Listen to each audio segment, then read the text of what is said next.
Chapter 591. Dad seemed to want to put all the wontons in the world into this small bowl. Impatient department. Huang Jiangwo stood at the door of Huang Huai's ward, and suddenly stopped. Xia Ning also stopped quickly, turned to look at him, without making a sound to interrupt. A faint singing voice came from inside the door. It was Qin Sun's voice. A song written for Huang Huai late at night. You are the love that I cannot express in words. When I wander helplessly in the same place. You told me that ideals must be loved. Huang Jiangwo took a few deep breaths, forced a smile on his face, opened the door and walked in, and said loudly. Why, are you hungry? This is the top-rated wonton I bought in the local area by taxi. It's delicious. He turned to look at Xia Ning and said, If you don't believe me, you can ask Miss Xia. Huang Huai sat at the head of the bed, put down his phone, looked at Xia Ning, and greeted her with a smile. Sister Xia Ning, you're here again. I'm so sorry. Xia Ning glanced at the store name on the bag, nodded, and said, Lu Lao wontons are really delicious. I loved eating them when I was in school. Huang Jiangwo invited Xia Ning to sit down. He was busy unpacking the package for Huang Huai. Seeing that the lid of the package box was a little loose, some soup was exposed, he was afraid that Huang Huai would ask more questions, so he quickly explained. Oh, this taxi driver drove too fast. He spilled my wonton soup. This driver's skills are not good. Huang Huai chuckled and said, Dad, I don't know who drove 100% over the speed limit and had his driver's license revoked. Huang Jiangwo glared.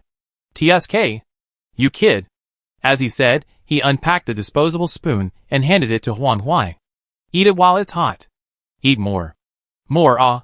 Suddenly, Huang Jiangwo thought that this might be the last wonton meal Huang Huai would have in his life, and his eyes suddenly turned red. He turned around quickly, walked to the windowsill, and looked at the sky through the window. There was a red sun hanging in the sky. It was so dazzling. Huang Huai silently looked at his father's back. His eyes were slightly red, turned his head, and saw Xia Ning looking at him quietly, squeezed a bitter smile on his face, and said, Sister Xia Ning, do you want to eat it? I'll give you half? Xia Ning shook her head. I've had breakfast. Huang Huai didn't force him to do so. She lowered her head, and began to eat wontons. This large bowl of wontons was big enough to feed a dark-skinned gym student who worked as a plasterer at a construction site. She ate silently and found that there were different fillings. Fresh meat. Shepherd's purse with fresh meat. Mushrooms with fresh meat. Leeks with fresh meat. Shrimp with fresh meat. It seemed like a bowl of wontons for the whole family. Huang Huai ate slower and slower. And her nose felt a little sour. Dad seemed to want to put all kinds of wontons in the world into this small bowl. Suddenly, Huang Huai heard a surprised voice. Huai, look! She turned her head to look. She saw her father standing in front of the window, holding an apple peel high in his hand. The apple peel was a little dry, swaying gently in the air. Huang Jiangwo smiled. This apple peel was exposed to the sun all day yesterday, and it hasn't broken until today. Huang Huai smiled. You are good at peeling apples. Huang Jiangwo frowned and corrected immediately. What do you know? Little kid. He turned his head, looked at the blue sky and white clouds outside the window, and said slowly, It's a nice day. Yesterday was very nice. Today is very nice. Tomorrow will be very nice too. Huang Jiangwo carefully rolled up the apple peel, and put it back on the windowsill. Seeing the sun fall on it, he was afraid that it would be broken by the sun, so he quietly moved it to the shade in the corner. He looked up at the sky. This isn't cheating? Huang Jiangwo went out, leaving only the two girls. Huang Huai ate most of the wontons, but he couldn't eat any more, put the bowl aside, and burped. Sister Xia Ning, I'm sorry to have embarrassed you. Xia Ning smiled lightly, and said nothing. If it was the last time she ate Qin Sun's food before she died, she probably wouldn't care about her image, and would try her best to fill her belly. The two were silent for a while. Huang Huai suddenly said, Thank Mr. Qin for me. Xia Ning nodded. I will. Qin Sun hadn't video chatted with her these days. Nor had he made many voice calls. According to his personality, if he hadn't been in great sadness, they will definitely have a video call and kiss. And they will even ask to have a video call in the bathroom. But these days, Qin Sun is so quiet. Too quiet. Huang Huai smiled, and said with a playful voice, If I die, I will become a fierce ghost. If anyone scolds him online in the future, I will go to his bedroom to scare him. Xia Ning was startled, and then joked, You will be busy then. The two looked at each other and laughed. They seemed very happy. An hour later, Xiaoning left. After a while, a team of 10 doctors, including the hospital's leaders and brain surgery experts from other hospitals in Shanghai, went to Huang Huai's ward in a mighty procession. Stan Kong smiled confidently, asked about Huang Huai's physical condition in Chinese, and comforted Huang Huai. Then he returned to the office. He closed the door. Stan Kong rubbed his temples with both hands and felt a headache. Why did this patient receive so much attention? The hospital's leaders followed him all the way. Experts from other hospitals will come tomorrow. They say they are here to learn, but they just want to see a joke. The worst thing is that the surgery tomorrow will be recorded in full. The patient agreed. What do you mean by making a contribution to the medical profession? What academic exchange reference value can a surgery that is doomed to fail leave? 3 hours later, Stan Kong and his group left the hospital and returned to the hotel. Night fell. There were fewer and fewer people in the hospital. Qin Sun sneaked out from the stairs. He wore a black mask, sunglasses, black hat, black clothes, black pants, black shoes, and a black backpack on his back. He turned his head quickly, checked that there was no one around, and ran to the end of the corridor. Standing at the door of the office, Qin Sun looked around and found that there was no one nearby. These offices should not be used normally, and they were temporarily used as offices for the Stanton medical team. Qin Sun took off his backpack and opened it gently, so that the zipper would not make any noise. He took out a bunch of master keys from his bag. There were 13 of them. He had collected them online these days. The internet is full of people, various platforms, big and small, second-hand trading platforms, forums, Weshang, etc., selling all kinds of things. Because when he was a student, he saw his roommates sell some original stockings to otakus. He probably knew some ways to buy and sell dirty things, and found some merchants selling master keys these days. Qin Sun took out the keys and tried them one by one. When he tried the last one, he found that none of them could open the lock. He sighed. Damn it! What master key? Some of them can't even be inserted into the lock holes. Those bosses are all liars, like my roommate who gave birth to sons without buttholes. Chapter 592. He is like a sinister hyena, waiting for prey. Qin Sun put the key back into his backpack and took out a bank card from his pocket. In the minds of the American people, a door is locked when it is closed, and they usually don't use the key to twist it a few times. The locked tongue inside is not locked. If this is the case, a bank card is enough. When he forgot to bring his key when he was a child, he would use the school meal card to open the door. Qin Sun inserted it into the crack of the door with force, slid down, and felt that the door locked tongue was stuck. Then, he pushed down hard. There was only a click sound.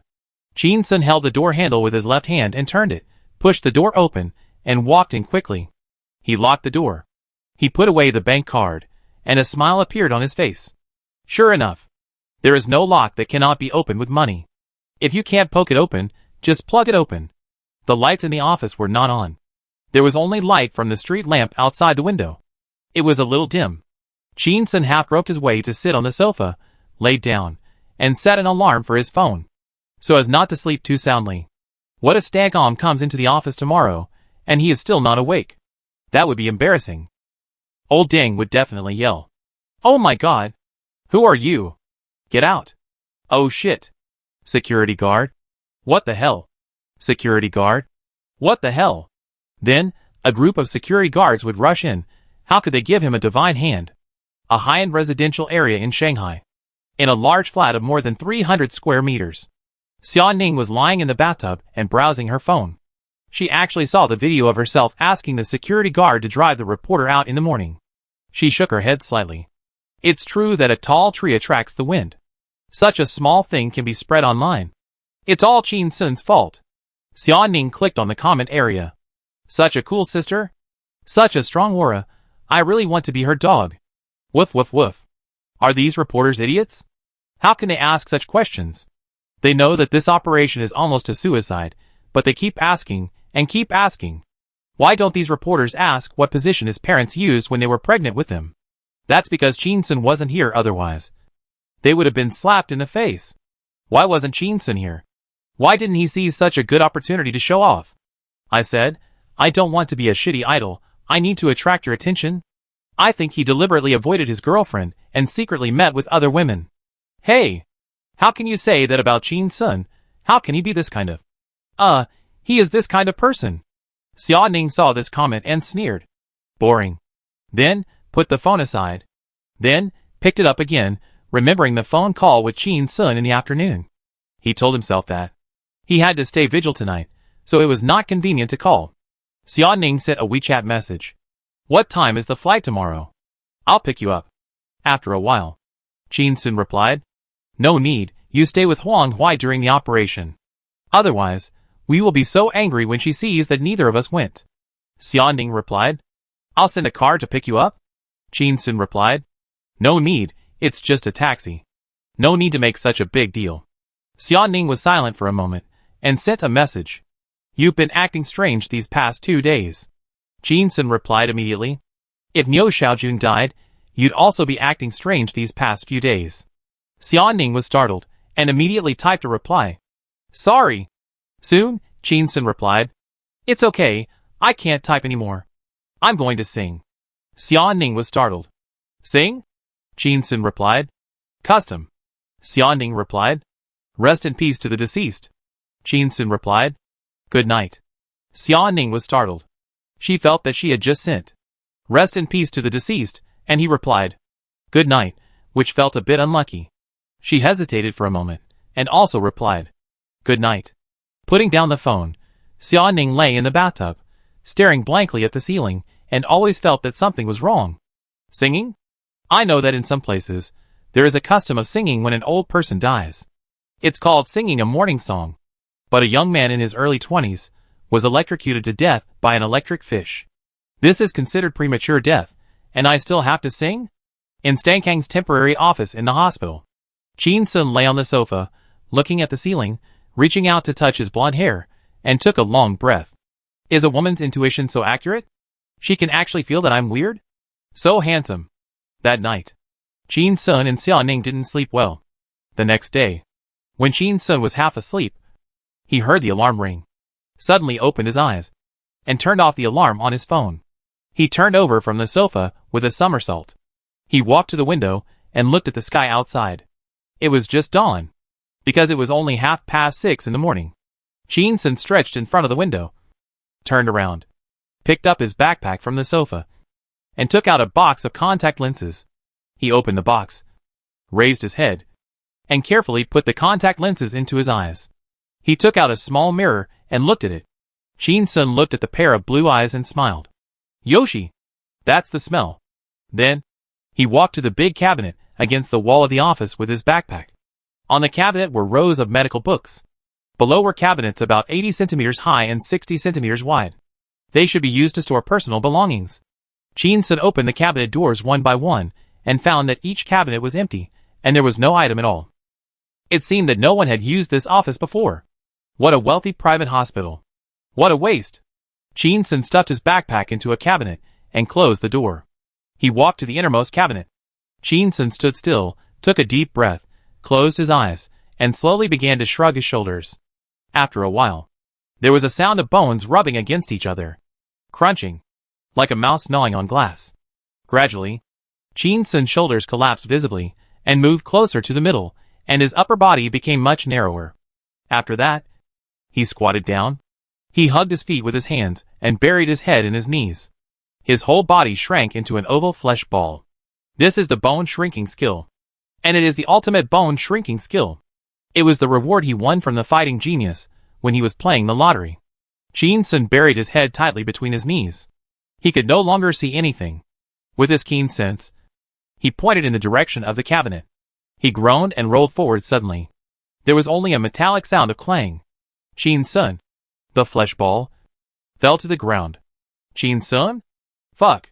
Forgot to open the door. Jin Sun rolled on the ground for a few times, and then stood up again. He raised his head slowly, looked at the cabinet, slowly stretched out his hand, hooked with his finger. Opened the cabinet door. Then, he groaned again and rolled in violently. Clang. Another sound. Jin Sun! Fuck, is this cabinet so deep? Suddenly, a hand stretched out and closed the cabinet door. In the dark, Jin Sun performed the Taoist turtle breathing skill, and his breathing became subtle and long. like a sinister hyena, waiting for prey.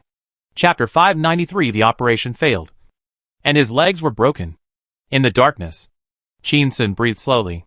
He had to rely on the remaining air in the cabinet to support himself until Stancom came into the office, and until he sent his assistant away and was alone. Before every major operation, every doctor would probably be alone for a while to relieve stress.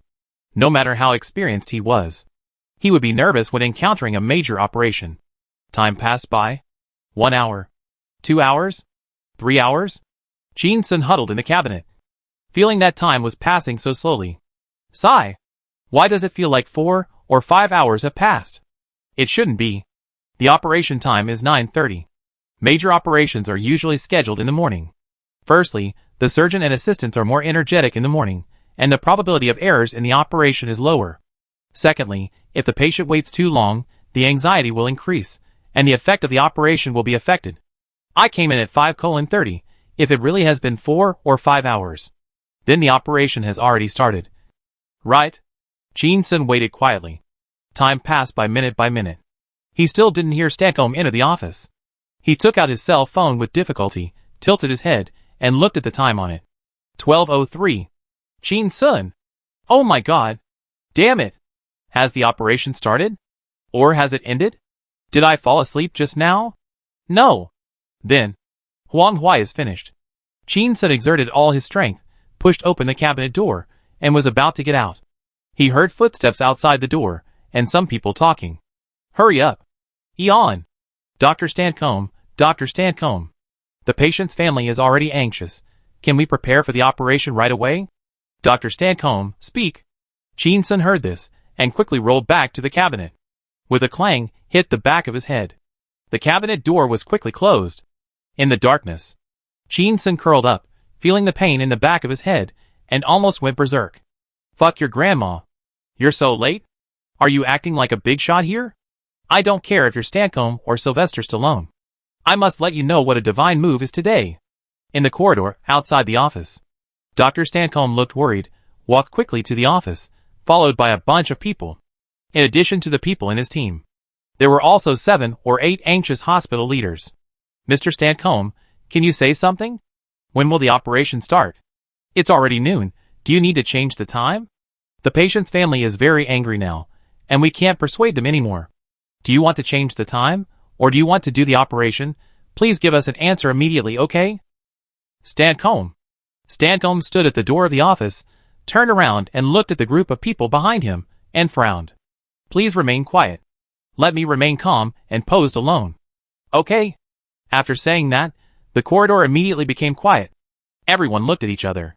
Many of them understood what these words meant. But they didn't understand. Why did he say such words? Wasn't he very confident in front of the reporters yesterday?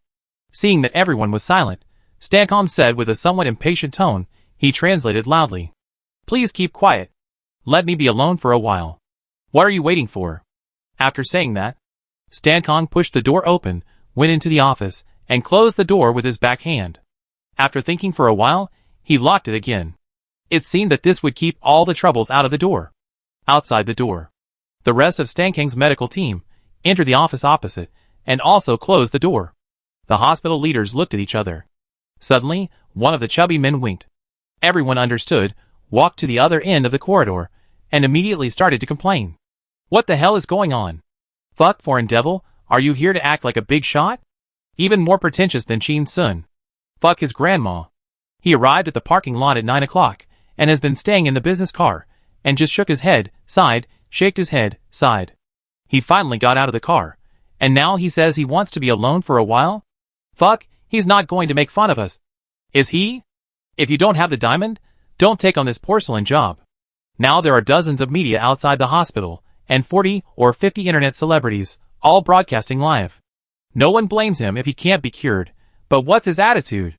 In the office, Stancom sat at his desk, his right hand on his forehead, his left hand on his phone. Yesterday, his assistant downloaded some media apps from Country C for him. He checked it out. He was shocked. Huang Hui's surgery received such high attention in Country C. More attention than any of his previous surgeries. Suddenly, Stancom felt a lot of pressure. He didn't sleep well all night. Misfortunes never come alone. Early this morning, He received another call from his wife, saying that his surgery in Country C had been reported by the media in the United States. He must succeed. Because the netizens in the United States have high hopes for him. They want him to go abroad to promote the country's prestige. But if the operation fails, the netizens will regard him as a national shame. At that time, Stan Kong felt that the $1 million was very hot, but he couldn't throw it away even if he wanted to. When the business car drove into the hospital, Stan Kong saw more than 100 people outside the hospital gate and was immediately scared pale. He looked at the driver and said in Chinese, "What the hell? Is this a demon performing surgery on the Queen? Why are there so many reporters and sisters interviewing?" The driver took a look at the spectacular scene and said with a smile, a little proud, "This is us." He cleared his throat.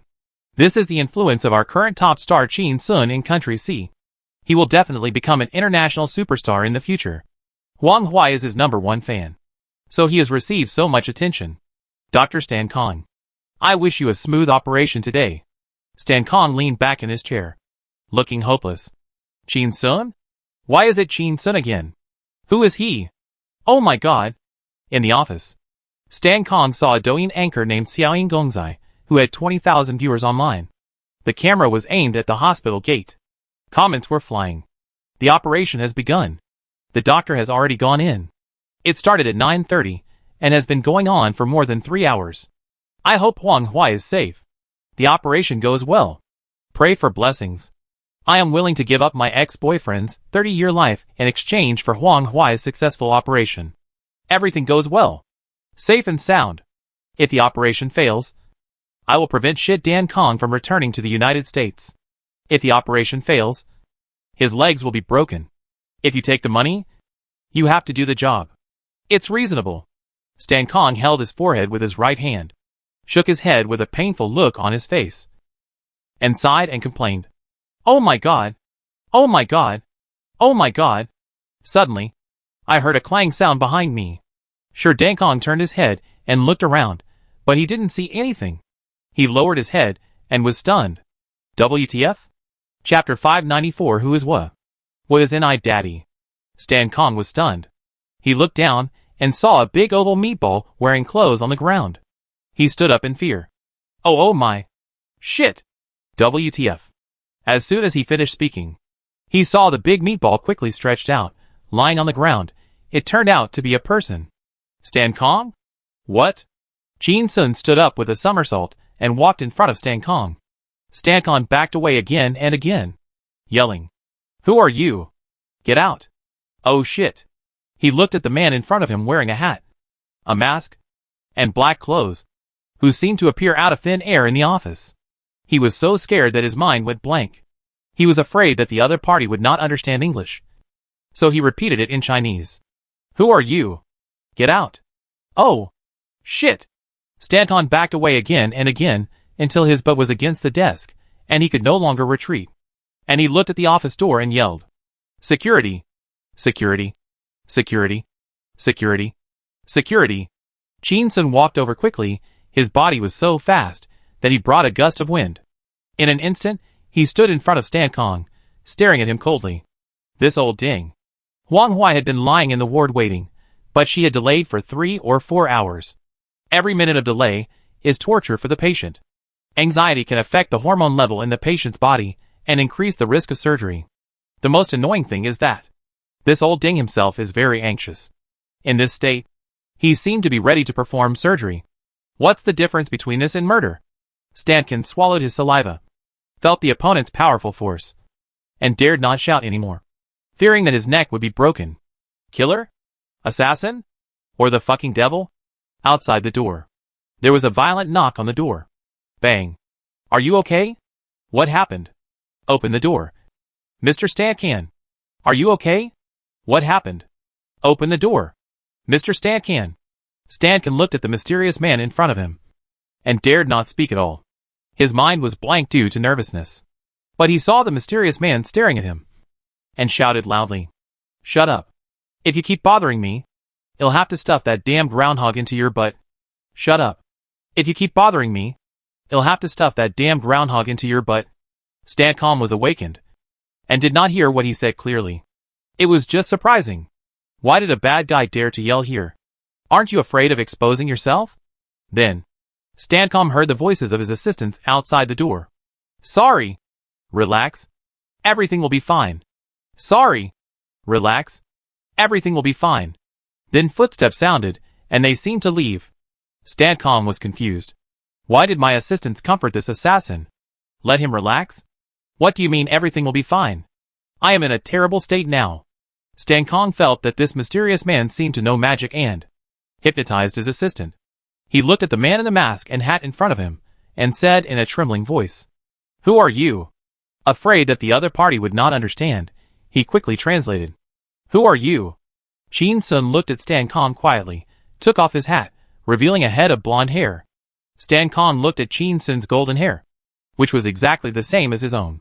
He suspected that he was also a handsome Chinese. Then, he saw his eyes. Deep blue. Very beautiful. The same color as his own. And the look in his eyes looked very familiar. Suddenly, the mysterious man said, I am your father. Stancom was stunned. Hearing this familiar voice, he trembled uncontrollably. The way a person hears his own voice is different from the way others hear it. However, as a person who has to give speeches all year round, he often hears the sound from the speakers. The mysterious man in front of him actually made the same voice as his own. Stancom swallowed his saliva. His brain almost crashed. And he almost cried. Who are you? Chin Sun immediately answered in Chinese using Stancom's voice. I am your daddy. Stancom was stunned. My daddy? He mustered up the courage to look at Chin Sun wearing a mask again. This familiar hairstyle. This familiar look. Plus this voice that is exactly the same as his own. Stancom's pupils trembled. Oh my god! Are you my? Chin Sun shook his head. No. No, I said I'm your father. Stancom was stunned. What? What? My dad died long time ago. Chin Sun. How presumptuous. Why am I still cursing myself? Chin Sun used Stancom's voice, deep and slow, to speak in English. I am God. Every human being is a child of God, so I am your father. Stancom? Oh my god. He is crazy. Chin Sun took out a pocket watch from his pocket, held it in the air, and gently swung it by the pocket watch chain, said in Mandarin, My dear son, let daddy take you to see heaven. Stancom looked at the swaying pocket watch, and knew that the other party wanted to hypnotize him. But as long as he doesn't cooperate, doesn't empty his mind, doesn't follow the other party's rhythm, it's impossible to be hypnotized. Chin Sun said. Stare at the pocket watch. Stancom shook his head. No. No. No. As soon as he finished speaking, he saw the mysterious man take out a spring knife from his pocket, flicked out the blade, and stretched it to his neck. Stancom's anus tightened. Okay. Okay. Okay. His eyeballs moved with the swing of the pocket watch, thinking that if he didn't listen to his hypnotic language, he wouldn't be hypnotized. But he was worried. What if he didn't get hypnotized? What if the other party got angry and stabbed him to death? Just pretend to be hypnotized? At this moment, Stancom heard a soft song. Child. Child. Why are you so bad? Bullying. Cheating. Why do you do it? Chapter 595 God's Gift, God's Hand. Stancom? God is a sea countryman. Such a standard sea countryman. Stancom watched the pocket watch swinging, listening to soft music in his ears. Learn to be a good child, love each other. Care is in the heart, full of color. His head became more and more dizzy, gradually empty, and his eyes gradually lost focus. The song continued. Good boy, come back soon. My arms are always open for you. Good boy, repent sincerely. You will always be my favorite child. Chin Sun's voice became smaller and smaller, more and more ethereal and ethereal. Seeing that Stancom closed his eyes, his breathing became smoother. He gently pulled Stancom with his hand and let him sit on the chair. Chin Sun looked at the hypnotized Stancom and was not surprised. After all, this was a god-level medical skill that he had obtained by spending a huge amount of slacking points. Hypnosis is also a kind of medical treatment, and he is already the best hypnotist in human history. I wonder if Xia Ning will dance if I hypnotize her and ask her to dance. Chin Sun leaned down and whispered in Stancom's ear. I am God. I am God. I am God. Chin Sun's voice stopped abruptly and asked, Who am I? Stancom answered with his eyes closed and his voice very soft. You are God. Qin Sun smiled slightly and asked softly, "Are you willing to accept the gift from God?" Stan Kong closed his eyes, lowered his head, and nodded. Yes. Qin Sun's face was stern. He raised his right hand and clenched it into a fist, and punched Stan Kong's eye sockets twice. Fuck you. You have no talent but want to learn to be a doctor. Go sell your hair oil. I'll give you 2 woo. What happened? Isn't it that I'm talking to God? God gave me a gift? Give me 2 woos? Then, Stan Kong saw Qin Sun raise his right hand and open it into a palm, and his face turned pale with fear, and he became more sober. Oh my God! What are you doing? Qin Sun swung his right hand down fiercely, and it landed on Stan Kong's crotch and grabbed and twisted it. God's gift. The hand of God. Stan Kong. His eyes almost popped out. Ah! Screamed and fainted. Qin Sun let go of his hand, shaked it, and sneered. Heh, compared to mine it's nothing. He looked at the unconscious Stan Kong without much guilt. Who told him to look at Xia Ning's back and call? Nice with a lecherous look? Besides, he was very measured in his attack just now. He didn't hurt his vitals, but just made his testicles hit violently, causing a nervous shock. To put it simply, he fainted. Qin Sun walked to the cupboard, opened the box, took out the backpack, and took out a bottle of sleeping pills from the backpack. Pour out a few slices, and put them into Stan Kong's mouth. Then, pour some water into his mouth with a mineral water bottle. Cover his mouth and shake his head vigorously, like shaking a kettle. Suddenly, Qin Sun heard a woo sound, looked down, and saw Stan Kong's eyes full of fear. He was stunned. What the hell? Foreigners' balls are harder? Are they so resistant to blows? Woke up so quickly. Qin Sun covered his mouth with his left hand, made a hand knife with his right hand, and chopped Stan Kong's neck with a palm. Stan Kong fainted again. Qin Sun smiled, carried Stan Kong to the sofa, and began to take off his clothes, pants, and shoes. After a while, Stan Kong was left with only a pair of shorts and a pair of socks. Qin Sun laughed softly. I'm so perverted. Then, he began to take off his own clothes, and after that, he put on Stan Kong's clothes with a look of disgust. After putting them on, he looked up and down. It barely fit. If outsiders don't look carefully, they probably won't be able to tell. Qin Sun took off the black mask on his face, picked up his clothes and stuffed them into his backpack, and stuffed the backpack into the closet. Suddenly, he smelled a strange smell under his armpits. It was the smell of men's perfume, mixed with the smell of body odor. Qin Sun frowned slightly. Damn! 90% of white people have body odor, unlike only 15% of yellow people. Not as fragrant as Xia Ning's cream. Qin Sun picked up a medical mask from the desk and put it on, and stood in front of a mirror on the wall of the office. I saw myself in the mirror, blonde hair, blue eyes, wearing a mask, and a long-sleeved shirt. Qin Sun had powdered and puttied the exposed skin last night. It was white. At first glance, wasn't the person in front of me the internationally renowned Dr. Stan Kong who always said, God? Suddenly, there was a rapid knock on the door. The shouts from the people outside were even more urgent. Dr. Stan Kong. Dr. Stan Kong. Are you okay?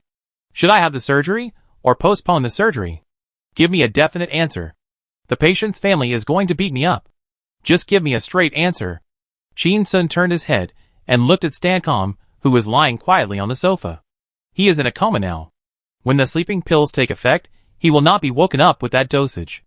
Qin Sun picked up the office key on the table and walked to the door quickly. Opened the door, walked out quickly, and closed the door immediately.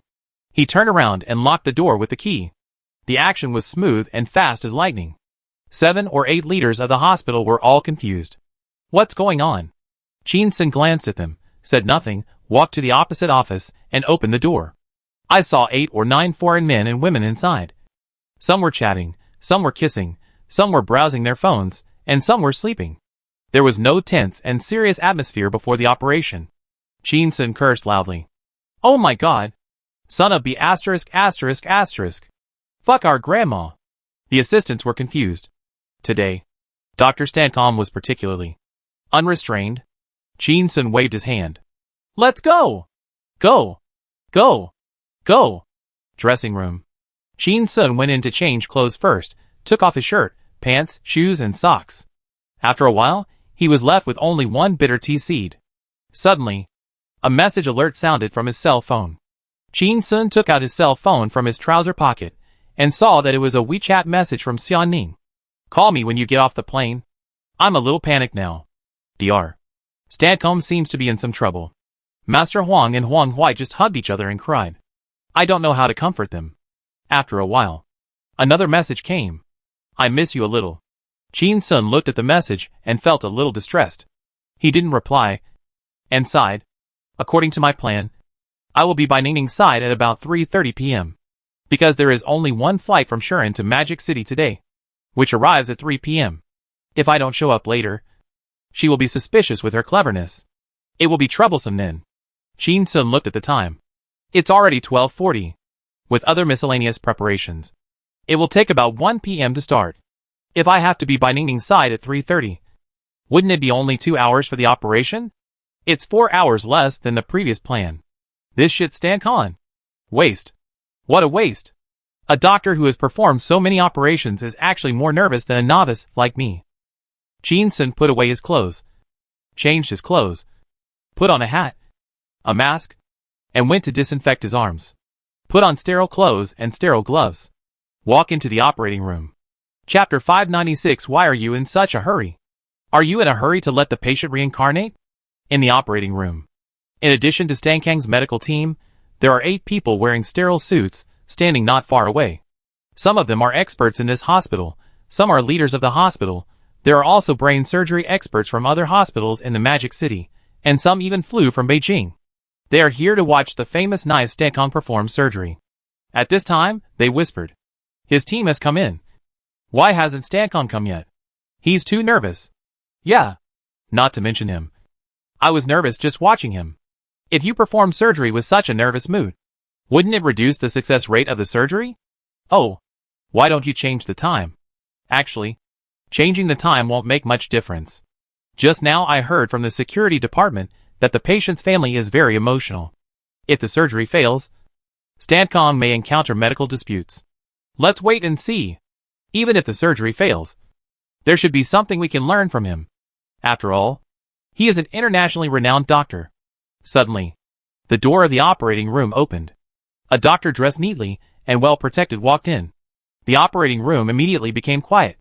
Qin Sun looked at so many people in the operating room, frowned slightly, looked around, and found a large display screen on the wall, and a microscope connected to a scalpel.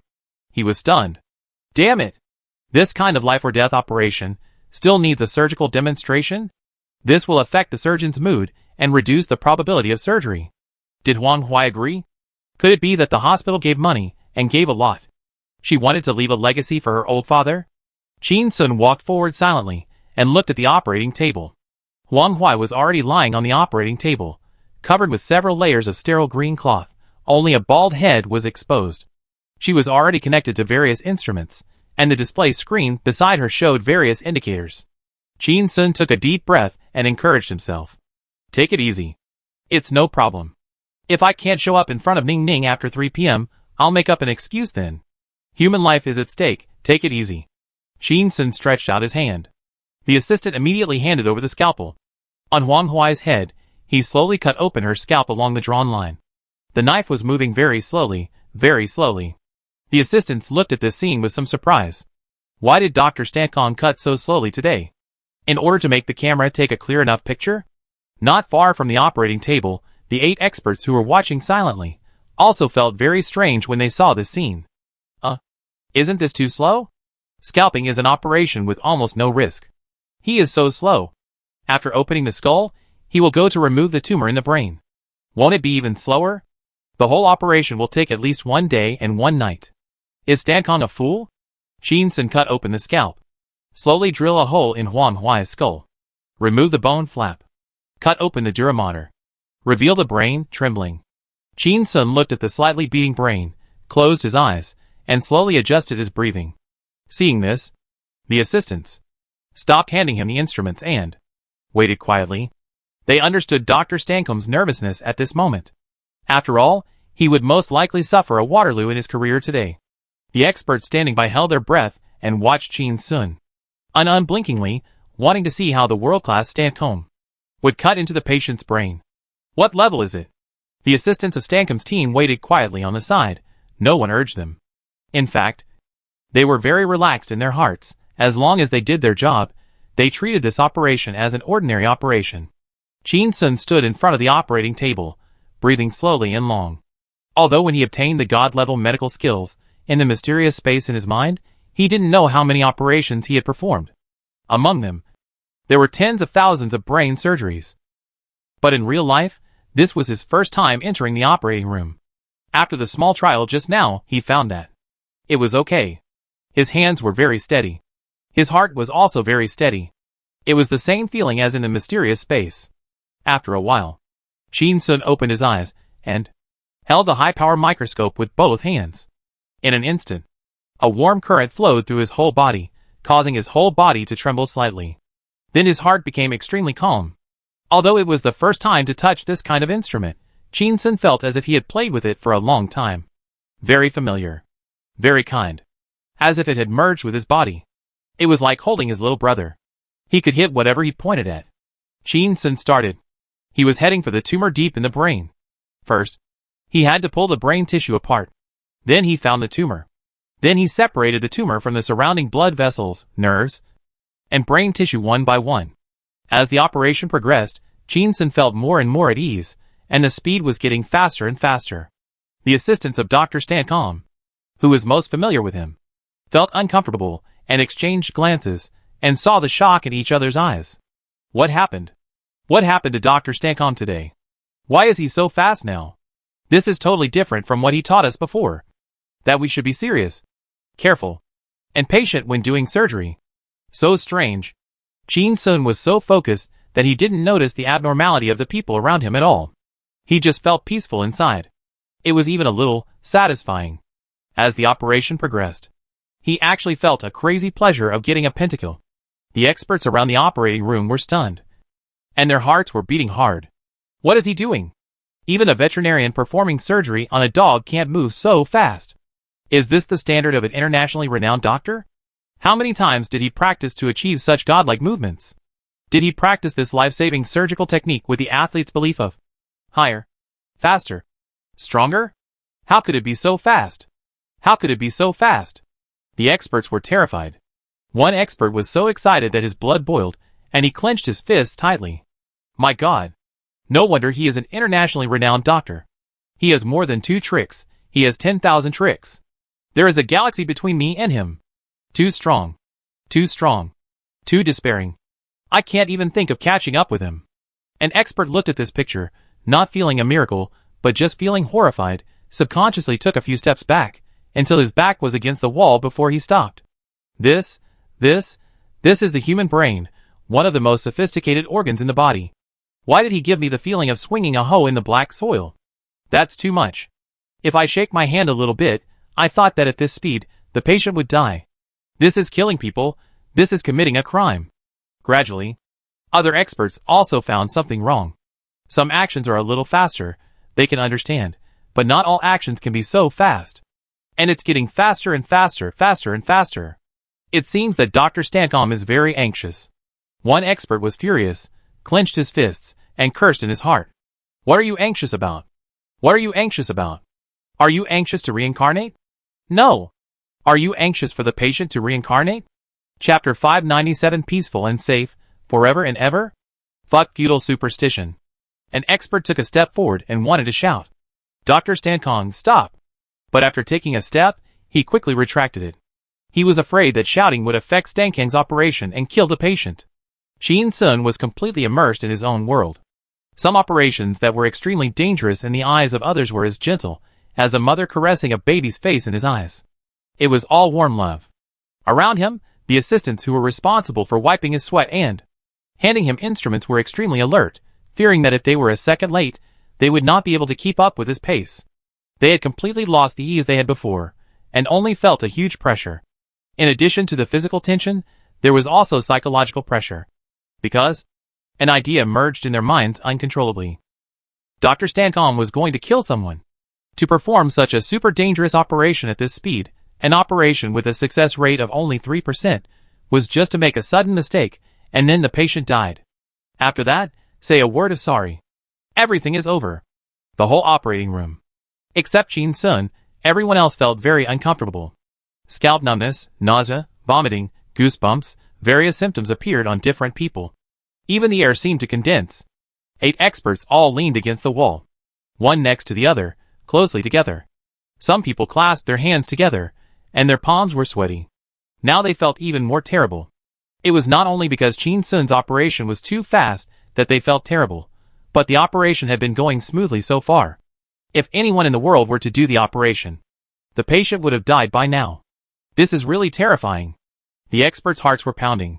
Their eyes widened, and they stared at the screen. In Huang Huai's mind, a scalpel thinner than an embroidery needle was operating. Fast. Accurate. Not a single sloppy move. After hundreds of crazy micro-operations, there was not a single mistake. Those extremely difficult operations required stopping to think, and cutting little by little. He didn't even pause. The knife fell. Outside the operating room, Xia Ning and Huang Jianguo sat on chairs in the corridor. There were only 2 of them in the corridor. Because this hospital generally does not allow patients' families to wait outside the operating room, they only let him wait in the inpatient department.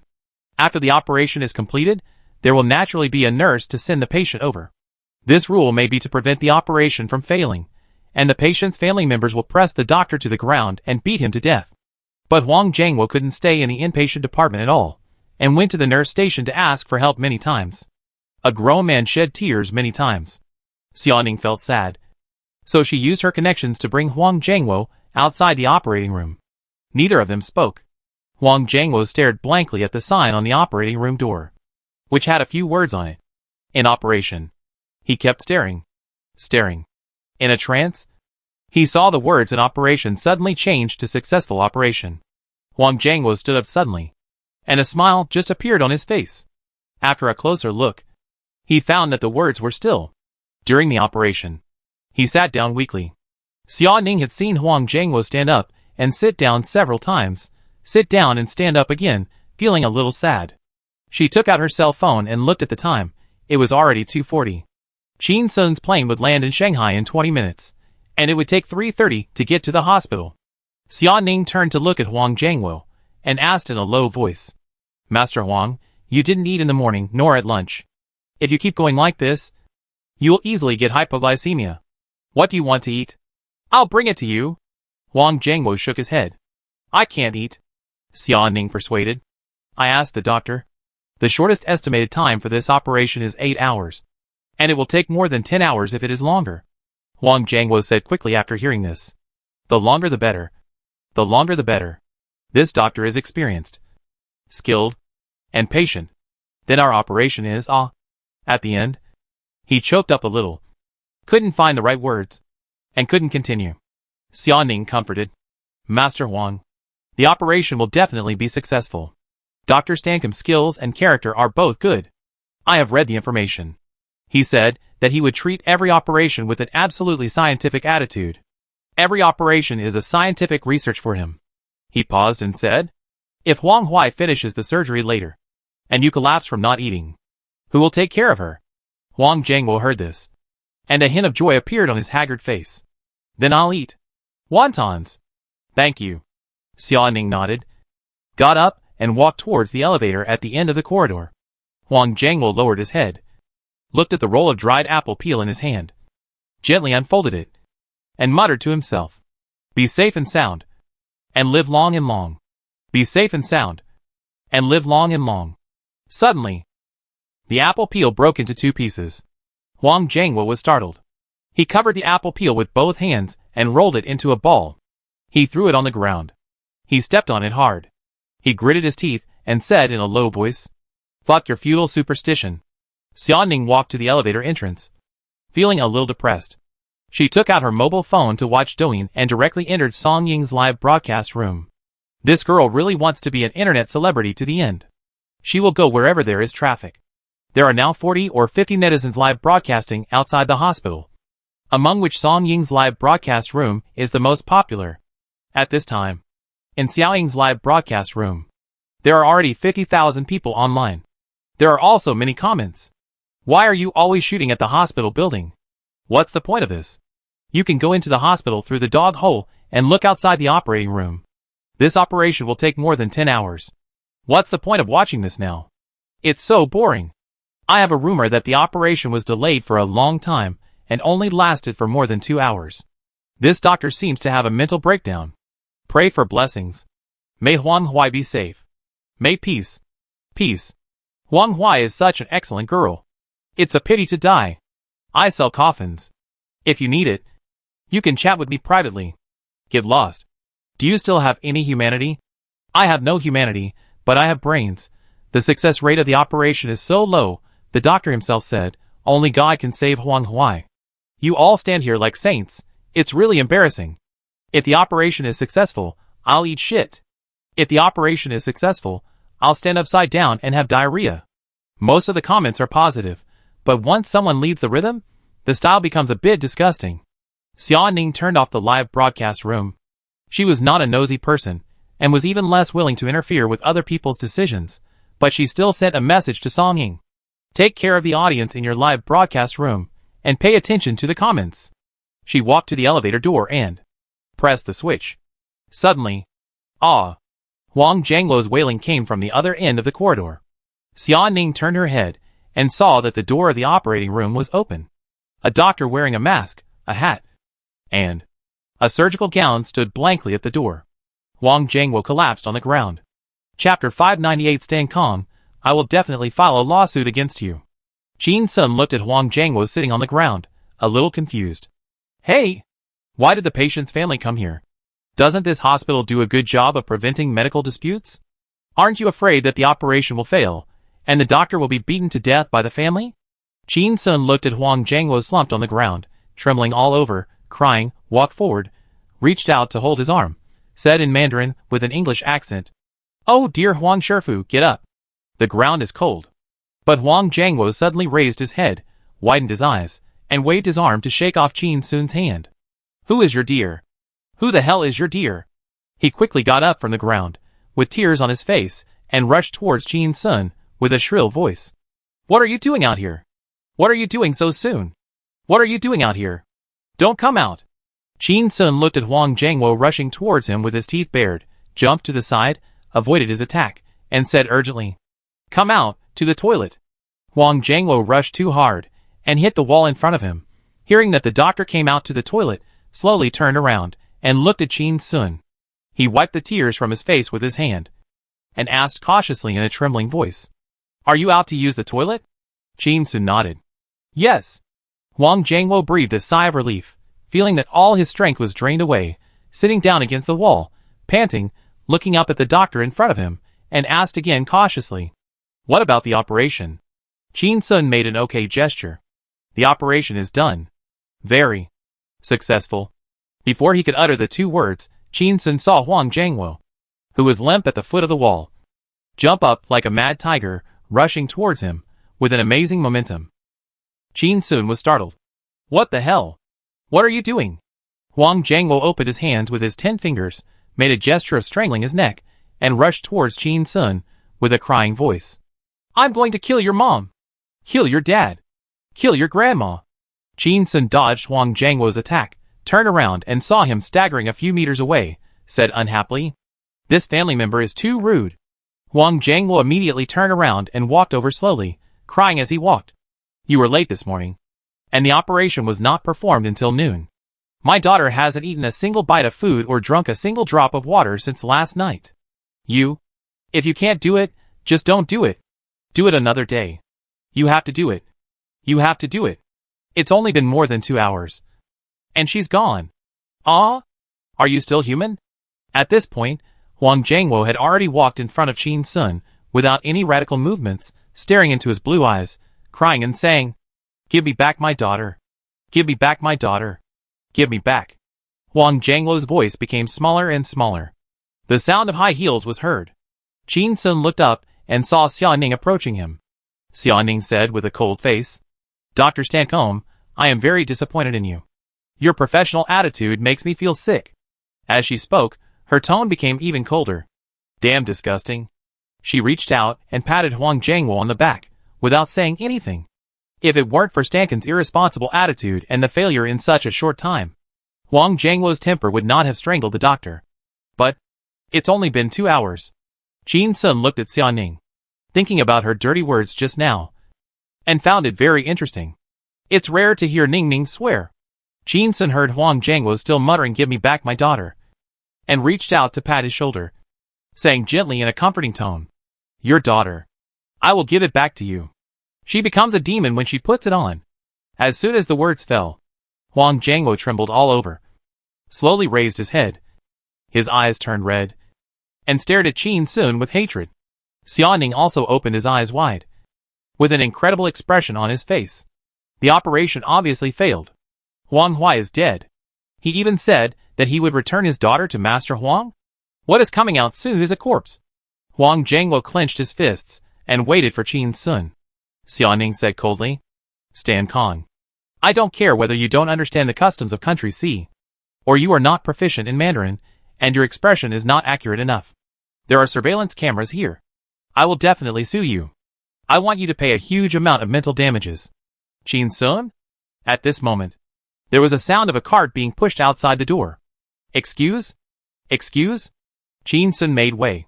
Xia Ning and Huang Jianguo looked over and saw a hospital bed being pushed out. Huang Huai closed his eyes and lay quietly on it. When Huang Jianguo saw it, he let out a roar and rushed over. Why? I am sorry for you. I shouldn't have forced you to have surgery." Huang Jianguo's behavior frightened Stankom's assistants. Stop! Stop! Stop! A hospital leader was also shocked when he saw this, and rushed out to block Huang Jianguo, hugged him tightly, and cursed loudly. "What are you doing? The patient has just finished the operation and is still very weak. Do you still want to pounce on her? Do you want to kill her?" When Huang Jianguo heard this, his mind went blank, and he stared blankly at Huang Huai on the bed. Gradually, he regained consciousness. The words "Do you want to kill her?" echoed in his mind. He looked carefully at the bed, and cried and laughed. Ah! She didn't cover her head with a white cloth. She is still connected to so many instruments. She's not dead. She's not dead. Suddenly, Huang Jianguo was startled. His heart sank. Looking at the hospital leader in front of him, asked, Didn't she have an operation? Is the operation too difficult? Is there no need to continue?" The hospital leader turned his head and glanced at Huang Huai on the bed. She clearly had gauze wrapped around her head. How did it look like she didn't have an operation? The patient's family's mental state is worrying now, just like the people in the operating room just now. They're all crazy. The hospital leader held Huang Jianguo's arm tightly with both hands, and his tone was very excited. The operation was very successful. Very successful. The tumor in the patient's brain was removed very cleanly, and no other nerves were damaged. Although the patient has not woken up yet, but according to my experience, she will definitely not have any sequelae such as blindness, paralysis, physical weakness, etc. After hearing this, Huang Jianguo was completely stunned. After a while, he looked at Huang Huai on the bed and burst into tears. Xia Ning walked forward and reminded quietly, "Master Huang, we need to keep quiet here." Huang Jianguo immediately covered his mouth and nodded vigorously. Yeah. Qin Sun glanced at Xia Ning's back and quietly slipped away in the chaos. "I have to hurry and give Stan Kong another hand, so that he can wake up. I have to appear in front of Ning Ning as soon as possible. Otherwise, it will be bad." Chapter 599. Dean, don't worry, the excitement is coming. Soon, 6 nurses appeared from the side and walked towards Huang Huai's bed. They were nurses in this hospital, all experienced, familiar with the hospital's terrain, and able to quickly send Huang Huai to the ward. They took over Huang Huai's bed from Stanking's team. The nurses pushed Huang Huai towards the operating elevator. Huang Jianguo followed carefully behind. He didn't dare to walk too fast, for fear of affecting others' actions. I didn't dare to walk too slowly, for fear of losing her. I walked to the elevator door. Suddenly, an elderly nurse said, "Family member of the patient, according to hospital regulations, you cannot ride the operating elevator with us." That? The nurse's tone was a little embarrassed. Huang Jianguo glanced at Huang Huai lying on the bed, and nodded like pecking rice. "I'll go back to the inpatient department from another elevator. I'll go back from that side. Just follow your regulations. Please be careful. She has been afraid of pain since she was a child." The nurse nodded. The elevator door closed. The nurse looked at Huang Huai, who had his eyes closed tightly on the bed, and sighed in her heart. She has been afraid of pain since she was a child? Then she dared to jump off the building. If she hadn't been lucky, she would have been gone long ago if she hadn't met someone like Qin Sun. Wang Jiangwo looked at the elevator door closing tightly, and quickly turned around and walked to Xiaoning. He was about to ask Xiaoning to take him back to the inpatient department, when he suddenly saw Stankom's team assistants chattering in English. They all looked very excited, very shocked, very proud. He was completely different from the carefree state before the operation. Xiaoning was also looking over there, listening to their discussion, and was a little confused. Why were they so excited? They were all a professional team that had been with Dr. Stankom for a long time. Even if the operation was successful, they wouldn't have made such a loud noise at the door of the operating room. Right? Xiaoning listened carefully to the content of their conversation. What scared them to death? Why did they all say that during the operation, their hearts were beating fast with nervousness, and their heads were dizzy with the pressure? They almost fainted from fear? Did Huang Hui have a severe brain hemorrhage during the operation? That shouldn't be the case. If she had a severe hemorrhage, she would have died long ago. Xiaoning looked over there, pricked up his ears, and listened more carefully. Hey! They want to tell this story to their sons and grandsons? This operation will be made into a movie one day? This is a miracle in medical history. Dr. Stankom is the real god in the world? Wang Jiangwo saw the assistants chattering excitedly, and thought of how he almost wanted to strangle Stankom to death just now. And his face became embarrassed. He hesitated for a moment, walked quickly towards them, and said loudly, "I'm sorry." The voice was very loud. The assistants were stunned, and immediately stopped talking, turning their heads to look at Wang Jiangwo. The door of the operating room became quiet. Wang Jiangwo saw them looking at him with a puzzled look on their faces, thinking that they didn't understand Mandarin, bowed and bent over, and spoke loudly in non-standard English. "Saw rare." The assistants looked at each other, not knowing what happened. Just now, Dr. Stankom finished the operation and left the scene very casually. They also had to connect various life support devices to the patient, and wait for some follow-up matters. In the corridor, Stankom was not only cursed by Wang Jiangwo for his ancestors, but also almost beaten, almost strangled to death. At this time, Wang Jiangwo was a little confused when he saw him bending over and shouting sorry. Are people from Sea Country so polite? But shouldn't they say thank you? Why should they say sorry? For a moment, none of them spoke. Wang Jiangwo thought they didn't forgive him, so he just kept bending over and facing them respectfully. The scene was a little weird. Xiaoning walked over quickly, gently patted Wang Jiangwo's shoulder, and said softly, "Master Huang, you should go and apologize to Dr. Stankom." After a pause, his tone was very firm. "Me too. I should apologize to him, too." When Wang Jiangwo heard this, he straightened up, his eyes red, nodded vigorously, and his voice choked again. "Yeah. Then let's go apologize to Dr. Stankom first, and I'll go to the ward to take care of Hui. I'm really not a human being." Xiaoning smiled bitterly, not knowing what to say, and rushed to Stankang's office with Wang Jiangwo. After a while, another 6 or 7 hospital leaders came out of the operating room, brain surgery experts from Shanghai and Beijing. Just now, after Qin Sun finished the operation and left, they took a long time in the operating room, and finally walked to the operating table, and showed their faces in front of the camera intentionally or unintentionally, although the operation was completed. But for this operation video that will definitely be passed down for 100 years. They all wanted to leave their own traces. In the future, they can point to the figure that flashed by in the camera, and tell their descendants very proudly, "Look, I saw Dr. Stankom perform this operation with my own eyes." Outside the operating room, hospital leaders and experts have taken off their masks, and everyone's face is shocked and a little confused. After a while, they calmed down and began to discuss in a low voice. The voice was not loud, as if they were afraid of disturbing the gods. I am not dreaming. Am I? I shouldn't be. How can 8 or 9 people dream together? Then what happened just now? It's a miracle. How dare Dr. Stankom? This is faster than my wife cutting meat. I was sweating just now, and I dare not breathe. There are people who are better than you, and there are heavens beyond heaven. No. I have also been a surgeon for decades. I don't believe this is something that a human can do. I don't believe it. I don't believe it either. But the camera just recorded the whole process. We watched it over and over again. It is really true. I dare not dream of such a dream. At this point, everyone was silent for a moment.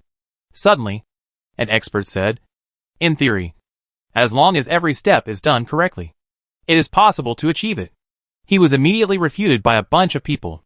"You know it's only in theory. Every step. But if this operation is really broken down, almost every cut can be considered a step.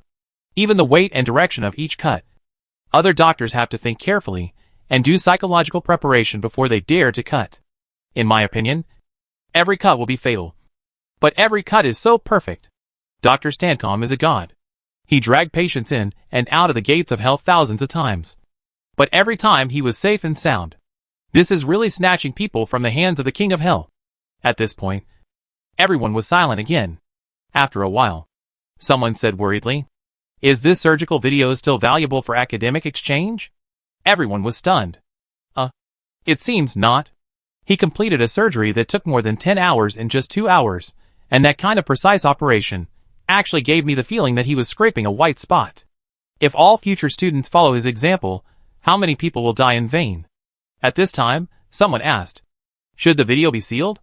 The scene fell silent again. After a while, someone else said, "Although it doesn't have much learning value, then we should let other experts in the industry and those students know that there is a God in our industry. This is destined to be a surgery that will go down in history. Besides, even if the video is sealed, who among you can resist showing off to others that you have witnessed such a miracle? Yes. Then when you show the video to students, you should emphasize that those who learn from him will live, and those who imitate him will die." Everyone laughed happily. Having witnessed such an operation before, if they don't let others know, they feel uncomfortable all over. The person who performed this operation is awesome. However, people who have seen this operation with their own eyes can also pretend a little. Suddenly, an expert groaned in pain twice and tugged at his crotch. Seeing this, someone joked, "Dr. Wang, how can you see the sadness of your balls just by watching an operation? It caused you such a big shock?" In the perception of ordinary people, doctors are considered serious. Every time they consulted, they had a stern face. In less than 3 minutes, they would write you a list to do various tests, and they looked like an old stubborn person. In fact, they had a thorough understanding of all organs in the human body. They were so fierce when driving, they couldn't even catch up with the high-speed train. Dr. Wang snorted coldly and cursed. "Just now, when I was watching Stancomb perform surgery, someone suddenly reached out and grabbed my genitals. It hurt so much, but I didn't dare to shout out loud. I was afraid that it would affect Stanking's surgery, and his hand would shake and kill the patient. Then I would be a sinner." At this time, a weak voice said, "That, Dr. Wang, I grabbed it just now. I was nervous at the time, and I subconsciously wanted to grab something, wanted to shake someone's hand. I never expected." After a pause, he laughed awkwardly and praised loudly, "Dr. Wang, you are so majestic and so powerful." Dr. Wang suddenly felt that his testicles were no longer painful, and they were made of stainless steel, and laughed. "Alas, it's not as good as it was back then. It's not as good as it was back then." There was another round of laughter at the scene. After laughing, a bald middle-aged man slapped his forehead, yelled, "Oops," walked aside, took out his mobile phone and dialed a number. "Director, please ask the security guard to let the reporters and internet celebrities outside the door in. The operation was successful." On the other end of the phone, "Are you crazy? How long has the patient been in the operating room?" The bald man's voice was very excited. "Yes. Just a little over 2 hours, the operation was completed. We saw a miracle. Director, this is an operation that will definitely go down in history in our hospital. It is the greatest honor. We must quickly let the reporters and internet celebrities promote us. This operation is at least worth 20 million advertising effects." On the other end of the phone, there was a moment of silence, and a deep voice responded, "I hear you talking nonsense. Come to my office with the video." The dean's office. The dean rested his elbows on the table, clasped his hands together, and rested them on his chin, staring at the video on the computer. The bald man stood respectfully behind him. The dean watched for a few minutes, frowned slightly, turned his head, and looked at the bald man with a look of a fool. "This Stancomb is too slow. Are you sure the operation is done and very successful? I know the hospital has taken on this operation. You have been busy all the time. And you are under great mental pressure. Could it be that you are hallucinating? The bald man shook his head and said with a smile, Dean, don't worry. The excitement is coming later. Chapter 600. Let the reporters in. Hold a grand press conference. Hearing this, the dean turned his head, continued to stare at the video in the computer, and gave an order. Speed up. Adjust it to a multiple for me to watch. He only said one sentence, and did not do anything. The score was high. The bald man had a keen eye and immediately adjusted it to 2 times. The dean looked at it for a while, and shook his head. It's still too slow. Too slow. This speed is worse than some novices. Adjust to 8 times. Seeing the bald man holding the mouse to adjust the speed, he thought for a while and said, Forget it. 16 times. If the simple operation at the beginning is so slow, won't the microdisplay operations in the brain be even slower? The bald man immediately stepped forward, adjusted the speed to 16 times, and asked carefully, Dean, should I fast forward to the part where he cuts the tumor? The dean nodded. The bald man smiled, stepped forward and pulled the progress bar to the back, staring at the dean's face quietly. He wanted to see the dean's face distorted by shock. The dean stared at the screen, raised his eyebrows, slapped the table with his hand, and said in a somewhat impatient tone, I asked you to adjust it to 16 times. Is this 16 times? He stared at the computer screen. Dr. Stancomb was operating quickly. The tip of the knife on the microscope screen had left some afterimages. How could this be called surgery? Is this a martial arts master killing people with a knife? Is this racing in a human brain? Is this piling on a construction site? The bald man was scolded, but he was not annoyed.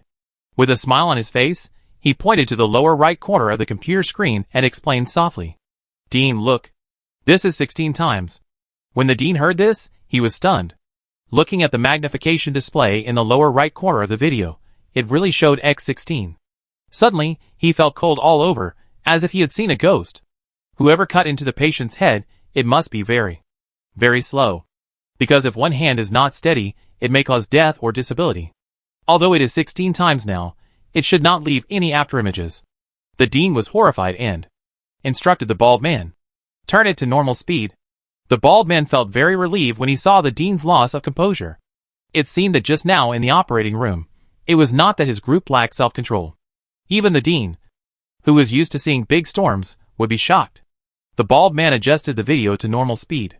But he found that in the video, Stankang's operation was still stable, accurate, and fast, although there was no afterimage. But he was still like a worker on a deadly assembly line, or the kind that was paid by piece, operating madly and quickly. The dean saw this, and slammed the table anxiously, and shouted, I want normal speed. Normal speed. Normal speed. Under normal circumstances, the dean would have slammed the table and yelled, and the bald man would have been scared. But today, he was not nervous at all, and was a little proud. He even had a sense of superiority that I had seen the world with my own eyes. And you hadn't. He pointed to the lower right corner of the computer screen and said, Dean, this is the normal speed. The dean looked at the lower right corner of the video and found that it was really 1 times. And suddenly felt a little dizzy. It was like being hit by a truck and flying 30 meters. The whole person was spinning, and his eyes were a little black. He put his hands on the table, staring at the computer screen, swallowing hard. What is this? The operation of petroclival meningioma is the most difficult type of skull-based surgery. The tumor occupies a key position in the brain, and it is very difficult to show. It is closely connected to the brain stem, and is almost connected to all the intracranial nerves. It is also closely related to many important blood vessels. How dare Stancomb cut so hard? Each cut is equivalent to the patient walking through the gates of hell. The dean watched the video and found that Stancomb was getting faster and faster. It felt like he was getting better and better. I suddenly felt cold all over. Is this really saving people? How can it be like killing people? After watching for 3 minutes, the dean suddenly felt his body getting hot again. He reached out and touched his forehead and found that it was sweaty. He pressed the pause button, dared not to watch anymore, slumped in the chair, and his eyes lost their spirit. Dazed, nude, stupid. The bald man watched silently from behind and breathed a sigh of relief. Just now, he stood behind the dean, watched the video again, and felt the horror of this operation more clearly. It's really inhuman. It's not something a human can do. What a terrifying psychological quality, what a stable technique, what a superb medical skill. With such a pair of hands, it's no problem to carve the Qingming Shanghai Tu on a strand of hair. After a while, the dean recovered, turned to look at the bald man, with a slightly miserable smile on his face, sighed. It is said that being 1 step ahead of others is a genius, and being 2 steps ahead is a madman. He pointed at the computer screen. What does being 100 steps ahead of us mean? The bald man was silent for a moment, then said slowly, It's the devil. After a pause, he added, Dean, I used to be considered one of the top surgeons in the country, and I was also well known in the industry. According to the cultivation of immortals, my realm is also considered a great master of the Mahayana stage.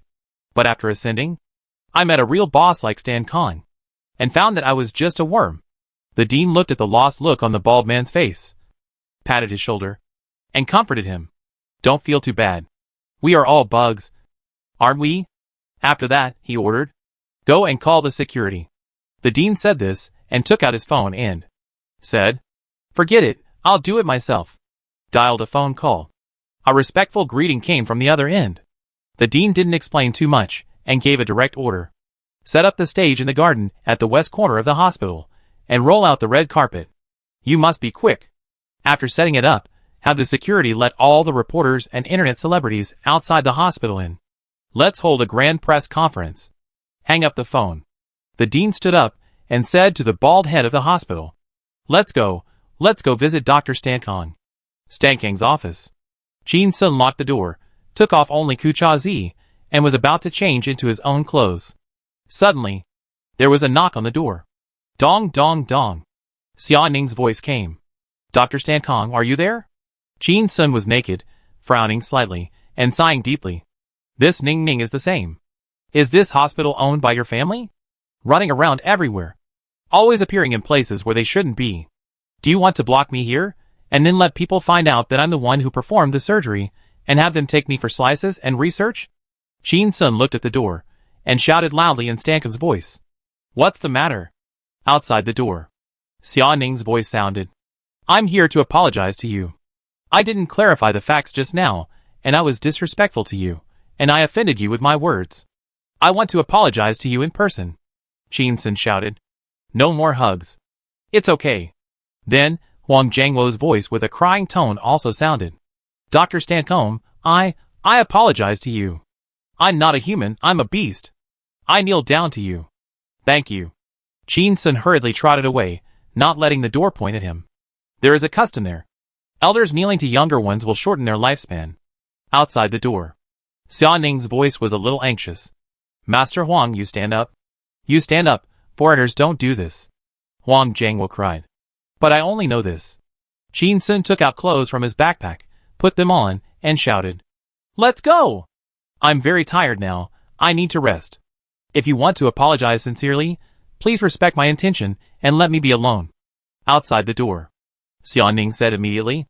Okay. I'll host a banquet for you in the evening. As he said that, he motioned Huang Jiangluo to leave together. Just in time, he met the dean and his group running in the corridor. The dean saw Xia Ning and was the first to say hello. Miss Xia, let's go find Dr. Stankong. There's a press conference that needs him to attend. For this press conference, he didn't say hello to Stankong in advance. But he never doubted that Stankong would refuse. First, Stankong was a half-worder, and would not be afraid of such a scene. Second, this operation was destined to leave a strong mark in medical history, and who could refuse such an opportunity to show off in front of people? Xia Ning looked at the dean, and said immediately, Dr. Stankong said he was very tired and needed to rest. Let's not disturb him. The dean listened and nodded. Although it did not seem to be a strenuous exercise, the mental pressure was very great to perform the operation in the highly concentrated state just now. It was understandable that he felt tired. He turned to look at the hospital leaders and experts behind him, and said, Let's go to the office in front of the corridor and wait. Once Dr. Stankong walks out of the office, we will go up immediately and give our sincerest thanks. The director and his team went to the front of the corridor, opened an office and waited. Xia Ning took Huang Jiangluo back to Huang Huai's ward. Huang Jiangluo looked at his daughter sleeping on the bed, with a smile on his face, but tears kept flowing. In the office, Qin Sun changed into his own clothes, walked to the sofa, looked at the sleeping Stan Kong, reached out and pressed several acupuncture points on his body. After a while, Stan Kong woke up slowly, opened his hazy eyes, and saw a pocket watch dangling in front of him. A gentle and magical voice sounded. Child, why are you so bad? Bullying, cheating, why do you do it? Learn to be a good child, love each other. Care is in the heart, full of colors. Stan Kang's already groggy head became even groggier. His brain seemed to have turned into cotton candy, gently floating in the sky. A voice came and went, repeating itself over and over again. I am God. I am God. I am God. Suddenly, the voice stopped abruptly. After a while, the voice asked, Who am I? Stan Kong closed his eyes, opened his mouth with difficulty, and said, I am, Dad. Qin Sun? He sighed and said softly, No, say it again. Who is I? Chapter 601 This is not a nest, this is God. Stan Kong opened his eyes hard, and saw Qin Sun, who was wearing a mask, with golden hair, blue pupils, and the same voice as his. He hesitated for a moment, and answered in a very weak voice. You are God. Qin Sun smiled slightly, pointed at the pile of clothes he took off on the ground, and said, Put on your clothes, and get out. Stan Kong stood up with a dull face, looked at Qin Sun blankly, walked to the front of the clothes, and began to put on his clothes slowly. After getting dressed, he opened the door, and walked out of the office, like a puppet with a soul captured. He closed the door politely. Stan Kong walked out of the office, and walked to the front of the corridor, with a dull look. Suddenly, someone shouted, Dr. Stan Kong. Dr. Stan Kong is out. Then, the dean, the hospital leaders, and the experts rushed out of an office, walked toward Stan Kong, and surrounded him. The dean held his hand tightly, and said excitedly, Dr. Stan Kong, thank you. Thank you for saving a life. Thank you for leaving a strong and colorful mark in the human brain surgery industry. Suddenly, the dean found that Stan Kong's eye sockets were bruised, as if he had been punched twice.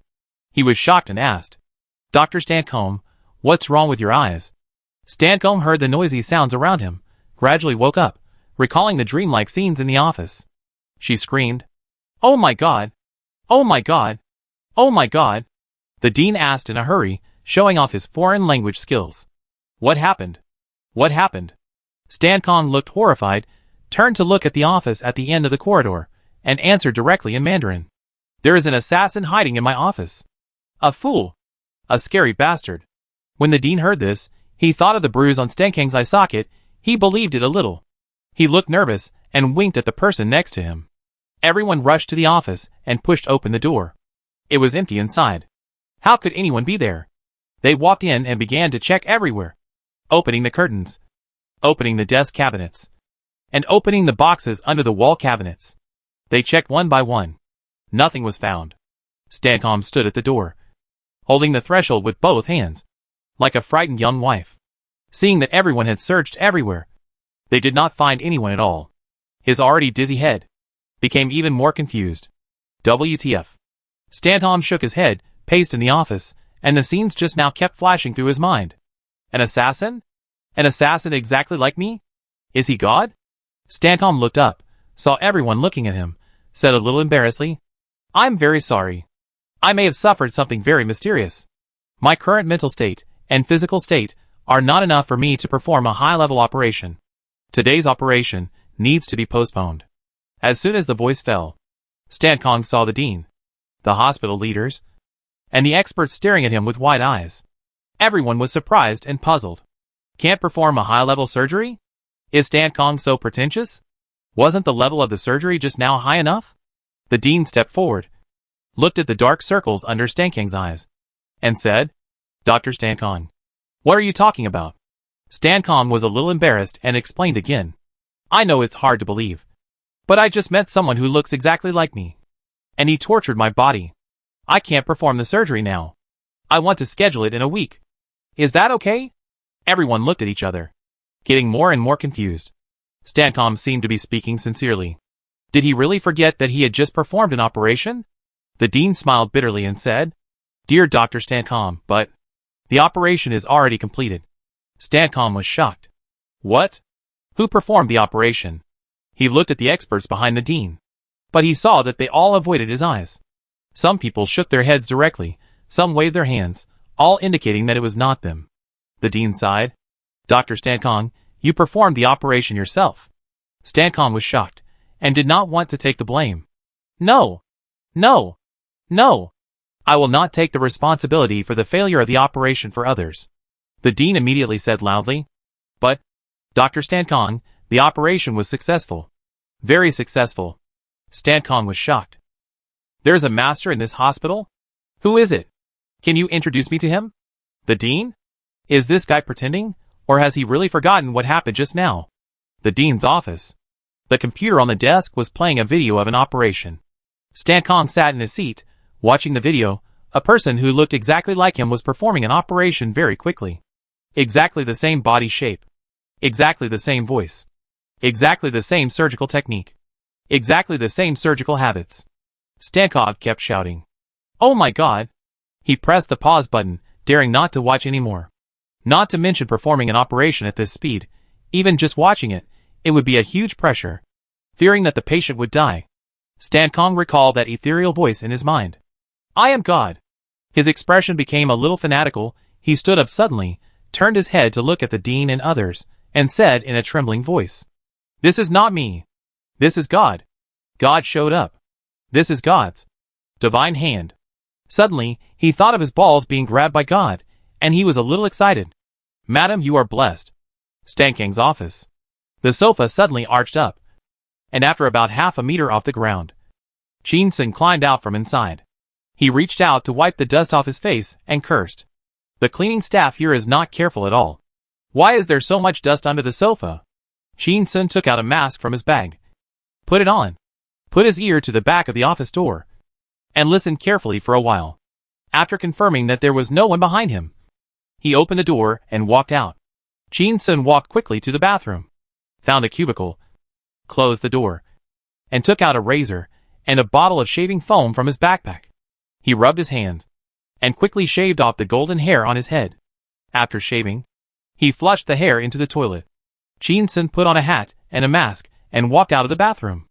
After leaving the hospital, he returned to the small hotel, put down his backpack, picked up a suitcase and took a taxi to the hospital. He walked all the way to the inpatient department. In front of Huang Huai's ward, he knocked on the door gently. After a while, the door opened. Xia Ning saw Chin-sun was covered in dust and wearing a hat on his head, and was a little confused. Why are you wearing a hat? He rarely wears a hat normally, which is very strange. Chin-sun took off his hat, revealing a bald head. Xia Ning? Chapter 602. I think you are crazy. Do you think I went out to have sex? Why are you bald too? Xia Ning asked. Chin-sun sighed and explained. When I was in high school, were martial arts dramas popular? At that time, Sworn Brotherhood was popular. We didn't ask to be born on the same day, but to die on the same day. Pang and I, He touched his bald head. I'm shaving my head. Xia Ning. She was speechless. I totally cannot understand this childish mentality of men. Chin-sun really doesn't want to die with him. Could Pang turn into a ghost to take his life? Xia Ning opened the door and led Chin-sun in. When he passed by her, she grabbed him and put her nose close to Chin-sun to smell him. She frowned slightly. Why do you smell like perfume? Chin-sun felt cold in his heart. Stan Kang's clothes were sprayed with perfume, but after so long, there was still some residue? Ning Ning has a dog's nose. Chin-sun raised his arm and smelled it. Is there? I don't smell it. It's probably body odor. Xia Ning? Seeing Chin-sun was about to walk to the bed again, she reached out and grabbed the corner of Chin-sun's clothes and asked. Then, where does that body odor come from? Chin-sun raised his arm and smelled it again. Is there? He turned around and reached out and scratched Xia Ning's nose. I think you are crazy. Do you think I'm going to have sex? Xia Ning. She let go of Chin-sun's clothes and snorted coldly. Chin turned around and saw Huang Jiangwo standing beside the bed, with an awkward look on his face, saying, I should be under the car, not in the car. He walked forward, glanced at Huang Huai, and asked solemnly, Master Huang, how was the operation? Huang Jiangwo's eyes immediately turned red, and he nodded vigorously. The doctor said it was very successful. Very, very successful. As he spoke, 2 lines of hot tears rolled down his eyes. He was about to kneel down in front of Qin Sun. Thank you. You saved Huang Huai's life. Qin Sun quickly reached out to support him. Master Huang, what are you doing? I didn't do anything. Suddenly, there was a noisy sound of footsteps outside the door. Qin Sun turned around and saw Stan Kong, surrounded by a group of white coats, walking into the ward. Stan Kong saw Xia Ning and greeted her happily. Hello, Miss Xia. Xia Ning smiled and responded. Hello. Suddenly, she smelled a familiar perfume and was startled. Why did Stan Kong smell like Qin Sun's perfume? When Huang Jiangwo saw Stan Kong, he immediately rushed up, held his hands tightly with both hands, and thanked him with tears in his eyes. Dr. Stan Kong, thank you. Thank you. I'm so sorry. I'm so sorry for what happened just now. Stan Kong didn't quite understand, but he didn't ask too many questions. He walked to the bedside, looked at Huang Huai, and nodded. It wasn't until he saw Huang Huai now that he completely believed it. Sure enough, a miracle happened to him. God has come to the world. The dean suddenly stepped forward, smiled at Qin Sun, and introduced him to Stan Kong. Dr. Stan Kong, this is Mr. Qin Sun. He is the one who invited you to do this operation. Qin Sun shook hands with Stan Kong, and his expression was particularly sincere. Thank you, Dr. Stan Kong. Thank you for saving Huang Huai. Stan Kong smiled, shook his head, and said, No, it wasn't me. It wasn't me who saved him. He pointed at Qin Sun and said slowly, It was you. It was you who saved Huang Huai. Qin Sun was startled, and the smile on his face was a little awkward. I just paid a little money. Stan Kong pointed at Huang Jiangwo, Xia Ning, the dean, the hospital leaders, and the experts, and said loudly, It was every one of you. It was everyone's faith that summoned God. It let God show the power of God. Qin Sun, this old dang seems to enjoy being grabbed by me. Suddenly, the dean came over and said, Dr. Stan Kong, Mr. Qin Sun. He turned to look at Xia Ning. Miss Xia Ning, the stage has been set up in the west corner garden of the hospital, and a press conference is being held. Let's go down quickly. They have been waiting for a long time. We need to let the whole world know what kind of miracle Dr. Stan Kong has accomplished. Xia Ning said immediately. I won't go. Qin Sun also said. I won't go either. Xia Ning winked at Qin Sun. No. You have to go. Qin Sun sighed. Alas. For the box office of Fatal Identity. I really didn't miss any exposure, which made me exhausted. The dean took Stan Kong, Qin Sun, and others to the stage. Xia Ning stayed in the ward for a while, and said to Huang Jiangwo, Master Huang, I have something to do. I will go out first. After that, she walked out of the ward and found a hospital leader who knew her and asked her to take her to the monitoring room. Xia Ning's face was solemn and a little sad. The smell on Qin Sun is exactly the same as that on Stan Kong. It's just that Stan Kong's smell is stronger, and his smell is much lighter. There must be something fishy going on. Although it is spring, the sun at 4 o'clock in the afternoon is particularly hot. In the garden at the west corner of the hospital, there is a small square. There is a small stage covered with brown sugar. In front of the stage are reporters with cameras, and internet celebrities with mobile phones and other filming equipment. A little further away, on the benches and flower beds, there are some patients wearing hospital gowns. The sun with a dry feeling made everyone a little irritable. It's so hot today. Damn. You left us here for so long? You're too embarrassed to come out? He can just leave. Why is there a press conference? It seems that a major accident happened during the operation. This operation has received so much attention. He must give the public an explanation. I thought it would take until the evening, or even the early morning, to be completed. I went to a small hotel nearby and booked a room. I didn't expect it to be so fast. I almost couldn't wear my pants. Does that small hotel have good service? You are also an internet celebrity. Please spread positive energy. Song Ying squeezed in the crowd, wiping the sweat from her forehead, staring at the comments of netizens in the live broadcast room. Interact. Such a short time, only a few hours, and you killed someone with surgery? Even with this, you still have the nerve to hold a press conference? I'll give you a rocket. You'll scold him to death later. Anchor, I'll give you a few rockets. You'll rush up and fight him later. It would be great if this doctor and the hospital died to apologize. Accept death. I don't accept any other apology. This is a top student. A future scientific research talent, it's a pity to die. Qin Sun is really annoying, using the excuse of surgery, sent him to the guillotine. She had a chance to say goodbye to this world. Haters, have some brains. Please! What does this have to do with Qin Sun? I should have shot you on the wall in the first place. Song Ying saw someone leading Qin Sun's rhythm, and was unhappy, said, You can scold doctors. You can scold hospitals. But you can't scold Qin Sun. If you continue to scold, you will be banned and kicked out of the live broadcast room. Suddenly, the comments were unified. Lick dog. Lick dog. Lick dog. Lick dog. Song Ying snorted coldly. Only those who can't lick are called lick dogs. I may not be able to lick. What if Qin Sun and Xia Ning quarrel one day? There is always a chance. Suddenly, Dr. Stankong and Qin Sun, surrounded by the dean, hospital leaders, and experts from all over the country, surged onto the stage like stars surrounding the moon. Chapter 603 Whoever performed the surgery on Huang Huai. I will curse him. There were 20 to 30 security guards around, holding hands to isolate the rioting reporters and internet celebrities outside. A burst of abuse came from below. Fuck you. You don't have much ability. But you are so arrogant. You said to the reporters yesterday that you would take a 100% attitude to perform the surgery.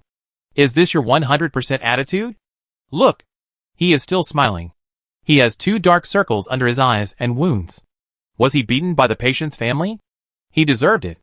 Let's rush over and beat him up later, so that the law will not be held responsible for everyone. Look. Qin Sun is still wearing a hat. Is he trying to be cool? It's time now. And you are still thinking about whether you are handsome enough? Walk onto the stage. Sure Stankong stood in the middle, firmly occupying the C position. The dean, Qin Sun, stood on Sure Stankong's left and right. The dean picked up the microphone, looked at the flashing lights below, and said with a smile, Dear guests, friends, hello. First of all, please allow me to express my sincere thanks to you on behalf of the hospital. At this busy time, everyone still chose to take out their precious time, waiting outside the hospital, paying attention to Huang Huai's life. I know that every friend present, whether it is bloggers who come in person or watch through live broadcast, they are all conveying love and hope in their own way, showing the people of the country our respect and cherishment of life. A few days ago, our hospital received the instructions of Mr. Qin Sun, who was full of expectations and trust in treating this patient.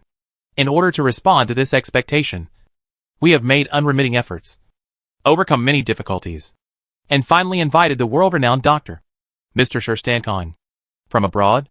His arrival has not only injected new vitality into our medical team, but also brought greater hope of recovery to patients. Now, let us welcome Mr. Stankong with respect and warm applause.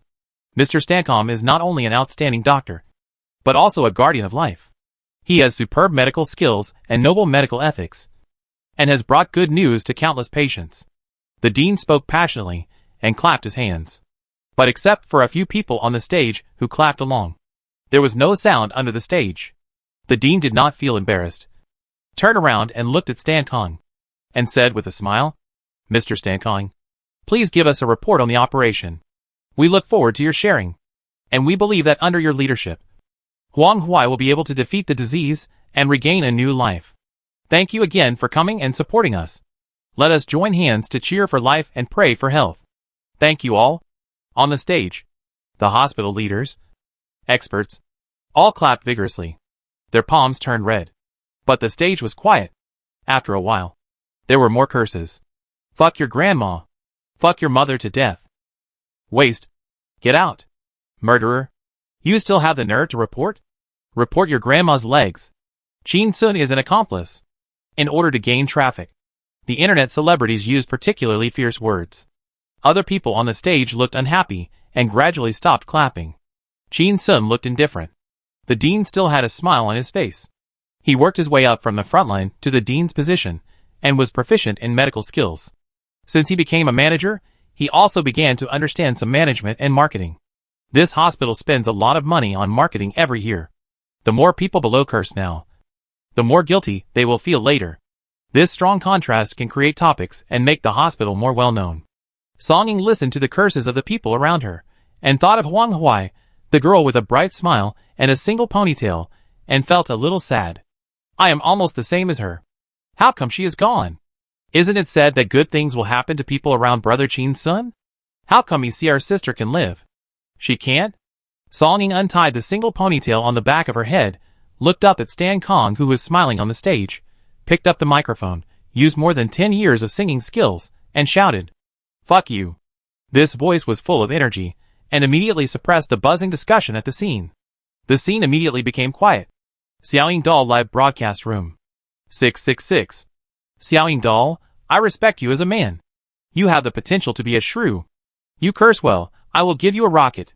That's how it should be, I will make this bastard laugh. Is he still a human? Go up and stab him, I will give you a carnival. Chin Sun immediately recognized that it was Song Ying's voice, and felt helpless. Why does this girl want to join in all the fun? And she curses? Isn't she afraid that the live broadcast room will be blocked? When Stan Kong heard this earth-shattering, crying curse, he still kept a smile on his face, held the microphone, looked in the direction of Song Ying, and asked, "Why do you want to be the mother of the demon grass nest?" As soon as this was said, the whole place was in an uproar. Song Ying was also a little confused. She had scolded so many people before, but she had never heard anyone respond with a Chinese curse like this. And that was Stan Kong asking the question sincerely. Song Ying said loudly, "Whoever performs surgery on Huang Huai, I will hack his mother." As soon as the voice fell, there were several cheers from the crowd. Good. Well said. Well scolded. Whoever performs surgery on Huang Huai, we will hack his mother. Chin Sun frowned slightly. What kind of quality do these people have? The country really needs to take action to manage the chaos of internet celebrities. You can't be so disrespectful to other people's mothers just to gain some traffic, Stan Kong said with a smile. But I didn't do the surgery. As soon as this was said, the whole audience fell silent, and there was a whisper. What's going on? He didn't do the surgery? Was it done by his assistant? Then he didn't feel guilty about taking the money? Stan Kong looked up at the sky, with a look of reverence on his face, and said with his right hand covering his heart, "This operation was performed by God." Song Ying was furious when she heard this, and cursed. Bullshit! Don't think of blaming God. This operation was performed by a beast with sores on his head, pus on his feet, and a son without an asshole. Chin Sun? Fuck. Song Ying speaks so dirty? Xiaoying Doll Live Broadcast Room. The barrage was high, and some curse words were also brushed. Yes. Beast. Worse than pigs and dogs. Waste.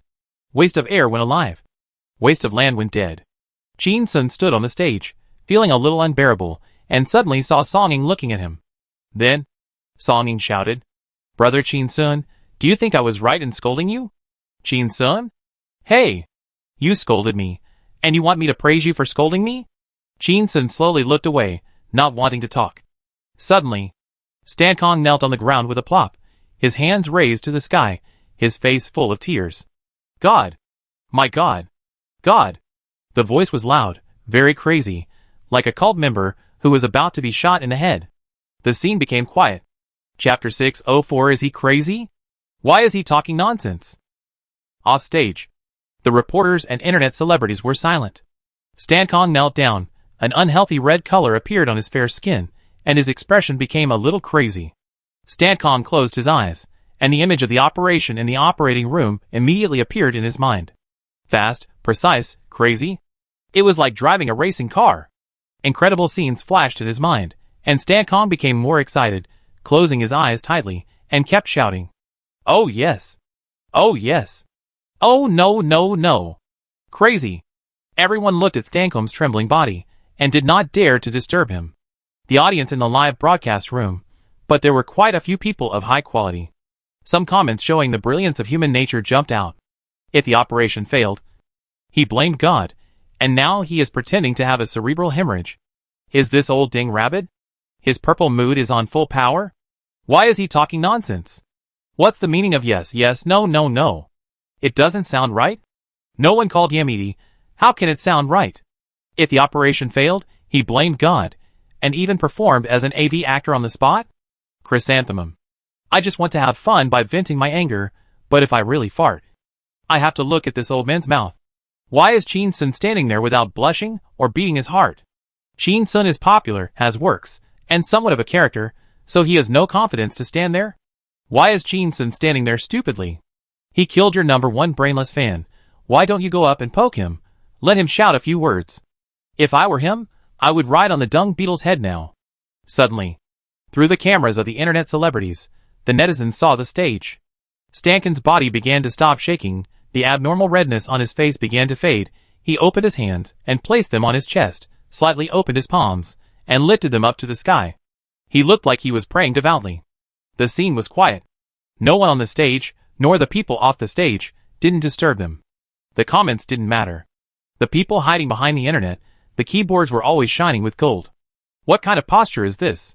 What's going on? Is he apologizing to God? I feel like his 2 hands are holding up God's 2 balls. Be careful with your words. Don't blaspheme. How can God have such big balls? It's obviously holding up God's buttocks. Buttocks are not balls. Who cares if he is atonement or not? If apologies are useful, what do we need keyboard warriors for? Scold me. Scold me hard. I'll kick you to death. A lot of dirty words suddenly appeared in the live broadcast rooms of various internet celebrities. After a while, some people were not satisfied with just cursing online. They gave gifts to some anchors and asked them to read the comments. The live broadcast of internet celebrities in this world is in the pioneering stage. Currently, those who have entered the live broadcast circle are some bold, thick-skinned, wild, and conspicuous people. There was a chubby male anchor, looking at the popularity and gifts in the live broadcast room. He was immediately obsessed with money. He took a look at the comments and shouted at Stancom on the stage. Don't play dead. Don't kneel, stand up like a man. You coward. After shouting, he saw someone in the live broadcast room gave 2 gifts worth 300 yuan. And he was so happy that he wanted to make up some dirty words to curse.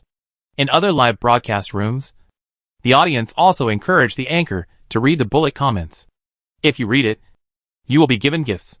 If you don't read it, you will leave and go to another live broadcast room. For a while, many internet celebrities were eager to try. Song Ying looked at the bullet comments, some of which were too dirty to say, frowned slightly, and said softly, "You can leave if you want. If I want to curse someone, it must be because I want to curse, not because you buy me to curse. I don't like you." A few seconds passed. Under the stage, another anchor in the crowd shouted, "What's the point of kneeling? Committing suicide." Then, someone else shouted, "Fuck my grandma's legs. You little piece of trash." The dean heard the dirty words below, turned his head to look at Stancon, and saw that he was still kneeling on the ground with his eyes closed, not affected by the outside world at all. He walked forward, picked up the microphone on the ground, and said, "Please pay attention to your manners, and don't make personal attacks on Mr. Stancon. You will be detained if you insult others in public." As soon as the voice fell, a host who was about to curse suddenly lost his temper. But in another place, another voice was heard. "I didn't attack the Honorable Dr. Stancom. I was just reading the comments of my fans." The comments said. His voice suddenly increased a lot. "Whoever did the surgery, I am his father." There was a laugh at the scene. This blogger was finally scared, using "who did the surgery" to refer to Stancom. It seems that it should be able to avoid some legal risks. There was laughter under the stage. On the stage, Jin Sun looked unhappy. It was true that when you are at home, your father came from heaven. It is impossible for a good person to do good things. Then, he heard a mess of voices from the stage. He didn't know whether they were reading the comments or carrying out their own opinions. "Whoever performed the surgery, I am his grandfather. You scolded me well. Hey, UF** King took advantage of me?" It was said in the comments. It was said in the comments. "It has nothing to do with me." After a while, another female voice sounded. "Whoever does the surgery, I will pry open his skin and stuff the devil pepper seeds inside." Her voice was gentle, which was in stark contrast to what she said. After she finished speaking, she quickly added, "This is what the bullet comment said, not what I said." Too perverted? Jin Sun? Is this something a human could come up with? Food enters through the liver gate. Isn't this the opposite of the heavenly power? A bunch of stupid internet celebrities. Each of them is now reading the bullet comments and talking nonsense. Don't cry when they are banned later. The dean heard that these people were getting more and more excessive, and was worried that it would bring a bad impact to the hospital. So he quickly took the microphone and said, "Please calm down. Don't say bad words." Then, a voice came from below. "I'm calm. Your mother's head?" The dean was anxious. Is this also what the barrage said? The voice sounded again, with a little embarrassment. I'm sorry, I was just in a bad mood, I didn't stop. A burst of laughter came from the stage. The dean took a deep breath, looked at the crowd below, and when his eyes swept across the cameras of the reporters, he stayed for a while longer, and announced loudly. Everyone, originally. I shouldn't be the one to announce this. But now the situation is a little out of control, so... He turned his head to look at Stancomb, who was still kneeling on the ground with his eyes closed, and said it word by word, sonorously. Ms. Huang Huai's operation was successful. He waved his hand and raised it high. A great success. Chapter 605 Miracle is, what meet God. As soon as the voice fell, the scene was quiet for a moment, then, a buzz of discussion sounded. As quiet as a mosquito. Gradually, the sound became louder and louder, and slowly gathered into waves. Almost overturned the sky. Under the stage, reporters shouted one after another. Success? Dean, excuse me. Did you just say that Huang Huai's operation was successful? Did I hear it correctly? Do you mean that Huang Huai survived? As far as I know, the whole operation took no more than 3 hours, which was 10 hours shorter than expected. Is it true? What does great success mean? Does it mean that there will be no sequelae? Hello. Hello. Is Huang Huai available for an interview now? The dean looked at the excited reporters below, with a smile on his face. He turned his head to look at Stancomb, and saw that he was still praying devoutly. And he couldn't help but sigh in his heart. The dean stretched out a finger, pointed at Stancomb, and made a gesture to silence. The scene became quiet. After learning that the operation was successful, they immediately liked Stancomb, and were particularly tolerant of him. Since he still wanted to whisper to God for a while, let him continue for a while. 2 minutes later, a net celebrity suddenly spoke up and said, I didn't mean to disturb Stancomb, but netizens kept spamming the screen and wanted me to be a mouthpiece to apologize to Mr. Stancomb. Then I will read the barrage, he said, paused for a while, and waited for others' reactions. The reporters looked at him, and the internet celebrities also looked at him. The people on the stage also looked at him, but no one said anything to stop him, and they all acquiesced to his behavior. The dean looked at the internet celebrity, smiled and nodded gently. Just now, the internet celebrities were full of shit, and he couldn't stand it. But now, he wants to apologize. Praise, and praise, which is what he wants. The internet celebrity cleared his throat, and said loudly with ups and downs and full of emotion, Dr. Stancomb, some people may kneel, but their tall and majestic bodies are like an iron tower. You are the most courageous man in the world today. The dean smiled with satisfaction. Then, in another part of the crowd, another voice was heard. The netizen who just cursed someone here also realized his mistake. I want to read it too. After a pause, he said, Whoever did the surgery is my father. There was a burst of laughter at the scene. The two poles reversed too quickly. Just now, he recognized someone else as his son. Qin Sun sighed and shook his head. These people really have no moral integrity. While sitting at home, a son came from heaven. Congratulations on being a father. Then, another voice was heard. Whoever did the surgery is my grandfather. Qin Sun. Yes, another grandson. There was another round of laughter. Someone joked. The netizen who was taken advantage of just now is now the master, and has taken advantage back. The scene burst into laughter. The laughter stopped. Another female voice sounded, still speaking in a gentle voice, loudly. I have a comment here that says, Whoever did the surgery, I will lick his skin and lick out the pepper seeds inside. Qin Sun's anus tightened. Even Hong Lemon didn't play so much. Isn't this bullshit? There was a burst of laughter at the scene. Suddenly, another rough voice shouted, I have a talented person here, who watched a carnival, and asked me to read a bullet screen.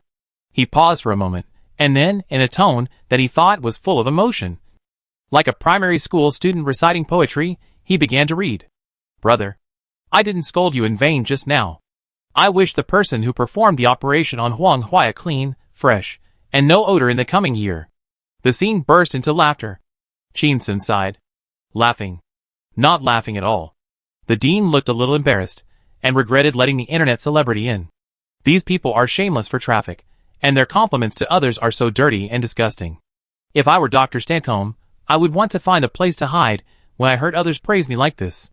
How thick-skinned do you have to be to remain calm on the stage?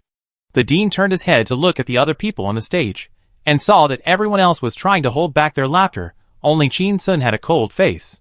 He was somewhat impressed. Chin Sun was indeed a man who had seen many storms and waves, but he was not amused at all. This skill of nourishing chi was really good, and he seemed to be a little dissatisfied. He seemed to be indignant about what happened to Dr. Stan Kong. Suddenly, Stan Kong opened his eyes and stood up. There was a commotion under the stage. Reporters rushed forward again, holding their arms and holding out the microphones, asking questions loudly. Dr. Stan Kong, how are you feeling now? Dr. Stan Kong, why were you able to complete such a difficult operation in such a short time? Dr. Stan Kong, could you please use more straightforward language to briefly explain the operation process? Stan Kong looked at the stage below. The reporters rushed to the stage frantically.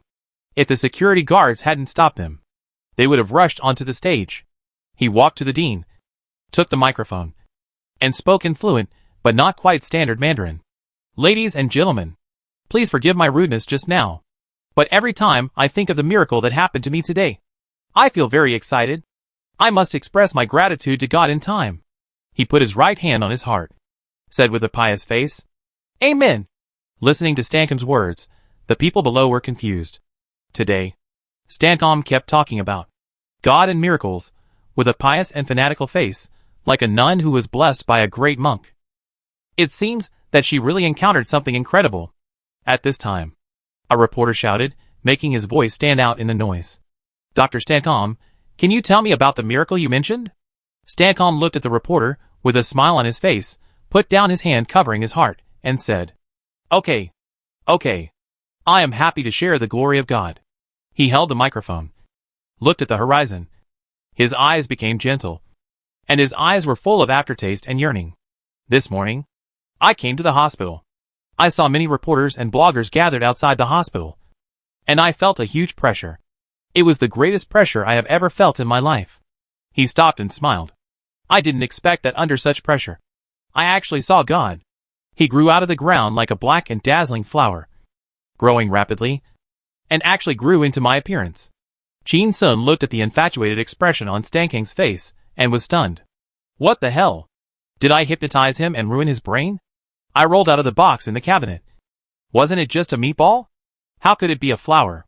And what is black and dazzling? Chapter 606 you said, is there a possibility that you were kidnapped? Off stage. Everyone looked at Stan Kong on the stage, with their eyes wide open, and they were all quiet. The live broadcast room barrage. I think he might be insane. I am very worried about his mental state. I always think that those who study medicine are absolutely rational people. Everyone's physique is different. Just because you can't see God, it doesn't mean that others can't see it. But the way he described God's appearance, black, rapidly growing, is exactly the same as the state of me digging out the cow's fetus. God is exactly the same as Stan Kong? Isn't this schizophrenia? Please be more tolerant of a miracle doctor. Stan Kong's voice was soft and gentle, and he continued to tell the story. The voice was as gentle as a lover's whisper. God walked in front of me. I asked very devoutly, Who are you? God said to me in a tone full of divine brilliance. He glanced at the people under the stage. God said, I am your father. As soon as the words fell, Dean? Chin Sun tried hard to hold back his laughter. Dare not laugh. Dare not laugh at all. Under the stage, reporters, internet celebrities, all opened their mouths wide. Like toads. Live broadcast rooms of various internet celebrities. Is he your father? From the tone of voice, is God from China? Except for China, I can't think of any other country where people are so keen on being fathers. Dr. Stan Kong must have completed an epic operation, and he was so excited that he went crazy. He mistook a person who looked exactly like him as his own child, but it was barely, slightly, and there was a little bit of reason. I wonder who will dare to say that God is a woman in the future. There are victims here. No, the lucky ones saw God's tricks with their own eyes. God is Father. Stan Kong smiled. His eyes were empty, recalling everything that happened in the office. The memory was a little fuzzy, a little dreamy, but he still remembered the general direction of events. Stan Kong continued. God took out an extremely sharp scalpel from his trouser pocket and showed it to me. He said he would take me to heaven. Then, I heard a song from heaven. He frowned slightly, racked his brains, tried hard to recall the song, and hummed softly. Baby, baby, why are you so good? La la, la la la la la. Chin-sun? Did Stan Kang's brain get damaged by sleeping pills? Or was it hypnosis that damaged his brain? Is the dog filter for God so strong? I put the switchblade on his neck. And he said he was showing him a scalpel? Child. Why are you so bad? It became baby. Baby. Why are you so good? On the stage. Except for Stan Kong. Everyone else was silent. Off the stage, everyone was stunned. The total number of people in the live broadcast rooms of various internet celebrities has exceeded 500,000. The comments were pouring out crazily. Ah, I don't understand. My head is itchy, I need a brain. Can anyone explain to me, what on earth is he talking about? Whose God is so boring that he takes out a scalpel from his crotch and plays a song for him? Is God singing a nursery rhyme? Or is it in Chinese? Pass it on, God is a Chinese. Pass it on, God is a father. Pass it on, God is a father from Chinese. On the stage, Stan Kong showed a sweet smile of a hot-faced girl, holding the microphone tightly with both hands, as if holding a bunch of roses, with a happy expression on his face. His voice was light and soft. Later, I woke up. God gave me 2 gifts. He looked down at the stage, seeing the expectant eyes of the audience, and pointed to his eye sockets. The first thing, God said, I will give you 2 woos. Then, I won God's medal. Dean? No. Is he really crazy? Chin-sun. It shouldn't be. People who believe in God should not be like those who believe in Brother G. They are all brainless. He took 2 punches from me. And he seems to be very proud? Off the stage. Reporter, the way the internet celebrities looked at Stan Kong changed, became a little sympathetic. The number of people in each live broadcast room continued to rise. The comments became even crazier. It's impolite to say this, but I want to ask, is he not sick? God's gift? Is it that I give you 2 woos? This God is not very virtuous. Whose God beats and scolds people? Dr. Stan Kong also looks like he enjoys it, seems to be a masochist. God's medal to Wowo? Ha ha ha. I laughed to death. On the stage, seeing the silence below, Stan Kong was very satisfied. He thought that everyone was touched by his story, and had great respect for God at this time. So he expressed his respect with silence. He looked a little proud, and continued to tell the story. The second gift. At this point, he paused for a moment, and a hint of shyness appeared on his face. He slowly stretched out his right hand, opened his fingers, and suddenly grabbed his crotch. God's hand. The second gift. God gave me a hand of God.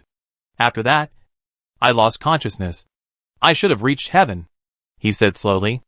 I have never felt so peaceful. Chin-sun looked at the extremely pious expression on Stan Kang's face, and pursed his lips tightly. He kept thinking about the scene of being chased by the tiger tank in the small hotel, and was afraid that he would laugh out loud. The dean couldn't help it anymore, opened his mouth wide, and let out a cry of surprise. Ah! The leaders of the hospital. Ah! The experts. Ah! The reporters. Ah! The internet celebrities. Ah! At this time, the whole world seemed to echo with a cry. Ah! In the live broadcast room, the comments went crazy. Ah! Ah! What a godly move. This is what it means to be groped in the crotch. What do you mean by losing consciousness, reaching heaven? You must have fainted. The pain in the balls is level 10, more painful than giving birth. Stan Kong is enjoying it? What do you mean by the heart has never been so peaceful? I don't know what to say. So when Buddhism talks about cutting off the root of troubles, it's not hair, it's that thing. When God gives people gifts, he gives them 2 punches first, and then gropes their crotch? God seems to be very sensitive to spherical objects. Interest, first the eyes, then the balls. Girls, you have 2 big balls, be careful of God. First use a knife, then give 2 punches, then grab the crotch. This sounds like being robbed by a gangster. Right? If he doesn't have schizophrenia, then I should have schizophrenia. I now know why Stan Kong was kneeling on the ground, trembling all over and shouting yes, and no, this is also being raped. I heard that when people suffer great pain, the brain will automatically beautify those scenes. Suddenly, a reporter said loudly, Dr. Stan Kong, what you said is too absurd and too hard to believe. Why don't you want to admit that this operation was performed by you beyond your ability? Do you have to attribute it to God? She paused and raised her voice. Or, there is a hidden story. Tell me, is there a possibility that you were kidnapped in your office? Chapter 607 So arrogant?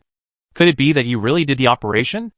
After the reporter finished asking the question, he stared at Stan Kong with a pair of bright eyes. Jin Sun sighed quietly. You are so smart. You are so talkative. The dean frowned, somewhat dissatisfied. This reporter is too rude. If Stan Kong was really kidnapped by robbers, who did the operation? It couldn't be the robbers. Right? If the robbers had such good skills, why did they become robbers? Wouldn't it be good to be surgeons? Stan Kong looked at the people under the stage, and saw that they were all looking up at him, with a smile on his face, putting his right hand on his heart, said with a look of reverence. This is an operation with a success rate of only 3%. Anyone who can perfectly complete such an operation will be honored.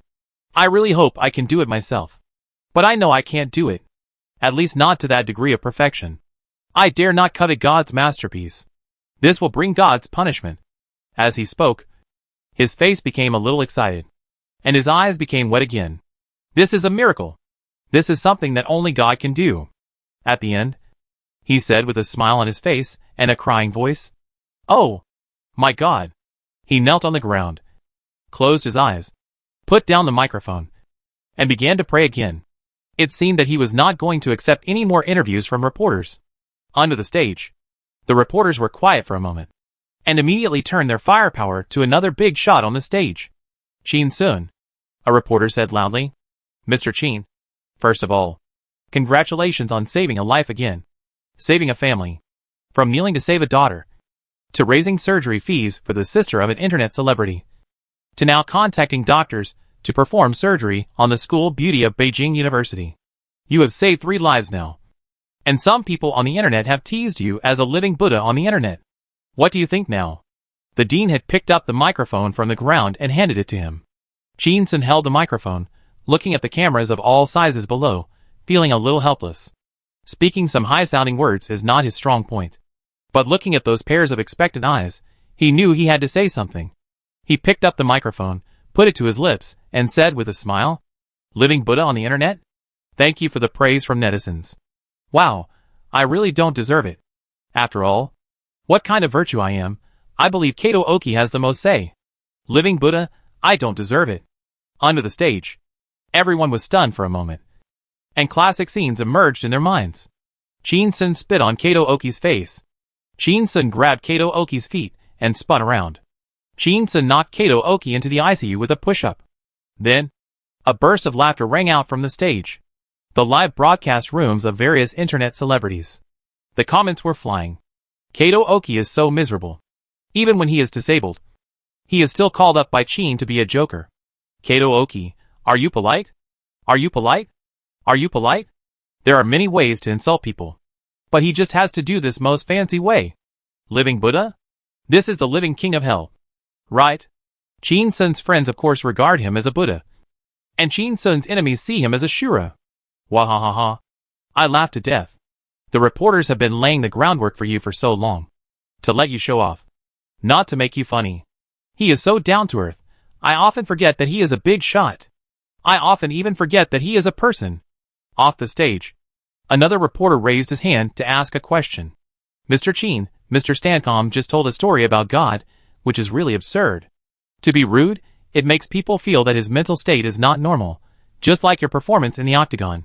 Is it because you invited him to read your Fatal Identity script? You said before that. This is a story about mental illness. After that, there was a chuckle from the audience. Because Jin Sun is not a big shot, he is down to earth, which makes the reporters feel relaxed when facing Jin Sun, and also said some witty remarks. Jin Sun was a little happy when he heard the reporter's question. Hey! The reporter's questions were the same as the ones we paid for. He even mentioned Fatal Identity, which saved a lot of marketing money, which I can save to wash my feet. I must give a more exciting answer, so that the live broadcast of this segment by the internet celebrities can be spread more widely.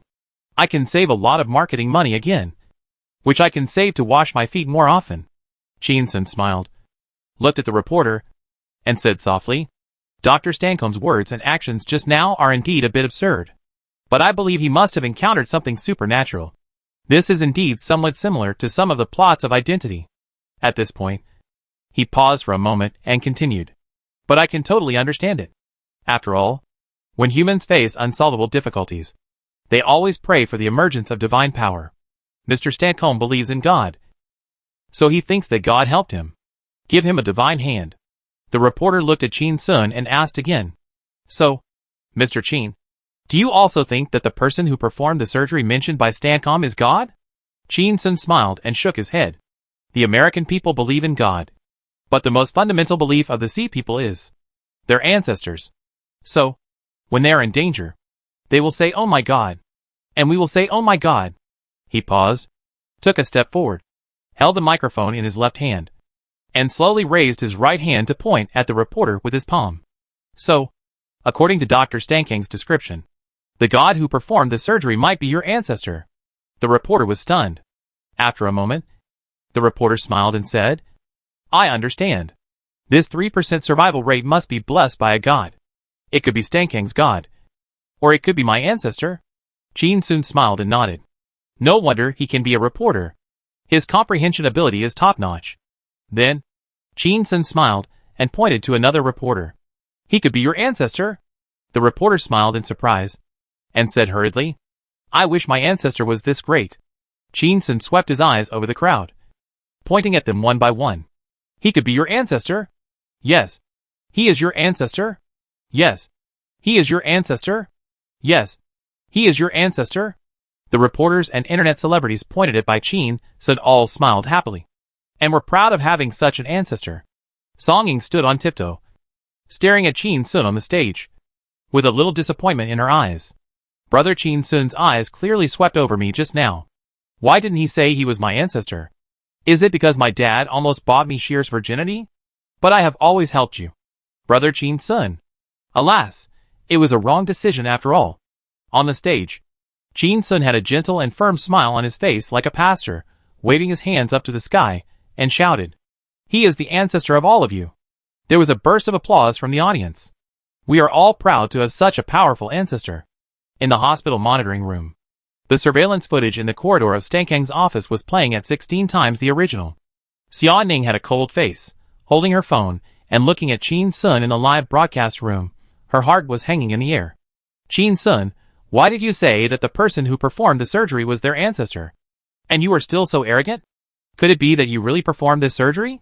Chapter 608 This kid is so crazy. Reverse blessing fans? The live broadcast rooms of various internet celebrities. The barrage is also vying. My ancestor? On this day, Chin Sun has children and grandchildren all over the world.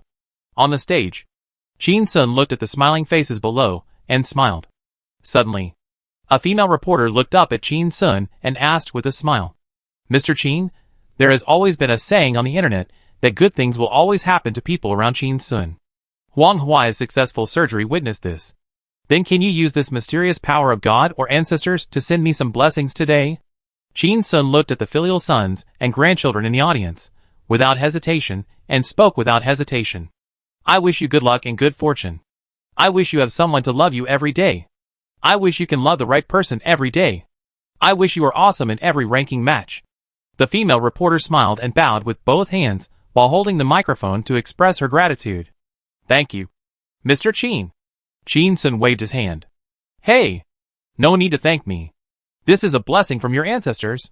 The smile on the female reporter's face froze. Huh? Why does it sound weird? A burst of laughter broke out at the scene. Live room barrage. Okay. Is this how you play it? Chin Sun, you have to take advantage of me. Right? Please, it was the female reporter who asked me to rely on the power of God and ancestors. I did it according to her wishes. Don't say it. Chin Sun wrote these few lines very well. As expected of someone who writes songs like peeing, he can even rhyme easily. Under the stage, Song Ying stood on tiptoe, looking at Chin Sun, put one hand around her mouth, and shouted, Brother Chin Sun, I have a sister here who has bought 5 carnivals. I want you to wish her to be a rich second generation in her next life. Please. Many people turned to look at Song Ying, recognizing her as the Xiaoying doll, and couldn't help but feel envious. This little girl is so smart. When Chin Sun was still a little unknown, she hired Chin Sun to do marketing for her. As a result, just after graduating from high school, she became a big internet celebrity with millions of fans. That's not enough, she kept calling him brother all day long. She was ready to cling to Qin Sun's thigh and never let go. Qin Sun looked at Song Ying and said loudly, "What? Want to move cement bags? Okay, satisfy you." Song Ying? There was a burst of laughter around. At this time, another rough and masculine voice sounded. "Qin Sun Gigi. I have a fan who gave a lot of gifts. He wants to be rich." Qin Sun laughed. "What? Want to have barbecue downstairs? Okay, satisfy you." There was another burst of laughter at the scene. Another voice sounded. "Qin Sun Gigi. I have a fan who wants to be a rapper." Qin Sun looked at that place and answered immediately. "Want to be a rapper? Okay, I'll satisfy you." The laughter at the scene was much quieter, after all. Only some reporters could understand. Most of the internet celebrities couldn't understand. The dean turned to look at Qin Sun with a look of shock. It's really better to meet in person than to hear about him. This Qin Sun really doesn't have any celebrity airs at all. Does he really not care about his reputation? He can even say such a lewd word? The live broadcast rooms of major internet celebrities. The comments were crazy. Fuck, raper means rapist. Rapper without the P becomes a rapist. Ha ha ha. I laughed my ass off. When the second generation rich heard it, as moving cement bags, Qin Sun's hearing was so bad. As one of the most powerful singers in the music industry today, shouldn't his hearing be very sharp? I think he did it on purpose. Read and reply randomly. I hope Qin Sun has the same low power as the turtle in the wishing well, otherwise if these wishes come true, these people will suffer. Off the stage. Suddenly, another person shouted. I have a fan here, who has played 10 carnivals, he said. He said he wants to be your dad. The scene became quiet. Everyone turned their heads to look at the place where the voice came from, only to see a bunch of heads, and didn't know who said it. He was probably afraid that Qin Sun would hit him, so he shrank back like a turtle after saying it for some gift money. Although Qin Sun was easygoing, he was a big star after all, and his fists were very hard. Not easy to mess with. Qin Sun didn't care at all. When he was in school, he was called Big Show Off for several years. Why did he care about this? He looked at that place and laughed and said loudly, What? Want to be a turtle? Okay. Satisfy you. As soon as the words fell, a burst of laughter rang out at the scene. Ha ha. Qin Sun is very generous. So smart. It really fits the situation. He really shrank his head like a turtle. Where does he get so many dirty words? When there was laughter under the stage. Some self-media have already started to publish articles on Douyin, Weibo, and other self-media platforms after watching the live broadcast. It soon became a hot search. Huang Huai's operation was successful. The internationally renowned doctor attributed the success of this operation to God. Qin Sun's theory of ancestors. Qin Sun lip-synced online, reversely blessing fans. As the news spread from various channels, more and more people flocked to the live broadcast rooms of internet celebrities. Xiaoying Gongzai's live broadcast room reaped the most dividends, and suddenly there were 100,000 people online. Gifts were swiped crazily. After a while, gifts worth more than 300,000 were received. Shudian Film and Television City.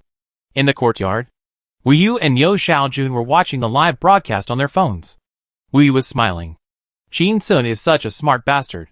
He never forgets to take the opportunity to promote my movie. Yo Xiaojun snorted. Pretentious guy. The naughty car near the studio. Mao Qianni was wearing a bra, which squeezed her chest out of shape, and her veins were faintly visible.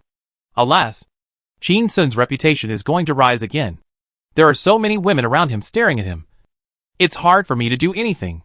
Gao Man was in the naughty car.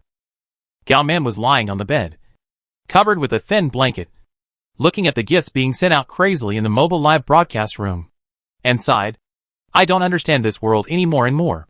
This kid is cursing you so much. And you keep sending gifts? Begging him to curse? As she said that, she picked up a doll next to the pillow, stuffed it into the quilt, clamped it with her legs, and cursed in a low voice. Bless me too. Bless me. Bless. Zhu Yuanji was in the car.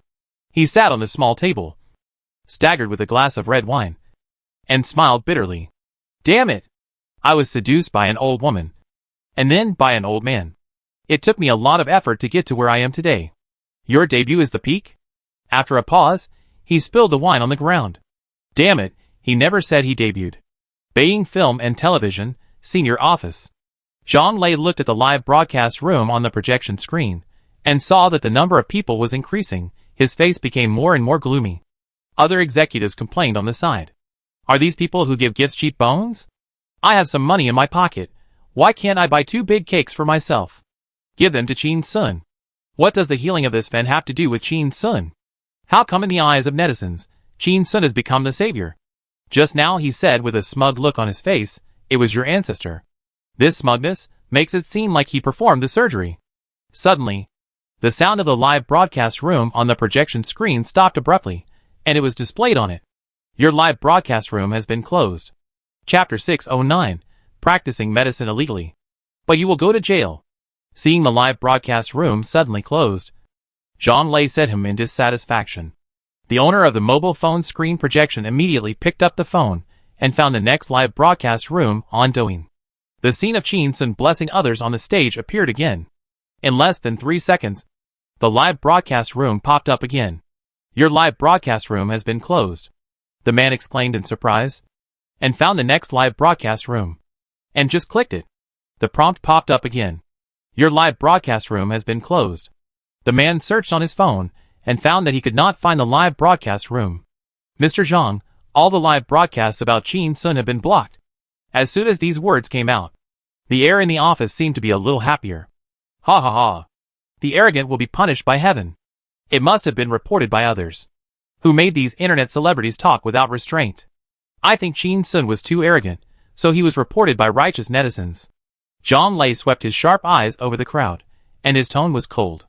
Who have you contacted the Water Army Company? After seeing Chin Sun calling the shots on Douyin, he reaped the benefits, and also studied Douyin. He knew that the anchors would not be blocked from broadcasting unless they violated the rules. And the screens in those broadcasting rooms just now were all aimed at Chin Sun. Chin Sun did not do anything too outrageous, and he was the so-called king of Douyin traffic. The Douyin officials would definitely give him enough face. Many minor violations were ignored. Now all his live broadcast rooms have been banned. He must have been reported by a large number of Water Army. As long as enough people report, even if there is a little problem, Douyin will ban it for safety. Zhang Lei looked at everyone coldly and said, Didn't I tell you? Be honest. In the recent period, we did so many small things before, wasting the company's public relations expenses for a year, and ended up with a lot of shit. You still don't remember? His eyes fell on the face of the public relations manager, and asked in a deep voice, Tell me, what's going on? The PR manager stood up immediately, a little flustered, and hurriedly explained, Mr. Zhang, 20 or 30 live broadcast rooms are banned at the same time. How many water armies must be deployed? Such a big move, requiring so much money. How dare I do it directly without going through the process? He waved his hands vigorously. Mr. Zhang, it's really not done by our company. Zhang Lei looked at the nervous look on his face, nodded, turned his head, and looked at the words your live broadcast room has been closed on the big screen, and frowned slightly. Chin Sun has offended so many people. When he was having a great time pretending to be cool, it must be very uncomfortable to be interrupted from live streaming. This guy should not blame our company for this. Hospital. Under the stage, there was some commotion. The internet celebrities were dissatisfied. What's going on? Ban my live streaming for 3 days. You were also banned? This will make me feel better. Why, you were also banned? What's going on? Aren't we promoting positive energy? Can't even mention our ancestors? What the hell? Chin Sun heard the discussion below and frowned slightly. Beijing Film and Television is still not honest. It seems that we didn't punish them harshly enough last time. They only remember to eat and not to be beaten. Hospital monitoring room. Xiaoning was alone. She quickly browsed Douyin for a while, and saw that all the live broadcast rooms were banned, and put her phone on the table beside her. She turned her head to look at the surveillance video, and her face was as cold as frost. She pressed the play button. On the surveillance screen, a man in a black hat, black mask, black clothes and black pants, took advantage of the night, and ran to the door of Stankam's office at the end of the corridor. The man first took out some keys to open the door. After failing, he took out a bank card and pried the door open. Xiaoning paused the screen and zoomed in. Although the corridor was dim, the surveillance camera had a fill light effect. Looking at the black and white surveillance camera, the pattern on the bank card, it was a black turtle. No, it should be a black tortoise. This was a card of an ancient mythical beast from Country C launched by a certain bank, and it contained 5 million. She personally accompanied Qin Sun to the bank to apply for it and selected it. Xia Ning stared at the turtle, her eyes gradually cooled down, and a slightly mocking smile appeared at the corner of her mouth. Pang? Your good brother was electrocuted to death by an electric fisherman? Shave your head to replace your head? I'm so stupid, I'm really so stupid. I believe your lies. Xia Ning took a deep breath, pressed his right hand hard on the table, trembling a little. Qin Sun, you are amazing, you are awesome. You are a singing god, you can imitate people's voices. You are an actor, you can imitate people's movements. You can also perform surgery. You are a versatile person. You are awesome. You are still on the stage to recognize your children and grandchildren. How dare you be so ostentatious? Xia Ning closed his eyes, his chest rose and fell slightly, after a while, opened his eyes, cold words squeezed out from between his teeth. Practicing medicine illegally. You will go to jail. After she finished speaking, she turned her head to look at the closed door, and regretted having said that just now. Xia Ning shook her head, and began to watch the video seriously, adjusting the magnification and the time. Slowly. She saw Dr. Stankong enter the office the next day, and soon there were some noisy sounds. It seemed to be Stanking's cry for help. Then, the assistants of Stanking's team gathered at the door. Xia Ning clenched her fists tightly, and her heart was hanging. You want to replace Stankong. Why do you have to punch him twice? And grab his crotch? Stupid. Impersonating someone else to practice medicine illegally is fine. But you also want to beat the doctor himself? The assistants in the screen went back. About 10 minutes later, a fake Stankong wearing a mask came out to perform surgery at the urging of the hospital leaders. Xia Ning continued to adjust the time. Estimated the time it would take Qin Sun to finish the surgery. And dragged the progress bar. Qin Sun was seen returning to the office. I will go and apologize with Master Huang. Xia Ning sneered. No wonder he didn't dare to open the door. He's a fake. Xia Ning continued to look back, and saw Qin Sun wearing a black shirt and black pants, and a black hat. She checked the surveillance all the way. Xia Ning saw him enter the men's restroom, and after a while, he came out again. She couldn't help but snort coldly. So fast? Aren't you afraid of getting tetanus from scratching your scalp? Seeing this, Xia Ning probably understood what was going on, and was too lazy to look anymore. She stood up and rubbed her body and squatted down, looking at a pile of messy boxes and wires, thinking carefully and distinguishing for a while. Pull out a hard drive from a small black box. Put it in the bag. Deleting the surveillance can be restored, but if the hard drive is smashed to pieces, the object is destroyed. Even the gods cannot restore it. Xia Ning opened the door and walked out. The security manager walked into the monitoring room and saw at a glance that the surveillance hard drive had been pulled out. But he didn't dare to say anything, nor dare to ask anything. The press conference was over. Stankong was taken to the office by his assistants to rest. Qin Sun went to Huang Huai's ward, and chatted quietly with Huang Jiangwo, waiting for Xia Ning. After a while, Qin Sun heard a familiar sound of high heels, and a smile appeared on his face. Ning Ning's footsteps were really unique, always exuding a murderous aura. She was so cute, but she had to pretend to be a cold and arrogant female devil. There was a knock on the door. Qin Sun smiled. She is quite polite.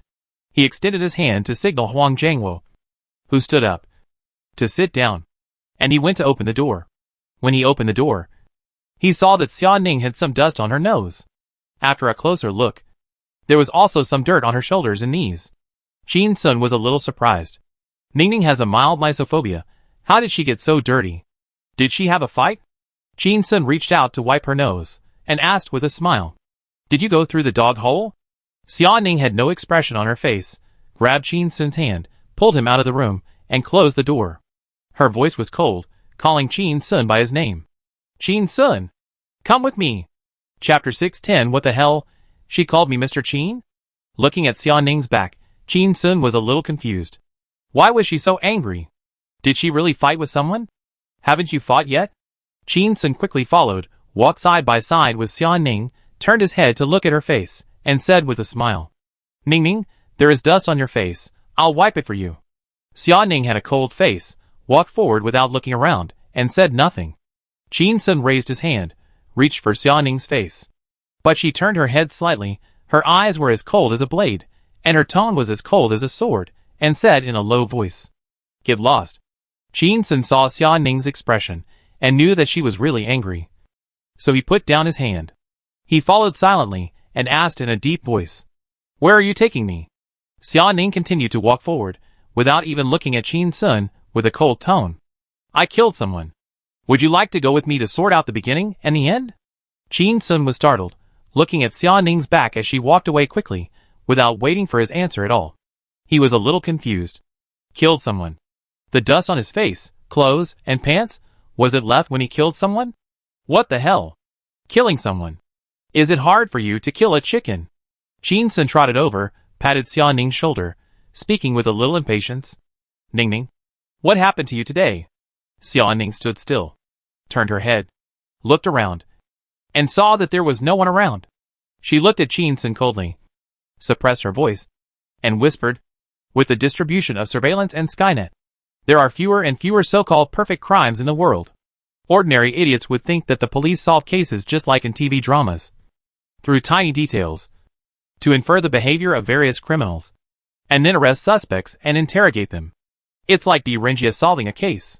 She took a deep breath, slowed down, and continued, "But nowadays, the police handle cases by basically checking with surveillance cameras. They catch the criminals directly like rats in the sewers, and expose them directly to the sun." Xia Ning stared at Qin Sun, pointed at his head, and his voice became even colder. "I didn't expect it. There are actually mentally retarded criminals, with so many flaws exposed that it's like running naked in the sun. And he even dared to speak so proudly on the stage, claiming his descendants everywhere." Hearing this, Qin Sun's heart skipped a beat, and he immediately understood. Finished. Ning Ning guessed that I performed the surgery? How did she guess? Am I going to be arrested and sliced? Qin Sun raised his hands, wanting to hug Xia Ning's shoulders, but saw her take a small step back. Small movements, but the damage was so great. Qin Sun was stunned. Xia Ning stared at Qin Sun's eyes, and said coldly, "Follow me." After saying that, she turned around and left. Qin Sun followed quietly all the way, just like a husband who was caught cheating. After leaving the inpatient department, passing through a garden, entering the building where the Stancom team is located. This building is very remote. Xia Ning took Qin Sun up the stairs to the 3rd floor. The Stancom team was in the innermost office on this floor. Qin Sun was a little surprised. Did she want to take me to apologize to Stancom? Is her moral standard so high?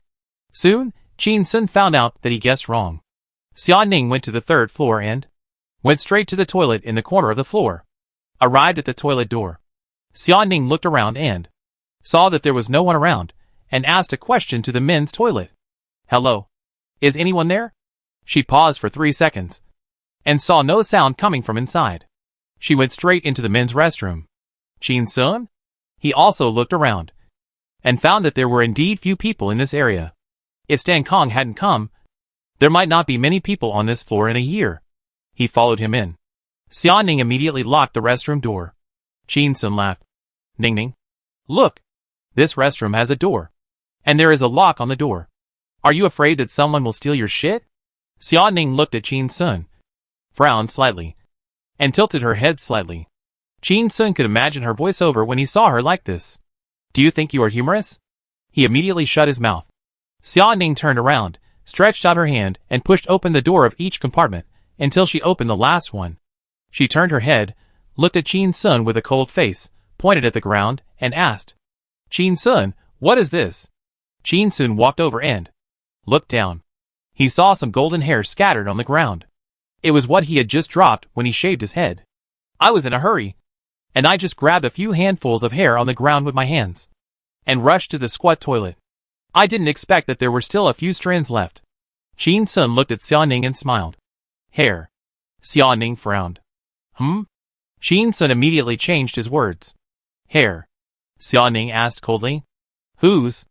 Qin Sun hesitated, and answered, "Mine." Xia Ning looked at Qin Sun silently, and suddenly laughed, and then the smile disappeared suddenly, just like the white snow on the snowy mountain encountering magma, disappearing instantly, as if she had never appeared again.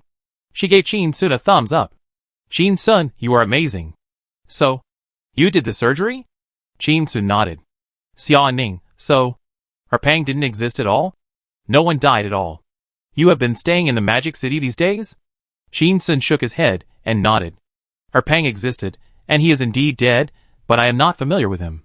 Xia Ning, so? She said 2 words. A bitter smile appeared on her face. She shook her head, and didn't say anything more. Xia Ning wanted to say, so? You made up so many lies. You don't trust me at all. Right? But facts speak louder than words. Since it has already happened, why should he say it again?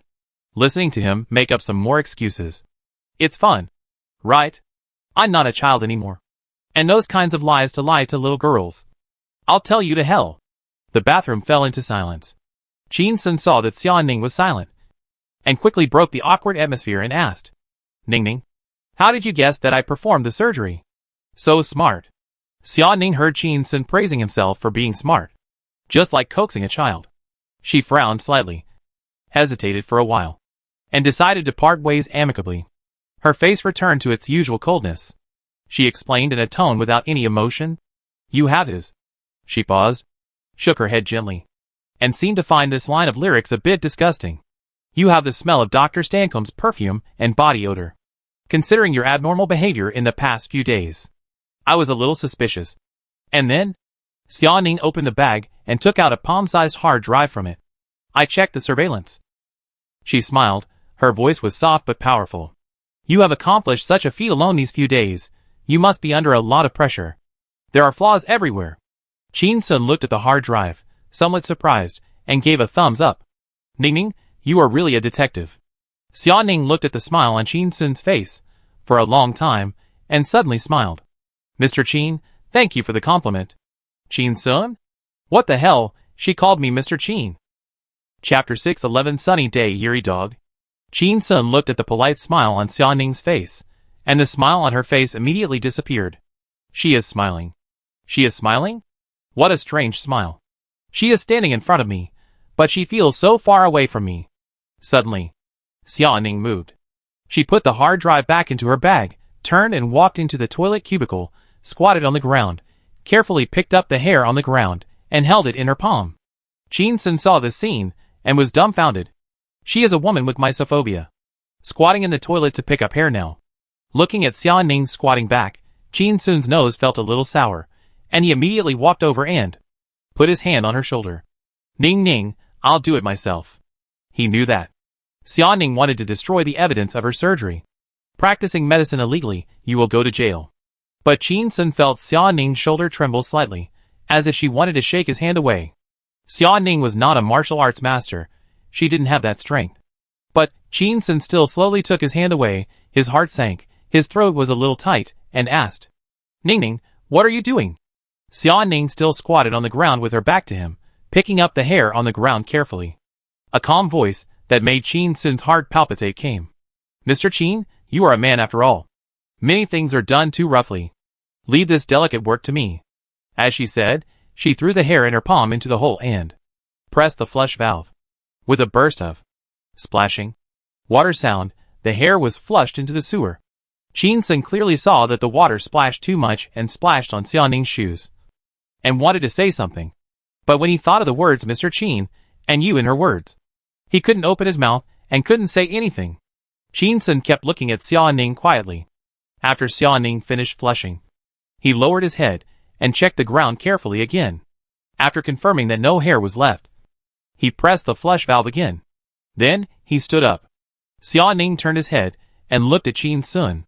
When he met his pair of sad eyes, his eyes couldn't help but tremble, and he immediately looked away. The voice was gentle and polite. Mr. Qin, you should be staying near the hospital these days. Right? Which hotel is it? We need to deal with the evidence there now. Qin Sun stared at Xia Ning quietly, wanting to meet her eyes, but found that she always only left him a profile. A very beautiful profile. The sharp lines, like a cold sword blade.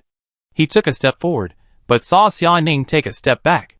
The movement was neither hurried nor slow, and seemed to be an unintentional movement. Qin Sun smiled bitterly. Such a professional refusal. She is indeed a rich lady. This must have been specially practiced. Qin Sun looked at Xia Ning's profile, and decided to be honest, apologized sincerely, and said, I'm sorry. I shouldn't have hidden from you that I know medicine. Xia Ning immediately turned around, looked at Qin Sun, and smiled politely. Mr. Qin, whether you know medicine or not is your own business. Why are you saying sorry to me? You are not sorry to me. After a pause, she added. Besides, I don't care if you know medicine. Qin Sun looked at the smile on Xia Ning's face and felt a little uncomfortable. This smile was very nice. He was not unfamiliar with it. Every time Xia Ning talked about business cooperation with others, he would show this kind of smile on his face. It often made others feel like spring breeze. But am I also a stranger? Really fuck. Qin Sun stopped talking. Xia Ning was silent too. Qin Sun opened the toilet door, walked to the sink, turned on the faucet, and washed his face with a puff of tap water with both hands. After washing, he wiped his face with his palm and shook his hands. Suddenly, he saw a slender hand handing over a tissue. The tissue was unfolded, full of details, like what a high-class waiter would do. Qin Sun was startled, turned his head to look at Xia Ning with a smile, hesitated, and said, "No need." Xia Ning smiled and nodded, crumpled the paper in her hand into a ball, and threw it into the trash can. She stood in front of the sink, slowly turned on the faucet, and washed her hands carefully with a calm face. It was still her standard hand-washing steps. Wet your hands with water first. Then apply hand sanitizer, and scrub carefully. Then rinse off the detergent. He also carefully checked the gaps between his nails. Qin Sun watched silently from the side, with no expression on his face. Seeing Xia Ning wash her hands, Qin Sun walked to the front, and took Xia Ning to a small hotel nearby. The two went downstairs in silence, left the hospital in silence, silently took a taxi. The driver asked, "Handsome guy, where are you going?" Qin Sun was a little angry. "To the best club in Shanghai. I want to drink the strongest liquor, and hack the hottest chickens." The driver, he was shocked, and turned his head to look at the two people in the back seat. Both of them were wearing masks. The man was wearing a hat, but at first glance, you could tell they were handsome and beautiful. The woman was also generous. When she heard the man say he was going to the club, she didn't react at all. She was still looking out the window with her face sideways. The driver saw that the woman didn't say anything, and immediately turned his head to look ahead, and said with a smile, "Okay. There are no prostitutes in the Magic City. They are all ladies from rich families." He stepped on the accelerator to start the car. Qin Sun glanced at Xia Ning secretly, and felt a little annoyed. "Iceberg beauty? Stay here and use cold violence against me? Do you believe me? I will give you 2 punches and make you scream?" After a while, Qin Sun looked at the driver and said, "Forget it, I won't go whoring today." He turned his head, and stared at Xia Ning and said, "Master, let's go to the Red Star Hotel. I have a girlfriend, I don't need to spend money." But Xia Ning was still staring out the window, without any reaction. Qin Sun's heart sank to the bottom of the valley. She is really a domineering female president. She can take it, and let it go. Do you really need to punch me twice before I will pay attention to you? Suddenly, the driver's laughing voice came. Red Star Hotel is a shabby hotel. The sound insulation is very poor. Why don't we go to the nearby Red Apple Hotel?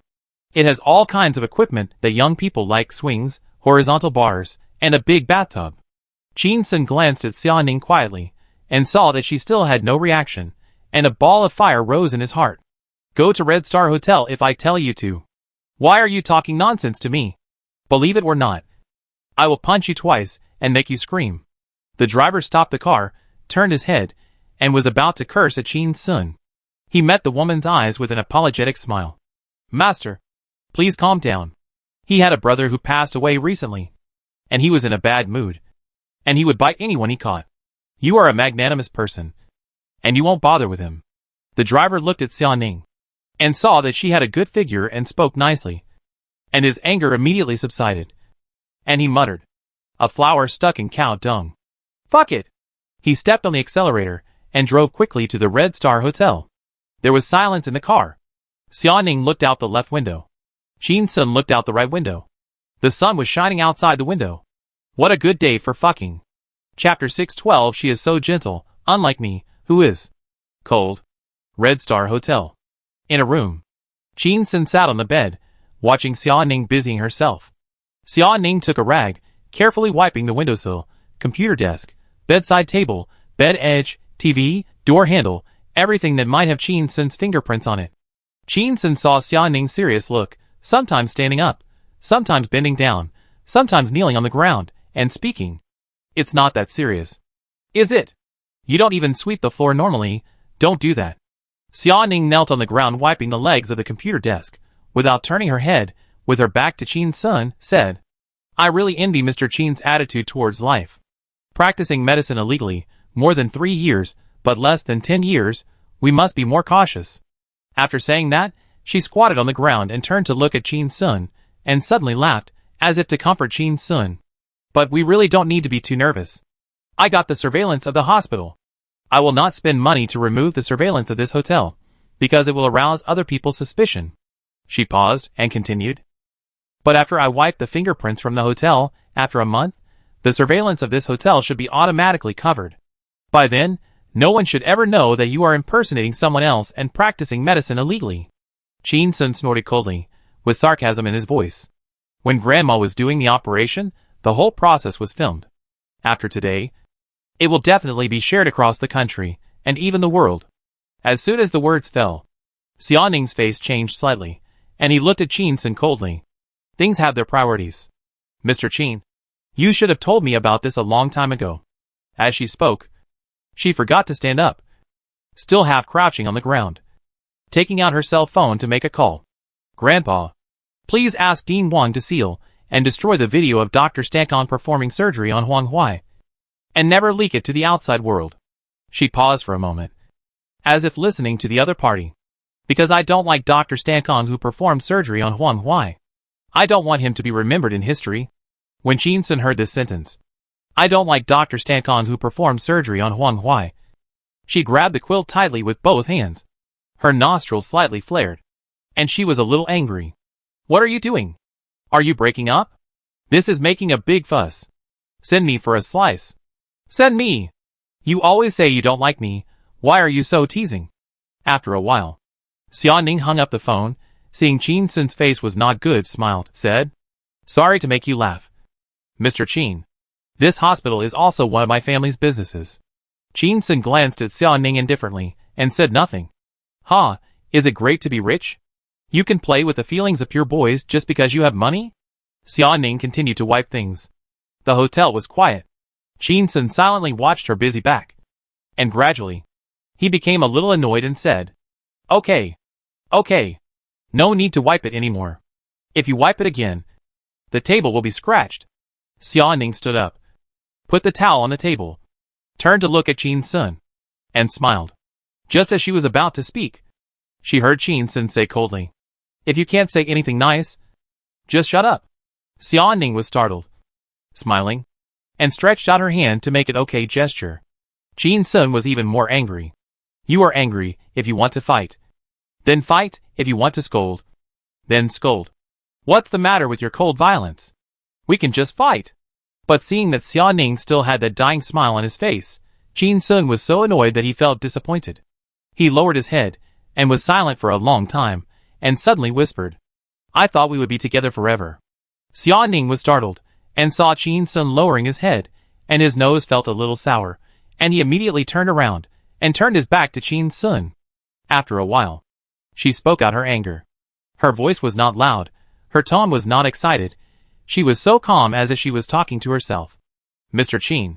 Yes, we have known each other for less than a year. To be exact, 7 months. Qin Sun immediately raised his head, and looked at Xiaoning's back.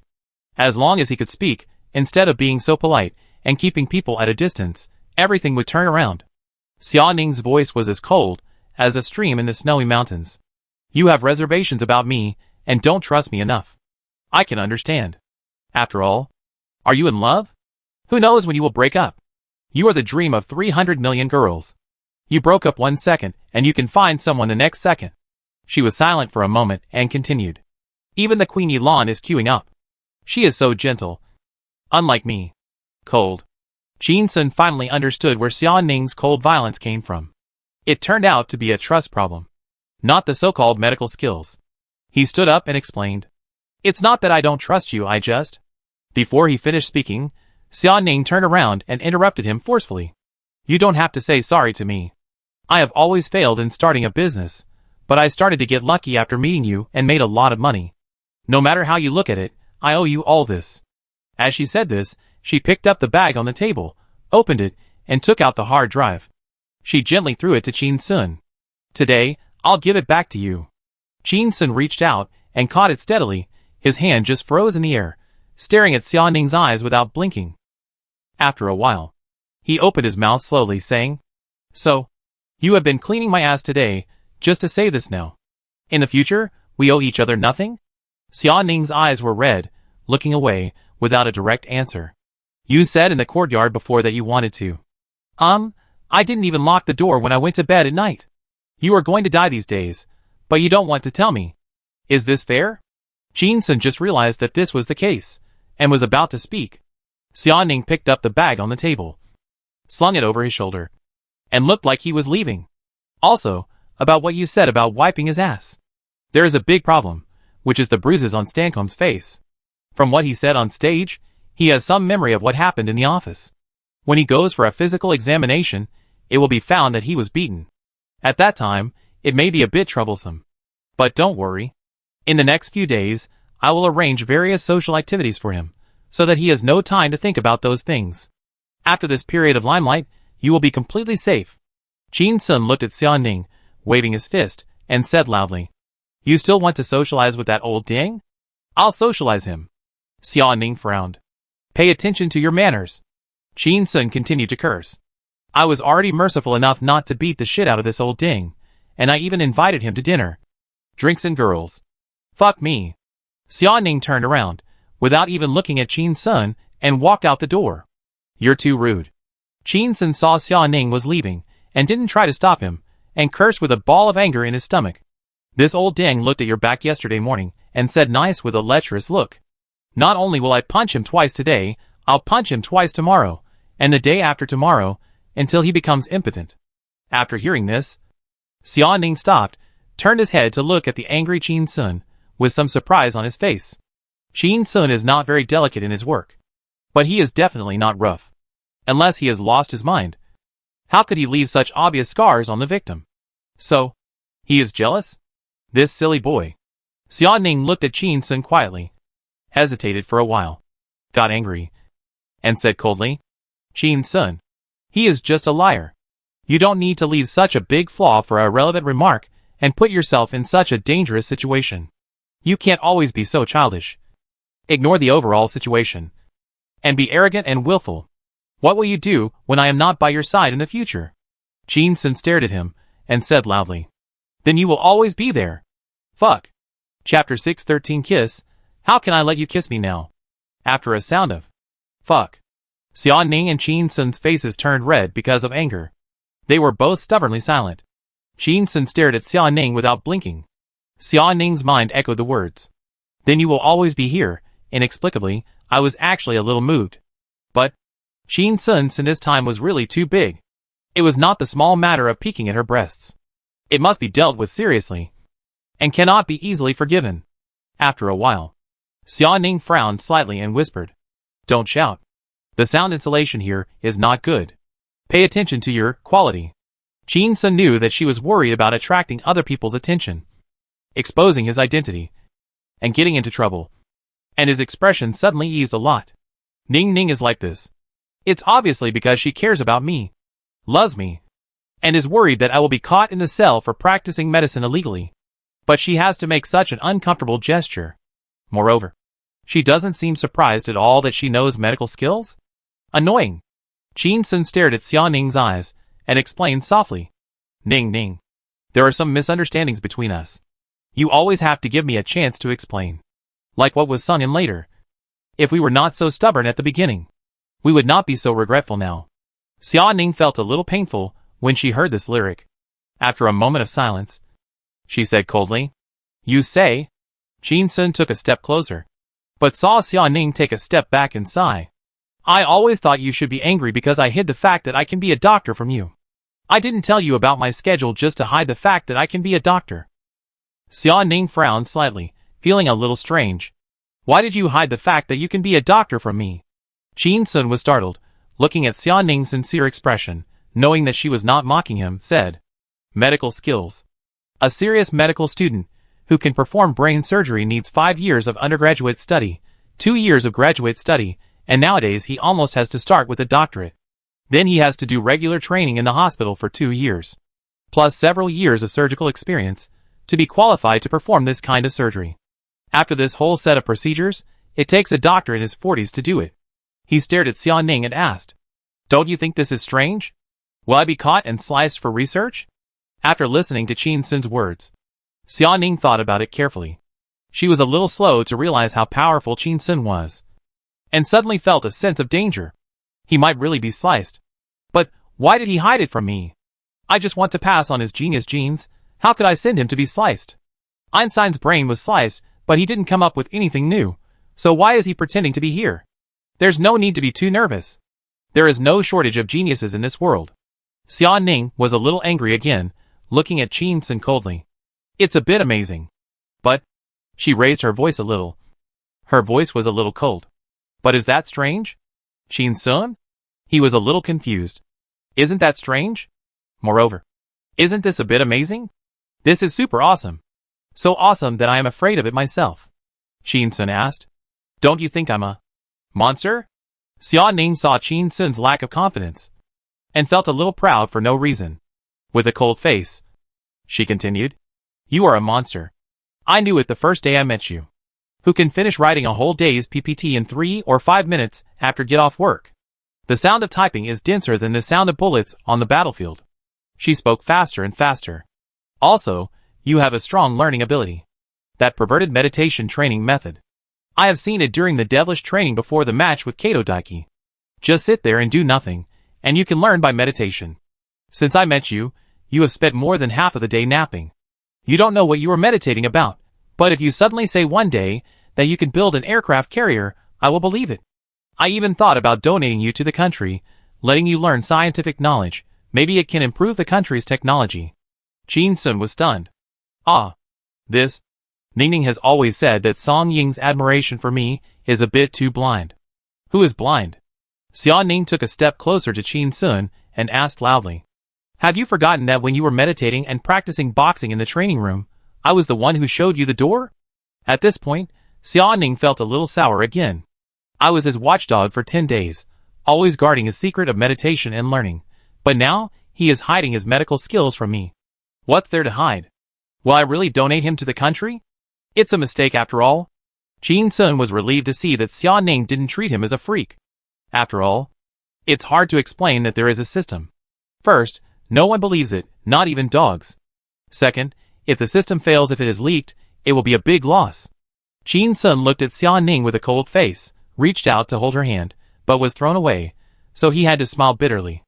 Ningning, I really didn't expect that. Your confidence in my learning ability would surpass my own? He saw Xia Ning turn her head expressionlessly, looking away.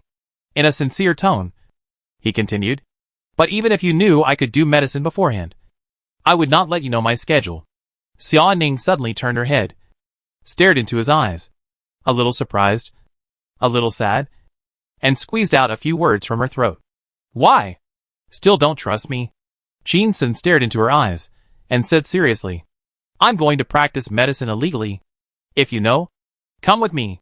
Once the truth comes out, you will be an accomplice, and you will go to jail. Xia Ning heard it, with mixed feelings in his heart. After a moment, he reached out and grabbed Qin Sun's collar, saying coldly, Do you think I'm afraid of going to jail? If you want to go to jail, I can accompany you. Qin Sun saw Xia Ning's fair face was red with anger, and her words echoed in his mind, and his breathing became a little disordered. He just felt his nose sore. He opened his mouth, not knowing what to say. But the emotion in his chest was like a volcano that had been suppressed for 30,000 years, and was about to erupt violently.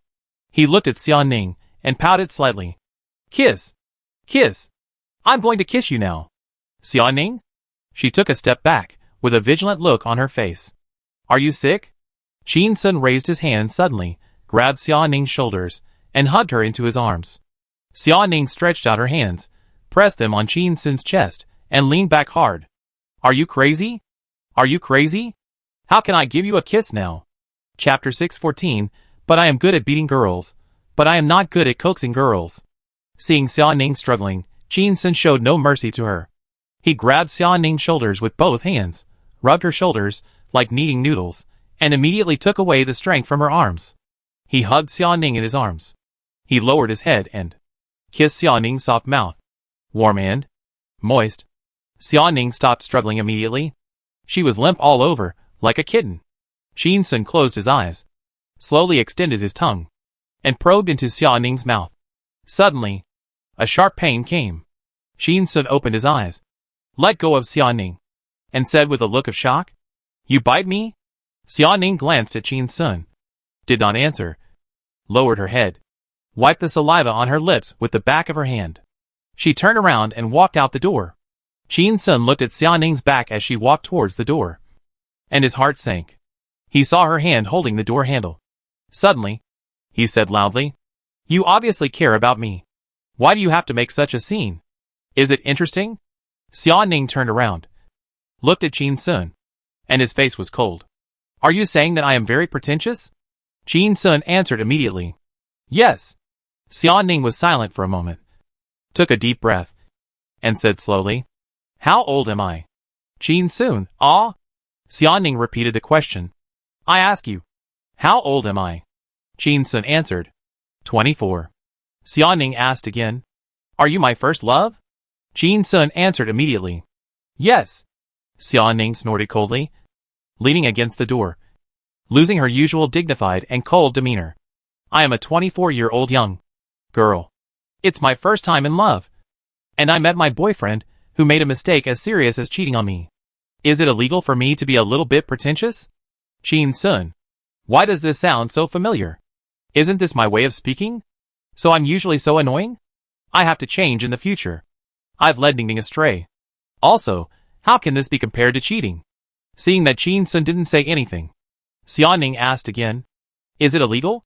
Qin Sun said embarrassedly, "No, it's not illegal."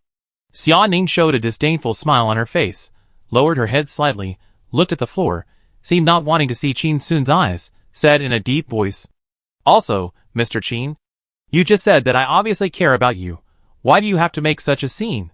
She raised her head, looked deep into Qin Sun's eyes, and lied in a serious tone. It seemed that this would be more credible. "I don't care about you. I'm just afraid that you'll play with fire again one day, lick blood on the tip of the knife, and die without anyone knowing where you are. Tell me a word, so I can go and collect your body."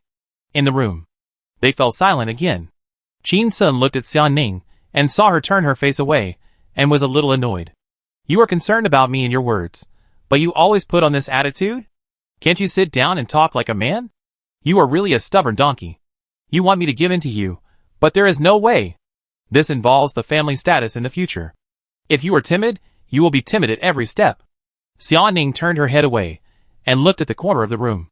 "After scolding just now, the anger in my heart has mostly subsided, but I am still a little unhappy." Gradually, she began to doubt herself again. Am I too fierce? After all, I am 3 years older than him. And women mature earlier than men. Shouldn't I be more tolerant? No. No! This guy only remembers to eat, and not to be beaten. If he is not beaten this time, he will get burned sooner or later. Neither of them has any experience in love. And because of their stubborn temper, no one speaks. 5 minutes later, Xiaoning straightened up, turned around and held the door handle, paused for 3 seconds, and did not hear any sound behind him, and twisted the door hard. Click.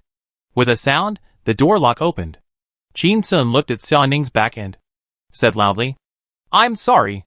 Xiaoning shuddered, gently loosened the door handle, slowly turned around, without the joy of victory on her face, but a little bitter. She looked at Qin Sun, who was already sitting on the edge of the bed, and was silent for a moment, feeling inexplicably guilty, and said, "You're right."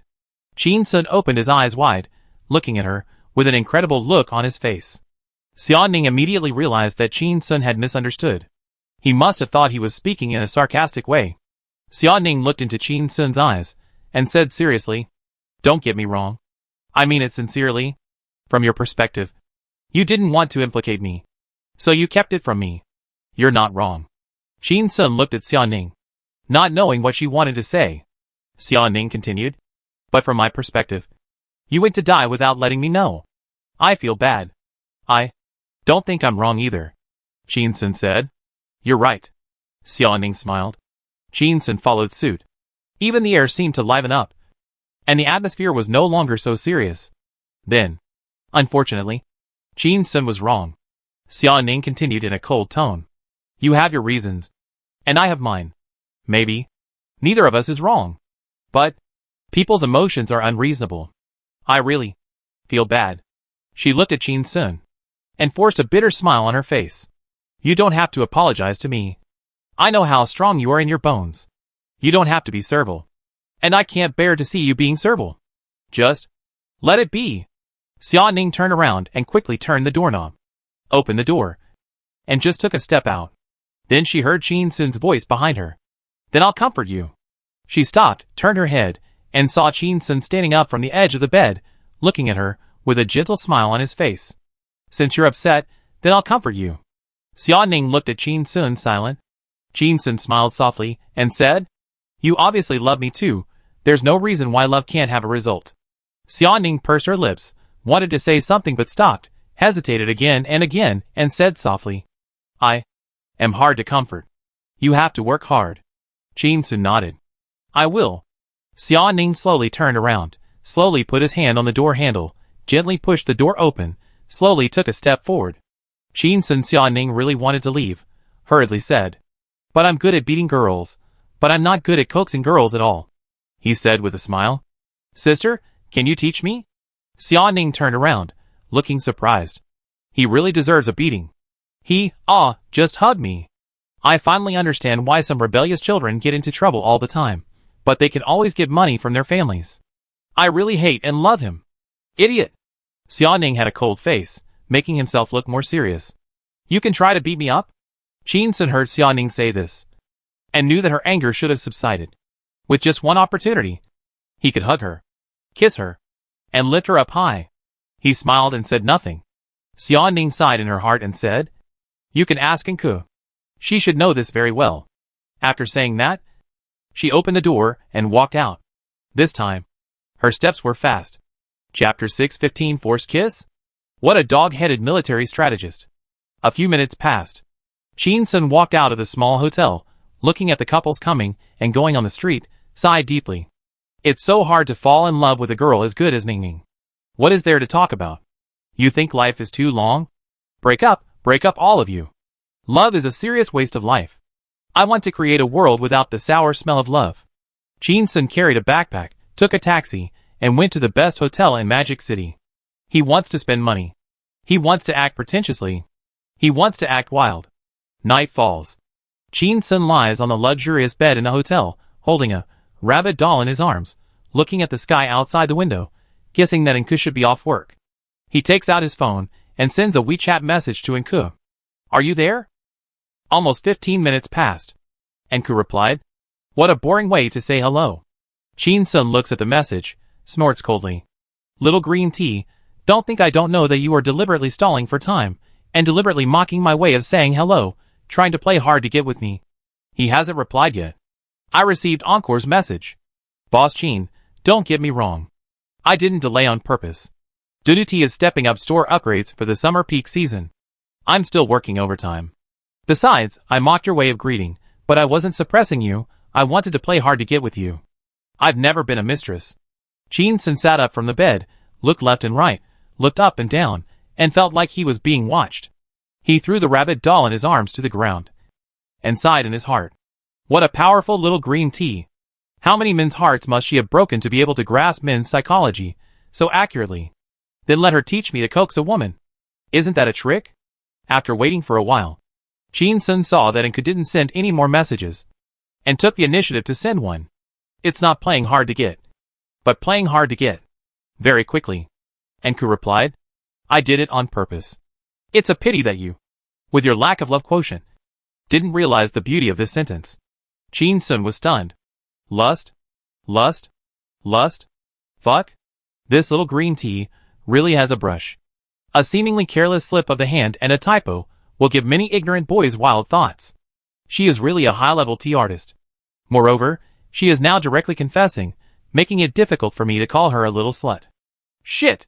Qin Sun was still sighing, and heard the message notification sound on his mobile phone. Look, it was another message from Anka. So, I am not surprised at all that you quarreled with Sister Xia Ning. You want to find me. A dog-headed military advisor now? Qin Sun saw these two messages, and was in awe. No wonder Ning Ning asked me to find Ankh. It turns out that women understand women best. Ning Ning knew she was a king. Unexpectedly, Ankh, who has always been gentle and quiet, is the big boss behind the scenes. Qin Sun quickly replied. Smart, really smart. How can I coax her? The two began a fast and intensive message conversation. Ankh, are you wrong? Qin Sun, maybe I am wrong, but I don't realize it yet. Ankh, really stubborn. It is useless to apologize even if you are not convinced. Qin Sun, Xia Ning did not ask me to apologize. She said I was not wrong. And she was not wrong either. And Ku, none of you are wrong. And she did not even leave you a chance to break through. Then she is just being pretentious. Just give her 2 punches. Qin Sun thought of what Xia Ning said. You can just beat me up. And was a little skeptical, so he sent a message to ask the dog-headed military advisor for advice. Will beating me up be useful? And Ku, of course not. Qin Sun saw Ku's reply, frowned slightly, put down the phone, and complained. Fuck. Are you making fun of me? You're trying to take advantage of me? After a while, Ku sent another message. I thought I knew Sister Xia Ning well. Since you didn't make any mistakes, she'd be easy to please. When you quarrel, you should have seized the opportunity to forcefully kiss her. And then everything would be fine. Qin Sun sneered. Even a high-level tea artist can fail sometimes? If forceful kissing works, where did the bubble on my tongue come from? He replied immediately. I forcefully kissed her. My mouth was almost numb from the kiss. And I ended up getting my tongue bitten. This trick didn't work. Soon. Ku replied. I don't want to know the details of your kiss. It makes me feel sick. But I didn't expect Mr. Qin to be a gentleman. After kissing until his mouth was numb, he didn't even reach out his hand to Sister Xia Ning's chest to cultivate? Qin Sun looked at these lewd words, and suddenly felt a little embarrassed. What the hell?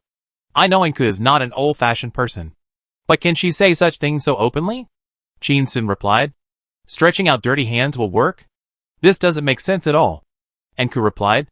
Heh, you actually tried to reason with an angry woman? Even though you kissed her, you couldn't even make her forgive you in a huge pleasure of shame.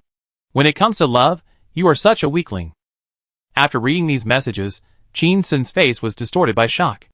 Isn't this pure nonsense? Suddenly, he remembered a piece of news from his previous life.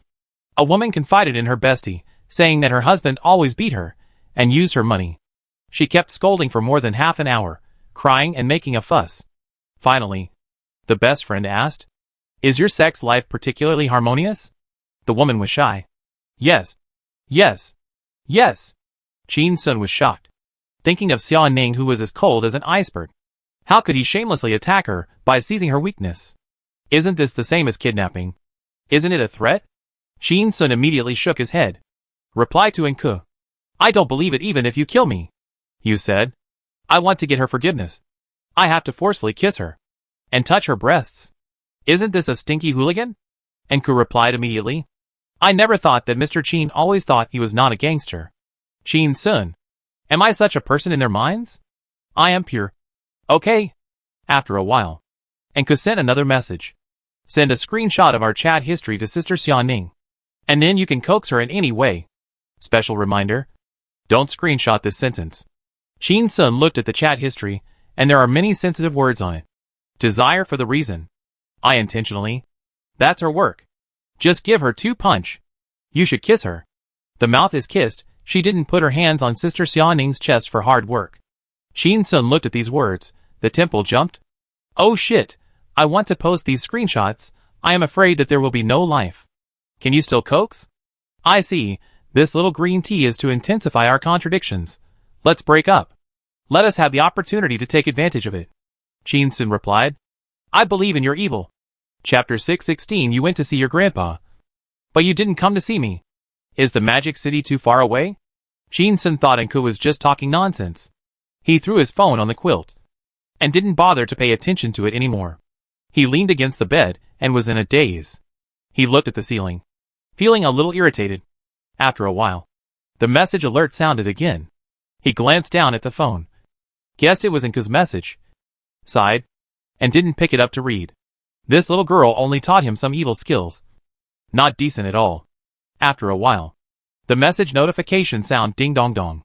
Qin Sun was a little surprised. How could so many messages be sent at once? He picked up the phone and saw that. And could had sent a series of messages. Believe me, I'm not lying to you. I know brother Qin Sun, and I also know sister Xiaoning. You are really a lucky person. You met such a good woman like sister Xiaoning. In fact, according to your description, sister Xiaoning is always ready to forgive you. You must have missed many opportunities she gave you. Women, there are many things they can't say. They need a step, or you can say they need to build a memorial archway. You have to give her a step. Show your sincerity. If she doesn't want you to apologize, then don't apologize. Just have a normal relationship, and be a little romantic. For example, tell a joke. For example, sing a song. For example, cook a meal. Of course, my favorite trick is still the forced kiss, combined with some other super intimate actions. It's really super good. Qin Sun saw this and frowned slightly. At the beginning, I was telling jokes, singing, cooking, which are all my strengths. How come later? I was led to the path of a criminal. Molesting women means going to jail. What super intimate actions? It's nothing more than rubbing breasts, touching waists, pinching buttocks. I am a gentleman who doesn't even watch porn movies. How can I do such obscene things? Whoever believes these nonsense will spend the new year in jail. Qin Sun was silent, a little entangled. The message notification sound rang again. He looked down. Or you can just do nothing. Sister Xiaoning, as a mature woman, will comfort herself, and then appear in front of you with full energy. When Qin Sun saw this, a scene emerged in his mind. A white deer in the deep mountains and old forests was injured, hiding in the corner of the jungle to lick its wounds alone. After the wound healed, it walked out of the bushes again, jumping between the mountain streams. Although it is still bright and beautiful. But if you think about it carefully, it is actually quite pitiful. Qin Sun sighed. I am a man after all. I always have to coax her. He edited a message on his phone and sent it to Enku, expressing his gratitude. Thank you. It must be easy to fall in love with you. Any man who marries you is really lucky. Wish you happiness. Soon. Enku replied. Qin Sun Jiai, what are you talking about? I am still a child who has never been in love. How can you say such things? Qin Sun. T-like. He was about to throw his phone on the quilt when he received another message. I will only help you this time. The next time Sister Xiaoning wants to quarrel with you, I will only wish you a happy breakup. Qin Sun looked at the confidence revealed in these messages and was stunned. He was a little skeptical. Could it be that the wild way Enku just mentioned is really useful? Send the screenshot? Nuclear deterrence against Ning Ning? Qin Sun got off the bed, walked to the bedside, opened the curtains, looked at the lights outside, and was silent. Magic City. A luxurious villa, in the restaurant. Xiaoning, Xiaojing, and an old man were eating at the table. This old man was Xiaoning's grandfather, but he was in his early 60s, and he looked very energetic, and he could eat 3 bowls of rice in one go. His name was Xiaozheng. His personality was just like his name, full of resolute determination, and he liked to win in everything he did. And his temper was very hard. The 3 of them finished their meal in silence. Xiaozheng put down his chopsticks, looked at Xiaoning with a serious face, and asked directly, Your grandma told me that you have a boyfriend? Xiaoning heard this, and immediately looked at Xiaojing. How did Grandpa know that I have a boyfriend from Grandma? It must be Xiaojing who told Grandma. At such a young age. He is so gossipy. He is not tight-lipped at all. Xiaoning looked at Grandpa and said with a smile, Yes, I have a boyfriend. Xiaozheng said without any expression on his face. I heard that it was an actor. Xiaoning was a little nervous when she heard the word actor. She knew that Grandpa might not have a good impression of Qin Sun. So she explained immediately, No. His sideline is singing and acting, his main job is. Speaking of this, she didn't know what to say. What is Qin Sun's main job? Singing, acting, marketing, boxing, stock trading, he does a little bit of everything, and he does everything very well. Xiaozheng saw that Xiaoning was a little embarrassed, raised his hand to signal her not to be nervous, and said, It doesn't matter, he can do whatever he likes. As long as he can make money. If you want to marry into the Xia family, making money is the most important ability. Xiaoning heard the word marry into the Xia family, and said with mixed feelings, He's good at making money. Xiaojing, who was sitting next to him, suddenly interrupted and said, Yes, he is really good at making money. Xiaozheng glanced at Xiaojing. smiled, turned to look at Xia Ning, and his face returned to a serious look. Your boyfriend went to your grandfather's house during the New Year. But he never came to our house. Is the magic city too far away? Or I am not worthy? Xia Ning heard this, and finally understood why Grandpa was always unhappy. It turned out to be a face problem. Went to Lu's house, not to Xia's house. This is really too much, Xia Ning explained. He's been too busy recently. Seeing that Grandpa's face was still not good, he added seriously. He's really busy. Seeing that Xia Ning was always protecting her boyfriend, Xia Zheng felt helpless and said coldly, Bring him home for dinner tomorrow night. Xia Ning hesitated for a moment and said, I had a quarrel with him these days, and I don't want to bring him. Xia Zheng was startled and asked, Small quarrel or big quarrel? Xia Ning, big quarrel. Xia Zheng's tone was a little unkind. His problem? Xia Ning saw his grandfather's face fall, and immediately said, My problem. Xia Zheng nodded and said, Girls, it's okay to be willful. There is no shortage of men in this world. And there is even less in the Xia family. If he keeps nagging in the future, replace him. Xia Ning looked at his grandfather's serious admonition and remembered what his mother said. I have such a good son-in-law. Am I still worried about not having a daughter? I'm afraid it's not easy to replace him. Xia Ning smiled bitterly and said nothing. Xia Zheng stood up and walked out, but suddenly stopped and turned back to say, Since we're already arguing, don't be too protective of him. Ning Ning, your elbow is too obvious. After saying this, he left. Xia Ning was left with a confused look on her face. Did I say a lot of good things for Qin Sun just now? No.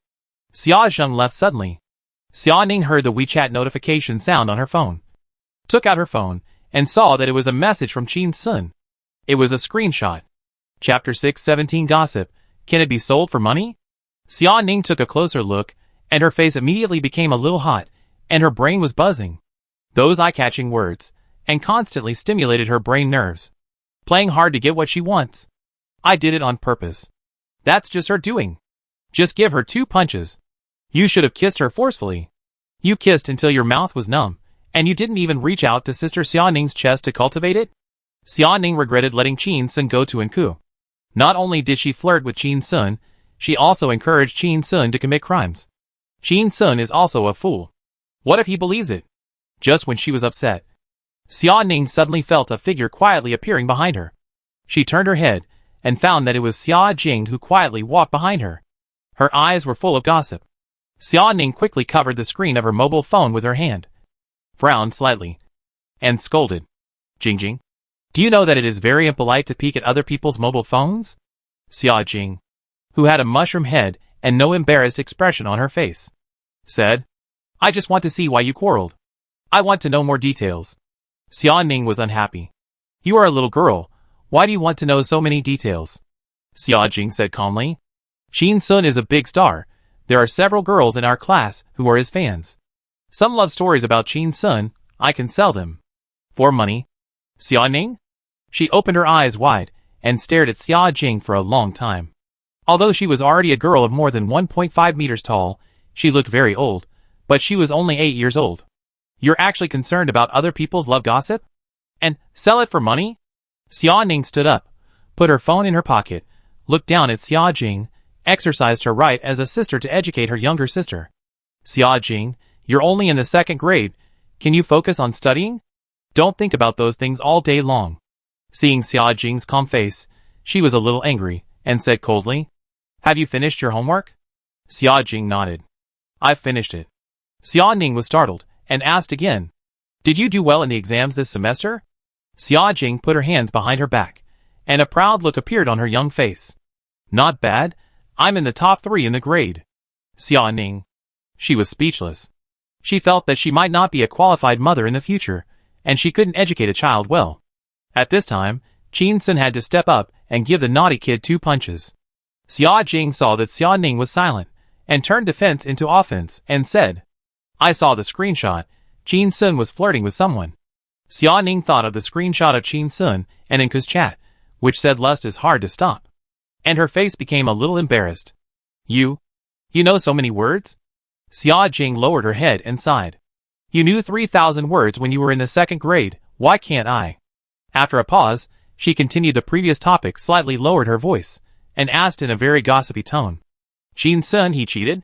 Xiaoning was shocked, and quickly shook her head, for fear that her sister would misunderstand her. What if she spread this rumor to grandma? And then to dad, and then to mom's ears?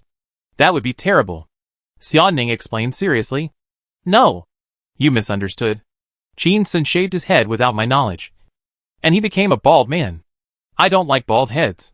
That's why I'm angry. Hearing this, Xiaojing stared at her sister with wide eyes, with an incredible expression on her face. Xiaoning felt a little embarrassed to be looked at, but she remained calm. Xiaojing raised her head, pointed at Xiaoning, and said in an adult tone. Sister, I found that you have become a little artificial after falling in love. Isn't it just a bald head? Bald men are all ugly, but there are also handsome men with bald heads. You'd better make peace with Jin-sun as soon as possible. He is handsome, rich, most importantly, generous, and willing to give me money. If you change my brother-in-law, I won't agree. After saying that, she walked out of the restaurant with her hands behind her back, shaking her head and sighing as she walked. You are so old. But you are really a worry to me. Xiaoning looked at Xiaojing's calm and composed look, and was surprised. Am I really old? Can't keep up with the times? Xiaoning took out her phone and carefully looked at the chat screenshot sent by Jin-sun. She typed a line, deleted it, typed another line, and deleted it again. She didn't know how to reply, and finally sighed helplessly. She put the phone aside. Xiaoning looked at the streetlights outside the window, and was a little annoyed. Am I really too pretentious? Force myself into this situation? I will go to the hospital tomorrow. What if I run into Jin-sun? How should I face him? And if my grandfather knew that Jin-sun came to the Magic City, he didn't come to visit him. Will they quarrel when they meet next time? Let him come for dinner tomorrow, and make peace with him. In the Magic City, a luxury hotel. After Jin-sun sent the screenshot, he waited and waited, and waited and waited, but never received a reply from Xiaoning. He was a little upset. He stood in front of the window, looking at the night, and sighed. I shouldn't have believed in Ke. I was a gentleman, but suddenly I became a wretched man. Ning Ning can report the chat records to the police. Suddenly, the phone beeped. Jin-sun took out his phone, and saw that it was Xiaoning who replied. There were only two simple words. Hee hee. Seeing these two words, Xiaoning's expression when she was lying on the bed, and saw the screenshot appeared in his mind. His mouth twisted, and he twitched lightly, making a mocking sound. This look was so annoying. But Jin-sun's eyes lit up.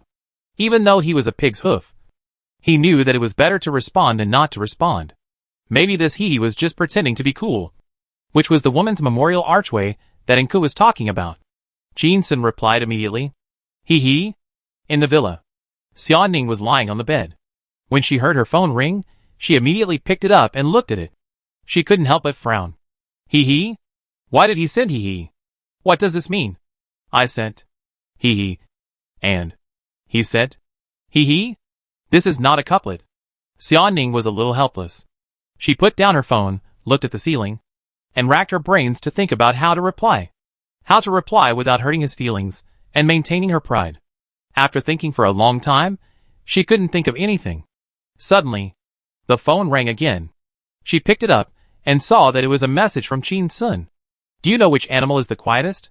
Xiaoning saw this sentence, and was a little puzzled. Why did you suddenly ask me such a question? Testing my knowledge reserve? Which animal is the quietest? There are many animals in the world that have no vocal cords, and cannot make sounds. But when they move, they stir the leaves, the water, and can also make sounds. This is not considered quiet. Xiaoning thought for a while, picked up the phone, hesitated, and replied. I don't know. After writing these 3 words, she deleted them and changed them to I don't know, adding an extra word. I seemed to soften the tone. The message was sent. Immediately, the phone rang. Xiaoning took a look. Jin-sun replied. It's a gorilla. Xiaoning was startled, and the classic image of gorillas in the movie emerged in her mind. They would bar their teeth, beat their chests with both hands, and howl and howl. How can they be considered quiet? They are not as good as Xiao Hei, who lies in the fish tank all day long. Xiaoning picked up the phone and typed a reply. Why is it a gorilla? Chapter 618 done. I'm such a genius at coaxing people. In less than 10 seconds. Qin Sun's reply came. Because gorillas will knock their breasts when they are angry. Xia Ning was startled, sitting up from the bed. Not their breasts? Whispering. So, this is a bad joke? But why is it so vulgar? Qin Sun actually used a dirty joke to coax a girl. In his mind, is this my taste? Xia Ning immediately typed a reply. Very quickly. Qin Sun replied. Is it funny? This is my best joke. I'll live by this joke all my life. Xia Ning saw his reply, and could imagine his smug look. Oh, forget it. A man who said sweet words like, I think you want to eat shit, and your strength is coming, asked him to tell a few jokes that women like to hear. It's really hard for him. It's good to have this intention. I shouldn't ask for too much. Xia Ning picked up the phone, thought for a moment, and typed. It's getting late. I have to go to Stanton tomorrow. I'm going to sleep first. She said it over, staring at the screen, counting silently. 1, 2, 3, 4, 5. The sound of the phone message rang. Qin Sun sent a message. Good night. Xia Ning smiled and typed. Good night. After typing, she was about to send it, but deleted it and changed it to a single word. Oh! After sending it, Xia Ning threw the phone to the end of the bed, as if she was throwing a dangerous bomb. She quickly huddled under the quilt, covering her head, and got goosebumps all over her body, and felt a little embarrassed. I was so naughty. That night, Qin Sun and Xia Ning rolled around in bed, rolling and rolling, and finally fell asleep very late. The next day, early in the morning, Xia Ning was woken up by the alarm clock at 7:30, as usual. She got up, picked up her phone, turned off the alarm clock, opened WeChat, and looked at the chat box with Qin Sun. She found that he had not sent any new messages. Xia Ning felt a little disappointed, and then immediately shook her head, and warned herself loudly in her heart. Don't do that. Qin Sun never sets an alarm clock when he goes to bed. Maybe he was too guilty to sleep last night, so he won't wake up until noon today. Xia Ning put her phone on the bedside, and went to the bathroom to wash up. There is a bathroom in this bedroom, just near the door. Xia Ning brushed her teeth with an electric toothbrush in front of the mirror, and suddenly, amid the buzzing sound of the motor, she heard a song in the room. It seemed to be Qin Sun's voice again. She stopped the electric toothbrush, and listened carefully, and it was indeed Qin Sun singing. Xia Ning immediately rinsed her mouth, opened the bathroom door, and walked out to take a look. She saw Xia Jing in pajamas, sitting on the bedside, fiddling with her phone. And that phone was hers. Xia Ning shouted. Xia Jing, you peeked at my phone? Xia Jing was frightened, and almost lost her soul. She threw the phone on the quilt and argued. I didn't. Xia Ning walked over, picked up the phone, and found that the phone was unlocked. And it happened to be in the chat box between Weixin and Qin Sun. Qin Sun sent a voice message just now. The little red dot was clicked off. It should be the song that was heard just now. She stared at Xia Jing with a cold face and asked, How do you know my phone password? Xia Jing was a little flustered by being stared at. She dodged her eyes left and right, but couldn't avoid it anyway, so she simply faced Xia Ning's eyes and took an offensive posture. I just tried it with your birthday. I found it wasn't, so I tried it with Qin Sun's birthday. It worked. She saw that her sister looked a little embarrassed, like a child being pulled by pigtails. Her voice immediately became louder, and she said sarcastically, Heh. Using your boyfriend's birthday as a password, I never thought that our Xia family would have a love brain. What kind of aloof and overbearing female CEO? She stood up, and walked out with her head held high. After walking a few steps, she turned back, looking at her sister who was blushing. She said something very pretentiously. You are all trash. Xia Ning's eyes shone, and she whispered a word. Get lost. The voice was not loud, but full of aura. Xia Jing's defense was immediately broken, her face was a little panicked, and she ran away. The mushroom head on his head jumped up and down. Xia Ning walked to the door, closed the door, locked it, and sighed deeply. He swore to himself. No matter where I sleep in the future, I must lock the door. This Xia Jing, selling her sister and brother-in-law's private life all day long. Does she want to be a paparazzi in the future? Xia Ning's face was as cold as frost, and she was full of anger. She walked to the bed, and picked up her phone, and clicked on the voice message sent by Qin Sun. It was a song. One day I woke up, and saw that you were not beside me. On my right was the toy you used to like. But when I stood up and looked for you in the room, all that was left was a letter with your scent. We were looking at our photos together just yesterday." Hearing this affectionate and sad song, Xia Ning was stunned, feeling a little uncomfortable. Qin Sun sounded very sad. He didn't sleep all night and wrote a song for me. I sent him a message last night. Couldn't he realize from the words that I was no longer angry? He was so stupid. After listening to it, Xia Ning saved the voice message and marked it with the tag the second song Qin Sun sent me. She replied to Qin Sun and typed the following line: "This song is okay." After reading it, she felt that the 3 words okay might make Qin Sun misunderstand that he was still a little angry. She deleted it again and changed it to, "This song is very nice. Click to send." Magic City Hotel. Qin Sun was lying on the bed, heard the message alert, quickly picked up the phone to check. See Xia Ning's reply. "This song is very nice." He jumped up from the bed, opened his arms, and shouted to the sky. "Finally done. I'm really a little genius at coaxing people." He quickly replied, "What do you want for breakfast? I'll bring it to you." Just sent. In less than a second, he saw the message from Xia Ning. "What do you want for breakfast? I'll bring it to you." Qin Sun was startled and blinked. What's wrong with him? Ning Ning copied the words I sent to her and sent them to me immediately? Suddenly, he thought of a possibility. Could it be that Ning Ning and I sent the same sentence at the same time? Qin Sun replied immediately. "Dumplings." At the same time, he received a message from Xia Ning on Weixin. "Dumplings?" Qin Sun was stunned and looked out the window. Through the curtains, you can tell that today is a sunny day. In the villa, Xia Ning looked at the chat record with Qin Sun, walked to the window, opened the curtains, with a smile on her face, feeling emotional. Without the wings of a phoenix, the hearts are connected. People can't be too stubborn. Sometimes, you have to believe in fate. In front of the hospital, Qin Sun was holding a bag of buns, standing under a big tree to avoid the shade, feeling a little uneasy. Like a girl who secretly fell in love when she was in school. Suddenly, the sound of high heels sounded. He turned his head. In the sun, a royal sister in a white dress walked slowly towards him. Chapter 619, Are you pretending to be stupid? I'm pretending to be stupid. Qin Sun watched quietly. Xia Ning was wearing a white dress, walking slowly with elegant steps. She was facing the sun, so the expression on her face could not be seen clearly. But her cold temperament in her bones made her look like a rose with thorns.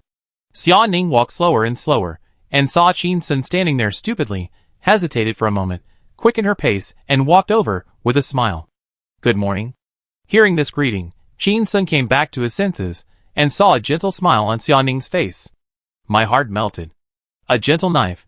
Every knife kills people and dogs. Qin Sun smiled, and shook the breakfast bag in his hand, and responded with a smile. "Good morning." Steamed buns, vegetarian. Xia Ning smiled, picked up the breakfast bag in her hand, and handed it to Qin Sun. "Steamed buns, meat." The two exchanged breakfast bags. Then, there was silence. They looked at each other. The atmosphere was a little awkward. In Qin Sun's memory, they had never greeted each other so formally.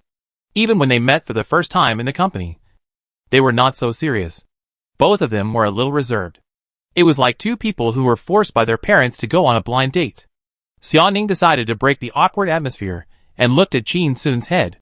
Seeing that he was wearing a mask, a hat, and a bald head under the hat, he said with a smile, "You really look like a big star now."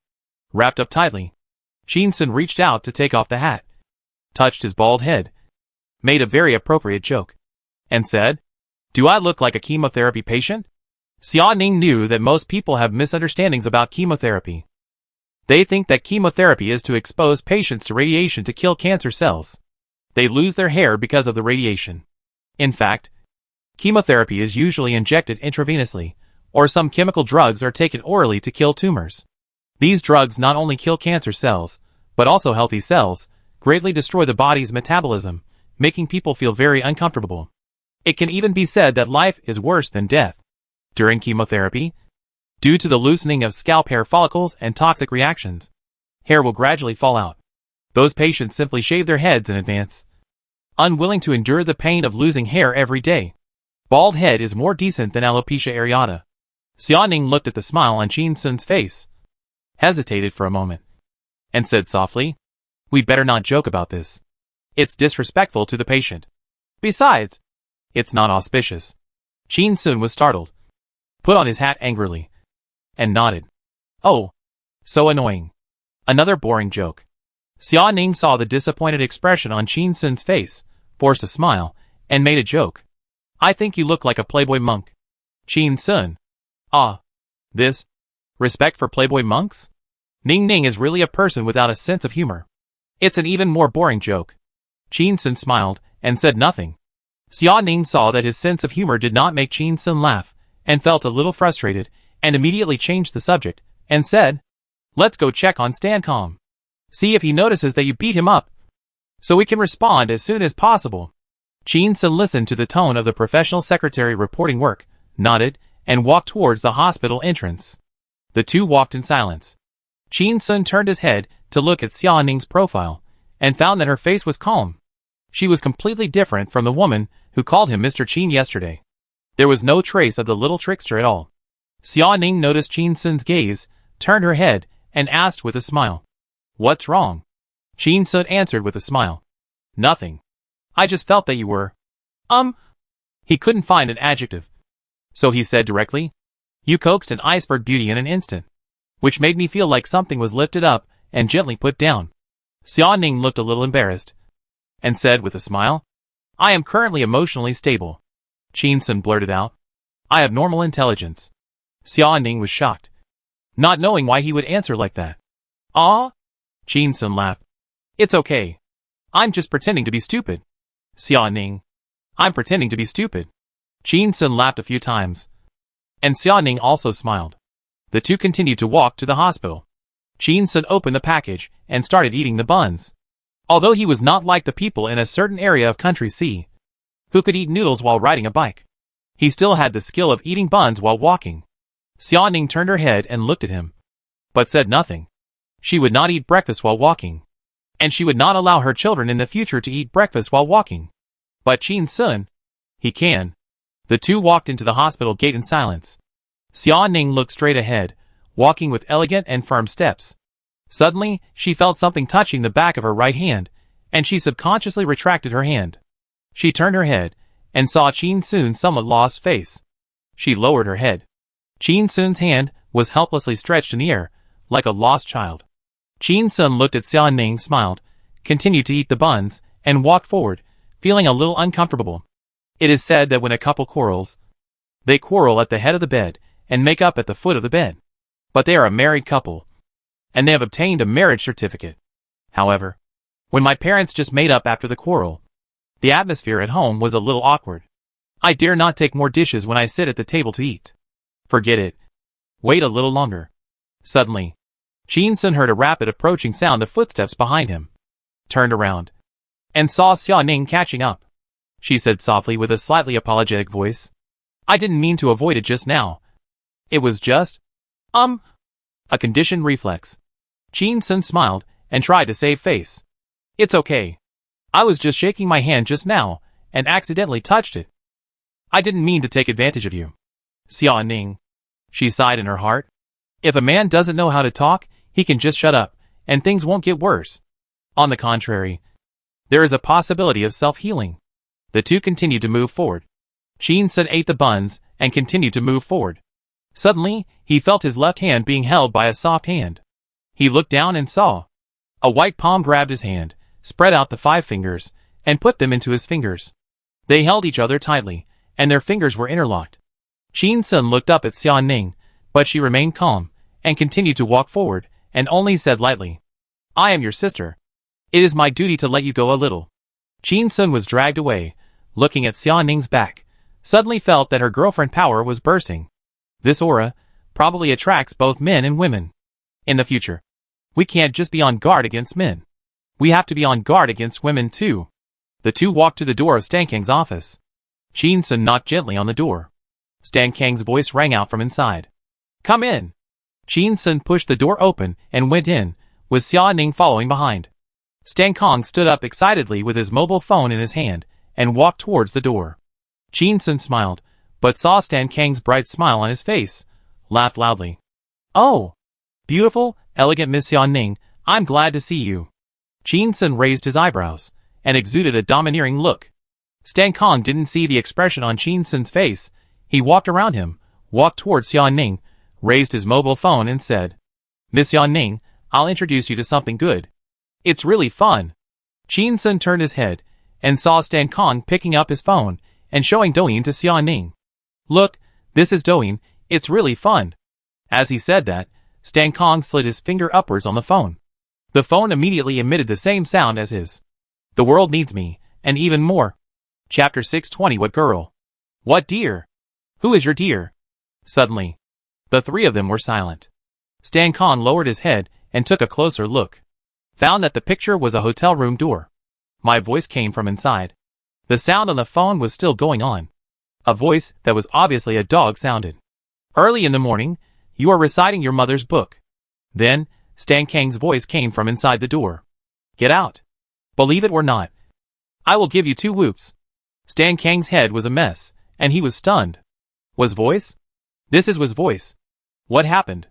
Suddenly, he thought of a possibility, trembled all over, looked at Xiao Ning and Chin Sun, and said hoarsely, "Could it be God?" Chin Sun narrowed his eyes slightly, and was a little alert. Xiao Ning's expression became a little nervous, and secretly glared at Chin Sun, and complained in his heart. "You were filmed while hiding in the hotel, and you didn't tell me such a big flaw? How could you be so careless?" Stan Kong lowered his head, opened his eyes wide, and wanted to watch carefully. Xiao Ning suddenly exclaimed, "Mr. Stan Kong, it's really interesting. Where is God?"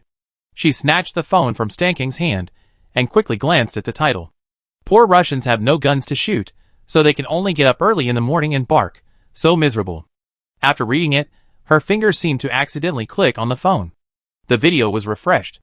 It turned into a video of a big-breasted girl dancing. Xiao Ning looked embarrassed, and returned the phone to Stan Kong, shrugging her shoulders. "Sorry. I seem to have accidentally lost the video." Stan Kong took the phone, looked at Xiao Ning, and then looked at Chin Sun, thought of the voice in the video, and was a little confused. After a while, his face was in pain. Oh my God! God who lost his nest." Xiao Ning heard this, lowered her head slightly, and apologized again. "I'm sorry." After saying that, she raised her head, looked at Stan Kong and said sincerely, "Dr. Stan Kong, Mr. Chin Sun wants to see you for a medical examination." "Thank you." After saying that, she walked out directly and closed the door. "Chin Sun? I am sick? What disease do I have?" Stan Kong was confused, feeling that something was strange. Chin Sun saw Stan Kang's silly look and guessed that Xiao Ning was going to go out to solve the problem of the video, suggesting that he would hold Stan Kong here. Stan Kong picked up his phone, swiped up and down on Douyin, but still couldn't find the video just now. He looked up at Chin Sun and asked, "Mr. Chin, do you remember the title of the video just now? It seems to be pitiful." Chin Sun was shocked when he heard this, and grabbed Stan Kang's hand with both hands, calling out tenderly, "Stan Kong. Doctor? Oh, my Stan Kong. I use Stan Kong too." Stan Kang's scalp tingled when he heard this voice, and he looked at Chin Sun and found that his face actually showed the shy posture of a little girl. What does it mean to use Stan Kong even in the nest? What kind of object does he want to use the nest as? Stan Kong quickly pulled his hand out of Chin Sun's hand, ran behind the desk, and asked nervously, "Mr. Chin, what's wrong with you?" Chin Sun saw Stan Kang's look and sneered in his heart. That was close.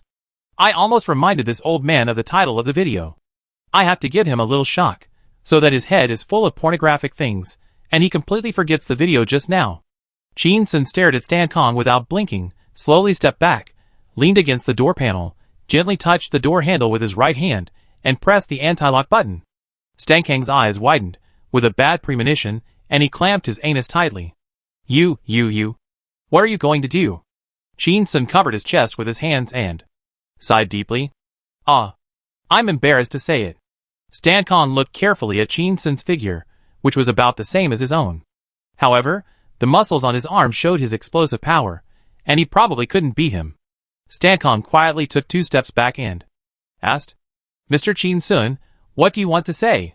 Chin Sun's mouth curled up a smile, goodbye to the country's smile, lips slightly opened, singing a song.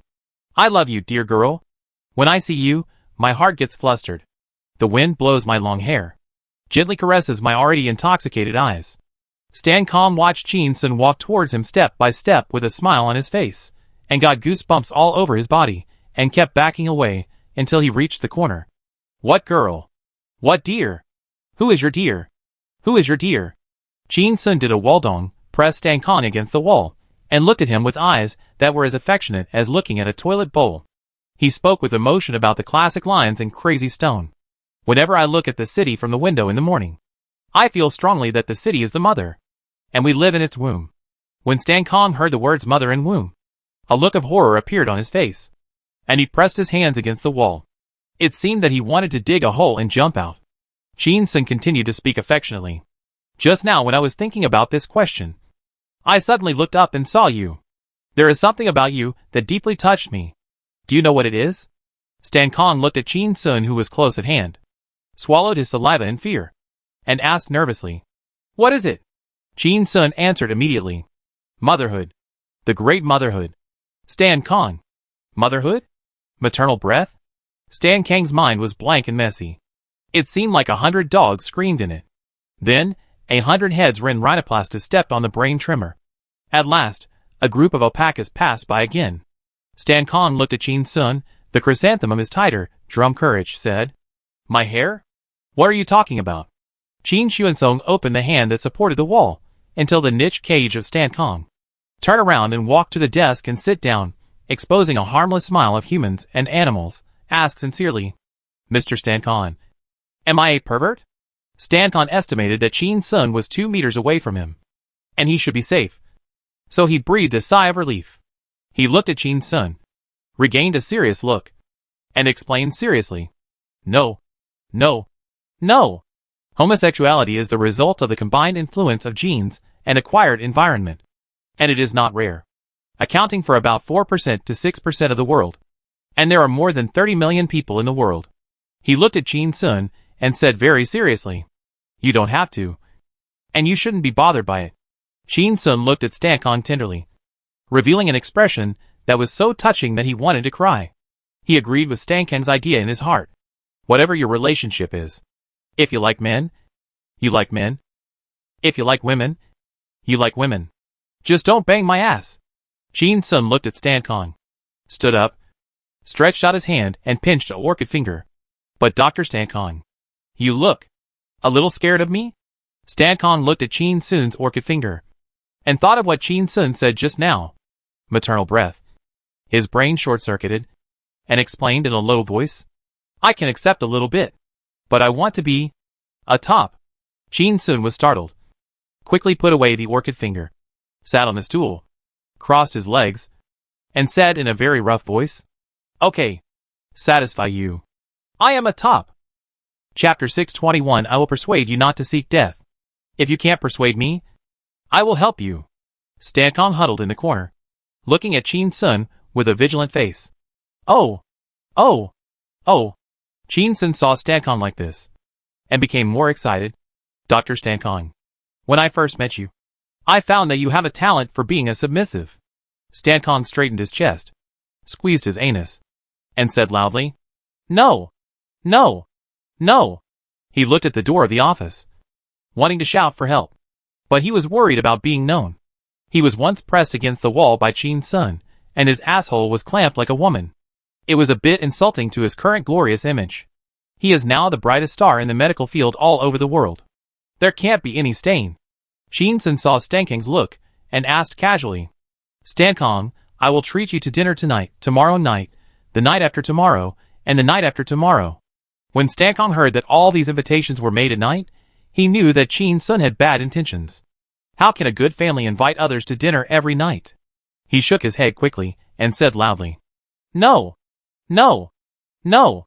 I have to fly back to the United States early tomorrow morning. I have many speeches to give.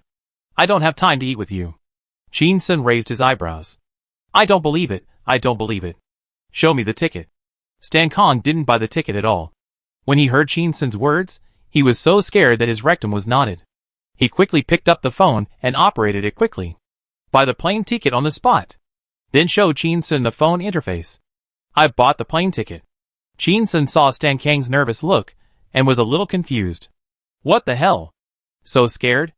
Did he have any painful experience with the little bottom? At the same time, Chin Sun also breathed a sigh of relief. Damn it! Finally leaving. It's good to leave. Go, go! If you leave, I'll feel relieved. Chin Sun looked at Stan Kong. His eyes were a little resentful. I'll find you. Stan Kang's face trembled, and he roared in his heart. No! I want to leave right now. Ah! Help! Half an hour later. There was a knock on the door. Chin Sun got up from the stool, took a deep look at Stan Kong who was huddled in the corner, turned around to open the door, and saw Xia Ning standing at the door. Xia Ning quietly winked at him, indicating that the video had been taken care of. She had already contacted the original author to delete the video, and because the video did not go viral, it was not very popular, and not many people forwarded it. It must be completely deleted online today. Xia Ning looked at Stan Kong, who was huddled in the corner of the room, and asked in surprise, Mr. Stan Kong, shall we treat you to dinner tonight? But he saw Stan Kong shaking his head like a rattle, and accidentally knocked it against the wall. But he didn't cry out in pain, so he said quickly, No more hugs. No more hugs. I have something to do tonight. Xia Ning saw Stan Kang's horrified face, looked up at Chin Sun, and became even more confused. Did he lock Stan Kong in the office and beat him up? How did he scare him like this? Xia Ning looked at Stan Kong and asked tentatively, When will you return to China? I'll treat you to a meal before you go there. Stan Kong said immediately, I'll fly back to the United States tomorrow morning. Xia Ning breathed a sigh of relief, but a look of regret appeared on her face. That's such a pity. Stan Kong huddled in the corner, waving his hands repeatedly. No regrets. No regrets. No regrets. Xia Ning saw that Stan Kong was like a frightened quail, not even daring to eat a meal, and turned to look at Chin Sun, feeling very confused. What on earth did this guy do to Stan Kong? Why did he scare him like this? Chin Sun had a mild smile on his face, like a master of the inner court. Xia Ning saw that Stan Kong had no mood to talk to them, so he casually said a few polite words, and took Chin Sun out of Stan Kang's office. He walked towards Huang Huai's ward, in the corridor where no one was. Chin Sun suddenly sighed. Ning Ning, you and I really have a tacit understanding. With just one look from you, our division of labor and cooperation is done. You go delete the video, and I'll hold Stan Kong back. As he said this, he naturally put his hand on Xia Ning's shoulder. We are good and evil, and we can definitely dominate the business world. Xia Ning glanced at the hand on his shoulder, stopped, looked up at Chin Sun, and asked, What did you say to Dr. Stan Kong? Why did you scare him like this? Chin Sun smiled and said, I said, I love him. I want to hack his ass. Xia Ning was startled and stopped, thinking of the scene in the milk tea shop. Chin Sun pinched his orchid fingers and pinched his throat to pretend to be gay. At that time, he was still talking nonsense, saying something like, Wow, lemonade. It tastes good. Although it was only a few months ago. When I recall it, it gives me a feeling of being in another world. Xia Ning looked at Chin Sun and sighed. No wonder you said one is good and the other is evil. You are really evil. You like to pretend to be a lesbian. After a pause, she warned seriously. You can say shameless words like I love you to men to scare them, but you are not allowed to say it to women. Chin Sun looked down at the serious expression on Xia Ning's face, slowly raised his hand, and pinched her cheeks. She didn't have a baby face, nor did she have baby fat, and there was not much flesh on her face. But it's tender, elastic, smooth. It feels good too, Chin Sun said with a smile. Cute. Xia Ning's face was deformed by the pinching, but she didn't struggle, and just looked at Chin Sun quietly, with a faint voice. I've never been cute. Chin Sun stretched out his other hand to Xia Ning's face, and used both hands to pinch her cheeks. Just cute. Like a clownfish. Xia Ning. Forget it. It's not too bad. It's acceptable. Chin Sun gently rubbed Xia Ning's face with both hands. Seeing that her face was red, he stopped rubbing her, and put his palm on her cheek, and rubbed it gently. You are so good today. Xia Ning didn't like being praised as good. It was too embarrassing. She lowered her head inadvertently. Chin Sun was stunned. The most gentle thing was that lowered head, like a lotus shy in the cool breeze. He put his arms around Xia Ning's waist, lowered his head, and pressed his lips against her red lips. Xia Ning was startled, and then closed her eyes, feeling dizzy. I don't know how long it took. She was finally released, and breathed in fresh air. She was already sweating. Xia Ning took a few breaths, looked at Qin Sun, and hesitated to speak. Qin Sun reached out and wiped the sweat off Xia Ning's neck, and said softly, "Let's not quarrel anymore." "Okay."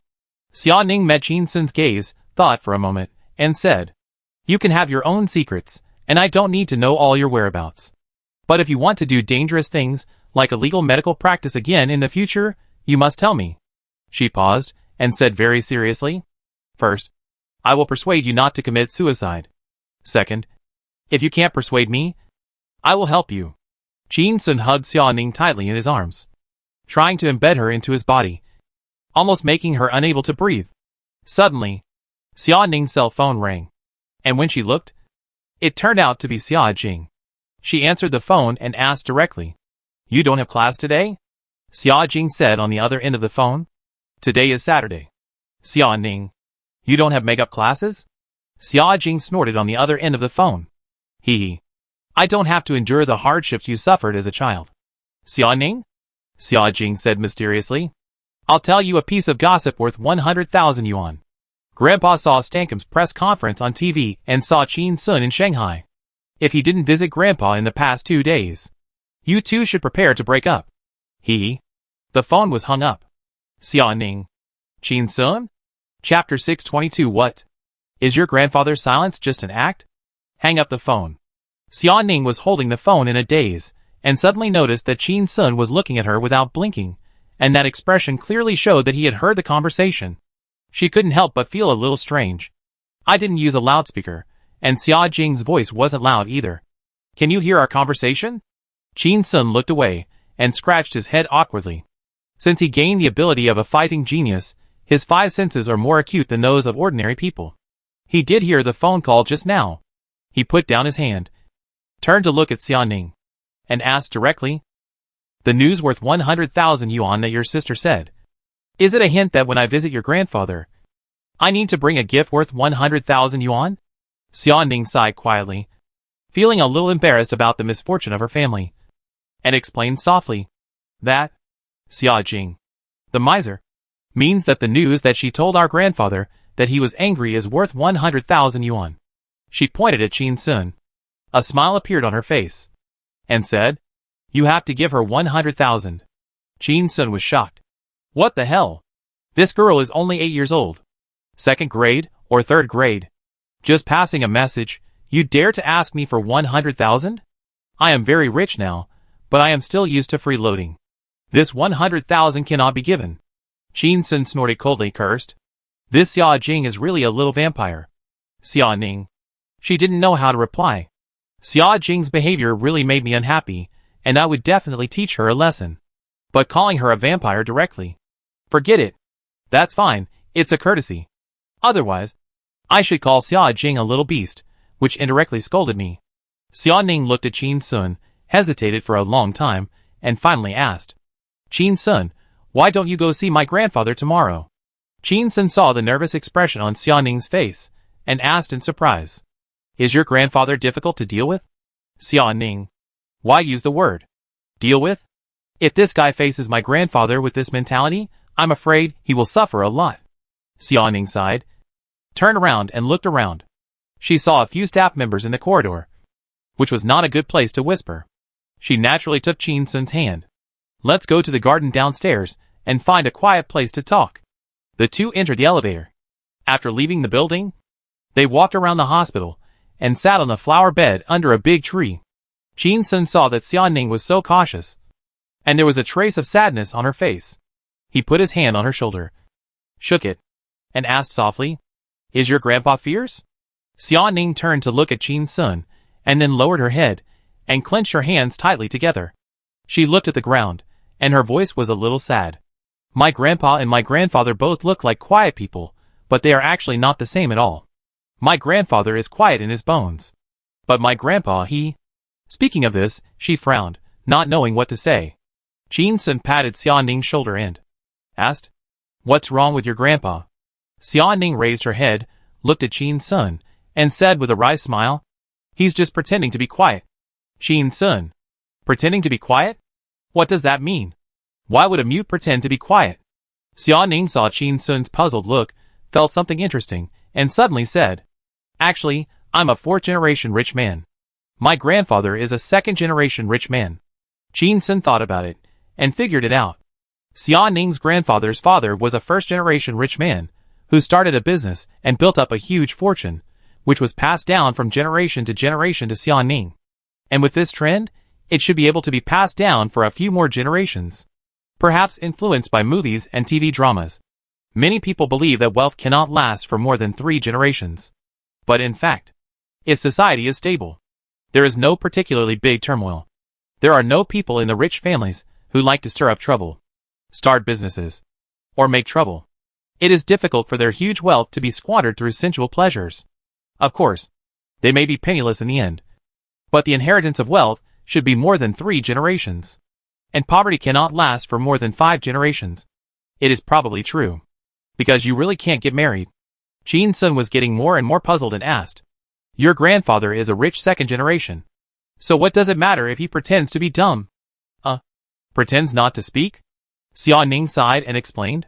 "My great-grandfather was busy making money when he was young. And he had no time to discipline my grandfather. Plus my great-grandmother's doting. Caused, when my grandfather was young. She turned her head away, avoiding Qin Sun's gaze, and said a little embarrassedly, "Just like the unscrupulous rich second generation in TV dramas. He is an enhanced version of a spirited young man. If he doesn't pretend, if he doesn't behave properly, he will easily be like you. Spewing, saying some dirty words. With his current status, it is a bit inappropriate. So in front of us young people, he has always been more pretentious." Qin Sun was startled and looked at Xia Ning carefully. She sat quietly on the flower bed, with pink flowers blooming behind her. But all of them lost their color under the aura of this cold beauty. She was the kind of person who made people know at a glance that her family was rich. She had a pretty face, a good figure, and a good temperament. I really couldn't believe that she actually had a spirit of a grandpa who dyed yellow hair, wore tights, moccasins, and rode a ghost fire. Qin Sun was aroused by curiosity, hugged Xia Ning tightly, and asked in a low voice, "So, you mean your grandpa is really hard to deal with?" Xia Ning heard Qin Sun say the word "deal" again and sighed. "He has a bad temper, and is bad, and easily conflicts with others. My grandma told me that. He got into trouble a lot when he was young. He often fought with others. It was common for him to hospitalize others, and be hospitalized by others." Xia Ning stopped talking, feeling that it was not good to say bad things about Grandpa behind his back. But after thinking about it, he felt relieved. "I didn't tell anyone about the time he touched a woman's, but when he was young and was beaten and had to lie on the bed for 3 months. This was enough to show respect to my grandfather. I also didn't tell anyone about the time he lifted someone's skirt and was detained." Qin Sun had a picture of a rich second generation who did all kinds of evil in his mind. He would squat on the street and whistle all day long, lift people's skirts, drink, and flip tables. He was detained for committing a crime. And he would hold the iron fence with both hands and shout, "Let me out." Qin Sun shook his head and felt it was a bit absurd. How could the granddaughter of such a spirited old man be the fairy sister of Xia Ning, who was full of royal sister flavor? Is it true that it takes 3 generations to cultivate an aristocrat? Ningning's great-grandfather was a nouveau riche, and he cultivated a dandy boy.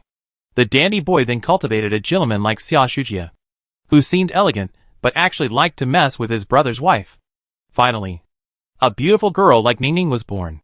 Suddenly, Qin Sun thought of the huge fortune of Xia Ning's family, and was a little surprised, and asked, "Ningning, your grandfather is so unruly. How come he didn't squander your family?" Chapter 623. He and my grandfather are not really fighting. Are they? Hearing this, Xia Ning was a little unhappy, looking at Qin Sun quietly, frowning, said, "Whether you can make money has something to do with your personality, but what does it have to do with your character?" Hearing this, Qin Sun immediately explained, "No, you misunderstood me. Of course I know that making money has nothing to do with your character. After all, what I have always believed in is that you should be conscientious in making money, because if you don't have a conscience, you will make more money." Xia Ning. Qin Sun continued, "I'm just curious. Your grandfather is so unrestrained and loves freedom. He must be a spendthrift. It's a blessing that you didn't squander your great-grandfather's money." Xia Ning stared at Qin Sun, and saw that he asked sincerely and without any sarcasm. So she said, "My great-grandfather died early. My grandfather took over my great-grandfather's business as the only son." She raised her head, looked around and saw that there was no one. So she continued, "The laws at that time were not as sound as they are now, and there were many loopholes to exploit. And my grandfather was born with a lively mind, and he could often find some profitable businesses." Her voice became smaller and smaller as she spoke, and she seemed a little embarrassed. "And my grandfather has a very bad temper. If someone steals his business, he will fight to the death with them. Sometimes when he gets angry, he will bring people to block the door of his competitors and throw manure on them.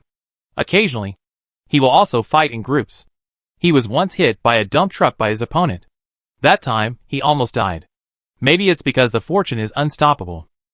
My great-grandfather's business has increased more than 10 times in my grandfather's hands, and he has gained wealth that many people cannot earn in dozens of lifetimes." Chin Sun was stunned. "My hair. Causeway Bay. Xia Haonan? Ningning's grandfather actually had such a glorious period. No wonder he has to be more reserved now, pretentious, and not talk too much. I'm afraid he'll talk nonsense if he's not careful. For example, what are you looking at? Do you believe I'll kill your whole family? I'm very angry now. Pick lychees tonight. People of our generation, our families are poor, we haven't read much. To make money, what else can we rely on except being fierce? Nothing to talk about? Then don't talk about it. You? Want to kidnap my granddaughter? Come on, fight with bayonets." Thinking of these scenes, Chin Sun felt a little overwhelmed. I have kidnapped his granddaughter. How should I face this mentally ill old man? Will he really let the dog bite me? Seeing Chin Sun silent, Xia Ning grabbed his hand and squeezed it tightly to comfort him. "My grandfather is usually very serious in front of us. It's just that when he drinks with his former good friends, he gets drunk, says some dirty words, smashes some bottles, and seems to be reminiscing about his youth." She looked into Chin Sun's eyes and said in a sincere tone, "Actually, he had a hard time when he was young. It was very stressful." Chin Sun nodded. He could understand. He was a rich second generation, and he flirted with women very well. Suddenly, his father died, and he had to support a family. A huge business suddenly fell into his hands, and in order not to squander the family wealth, he fought everywhere and robbed everywhere. How could he not be tired when he was in a state of battle every day? Xia Ning held Chin Sun's hand tightly, leaning his head gently on his shoulder, looking at a flying butterfly not far away, suddenly said, "It's all my fault." Chin Sun was startled, and turned to look at Xia Ning. "Why do you blame me?" Xia Ning sighed. "It's all my fault that I didn't take you to visit Grandpa at my house during the Chinese New Year. He's a very face-conscious person. You went there in the past 2 days, which is a bit too late. Besides, you inherited Grandpa's legacy at his house. Grandpa must have boasted to Grandpa that he is such a good disciple like you. Grandpa has been very competitive all his life, and he must not accept it." She turned her head, met Chin Sun's eyes, and forced a bitter smile on her face.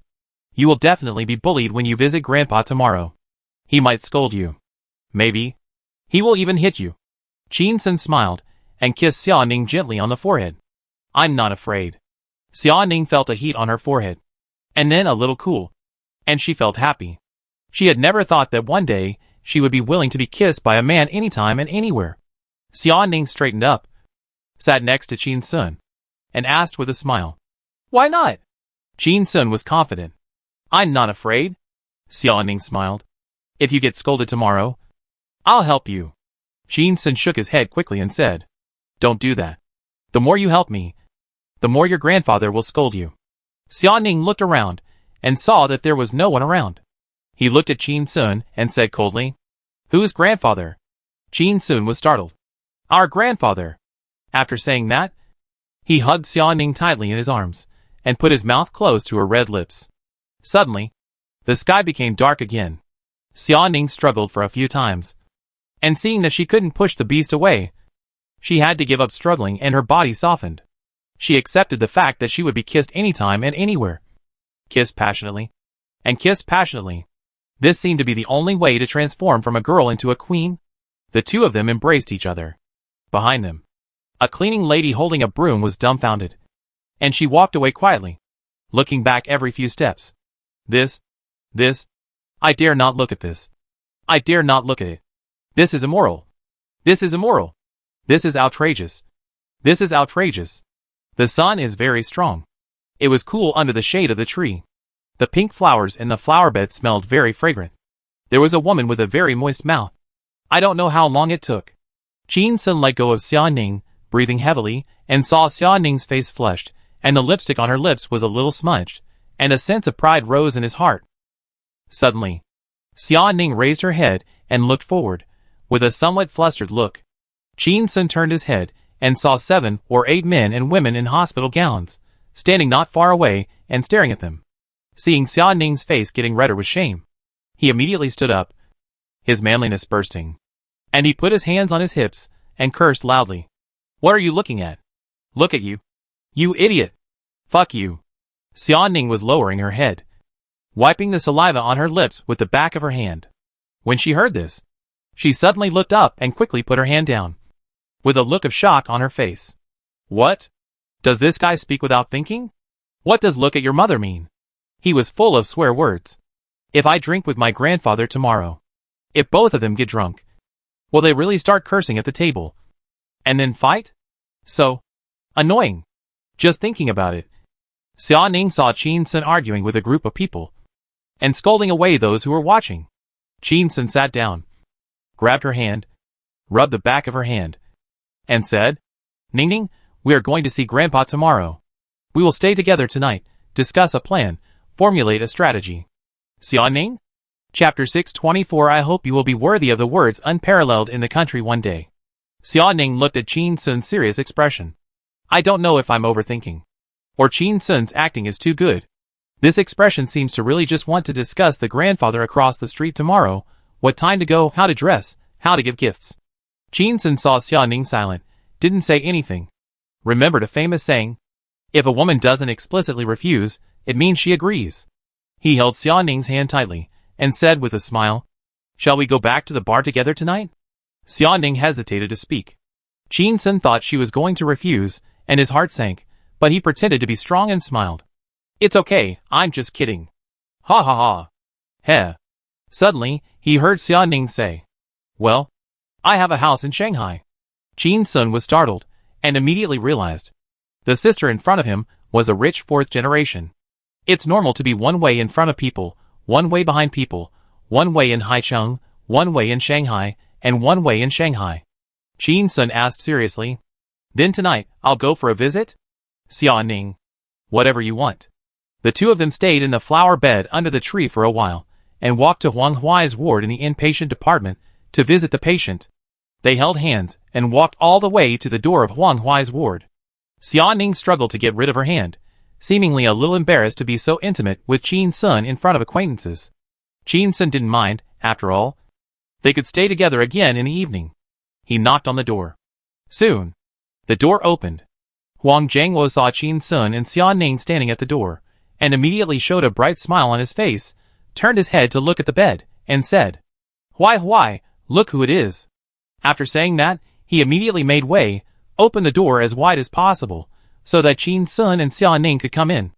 Qin Sun and Xia Ning walked in.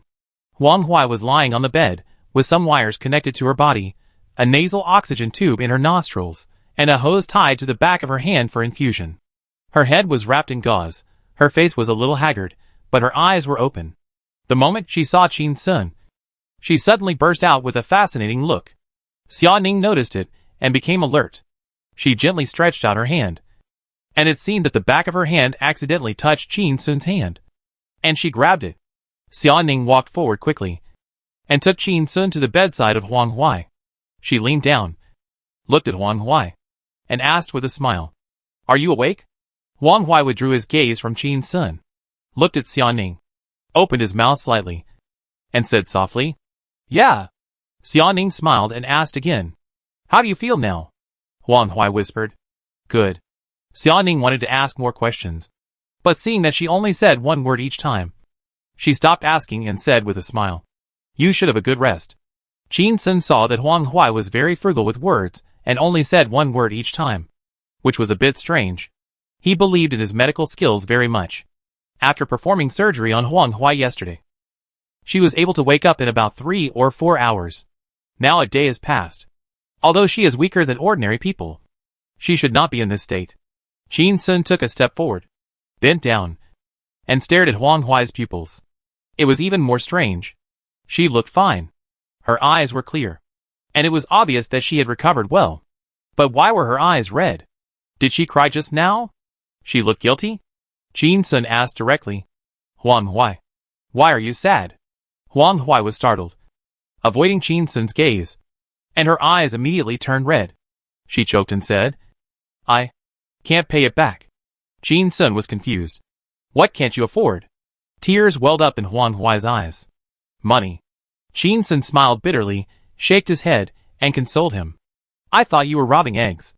Didn't the charity and the school donate more than 1 million yuan to you? That's almost enough. Huang Huai turned his head slowly, looking at Qin Sun. His voice was a little hoarse. Not enough. Qin Sun smiled calmly. It's okay for me to suffer a little loss. Huang Huai looked at Qin Sun quietly, and was silent for a long time, and suddenly said in a low voice, 1 million beautiful gold. I can't afford it. When Qin Sun heard this, he immediately knew the reason, turned to look at Xiaoning. Xiaoning immediately shook her head gently. That's not what I said.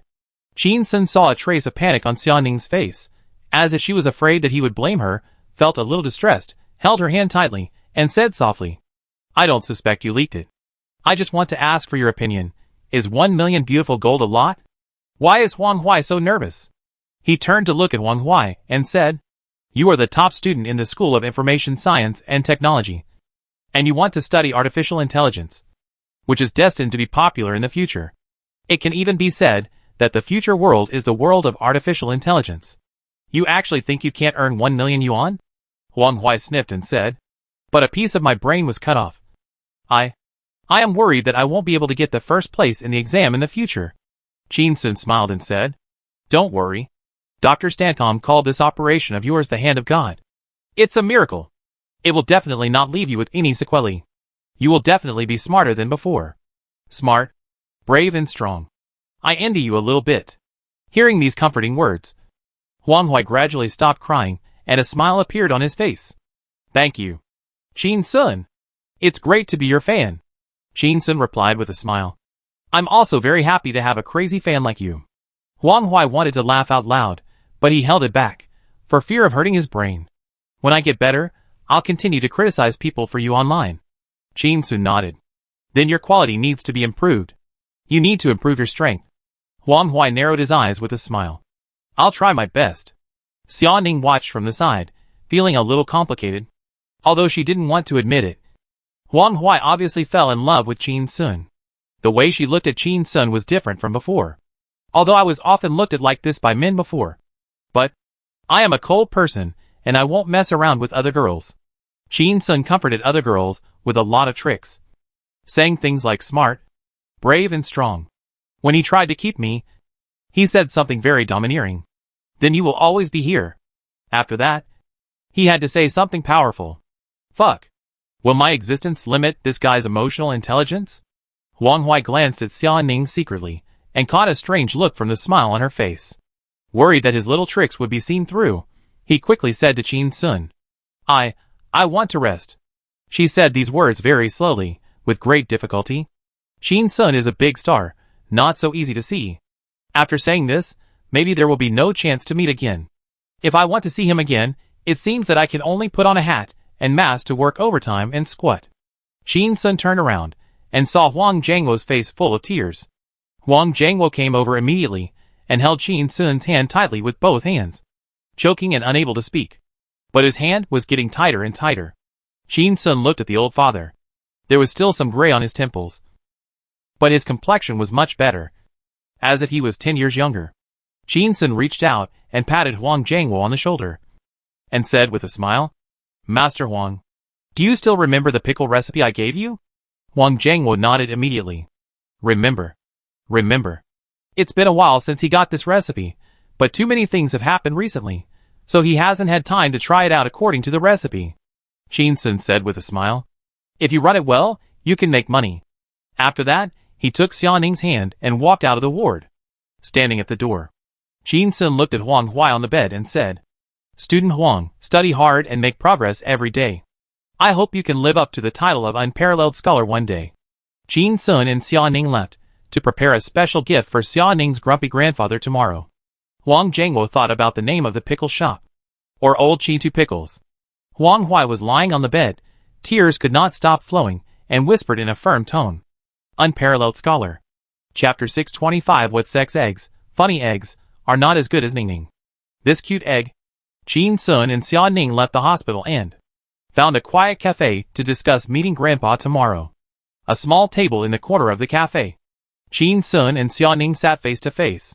Qin Sun drank half a cup of coffee in one breath, just like drinking Coke, sighed, said, Ningning, your grandpa has eaten more salt in his life than I have eaten more rice, and received more expensive things than I have seen on TV. The threshold must be very high.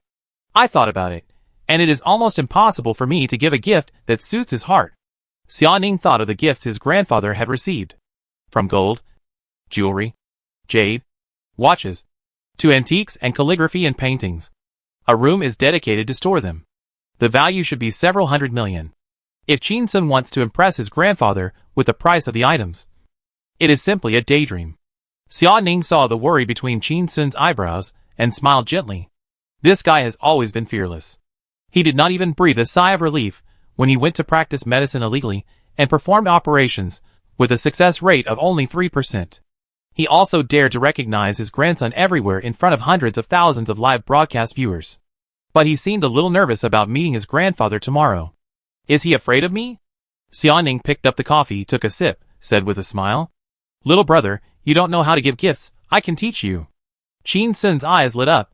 She stood up and walked around the table, sitting on a sofa next to Xia Ning. Sister, teach me. Xia Ning moved to the side. Qin Sun followed and moved, sitting closely. Xia Ning had no choice, holding her forehead with her right hand, said, Giving gifts, give expensive and high-value gifts to ordinary people. For example, give laptops to high school graduates, and give honeymoon trips to newlyweds. Bring fruits, durian, cherries to their homes. Give them things they normally wouldn't buy. Qin Sun thought of Xia Ning's previous visit to his house.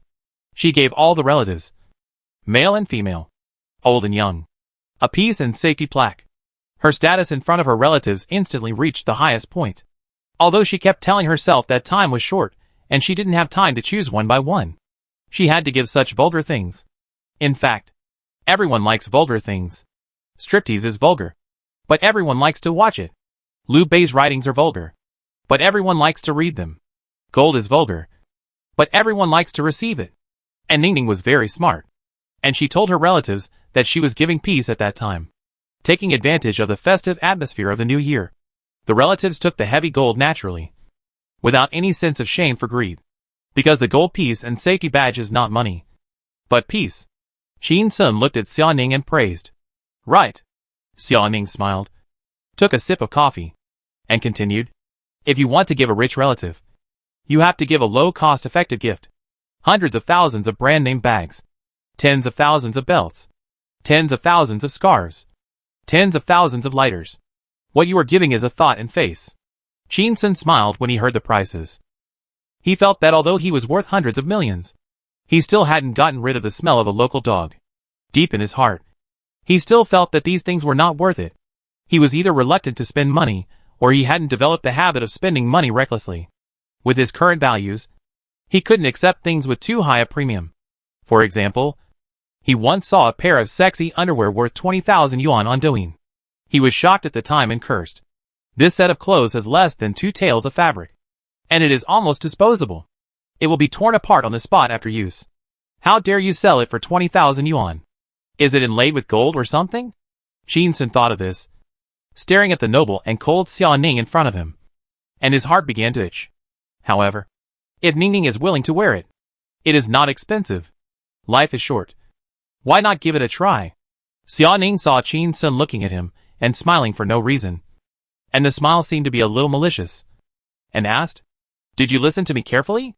Qin Sun came back to his senses, looked at Xia Ning's cold eyes, and felt that his thoughts were seen through. He nodded hurriedly and said, I heard it. I heard it. I'm going to give Grandpa a very expensive hobby. At this point, he suddenly realized that something was wrong, and his voice was distorted, and he changed his words. Surprise eggs? Xia Ning looked at Qin Sun, tilted his head slightly and frowned. What are surprise eggs? Qin Sun avoided Xiaoning's sight, looked at the vase on the table, and said, Kinder Surprise eggs. The snacks I wanted to eat when I was a child but didn't dare to buy. Xiaoning was even more puzzled. Why don't you dare to buy them? This snack is junk food, which is not good for your health. If you eat it, your aunt will beat you? Qin Sun turned his head, smiled bitterly, and said, It's too expensive. Xiaoning was silent, and asked with some heartache, How much is one? Qin Sun answered, I don't know. I haven't bought one. It should be at least 10 yuan. Xiaoning was stunned at first, and then felt even more distressed. I'll buy it for you later. Qin Sun was a little touched, sighed, and said, No, I can't buy it anymore. The company went bankrupt. Xiaoning raised his hand and patted Qin Sun's back to comfort him. Schools teach students to delay gratification, saying that such people will achieve greater success in the future. But many people misunderstand the meaning of delayed gratification. They only care about delay and forget to satisfy. When they are able to satisfy themselves, they find that what they wanted is just like that, and they don't feel satisfied after getting it. Maybe Qin Sun will meet a better egg in the future, but the thing called the Wonder Egg will become a permanent regret in his heart. Xiaoning looked at the silent Qin Sun and smiled. It doesn't matter. The Wonder Egg is gone. But I am still here. Qin Sun felt warm in his heart when he heard this. Oh my god! Who said that a cold goddess can't say sweet words? She just said it right away. What kind of sex toys, funny eggs, are not as good as Ningning's cute egg? Qin Sun opened his arms to hug Xiaoning, but she gently pressed her hands against his chest to prevent him from getting close. Xiaoning said seriously, Let's do business first. We have to discuss a gift plan first. When Qin Sun heard the word first, he knew that she was not so resistant, and immediately let his imagination run wild, and he was full of anticipation for being in the same room together that night. Okay, let's get down to business first. Ningning, you mean? I have to give Grandpa something that is extremely expensive, but has no practical value? Xiaoning shook her head and said, No, you just said it yourself. My grandpa has received more expensive things than you have ever seen. The threshold is very high. Unless you give him something worth more than 5 million. He will feel a little bit. He will be happy if it's over 10 million. Qin Sun waved his hand. Very happy. It's okay. I'll give you a budget of 10 million. We can build it as much as we can. Give Grandpa a little shock. Xiaoning said immediately. No. Qin Sun was stunned. Looking at Xiaoning's serious face, hesitantly asked, Why? Xiaoning looked away, showing Qin Sun a sharp-edged profile, and said calmly, I can't bear it. Qin Sun. Ah, this, Ningning is going to save money for me? What a money grubber. Chapter 626 Woman. Don't play with fire. In the corner of the coffee shop, the two were silent. Qin Sun was moved. Xiaoning looked forward. Her eyes were more determined than when she joined the group, but she felt a little guilty. I'm so sorry, Grandpa.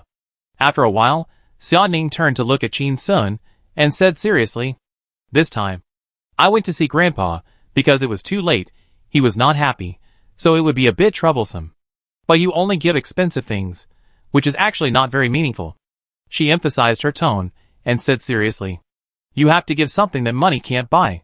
Hearing this, Qin Sun frowned slightly. Can't buy even with money? What can't be bought with money? The price can only be insufficient. Grandpa Xiaoning is so rich, what hasn't he eaten or seen? Qin Sun asked. Ningning, what do you think your grandpa can't buy? Xiaoning shook his head and said, I don't know. Qin Sun. He stared at Xiaoning. His eyes were a little resentful. You talked to me so well, and finally said I don't know? Isn't this a waste of expression? Xiaoning was looked at by such a pair of resentful eyes, feeling a little guilty, and asked, What do you think about the gift tomorrow? Qin Sun said a little unhappy. 2 large bottles of Coke, a box of yogurt, and a large gift bag of snacks. Xiaoning was startled and frowned slightly. Then you will die tomorrow. Although he said so, he was thinking about letting Qin Sun show off his skills tomorrow. Cook 2 side dishes, and have a good drink with Grandpa. For the old man, being drunk is better than any gift. Grandpa has passed the stage of laughing at millions of dollars. But he can drink some old wine. The dishes made by Qin Sun are really good for drinking. Although it is the first time to come to the door, it is not polite to tie an apron on the guest and let the guest cook. But I can help. Xia Ning thought about cooking for Grandpa in the kitchen tomorrow, and her heart was warm. She lowered her head and took a sip of coffee. Because of his hand speed, the coffee swayed and some of it was on the corner of her mouth. She subconsciously stuck out her tongue and licked it gently. Qin Sun saw this scene and widened his eyes. A cold and arrogant lady. Flaming red lips. Small tongue. Isn't this going to kill people? Qin Sun looked around and saw that no one was paying attention to this side. He quickly put his lips to her face and kissed her hard. Xia Ning? She looked at Qin Sun in shock, turned around to see that there was no one around, and then lowered her voice to question. In broad daylight. In the open air. What are you doing? Qin Sun wiped his mouth, looked satisfied, and made up an excuse. The things you gave us last time. Our whole family likes them very much. I thank you on behalf of our whole family. Xia Ning? She is not a love-brained person in the strict sense, and is not so easily fooled. There is some complaint in her eyes. I really suspect that you were a teddy bear in your previous life. If you continue like this, I won't dare to take you home at night. Qin Sun immediately reached out and grabbed Xia Ning's hand. Her hands were slender, soft, smooth, and quite warm. Totally different from her cold personality. Xia Ning glanced at the hand being held and said nothing, compared to being kissed anytime and anywhere in a coffee shop. Holding hands was just a small scene. And holding fingers together, drinking coffee, and discussing how to meet the parents tomorrow. There was an inexplicable feeling of warmth. Just when Xia Ning felt comfortable, suddenly, she felt a little itchy and warm on her thigh. When she looked down, it turned out that Qin Sun had put his other hand on it, gently pressed on her thigh.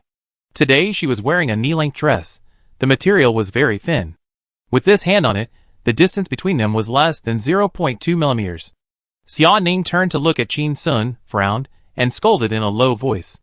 Are you so lustful? Qin Sun remained calm. Yeah. Xia Ning was startled, looking at Qin Sun's shameless look. She felt funny and angry, after struggling for a long time, finally chose to compromise, and sighed helplessly. This is the maximum extent I can accept. Don't push it any further. Qin Sun's index finger quietly tapped Xia Ning's thigh twice, and nodded seriously. Yes, sir. Xia Ning. A dog can't change its nature. Eh? You can't say that, then praise him for his perseverance? Feeling the tingling on his thigh, Xia Ning looked down, found that Qin Sun's 5 fingers were still secretly persevering, somewhat annoyed, raised his head and stared at Qin Sun, said coldly, Qin Sun, don't go looking for death. When Qin Sun heard this blasting words, his heart was immediately rippled. He slowly took his hand off Xia Ning's thigh, slowly pinched Xia Ning's chin, and a wicked and crazy smile gradually appeared at the corner of his mouth. Woman, don't play with fire. Xia Ning? This guy has been so arrogant recently. Xia Ning and Qin Sun held hands and walked around the magic city, finally like a normal couple. Suddenly, Xia Ning said, I want you to cook a meal for Grandpa tomorrow. Give him a surprise. What are your specialties? I'll send a message to Auntie and ask her to prepare the ingredients for you. Qin Sun's eyes lit up when he heard it, and he agreed immediately. Okay, no problem. He was a little happy. Being able to get the old man to eat without spending any money, that's really worth it. And my craftsmanship is indeed worth several hundred million. Qin Sun held Xia Ning's hand and continued. Specialties, I'm good at everything. To be honest, it's mainly what Grandpa likes to eat. Xia Ning thought for a moment and began to speak. Fried double crisps, fried kidney, chive box, mincemeat eggplant, fried yellow beef. Qin Sun was not surprised to hear these down-to-earth dishes, except for the fried double crispy. The others are some dishes that ordinary people often eat. Many people think that rich families eat lobsters, abalones, and sea cucumbers every day, but they are actually misled by TV dramas. Ingredients that require superb cooking skills are often not that delicious. And the things that humans eat most easily are often those common dishes. A person can eat stir-fried pork with peppers every day for a week. But if you eat abalone with rice every day for a week, most people can't stand it. Of course, the dishes are common ones, but the quality of the ingredients is often different. After all, even the most common meat, such as pork, has a price of more than 10 yuan per pound, and a price of dozens of yuan per pound. Beef has a price of dozens of yuan per pound, and also has a price of hundreds or even thousands of yuan per pound. Qin Sun made an okay gesture to Xia Ning and smiled. I am good at these dishes. See how I can easily control Grandpa tomorrow. Xia Ning. If this guy really controls Grandpa with this mentality tomorrow, I am afraid he will be beaten. Grandpa has a really hot temper. The two continued to go shopping. Passing by a luxuriously decorated jewelry store, Qin Sun grabbed Xia Ning and said, or you should buy something. I'd be embarrassed to go there empty-handed tomorrow. Xia Ning glanced at the jewelry store and shook her head. There's nothing in this kind of store that Grandpa would like. She turned to look at Qin Sun and said, there's a Tang Dynasty painting in the safe where I live. Someone gave it to my dad. I took it from his office. It's worth about 2 million. Let's take that painting tomorrow. Qin Sun was very happy. Then I'll give you money. Xia Ning's eyes turned cold. What do you mean? I'm short of money? Qin Sun saw Xia Ning's cold face and became even happier. He kissed her face directly on the street and explained, I'm a man. I can't always get things for free. Xia Ning wiped the saliva off her face, let go of Qin Sun's hand, and moved away from him. This guy is getting more and more outrageous. He even dared to kiss me on the street? Isn't my title of champion of the children's group of the 7th Haicheng Taekwondo competition scary enough? Xia Ning stared at Qin Sun and said coldly, when we break up, you can give me the money. After saying that, she turned and left. Qin Sun quickly followed. Then I'm afraid I can never give you this money in my lifetime. Xia Ning quickened her pace, with a faint smile on her lips. The night was getting darker. Qin Sun and Xia Ning got off the taxi and came to the gate of a very luxurious community. Xia Ning turned her head and looked at Qin Sun, hesitated for a moment, and asked, you won't do anything too crazy tonight, will you? Chapter 627. Have you been taking extra classes recently? You are so good at writing short essays. Hearing the word too in the sentence, you won't do anything too much tonight. Qin Sun raised his eyebrows slightly, and immediately had unlimited imagination. It means that you can do anything. But don't go too far? How do you grasp this scale? Qin Sun looked at Xia Ning, who looked like he had just read Buddhist scriptures, and said righteously, how could it be? Why do you ask me that? Don't you believe in my character? Who do you think I am? Xia Ning heard Qin Sun's 4 rhetorical questions in a row, and sighed in his heart. This is too obvious. Although he is not a good person, he would not rush in when I am taking a bath. Right? Maybe it is not that dangerous? After hesitating for a moment, Xia Ning said coldly, that's good. Qin Sun grabbed Xia Ning's hand and said, let's go, let's go, let's go! Xia Ning looked at his anxious look, and suddenly regretted it. After hesitating for a while, she said in a low voice, oh! Xia Ning took Qin Sun's hand, opened the door with a glance, and took him into the community. The night deepened. The street lights in the community were all lit up, with a warm, dim yellow hue. The community was well greened, with fountains, rockery, and all kinds of strange and beautiful trees. The wind was warm in March, and there was plenty of rain. The flowers were blooming luxuriantly. It looked like a landscape garden. Xia Ning was walking with Qin Sun, and when passers-by looked over, she felt a little embarrassed. It felt like being caught in a premature love affair. Qin Sun looked left and right, and suddenly sighed. Ning Ning, this community is very beautiful, and it's very suitable for a walk.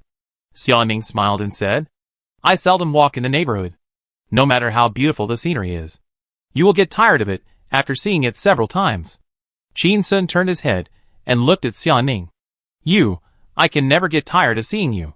Xia Ning was startled, looking into Qin Sun's eyes, but like a thief, she immediately looked away and looked at the street lamp not far away. She enjoyed the sour smell of love, but she was a little worried that the strong smell of love would make things uncontrollable tonight. Although she had to take that step, she was still a little scared. Xia Ning was silent for a moment, and said, I will always get old. Suddenly, she felt Qin Sun's broad and warm hands tightly holding her hands, and his voice was softer than the night wind. How many people have admired your youthful appearance? Who is willing to endure the ruthless changes of time? How many people have come and gone in your life? You know that I will be with you for the rest of your life. Xia Ning immediately turned to look at Qin Sun, looking at Qin Sun with a shocked face, feeling warm and itchy in her heart. Finally, it's not I think you've eaten shit, and you're strong. He can actually say such nice words? Like lyrics? He said the lyrics are always so powerful. Xia Ning looked at Qin Sun's smiling eyes, a little at a loss, and after a long time, pretended to be cold and joked, saying, Have you taken Chinese lessons recently? You are so good at writing short essays? Qin Sun answered with a smile.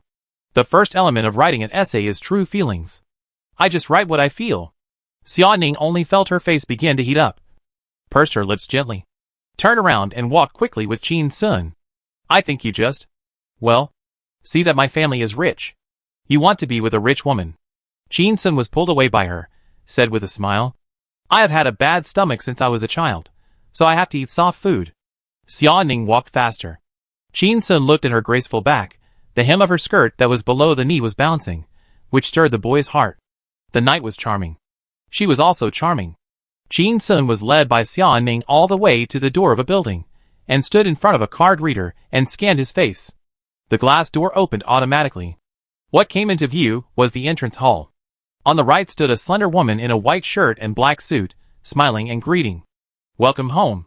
Xia Ning nodded gently, took Qin Sun's hand, and walked towards the lobby. Qin Sun looked left and right along the way, and found that this lobby was like the lobby of a star hotel.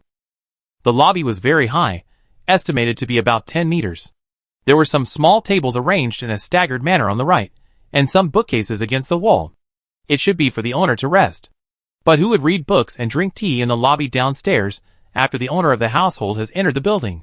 It should be the second-generation rich who live here, bringing girls in, first walking around the garden-like community, and then taking them to the lobby to sit and drink a cup of coffee.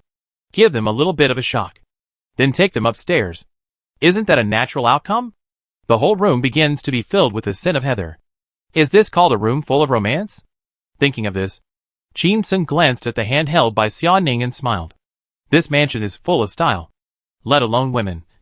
Even a tough guy like me would not be able to resist it. Or should I choose to be? Pass it today? In a trance, Qin Sun was led by Xia Ning to a corridor. There were 2 elevators on each side, a total of 4 elevators. Qin Sun took a look and shook his head. There were more elevators than in an apartment building full of prostitutes. Xia Ning led Qin Sun into the elevator, and then stood still. Qin Sun looked at the elevator floor buttons, and found that the 6th floor button had automatically lit up, and was a little surprised. He reached out and tried to press other floors, and found that they didn't light up at all. Ning Ning, is this fully automatic? Is your face the key? Just like in a hotel. Can I only go to my own floor? Xia Ning turned to look at Qin Sun, somewhat helpless. Although it sounds strange, it's probably what it means. As they spoke, the door had already closed. When it opened again, they were already on the 6th floor. Xia Ning and Qin Sun walked out. Qin Sun looked around and found himself in a small hall with a heavy-looking golden metal double door in front of him, and he couldn't help but be a little surprised. Seeing him like this, Xia Ning began to introduce him. This is the front hall. Qin Sun turned his head and saw a cabinet that took up the entire wall. The cabinet door looked like it was made of solid wood. On the left side of the cabinet, from top to bottom, pairs of high heels were placed one by one. Next to the cabinet was a round sofa stool, which should be used for people to sit and change shoes. Under the spotlight of the cabinet, the red, black, and white colors were particularly bright. It was particularly attractive. It is said that you can tell a woman by her scent, but just by looking at the style of her shoes, you can tell that their owners smell good. Xia Ning saw Qin Sun's eyes and explained immediately. That is a cabinet, with a few pairs of shoes in it, and the rest is empty. A useless cabinet. Qin Sun turned to look at Xia Ning, hesitated for a moment, and asked, Useless? You? How much did we pay per square meter for this house when we bought it? Xia Ning heard the word we, smiled, and did not take the opportunity to mock him, and answered, More than 60,000 yuan. Qin Sun looked around the space of about 15 square meters. Then this so-called entrance hall, you have to pay for it when you buy it. Right? Xia Ning nodded. Qin Sun looked distressed. That's almost 800,000 yuan. Just to put a useless cabinet? Xia Ning hesitated for a moment and said, Although this sentence is annoying, sometimes rich people will do things that seem uneconomical to ordinary people. You could understand it as having money but nowhere to spend it. She looked at Qin Sun's face, hesitated for a while, and smiled. Perhaps its greatest use is when we see the shocked look on other people's faces when they find out that we spent a lot of money on something that is not very practical. The sense of superiority in our hearts. Qin Sun understood. Ning Ning had a little bit of pride in his heart just now. He mocked me as a local dog. Qin Sun stared at Xiao Ning with a face full of resentment. Xiao Ning smiled. Also, this front hall is not 800,000, but 900,000. This house is more than 300 square meters. More than 20 million. Qin Sun raised his eyebrows. Hey, why are you telling me this? You hurt my self-esteem. Chapter 628 Soft Rice, fragrant, I love it. Xiao Ning almost laughed out loud when she heard this, reached out to hold Qin Sun's arm, said, Okay. Don't be so childish, I'm more expensive than this house, and you didn't flinch even when you held me. Would you care how much this house cost? Qin Sun looked at the smile on Xiao Ning's face, and saw her clinging to his arm, and finally felt like a normal person in love. It seems that no matter how cold the water is, as long as the temperature is right, it will boil. He answered with a smile. Although I have seen our house in Haicheng, and my grandfather's manor, and I have seen the life of you rich people. But I really can't imagine that you still have such a house in this magic city, where every inch of land is worth a lot of money. You are really rich. Xiao Ning felt a little guilty when she heard this. Since graduation, she has been losing money and starting a business, until she met Qin Sun, and then she started to make money. Otherwise, with her own business talent, it seems that she will never be able to buy such a house by herself. Xiao Ning looked at Qin Sun, and said with a smile, This is the dowry my grandma gave me. Qin Sun's eyes lit up. The flower language of steel wool is wealth and forbearance. Soft rice, it smells so good, I love it. Xiao Ning. She looked at the smile on Qin Sun's face, and admired Kato Daiki for not kicking him in the face in the octagonal cage, and sighed. My family is richer than yours, but you are richer than me. You are not qualified to eat my soft rice. After saying that, Xiao Ning took Qin Sun's arm, and walked forward 2 steps, to the golden door, reached out and pressed the fingerprint lock, and pushed open the door. This is a double door. Qin Sun knew for the first time that commercial housing could have double doors. Ning Ning. Don't tell me that this golden door is covered with gold. Xiao Ning shook her head. How is that possible? It's made of copper. Qin Sun breathed a sigh of relief. That's good. Not expensive. Right? Xiao Ning looked at Qin Sun, her nose hummed. For a long time, and didn't say anything. Qin Sun saw her like this, and knew it was not cheap, and asked, Can it be more than 100,000? Xiao Ning said. 400,000, Qin Sun. He pointed at Xiao Ning, looking as if he was going to be furious. Okay. Is that how you play? I thought your villa in Haicheng was luxurious enough. But I didn't expect that you were living in Haicheng to remember the good old days. How do you think I'm going to play landlord tonight? Xiao Ning heard this, and suddenly became a little nervous. In the middle of the night, a man and a woman were alone. Landlord? What is this code? Landlord. Tie him up and shoot him? He won't do that. Will he? Xiao Ning thought of this, and became even more nervous. He immediately put on a cold look on his face, and scolded. Can you stop acting like the #1 anti-rich person in China all day long? You are very rich now. You have lost the qualification to hate the rich. Qin Sun reached out, and gently stroked the bronze door, sighing. Although I am rich, the money came too quickly and too suddenly, my mentality, vision, and consumption level have not kept up. Where have I seen such a mansion before? This is called a large flat. Right? He continued to stroke the bronze door, like stroking the skin of his lover.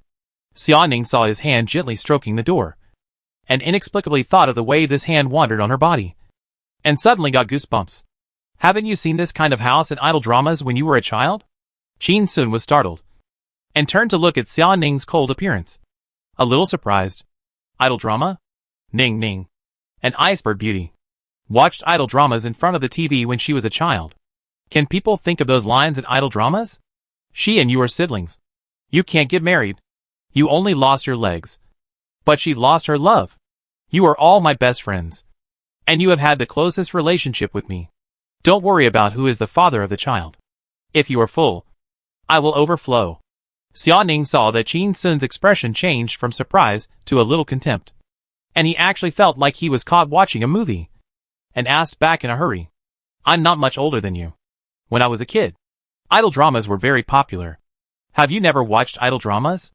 Qin Sun hesitated for a moment and said, Not much.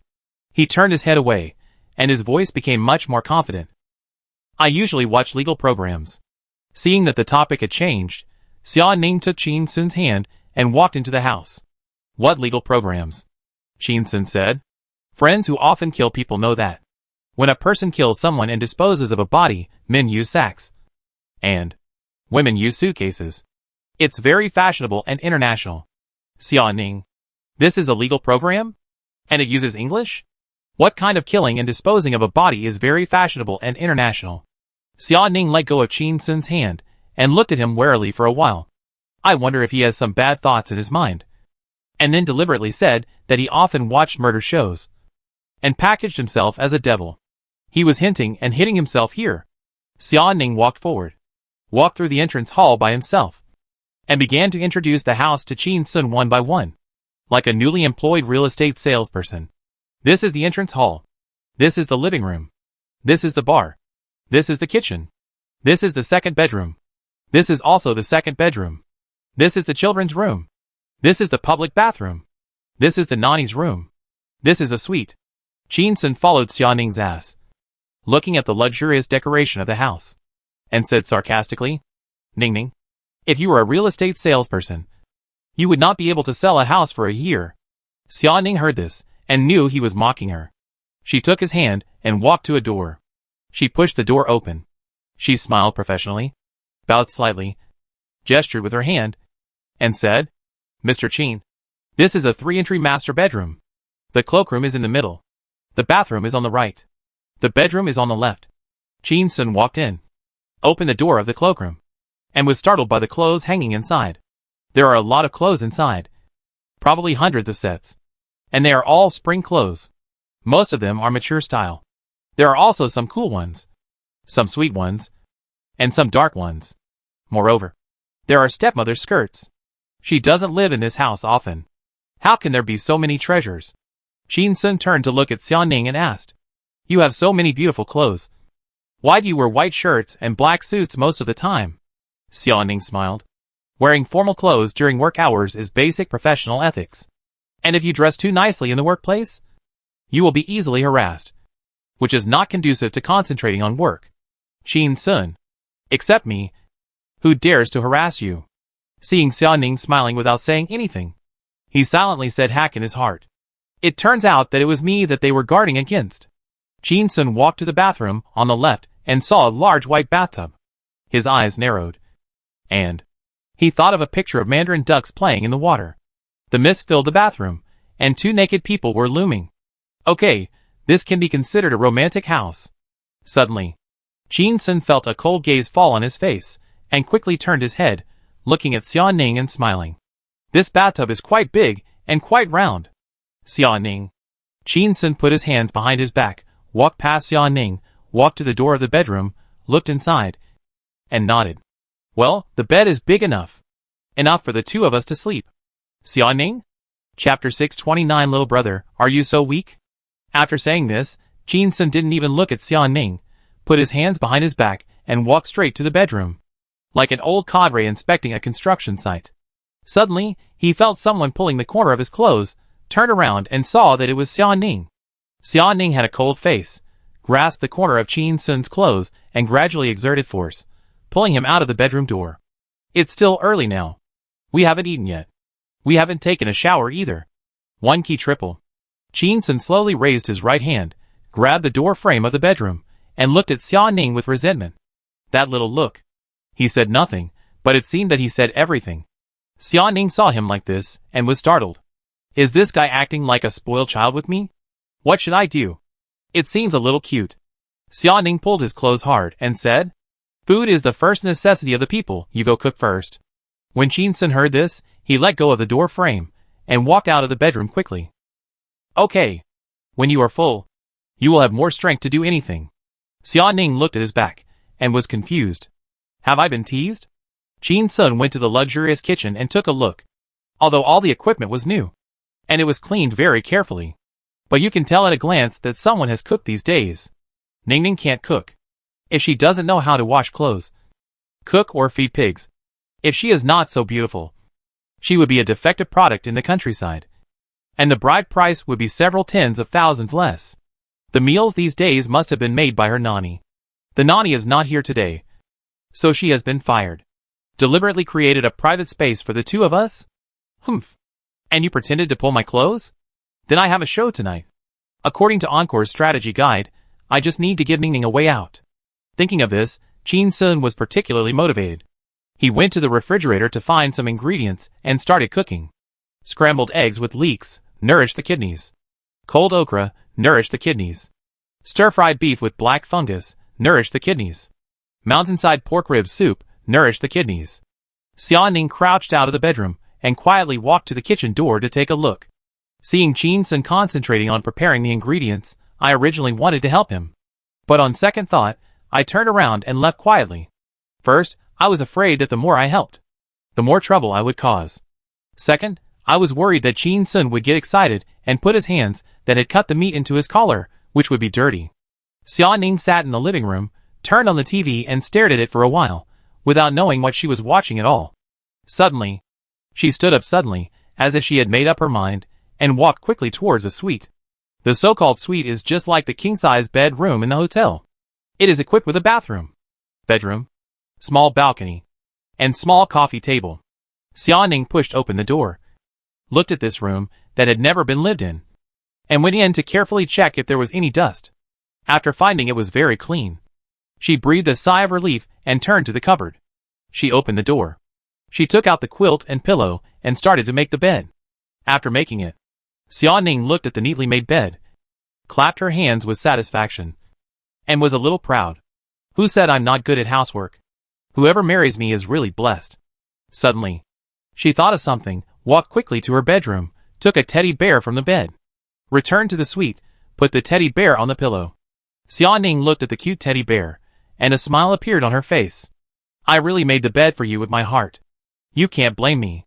An hour later, Xia Ning sat on the sofa in the living room, smelled a fragrance, stood up and walked to the kitchen door, and saw Chin Sun cooking. She hesitated for a moment, walked over and took out a tissue, gently wiped Chin Sun's forehead, and said softly, "Thank you for your hard work." She looked at the 3 cooked dishes on the side of the stove and smiled. There are only 2 of us. Just stir-fry something casually. Chin Sun was frying beef with black fungus, and he flipped the pan beautifully, turned off the fire, turned his head and looked at Xia Ning, and said, "Life. There must be some flirting." Xia Ning was startled, and immediately put down her hand that was wiping his sweat. He was talking about flirting, right? Or flirting? Suddenly, Xia Ning noticed that Chin Sun had been staring at her, with a puzzled look in his eyes, as if he was confused by his daze. She immediately thought that she was deaf and felt a little annoyed. What's going on? Why do I always have random thoughts? Xia Ning turned around and walked out quickly. Well, there should be a sense of ceremony. I'll go and decant a bottle of red wine, Chin Sun said immediately. Red wine? I don't understand it. Do you have beer? Xia Ning turned around, walked to the big refrigerator, opened the door, and took out 2 bottles of beer. Yes, Chin Sun said with a smile while putting the dishes from the pot into the plate. Beer? And you only drank 2 bottles? Xia Ning hesitated. If you get drunk? What if you miss seeing Grandpa tomorrow? Chin Sun stared at Xia Ning's eyes quietly, and suddenly smiled and said, Are you afraid that we will have sex after drinking? Xia Ning seemed to be hit in the heart, and her whole body trembled slightly. She squeezed out a nonchalant smile on her face, but shook her head like a rattle. How could it be? How could it be? She glanced at the hat on Chin Sun's head and joked, You are a monk now. Chin Sun smiled slightly. But you said before, I am like a flower monk. Xia Ning. Did the boomerang come so quickly? Why can he remember these messy things so clearly? He didn't inherit his father's honesty at all. Xia Ning looked at the smile on Chin Sun's face, and felt a little annoyed. He ignored him, squatted down, opened the cupboard, and took out a small basket, put the beer in it. After a moment's hesitation, she took out 4 more bottles of beer from the refrigerator, and asked with her head raised, Are 6 bottles enough? Chin Sun sighed. 3 bottles for 1 person this. Before she finished her words, she was interrupted by Xia Ning. You have 4 bottles, I have 2 bottles. After that, she immediately changed her words. No, you have 2 bottles, I have 4 bottles. Xia Ning picked up the small basket and walked out of the kitchen quickly. Chin Sun looked at her back, took off his hat, and touched his bald head. You said you were not afraid that I would have sex after drinking? You only gave me 2 bottles, and you didn't dare to let me get drunk. Very quickly, Xia Ning came back again, start dish without a word, like a waiter who just entered the hotel. Obviously panicked, but don't mess with me, a pair of siblings. I can't mess with it. Qin Sun looked at this, laughing. Cute. The dining table is large. It's enough to sit down more than 20 people. Qin Sun and Xia Ning sat next to each other, start dining. Xia Ning is a bit unhappy, always thinking about Qin Sun said. Chaos after wine. For words, I feel that my performance just now is a bit too panicked, some counsel. Suddenly, she noticed the dishes on the table, leeks, wood ear, okra, yam, all seemed to be aphrodisiacs? She was a little panicked again. Xia Ning took a breath quietly, decided not to be timid anymore, turned the tables, raised her head, and showed a playful smile. Qin Sun, the dishes you cook are all aphrodisiacs. Qin Sun was drinking beer. When he heard this, he immediately put down his glass, looked at Xia Ning, and found that her face was a little aggressive. It immediately ignited his desire to win. He nodded vigorously. Yes. They are all very tonic. Xia Ning raised his right hand, placed it on the table to support his right chin, smiled slightly. His voice was both domineering and strong. Little brother, are you so weak? Chapter 630 Female Donor, open the door. The community is sending warmth. Qin Sun? He showed a surprised look on his face. Looking at Xia Ning, who was so close, felt a little strange, and a little familiar. What was strange was that, when it came to sex, Ning Ning had always been very shy. What was familiar was that, with Ning Ning's cold personality. To be honest, when it came to bed, she should have the aura of a queen who controlled everything. I'm not afraid of my sister pretending to be cute, but I'm afraid of my sister being a hooligan. Xia Ning saw that Qin Sun was shocked by his sentence, and felt a sense of revenge, and took the wine glass like drinking red wine, and took a sip. Elegant. Charming. Seductive. Qin Sun looked at Xia Ning's proud look, and after a long while, he managed to say, I am not in vain. Xia Ning raised the wine glass in the air, turned his head, and showed a disdainful smile on his face. Then what are these dishes? Qin Sun gritted his teeth. If there is something wrong, correct it. If there is nothing wrong, try harder. Xia Ning, you are really eager to learn in some aspects. Qin Sun laughed. I want to improve so much. Xia Ning? The two began to eat. The meal took an hour. Most of the dishes were eaten, without much waste. All the beer was finished, and I didn't know who drank how many bottles. Put down the bowl and chopsticks. Xia Ning stood up and put away the bowl and chopsticks. I'll go wash the dishes. Qin Sun hummed and said nothing. The meal, I made myself. The bowl, naturally had to be washed by Ning Ning. Otherwise, the family status would be too low. Xia Ning put away the bowl and chopsticks, walked into the kitchen, and came out in less than 2 minutes. Qin Sun took a look at her hands, and found that they were not wet, and there was no smell of detergent, so he knew that she just put the bowl and chopsticks into the dishwasher, and couldn't help but sigh. Still a loss. Suddenly, Qin Sun found that Xia Ning had been standing beside him, not sitting down, and looked a little embarrassed. He took the initiative to ask, What's wrong with you? Xia Ning turned her head to look at a door, slowly raised her hand, and pointed there, and said, I have prepared a room for you. You will stay there tonight. After saying that, she did not dare to look at Qin Sun, and walked quickly to her bedroom. I'm going to take a shower. Qin Sun stared at Xia Ning's back in a daze, and walked into the bedroom in a flash, and closed the door. He blinked, a little confused. Ning Ning ran away? Gave me a few bottles of beer, and then patted her, and left? Suddenly, Qin Sun showed a smile. You little brat. Are you still playing hard to get with me? I'll prepare 100 steps for you today, and let you roll down to the ground. Xia Ning walked into the bedroom, leaning against the door in a daze. After 5 minutes, no one knocked on the door. No one shouted Qin Sun. Fellow villager, open the door. Send warmth. Xia Ning was relieved. Walked to the cupboard, and took out a relatively conservative pajamas. Think about it, put it back, pick up a short set of duck in the next set. My taekwondo champion can still be afraid of him? Xia Ning went to the bathroom. She glanced at the bathtub, think about it, still decided not to take a bath. The nanny these days let her go on a paid vacation. The bathtub is actually very dirty after bathing. You need to spend a lot of energy to clean, and it is not like Haicheng Villa with a sex bathtub. After she doesn't want to take a shower, transformed into a naked cleaner, wiped the bathtub sweat. If Qin Sun breaks in at this time, I can't get him even if I try to get out of the cracks in the ground. Xia Ning closed the bathroom door, walked to the bathroom, and began to take off her clothes. She took off her top, looked back at the bathroom door, and breathed a sigh of relief. She took off her underwear, and took another look. She took off her pants, and took another look. She took off her underwear, and took another look. Xia Ning was completely relieved. This guy still has a bottom line, and he is considered a half-gentleman, and he never takes advantage of others. After taking a shower, she put on her nightgown, walked into the bedroom, got on the bed, and got into the quilt. Xia Ning looked at the ceiling and began to daydream. She didn't think about anything. Just daydream. Daydream. Daydream. Daydream. I don't know how long it took. Suddenly, there was a knock on the door. Xia Ning, who was lying on the bed in a daze, came to her senses and was not surprised at all. She sat up and leaned against the bed, looked at the bedroom door, and said, "Who?" Suddenly, she thought that this sentence was a bit stupid, and raised her voice and asked loudly, "What's wrong? What's wrong?" Outside the door, Qin Sun's voice came. "Donor, open the door. The community is sending warmth." Xia Ning.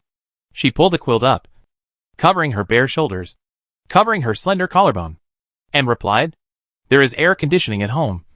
No need to bother, living Buddha." Then, the knocking sound got louder. Bang! Bang! Bang! Qin Sun's voice rang out. "Donor, open the door. I'm scared." Xia Ning laughed angrily. "What are you afraid of?" Qin Sun's voice rang out. "There's a black bear in my room. It wants to eat my flesh." Xia Ning thought of the cute little bear doll that she had prepared for Qin Sun as a sleeping companion, and replied with some depression, "Can you not be so childish?" Outside the door, there was silence. Xia Ning waited for a while, but didn't hear Qin Sun speak, and suddenly felt guilty. Men seemed to particularly hate people saying that they were short, small, and childish. Waited for a while. Xia Ning still didn't hear any sound. Guessing that Qin Sun had left, lifted the quilt, put on slippers, and walked towards the bedroom door. Prepared to go to the door to apologize, although there is a little risk of falling into the tiger's mouth. But, alas, who made me the elder sister? Open the door. Xia Ning saw Qin Sun standing at the door in a loose pajamas, wearing a black hat, and a pair of eyes, like a woman in the boudoir. "Ning Ning, you hurt my self-esteem." Again, she noticed that Qin Sun's speech speed was getting slower and slower, and his eyes were much lower, so she immediately looked down. She found that Qin Sun was staring at her chest. The silk nightgown she wore today was very loose, and it was a suspender, revealing her collarbone and her cleavage. It was snow white. The skirt did not reach her knees, and only slightly covered her buttocks. If she moved more vigorously, she could reveal half of her buttocks. Her two long legs were long and straight, and her feet were painted with red nail polish, which made her look particularly hot. She used to live alone, and she bought a lot of pajamas, some of which were bolder than this style. The most unrestrained ones were bought by Niu Xiaojun and Wu Yu at a sex shop, and she had always hidden them in the corner of Haiching's closet. Xia Ning saw Qin Sun staring at him without blinking, his eyes moving from his chest to his lower abdomen, and then all the way down.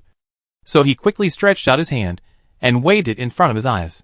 "Qin Sun, what do you want to talk to me about?" Qin Sun raised his head.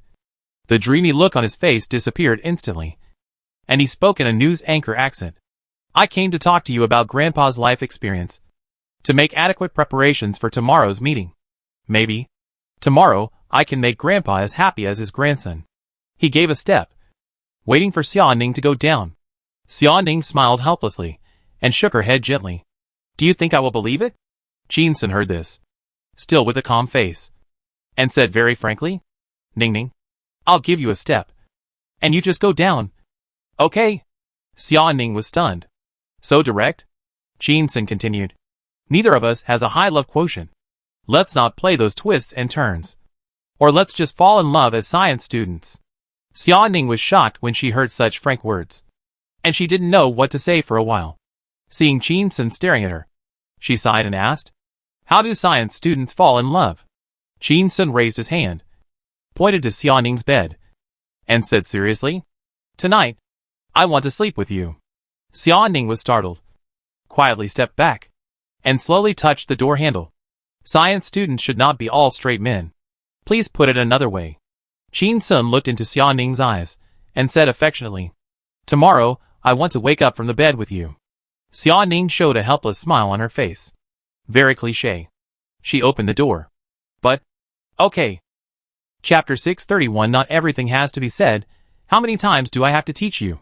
As soon as the voice fell, Qin Sun didn't expect things to go so smoothly, somewhat surprised, confirmed again. Then I can come in. Xia Ning's face was cold, and her voice was even colder. Come in if you want, you're so long-winded. Am I afraid of you? Qin Sun was stunned when he heard this somewhat impatient tone, and stared at Xia Ning. He found that her face was indifferent, her eyes were calm, but her cheeks gradually turned red. The bedroom was lit with warm lights, so it was hard to detect changes in her facial expressions. But she had fair, translucent skin, so if her face turned slightly red, it would be obvious. However, she pretended to be indifferent, like a child with a mouth full of red juice who denied eating dragon fruit. Qin Sun took a quick step forward, his chest pressed against Xia Ning's chest. He lowered his head to look at her face, and reached behind him to close the door. With a click, it was locked. Xia Ning heard the sound of locking the door, and was a little flustered. She took a step back and looked into Qin Sun's eyes. I found his eyes on my face, and I breathed a sigh of relief. Then, I saw his eyes move down to my chest. Xia Ning was a little nervous, and was about to scold him. But then she heard Qin Sun turn the tables.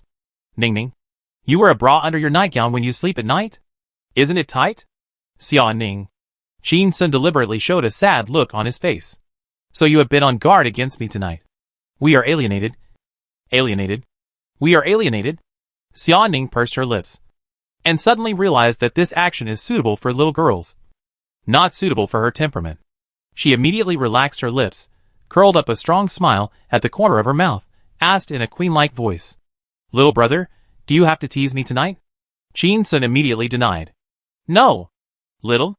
Xia Ning didn't expect Qin Sun to answer like this, and answered so quickly, so powerfully. Looking down at Qin Sun's crotch, she found that there had been changes there. Thinking of the aphrodisiac dishes she had eaten at dinner, she suddenly felt a little nervous. Qin Sun noticed that Xia Ning had transformed into a crotch-staring cat, spying on him, and asked, Do you want to see? Xia Ning was shocked when she heard this hooligan-like words. She immediately looked up and shook her head frantically. No! No! No! That's not what I meant. She lost her composure instantly. There was no such thing as a cool and domineering queen, and she became a helpless girl. I just something. She lowered her head slightly, looking at Qin Sun's chest, and her voice became much softer. A little scared. Suddenly, Xia Ning heard Qin Sun's voice above her head. The voice was not loud, and it was very gentle. Actually, I'm afraid too. She immediately raised her head and looked at Qin Sun's unclear eyes. There was a flame in the depths of his eyes. What are you afraid of? Qin Sun hesitated. His voice was soft and slow. In some aspects, you have no experience. And I have no experience either. You are pretending to be cool. And I am also a hooligan. Xia Ning smiled lightly, feeling a little embarrassed after being seen through. Qin Sun took Xia Ning's right hand, held it in front of his chest with both hands, and continued, Actually, neither of us is very good at dating.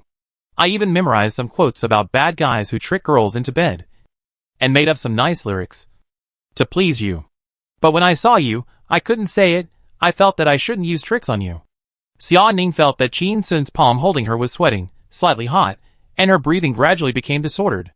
Qin Sun stared into Xia Ning's eyes. Xia Ning instinctively dodged, and quickly turned his gaze back, looking at Qin Sun. There was no tense confrontation. The two looked at each other softly, affectionately. Qin Sun said softly, I want to be simpler, purer. After a pause, he put his face close to Xia Ning's face, only half a palm away from her lips. Their noses blended. Xia Ning's body tensed. Qin Sun asked softly, Ning Ning, have I ever told you that I love you? Xia Ning thought about it, and was stunned, and thought about it carefully, but still couldn't remember, and shook her head gently, and said, No. Qin Sun, then I'll tell you now? Xia Ning, okay. Qin Sun's lips gently touched Xia Ning's lips, and immediately released them, like a dragonfly touching the water. I love you. The voice was not loud, very soft, and very gentle. Xia Ning's mind was blank, her nose was slightly sour, and her eyes were moist. She looked into Qin Sun's eyes, took a breath, and said, I've always known. After that, she closed her eyes and waited. Qin Sun put his lips close to hers. The two embraced each other and kissed passionately. Their body temperature, saliva, blended with each other. Time passed by minute by minute. I don't know how long it took. I only know that their breathing became heavier. Their bodies became hotter. And their sweat became more and more. Suddenly, Xia Ning's body softened, and she fell to the ground like a flour bag. Qin Sun suddenly woke up and hugged her waist tightly with both hands. Xia Ning opened her eyes, and put her hands around Qin Sun's neck to keep her body balanced. Her face flushed. She kept panting, and said in embarrassment, I don't know why. I suddenly lost my strength. Qin Sun looked at her limp appearance, and felt a great sense of accomplishment. Now that he had divine medical skills, he knew why Xia Ning lost her strength. When some girls kiss, the adrenaline in their bodies suddenly increases, causing the autonomic nerves to become excited, and their bodies are always in a tense state. In addition, when kissing, they inhale less air, and the brain is very excited, and the blood circulation in the body speeds up. At a certain moment, the body relaxes, and they suddenly lose their strength. Such girls are usually very sensitive, and they might faint on the bed. Qin Sun put one hand around Xia Ning's shoulders, and the other hand through her knees, and directly hugged her like a princess. He carried Xia Ning to the bed. Xia Ning exclaimed awe, and then quickly pursed her lips and said nothing, constantly comforting herself in her heart. What is coming will come, and what is hidden cannot be hidden. Soon, very soon. Close your eyes and open them again, and it will be over soon. Don't be afraid. Don't be afraid. Qin Sun gently put Xia Ning on the bed, looked down at Xia Ning who was curled up slightly, smiled, slowly reached out, and touched the hem of her nightgown next to her buttocks. Ning Ning, I'm going to take off your clothes. Xia Ning immediately closed her eyes, curled herself into a ball, slightly annoyed. You don't have to say everything. Things are accomplished by keeping secrets, and failures are caused by leaking. How many times do I have to teach you? As soon as she finished speaking, she felt someone scratching her waist several times. Tickle me?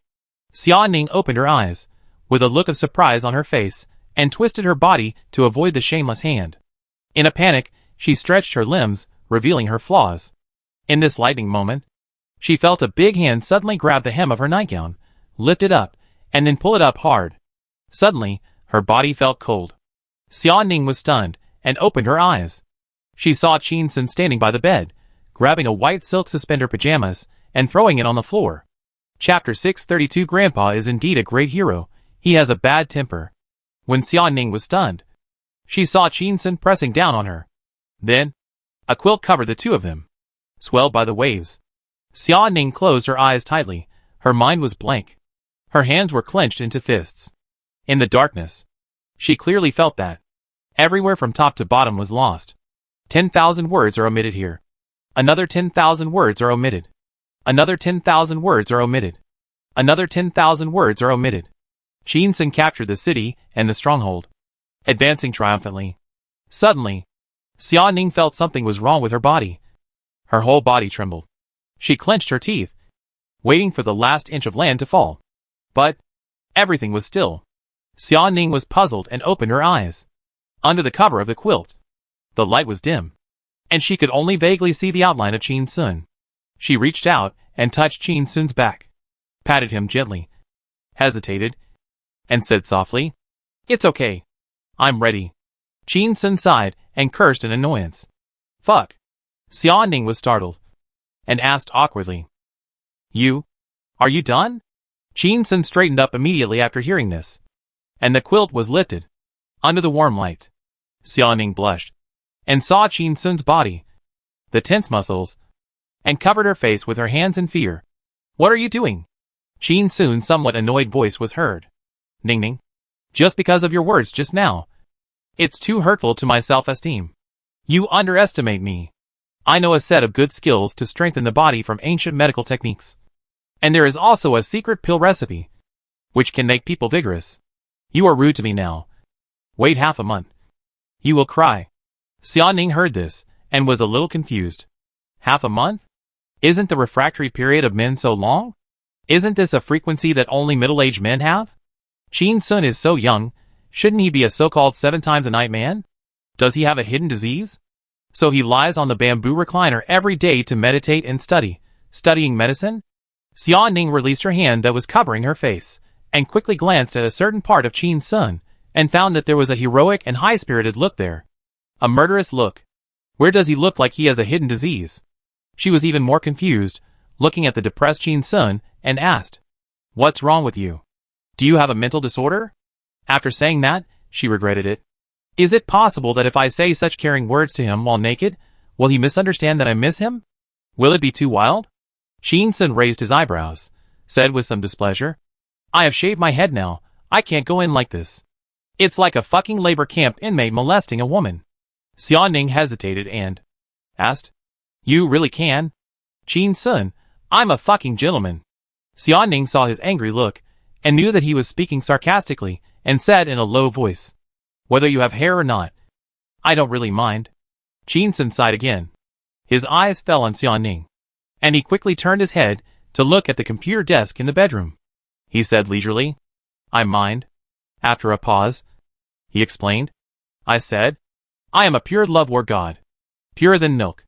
Xiaoning saw Qin Sun like this, secretly pulled the quilt over, covered himself, and then slowly uttered a word. "Oh!" Suddenly, she saw Qin Sun muttered angrily, "Little Ningning, you still dare to doubt the ability of our Qin family. You don't know what's good for you." Then, she felt a slap on her thigh, and couldn't help but tremble all over. Xiaoning's brain almost crashed. Qin Sun got off the bed, and covered Xiaoning with a quilt very gentlemanly. He picked up his clothes and pants from the ground, and put them on. He picked up Xiaoning's small clothes, and placed them neatly next to Xiaoning's pillow. Qin Sun walked to the computer desk, sat on the chair, picked up a book and opened it, and began to be in a daze. Xiaoning looked at the ceiling, blinked, and after a long while, turned to look at Qin Sun and asked, "What are you doing?"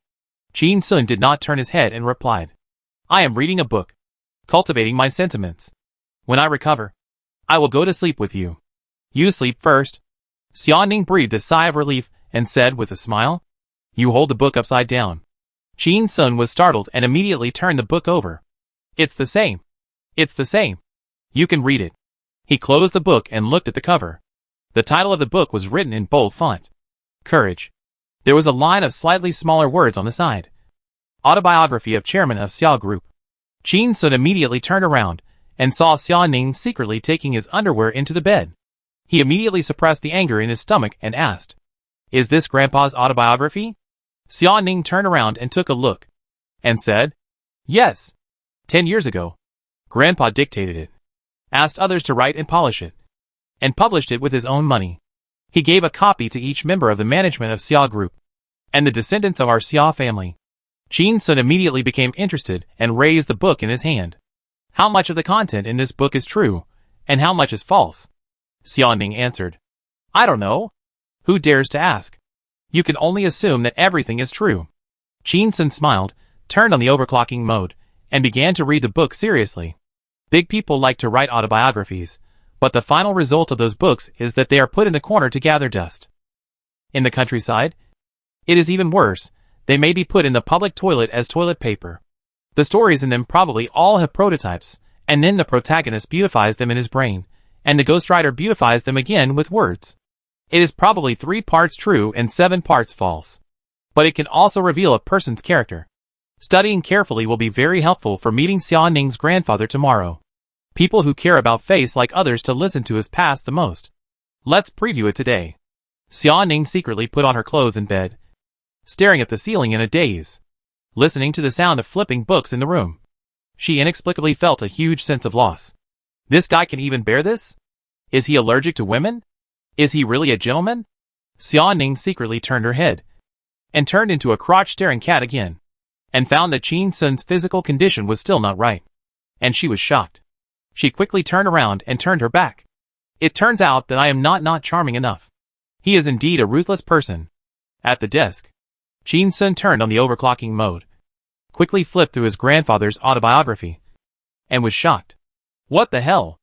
The old man is indeed a great hero. He is really a man of temperament. The front of an autobiography is written like pornography. Grandpa's temper. Suddenly, Qin Sun turned his head, looked at Xia Ning's back, and said loudly, "Ning Ning, I know what to give Grandpa tomorrow." Xia Ning turned around, a little surprised, wondering what inspiration he got from the autobiography. "What are you going to give?" Qin Sun said seriously, loudly. "Dragon, tiger, Dan.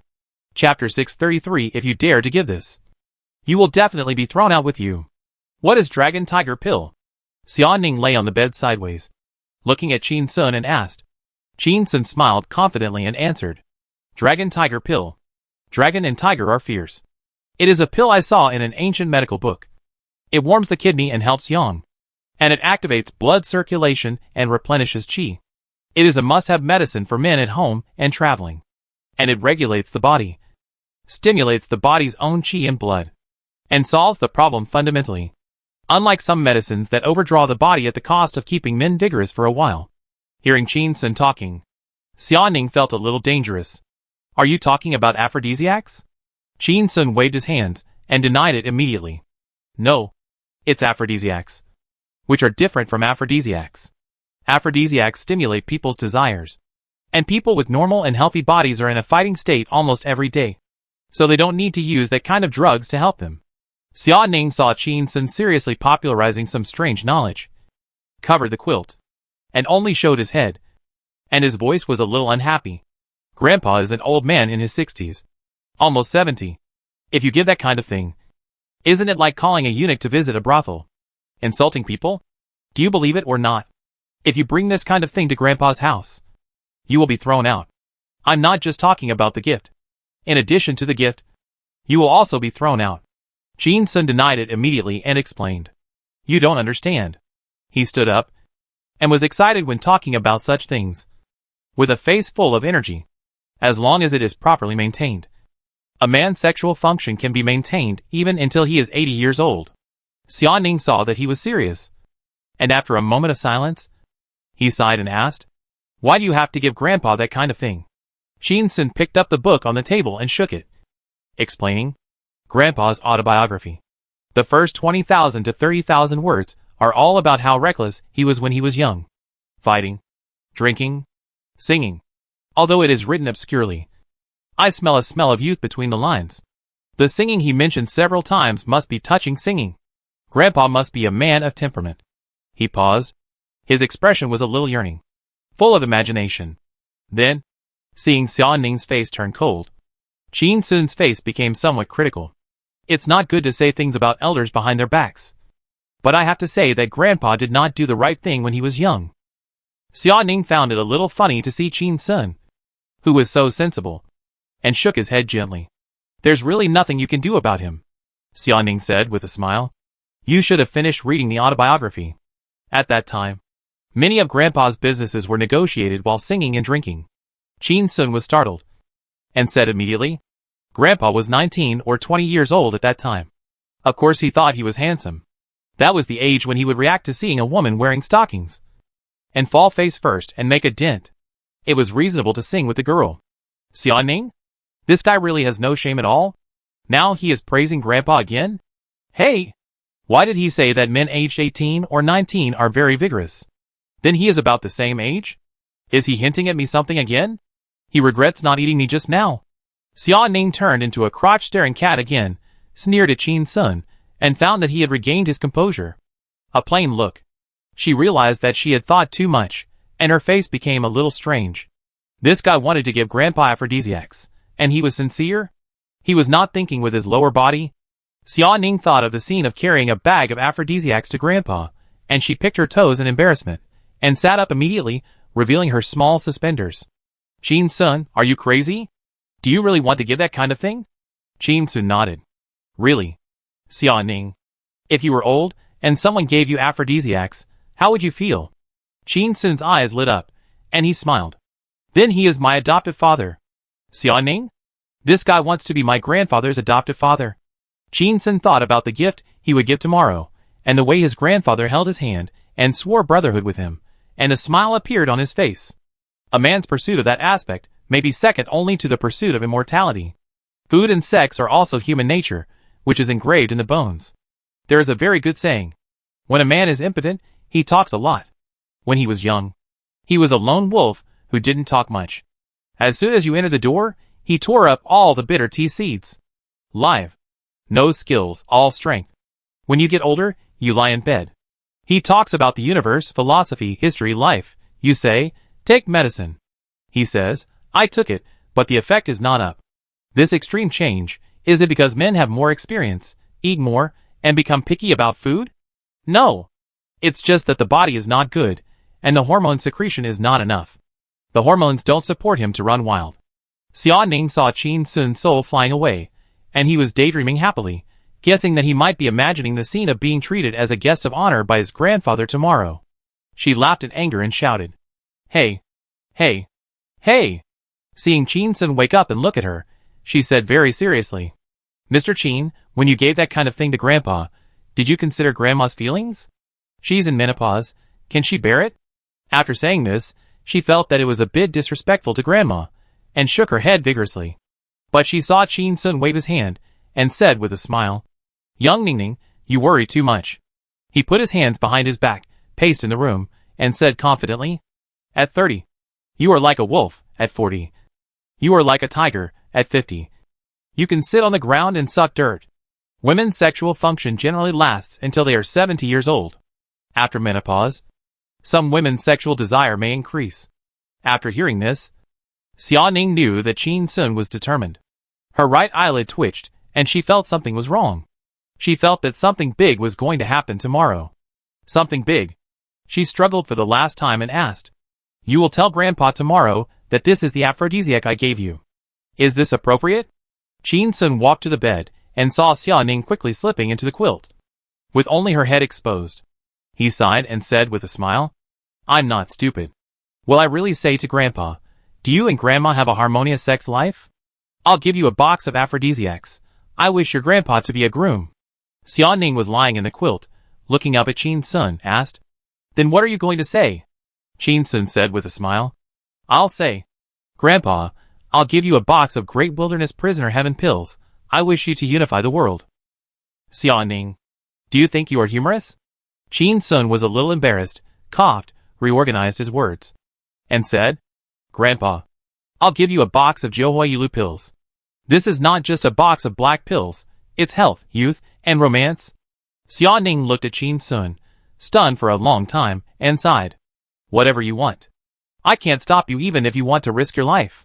But when you are thrown out tomorrow, I won't beg for you. Qin Sun got into bed, hugging Xia Ning, putting his ear close to hers, and asked softly, Will you go with me? Xia Ning, not really. Qin Sun hugged Xia Ning tighter. Hell, woman. You just love to say the opposite. Xia Ning?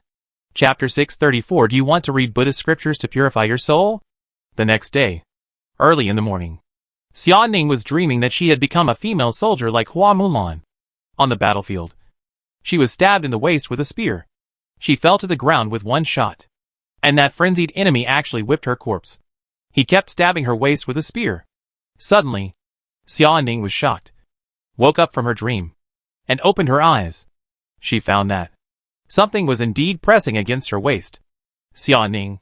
She immediately realized what it was, turned her head quietly to take a look, and found that Qin Sun was sleeping soundly, with a calm face, like a baby, not a bit wretched. Xia Ning quietly moved forward, not to wake her up. After all, they both slept very late yesterday, and she was used to getting up early.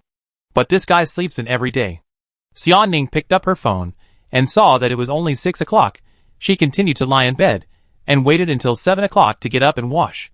She browsed her phone for a while, and specially checked the news of Fatal Identity. Found some interesting gossip. First, because of the poor food, the crew went on strike, and was scolded by the director. Second, Mao Qianni took advantage of Qin Sun's absence, and played a big card. The director scolded him. Third, there was a mentally ill person in the crew. He drove a van to drift every day, saying that he wanted to practice turning the drainage ditch. He smashed the walls of the courtyard. He was scolded by the director many times. Xia Ning smiled. Qin Sun was not in the crew. Well, you must be very tired to take care of these troublemakers alone? After continuing to browse the news for a while, Xia Ning suddenly recalled everything that happened last night. Scene after scene, replayed in my mind like a movie. The picture was clear, and the details were clear. The amazing thing was, it was actually a god's perspective, not a first-person perspective. Is it like watching an idol drama? No, it should be a crime film. Suddenly, Xia Ning remembered that Qin Sun said he had prepared some bad man quotes to deceive her, and she was a little curious, searched for bad man quotes to deceive women. Some popped up immediately. My cat knows Wing Chun, and can pin the dog to the ground and beat it. Is your period over? I miss you. I'm not a bad man, I'm just too lonely. Do you want to try something new? She looked at these unbearable words, with a look of disgust. Isn't this a hooligan? Which woman would be fooled by such words? If there is, it's not you who got the woman, but she got you. Suddenly, Xia Ning felt a movement behind her, and her waist was pressed again. She turned her head, and saw Qin Sun still had his eyes closed. He looked peaceful, still like a baby. She stared at Qin Sun's face for a while, and was a little suspicious. Is he really asleep? Xia Ning called softly. Qin Sun? Seeing Qin Sun had no reaction, she raised her voice a little more. Qin Sun? Qin Sun was still sleeping with his eyes closed. Xia Ning glanced at the bedside, feeling that if she moved forward, she would fall off the bed, and suddenly felt a little cowardly, so angry that she punched behind her. Suddenly, Qin Sun's voice sounded, a little nervous. What's wrong? What's wrong? You had a nightmare? Xia Ning. She turned her head, and saw that Qin Sun looked a little flustered. Take it away. Qin Sun understood immediately, with a look of horror on his face. Take it away? Then you can reattach it. He thought that this thing could be reattached, and the technical difficulty was not too high, and immediately changed his words. Yes, it can be reattached, but it is not original. It will affect the combat effectiveness. Xia Ning sighed. Then put it down. Qin Sun raised his eyebrows. Do you think it is electric? I have a switch? Seeing Xia Ning's unhappy face, he saved himself and started to talk about strange scientific knowledge. Normal men will have 5 to 6 erections a night, and they are all unconscious. Even boys of 1 or 2 years old are like this. You have to learn to accept it. Xia Ning looked at Qin Sun's serious look, and after holding it in for a long time, he said helplessly, Then can you move back, so as not to get in my way? Qin Sun was startled, moved back, and then moved back again. Turning around, facing his back to Xia Ning, he picked up his phone from the bedside table. Then I'll read something first, cultivate my sentiments, purify my soul. Xia Ning looked at Qin Sun's back, for some reason, felt a little pitiful for him, and asked softly, Do you want to read Buddhist scriptures? Qin Sun didn't even turn his head. Buddhist scriptures? I don't understand. Only idiots read them. Xia Ning. What do you want to see? Qin Sun. I want to see earthworms nodding. Xia Ning? Earthworms nodding? Are they real earthworms, or are they fake earthworms? Why do I think so? How can I be so dirty? After what happened last night, I have become more mature? After a while, the sound of the video background music came, and it was Qin Sun's song. The magic of love is spinning. I miss you so much that my heart is blooming day and night. Then, Qin Sun's laughter came. Interesting, interesting. Why didn't I think of such an exciting way to play when I was a child? I wonder if earthworms can tie a sea country knot. Xia Ning. She sighed. Alas, fools have their own luck. How is he pitiful? When he woke up early in the morning, there was a sweet girl lying next to him, and he could watch such a boring video of earthworms tying knots. This is probably the life that many men dream of. Xia Ning continued to browse her phone, and from time to time she heard Qin Sun's laughter, and turned to look at his back, and a happy smile appeared on her face. When he woke up early in the morning, there was a smelly man lying next to him, and he could laugh out loud just by watching earthworms tying knots. He must be very happy. For a woman, this kind of life seems not bad. After a while, Qin Sun suddenly turned around and faced Xia Ning, startling her. Xia Ning saw Qin Sun's serious face and asked, What's wrong? Qin Sun frowned, a little annoyed. We only think about preparing a gift for your grandfather, but don't we prepare a gift for your grandmother? And your annoying sister. Xia Ning immediately questioned. Annoying? Qin Sun laughed awkwardly and said, Cute. Xia Ning suddenly laughed and said, Actually, I also think Xia Jing is pretty annoying. Qin Sun. Playing tricks on me? This sister was enlightened by me. The living Buddha of the internet. Last night. She has become a little smarter? So naughty? Xiaoning looked at Qin Sun's face, which looked like he had eaten a fly. She felt a sense of accomplishment for some reason. She reached out and touched his face and said, "Grandma is not at home these days. But I have to give her a gift. I have an emerald bracelet in my safe. You can give it to Grandma." After a pause, her smile became a little dangerous. As for Xiaojing, "I'll just go to the bookstore and buy her some exercise books later." Qin Sun was startled. Women are the most vicious. 8 o'clock. Qin Sun and Xiaoning finished their breakfast. Xiaoning took Qin Sun to the bedroom, opened the cabinet door on the far right of the wardrobe, revealed a black safe, and unlocked it with fingerprints. He took out a long box from it, which should contain the antique painting from the Tang dynasty. A small square box, which should contain the emerald bracelet. Qin Sun put it in his backpack, held Xiaoning's hand, and went to the underground garage, and got into a red coupe. They drove out of the community. They headed for a Chinese medicine clinic. Xiaoning was a little worried. "Are you really going to give me aphrodisiac?" Qin Sun did not answer, but asked back, "Are you really going to give Xiaojing a workbook?" Xiaoning answered, "Yes." Qin Sun sighed. "This girl has a bad temper. She wanted to kill me after receiving the workbook. She will definitely make trouble for us and complain to Grandpa." Xiaoning also sighed like Qin Sun. "You are looking for death yourself, and you still care whether others make trouble or not." Chapter 635 Making Pills. Dogs and dogs can do it. Arrived at a Chinese medicine clinic. Qin Sun wore a mask and a hat, and walked in with Xiaoning, bought a few Chinese medicines, and walked out directly. Getting in the car, putting away the medicine bags. Xiaoning sat in the co-pilot, looking at Qin Sun, asked in confusion, "Aren't you going to make pills? Why did you just buy a few bags of medicine and leave?" Qin Sun answered, "Can I still tell them the whole recipe? What if I meet someone who knows the goods, secretly writes down my recipe, let him mass-produce pills? Wouldn't that make him rich?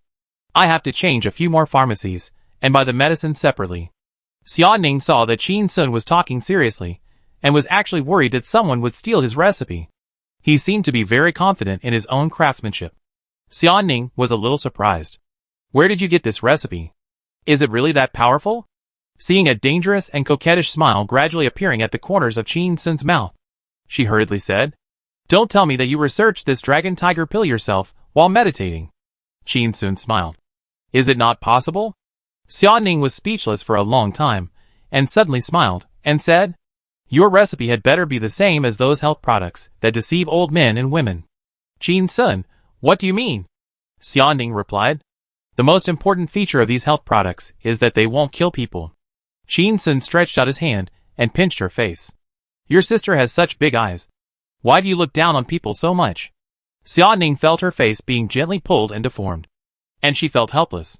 Since he stripped her naked yesterday, he has become more and more presumptuous, and he would touch her from time to time. Xiaoning pushed Qin Sun's hand away, and said with a slightly sarcastic expression, "Have you heard of the story of Yang Yishu in Shaolin Guangji?" Qin Sun heard this, thought about it, and had no impression at all. Blue Star and Earth are two parallel worlds. Country C's history has developed independently since the Republic of China. Many traditional cultures are common in both places. Qin Sun shook his head. "I haven't heard of it." Xiaoning spoke without hesitation. "At first, I studied literature, but failed for 3 years. Then I studied martial arts, and shot an arrow in the training ground, and hit the drummer, and was chased out." Qin Sun, "Wow." Xiaoning was startled, and continued, "I also studied business, and encountered scammers, thieves, and bandits." Qin Sun, "Good fellow." Xiaoning felt a little weird, and he was too flattering, and continued, "So I went to work as a farmer. 1 year there was a severe drought. 1 year there was a severe flood. And 1 year there were locusts." Qin Sun, "What bad luck." Xiaoning frowned slightly, and finished the last part. "I then studied medicine, and achieved some success. I wrote a good prescription, took it, and died." Qin Sun slapped his thigh. "Go to hell." Xiaoning, "Were you just supporting me?" Qin Sun smiled, took Xiaoning's hand, and said, "Ning Ning, you are really well educated. I've heard this story before. It was said to be a tombstone of a person who was unlucky. I didn't expect it to be a joke in Shaolin Guangji. And I heard before that he studied literature, martial arts, and then medicine. And that was it. I didn't know that this guy had also farmed and done business. And lost all his money. He is really the best of the unlucky ones. Xiaoning saw the smile on Qin Sun's face. And it seemed that he didn't have any pressure to visit his grandfather later. So he couldn't help but sigh. You should first consider yourself. The unlucky guy. It's better if your pill doesn't have any side effects. Qin Sun smiled, and said nothing, and started the car directly. He drove to the next Chinese medicine clinic. He bought a few more herbs. He repeated this 3 times, buying different herbs in 3 stores. Finally, Qin Sun drove to the next Chinese medicine clinic. This one was in a remote place, and not very big. It was just after 9 o'clock in the morning. There was only one old man, with a white beard sitting for consultation. Qin Sun walked into the gate holding Xiaoning's hand with his right hand, and carrying a large bag of medicinal herbs in his left hand. He glanced at the old man. The old man had a white beard that reached down to his chest, and wore a white tang suit. He looked like an immortal, with the fragrance of medicinal herbs in the air. He really looked like a hermit. When the old man with the beard saw Qin Sun and the others coming in, he didn't stand up to greet them. He just glanced at them, and continued to lower his head to open an antique medical book. He looked like he didn't want to talk to anyone. Qin Sun smiled, not surprised at all. The profession of doctor is different from other professions. The older the doctor is, the worse his temper is, the more he ignores others, the more people believe in his skills. The seemingly indifferent glance of the old man in front of him just now was telling Qin Sun. Boy, I am very strong. Qin Sun replied silently in his heart. No, you are not that strong. I am the strongest. You are strong. Qin Sun walked to the table, watching the old man still pretending to flip through the book, and spoke directly. Doctor, I want to rent your pharmacy to make some honey pills. The so-called honey pills are made by grinding the herbs into powder, mixing them with honey, and making them into pills.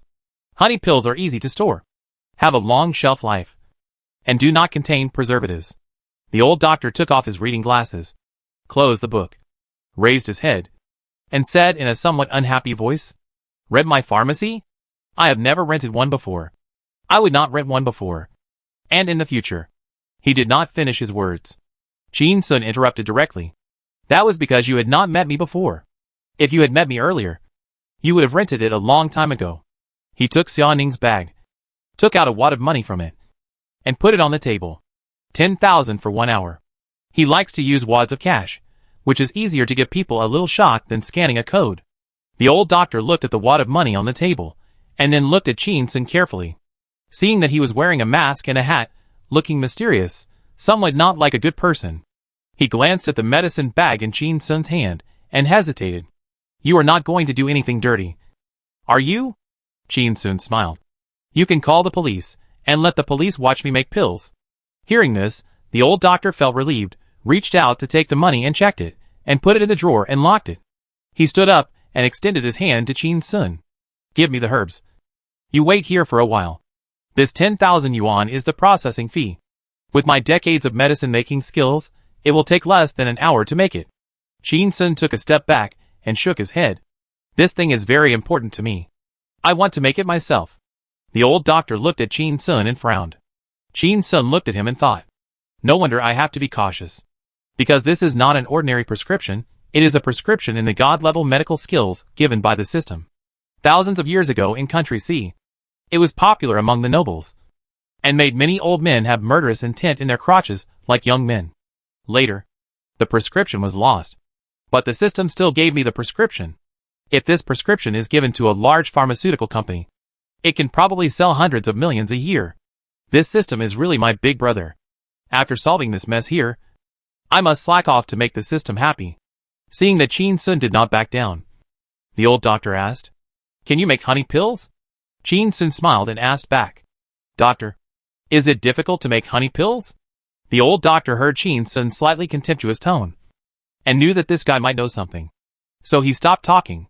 He turned around silently, and took Qin Sun and the other two to a small room in the back field.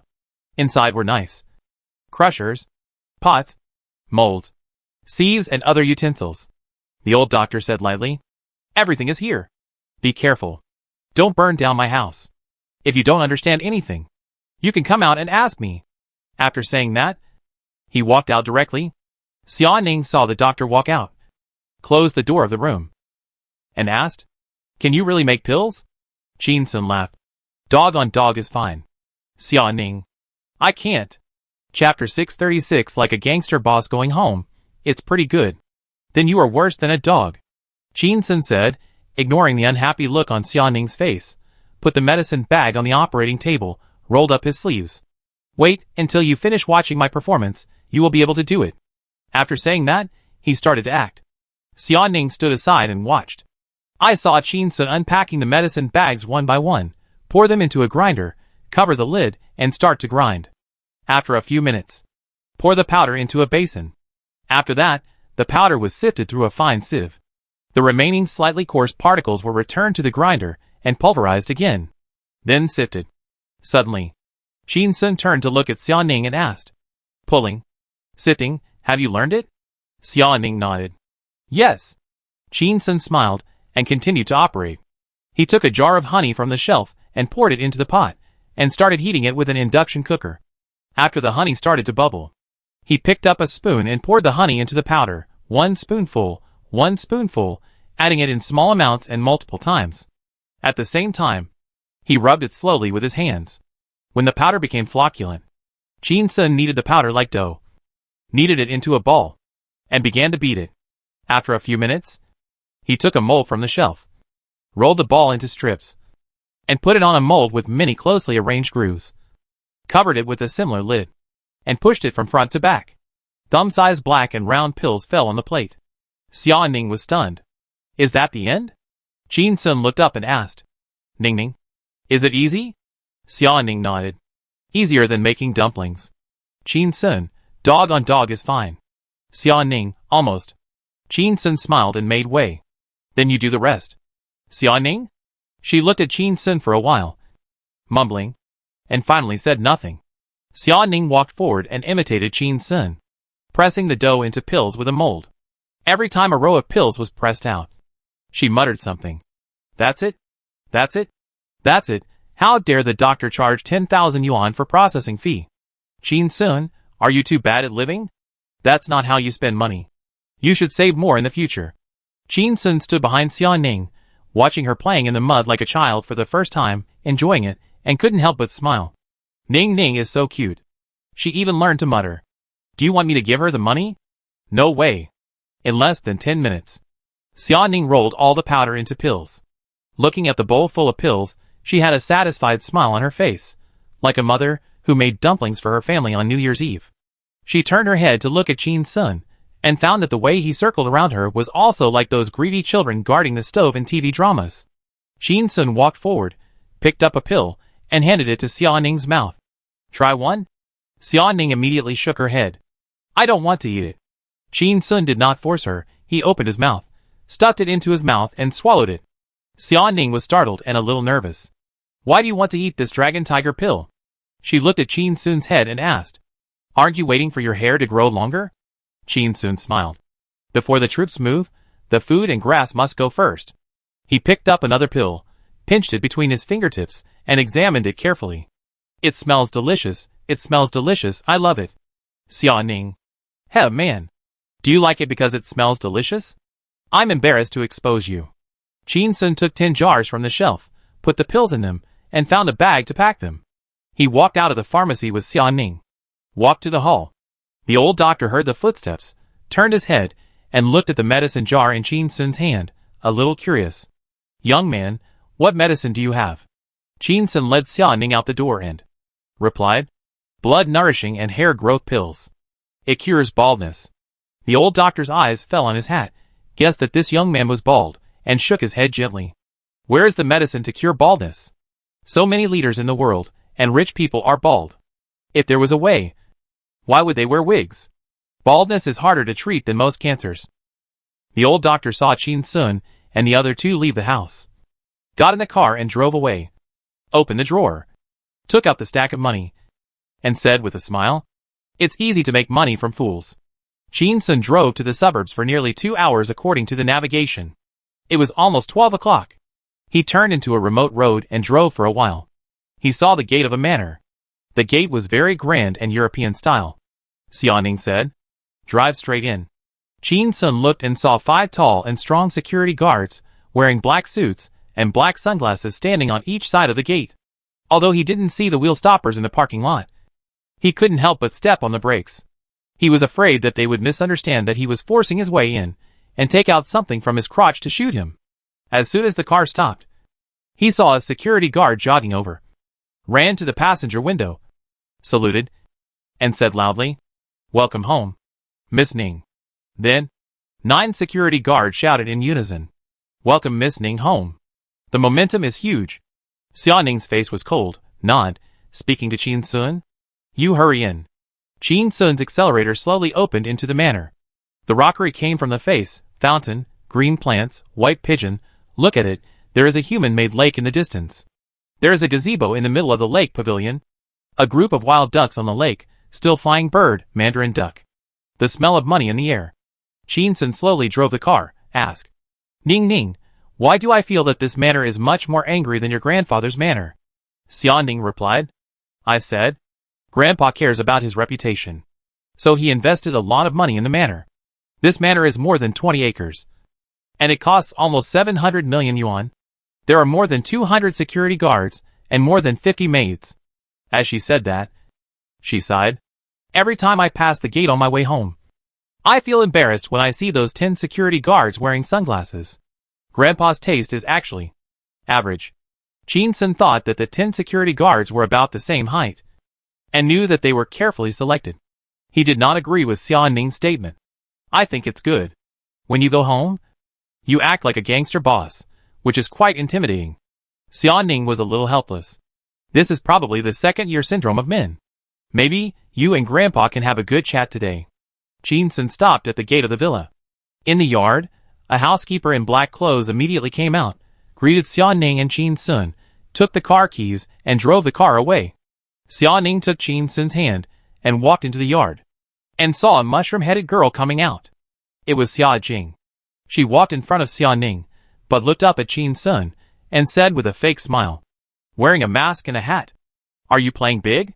Let me kindly remind you, if you go to see Grandpa like this, you will be thrown out immediately." Qin Sun took off his mask and his hat, revealing a bald head. Xia Jing was stunned. She slowly turned her head to look at Xia Ning and said, "Sister, you are finished. Why did you bring a bald head home?" Grandpa hates bald heads the most, especially handsome bald heads. Chapter 637. No matter in a peaceful or chaotic world, you are a traitor. Qin Sun saw that Mushroom Head was talking seriously, and was a little worried. He turned around and asked Xia Ning in a low voice, "Why does Grandpa hate bald heads the most?" Xia Ning glared at Xia Jing, with an embarrassed look on his face, and explained, "When Grandpa was young, he was too aggressive in grabbing business, and was hit by a mud truck hired by his rival and sent to the hospital. The driver was a bald man." Qin Sun touched his head. "But what does this have to do with being handsome?" Xia Ning didn't say anything yet. Xia Jing spoke, with a look of gloating. "Grandpa likes to drink. He has said several times when he was drunk that his first love was taken away by a bald man, because the woman thought the bald man was handsome." Qin Sun was stunned and counted with his fingers. Grandpa is over 60 years old. How could people of their generation fall in love? Weren't they all arranged marriages? Some brave people fell in love when they were about 16 or 17 years old, which was the time when men had strong desires and yearned for pure love. In that era, holding hands was probably a lifetime commitment. But the old man's first love was snatched away by a handsome bald guy. This is indeed something that will be remembered for a lifetime.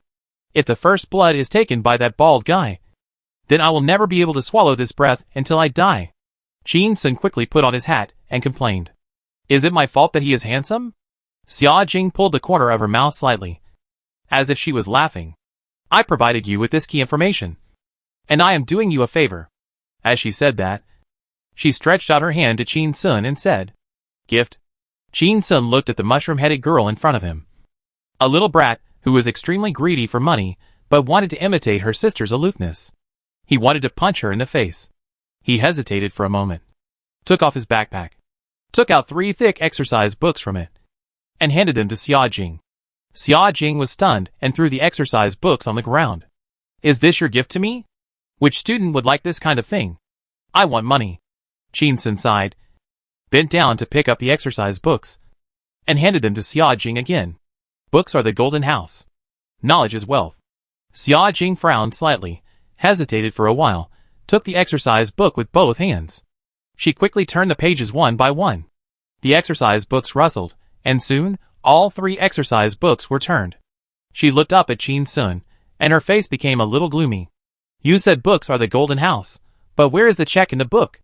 I didn't even see it. Qin Sun looked at the mature appearance of the mushroom-headed boy, and was amused. Hey, you are indeed a lady from a rich family. I have never seen a check in my life. And you know about it at such a young age? Xia Jing opened her mouth slightly, as if she had some dirty words that she had to say. Suddenly, Xia Ning coughed.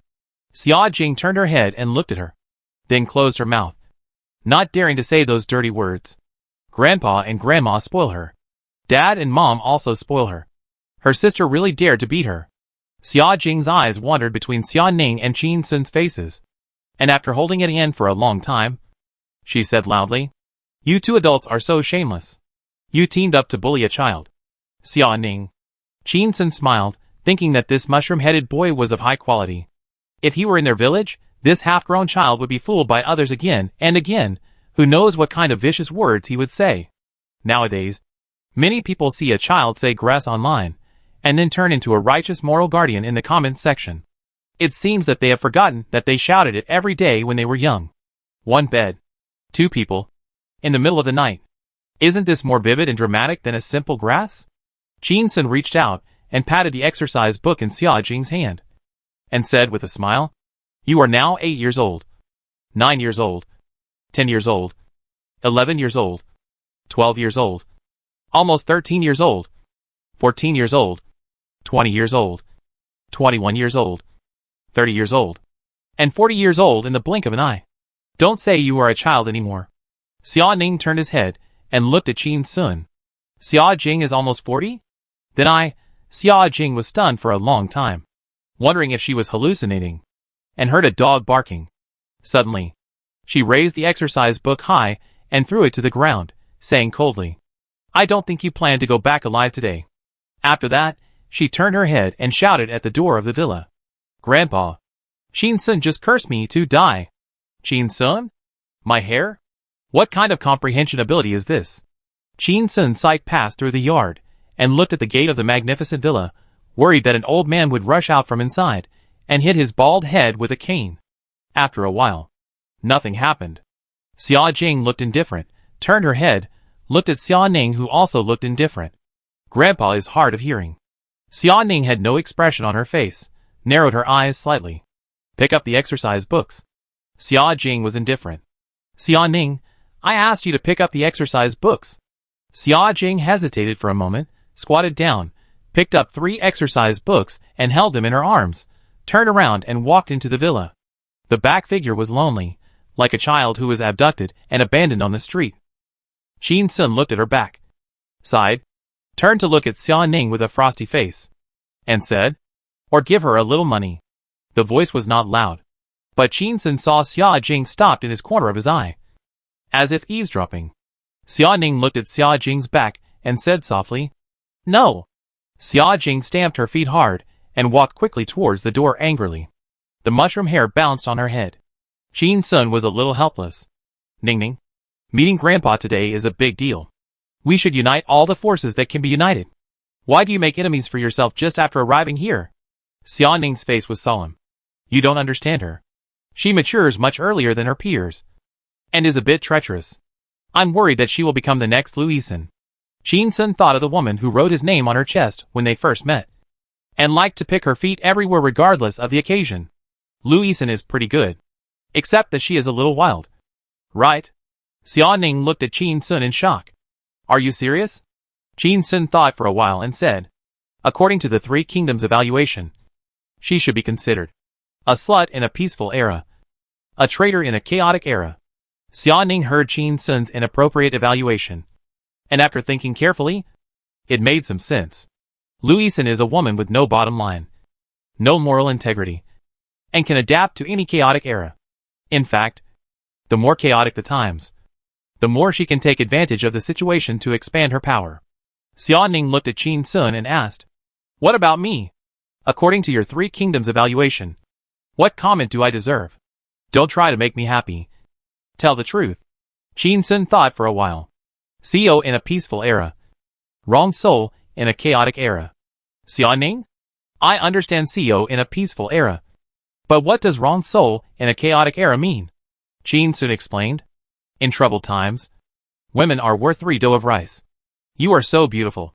You can definitely get more. But you are stubborn. I am afraid you will commit suicide by jumping into a well. So you are the wrong soul of troubled times. After saying that, he saw a smile on Xiaoning's face. Just when he was proud of his flattery skills, he suddenly saw the smile on Xiaoning's face disappear.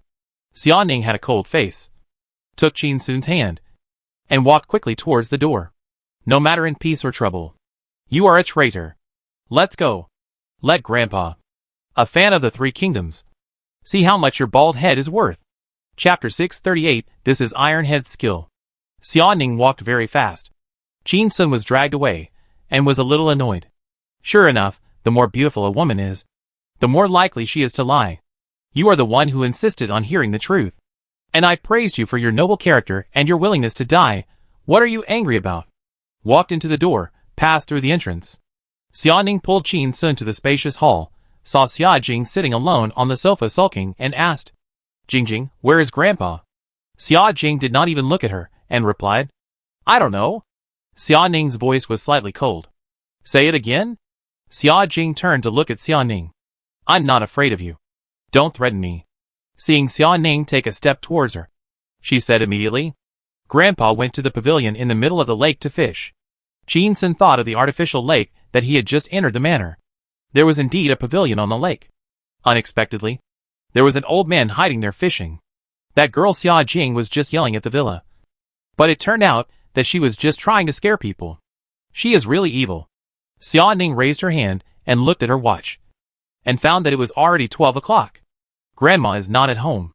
Grandpa went to the pavilion in the middle of the lake to fish again. There was only a little kid left at home to entertain guests. It was obviously a show of power to Qin Sun. Xiaoning gently patted Qin Sun's shoulder and comforted him softly. It's okay. It's okay. I will always stand by you today. Qin Sun knew why she comforted herself and smiled. It's okay. I didn't take it to heart. Just reward me once tonight. Xiaoning was thinking about what reward meant. Suddenly she found a pair of round eyes staring at her, and her face turned cold. She looked at Xia Jing, who was surprised, and said coldly, Are you free?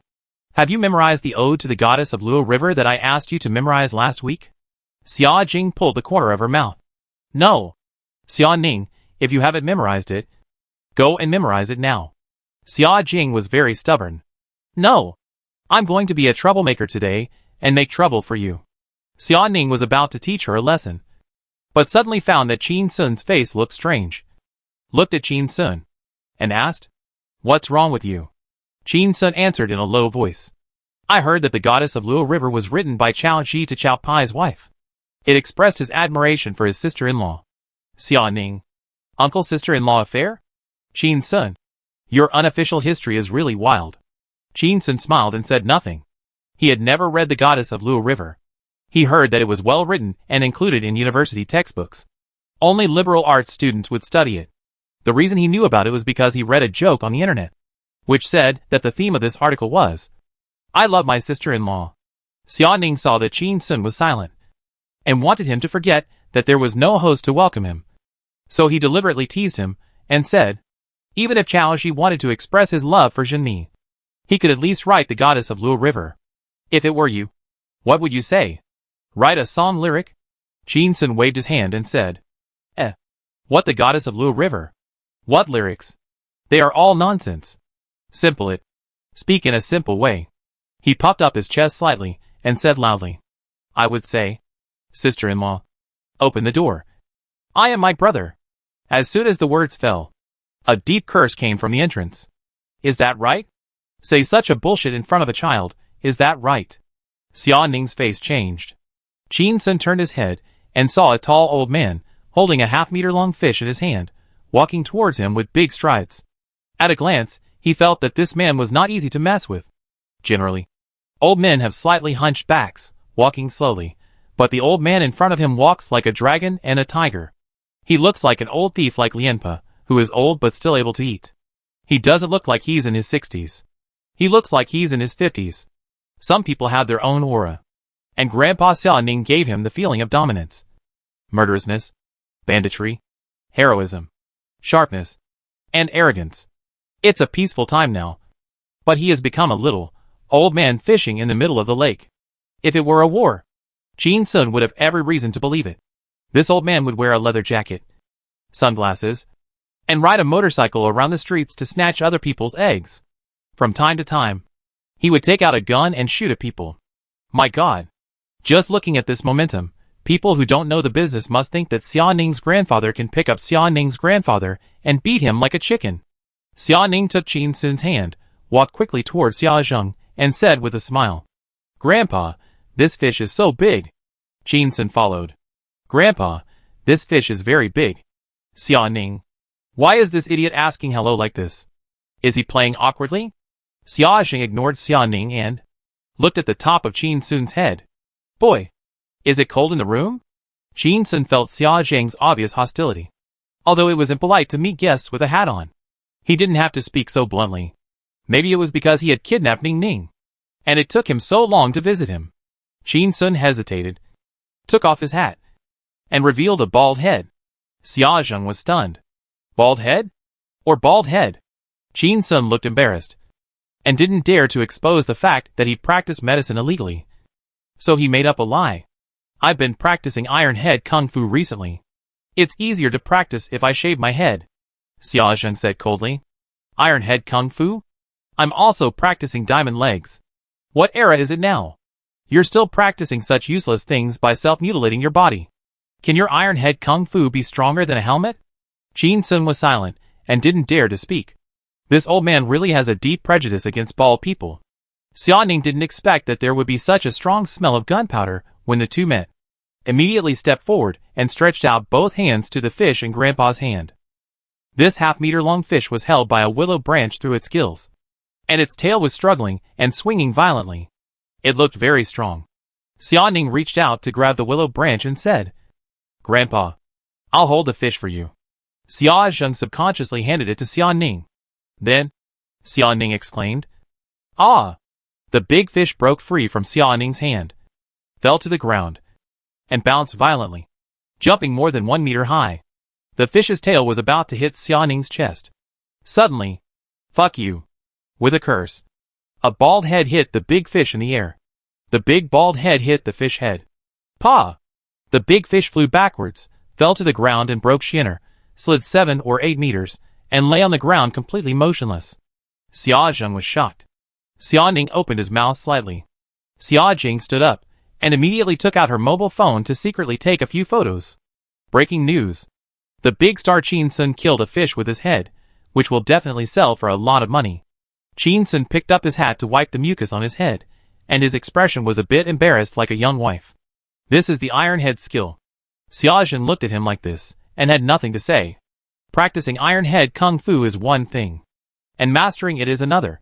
Seeing that Grandpa was silent, Xiaoning hurriedly walked behind Qin Sun, unzipped his backpack, and took out an antique long wooden box from it. She handed it to Qin Sun, and gently bumped him with her shoulder. Qin Sun understood, stuffed his hat into his backpack, took the wooden box with both hands, and handed it to Xiaozheng. "Grandpa, it's just a small gift. Not a respect?" Xiaozheng took it with his wet hands. He wanted to remind him that there were antique paintings inside, and he needed to wash his hands. But then he thought that this might make the old man unhappy, so he stood aside and watched silently. Xiaozheng glanced at the box, without opening it, raised his eyelids, and looked at Qin Sun with a pair of cold eyes. A picture of a spring bird carrying mud? Qin Sun immediately flattered him. "Grandpa has good eyesight. Just look at the box and you'll know. It's like turning on perspective." Xiaozheng sneered. "I've lost this picture for 3 years. Unexpectedly you stole it. Do you know the thief's bone-shrinking skill, the cloud stairway?" Qin Sun? Chapter 639. A handsome bald man likes to seduce other people's girlfriends, and is easily beaten to death, and will not live long. Hearing Xiaozheng's words, Qin Sun's smile froze on his face. This painting was lost by the old man. Xiaoning's father Xia Shuhei is really not a good for nothing. Not only is he addicted to gambling and whoring, He also stole his father's antique paintings. He is almost 50 years old, and he is still relying on his parents? If he doesn't give it to me, he will force me to do it. Xiaoning was also panicked. Didn't Dad say that someone gave it to him? How could he have stolen it from Grandpa? Or someone gave it to Grandpa, and Grandpa didn't like it, and gave it to Dad, and then I took it away. Let Qin-sun borrow flowers to offer to Buddha. But Grandpa insisted that it was stolen.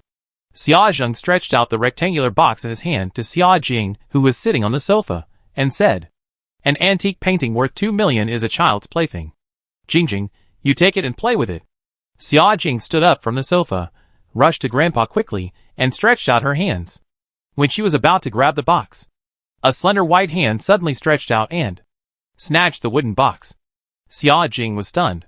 Xiaoning held the wooden box with both hands, looked down at Xiaojing, who was surprised, and said lightly, "I'll keep it for you. And I'll return it to you when you come of age." Xiaojing was stunned, turned to look at her grandfather, pointed at Qin-sun, and said loudly, "Grandpa, look at him. He has taught me bad things." Xiaozheng reached out and touched Xiaojing's mushroom head. "Put 2 million here with your sister, and when you come of age, she will return it to you with interest, which is about 500,000 yuan. Xiaojing frowned, thought for a while, raised her head, and said, "If the value of this painting exceeds 2.5 million in 10 years, I will take the painting. If it is less than 2.5 million, I will take the money." Xiaozheng laughed. "You are a little brat, worthy of being a descendant of the Xia family." Qin-sun's heart skipped a beat when he heard the word Xia family's descendant. He regretted saying, "I love my sister-in-law." It's hard to say about Xiaojing's bloodline. But Ningning is not Xia Shuheo's child, but Xia Shujia's wild child.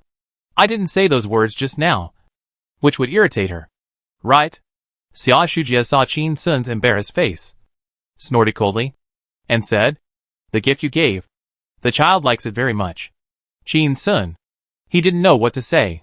After being with Ningning, he had seen many rich people, but he had never seen a rich gangster. And he was a rich old gangster. He was rich, old, and could act like a gangster. With these three buffs stacked, his combat power was very strong. Xia Ning put the box into Qin-sun's backpack, walked behind Xiaozheng, kneaded his shoulders with both hands, to relax his muscles, and turned on the rare coquettish mode in a century. The tone was a little childish. "Grandpa, I carefully selected this gift, but I didn't expect that it would come from you. It's all fate." Xiaojing's expression eased a little.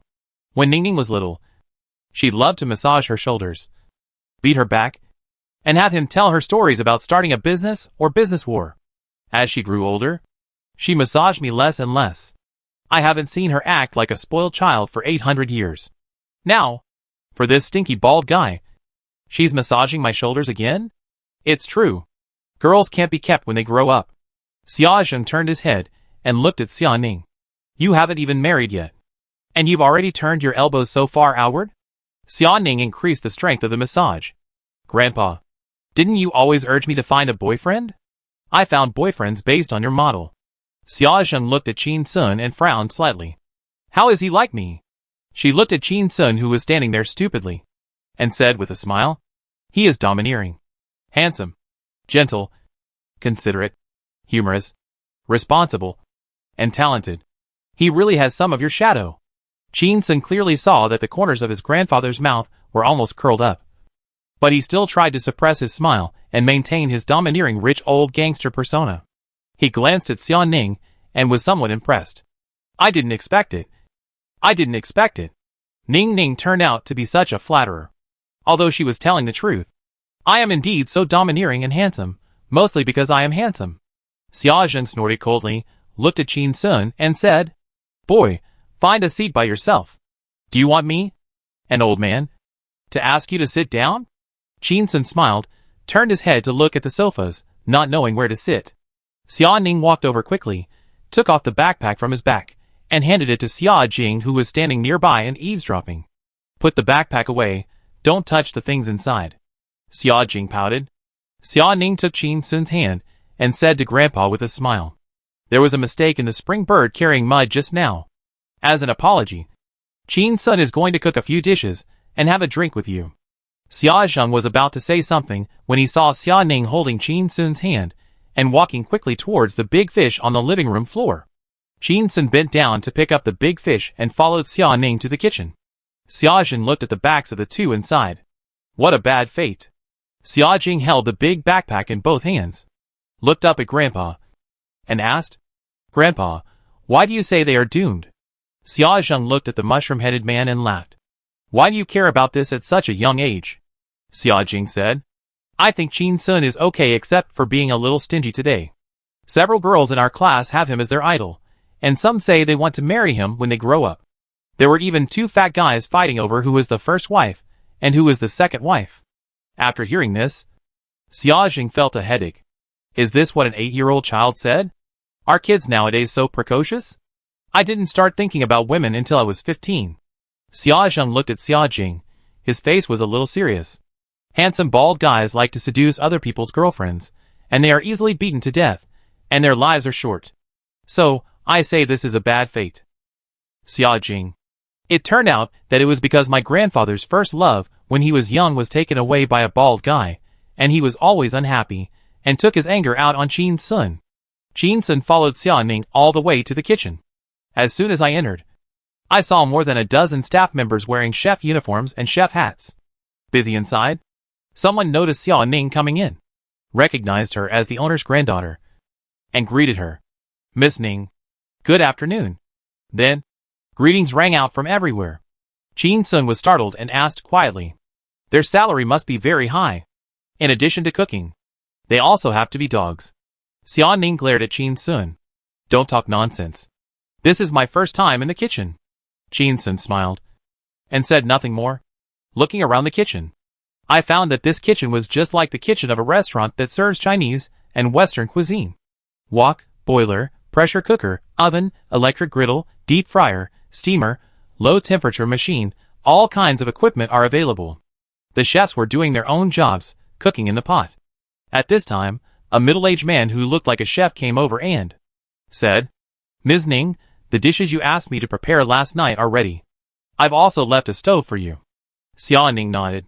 Okay, Chef Zhao. Take us there.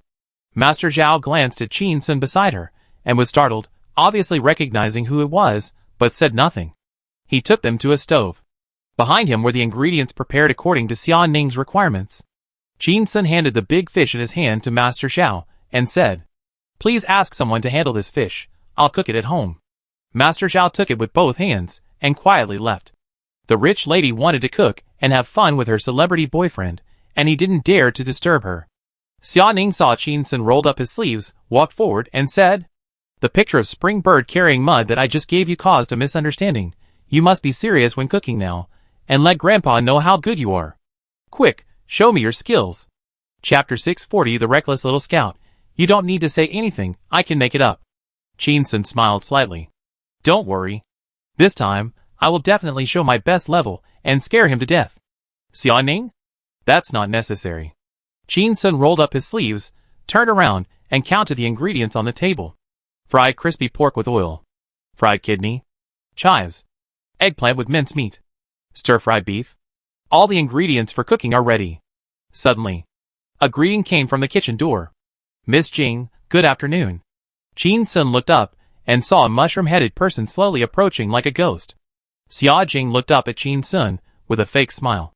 Grandpa doesn't like the gift you gave me, but I like it very much. She continued with a proud tone. If you give me money, I can say good things to you today, otherwise I will be a troublemaker. Qin Sun smiled lightly. Troublemaker? Don't be a troublemaker. Xia Jing. After saying that, Qin Sun left Xia Jing aside and said to Xia Ning, I've said it before. You have to give Grandpa 2 large bottles of Coke, a box of yogurt, and a big gift bag of snacks to show your sincerity. Xia Ning sighed. Are you serious? Qin Sun smiled. Then I'll just give Grandpa 30 million. Xia Jing was a little angry when she saw that she was ignored, and sneered. You stingy guy. Are you willing to give it? Qin Sun looked at Xia Jing and smiled. Why not? I can also give you 30 million. Xia Jing's eyes lit up. Qin Sun continued. I'll give you 30 million. You must be happy, you must be healthy, you must be happy. Xia Jing? She turned to look at Xia Ning, and found her sister smiling. Knowing it was useless to complain to her, she turned and walked out of the kitchen. Back to the living room. Xia Jing sat next to Xia Zheng, with a serious expression on her face like an adult, and said, "Grandpa, I overheard in the kitchen, Qin Sun said he would give you 30 million. Xia Zheng was startled, and became interested. 30 million? Although this kind of gift is not very creative, it is sincere. Xia Jing twitched her lips, and continued. He wants to give you 30 million. You must be happy, you must be healthy, you must be happy. Xia Zheng was stunned, and almost swore in front of the child. After holding it in for a long time, he finally calmed down and said coldly, "If this grandson really dares to say these jokes at the dinner table, I will definitely pour wine on his face. I told him to learn a lesson." Xia Zheng reached out, and touched Xia Jing's mushroom head, said, "Go check again. And report again." Xia Jing stood up, saluted, and said, "Yes, sir." When Xia Jing entered the kitchen again, she saw someone was about to greet her loudly, and quickly raised her hand to signal them to be quiet. She quietly walked behind Qin Sun and Xia Ning, like a fearless scout, openly monitoring the two of them. Qin Sun stewed the homemade fish, turned his head to look at Xia Jing behind him, and said nothing. Xia Ning saw Xia Jing standing aside without saying a word, and felt a little awkward, and said, "Jingjing, Grandpa asked you to eavesdrop on our conversation?" Xia Jing was very professional, and shook her head. "No, I came here to eavesdrop on it myself." Xia Ning sneered. "From now on, the two of us will definitely not say a word without permission, and you won't be able to hear anything. You should go back and memorize your lessons if you have nothing to do. I'm going to make stir-fry dishes later. The fire is high, and the oil is high. Be careful not to splash on you." Xia Jing shook her head stubbornly. "I'm not afraid." After a pause, she said again, "It doesn't matter if you don't say anything. I can make it up." Xia Ning frowned. Qin Sun was amused. "Ning Ning. She will definitely make more money than you when she grows up, because she has no conscience." Xia Jing snorted coldly, ignoring her sister's cold eyes. Her eyes fell on Qin Sun's bald head, and said, "You don't wear a chef's hat, and the dishes you cook are not clean." Qin Sun restrained his smile and said, "Chefs wear hats to prevent hair from falling into the dishes. I don't have hair. How can there be hair in the dishes? Can I let you eat hair?" Xia Jing heard this, and a smile appeared on the corner of her mouth, and she turned and walked out of the kitchen. Qin Sun was startled, looked at Xia Ning and asked, "Why did she leave?" Xia Ning sighed and said, "She went to complain." Qin Sun was confused. "What is there to complain about? Did I do anything wrong?" Xia Ning said helplessly, "She will definitely tell Grandpa that you gave him a shit." Qin Sun. Shameless. In the living room, Xia Jing sat next to Xia Zheng, and said seriously, "Grandpa, Qin Sun said that he would give you a shit." Xia Zheng frowned when he heard it. "Eat hair? He has no hair. Eat hair for me. What else could it be? This kid is so rebellious. Say this in front of a child?" Xia Jing saw the look on her grandfather's face, felt a little proud, quietly stood up and walked towards the kitchen again. Another investigation, another report, another fabrication. Xia Jing walked into the kitchen, quietly stood behind the two of them, like a wrong ghost. "I saw Qin Sun standing in front of the stove, turning on the fire, preparing to cook." Xia Ning asked, "Do you need my help with anything?" Qin Sun didn't even turn his head. "You step back. Just stand still." Xia Ning. She silently stepped back a few steps, and stood side by side with Xia Jing. "Okay." Xia Jing looked up at her sister. A slightly sinister smile appeared on the corner of her mouth, and she turned and walked out of the kitchen. Xia Ning looked at her leaving back, and her eyes turned cold. "After we pass the test of Grandpa today, you, a black-bellied little girl, will suffer.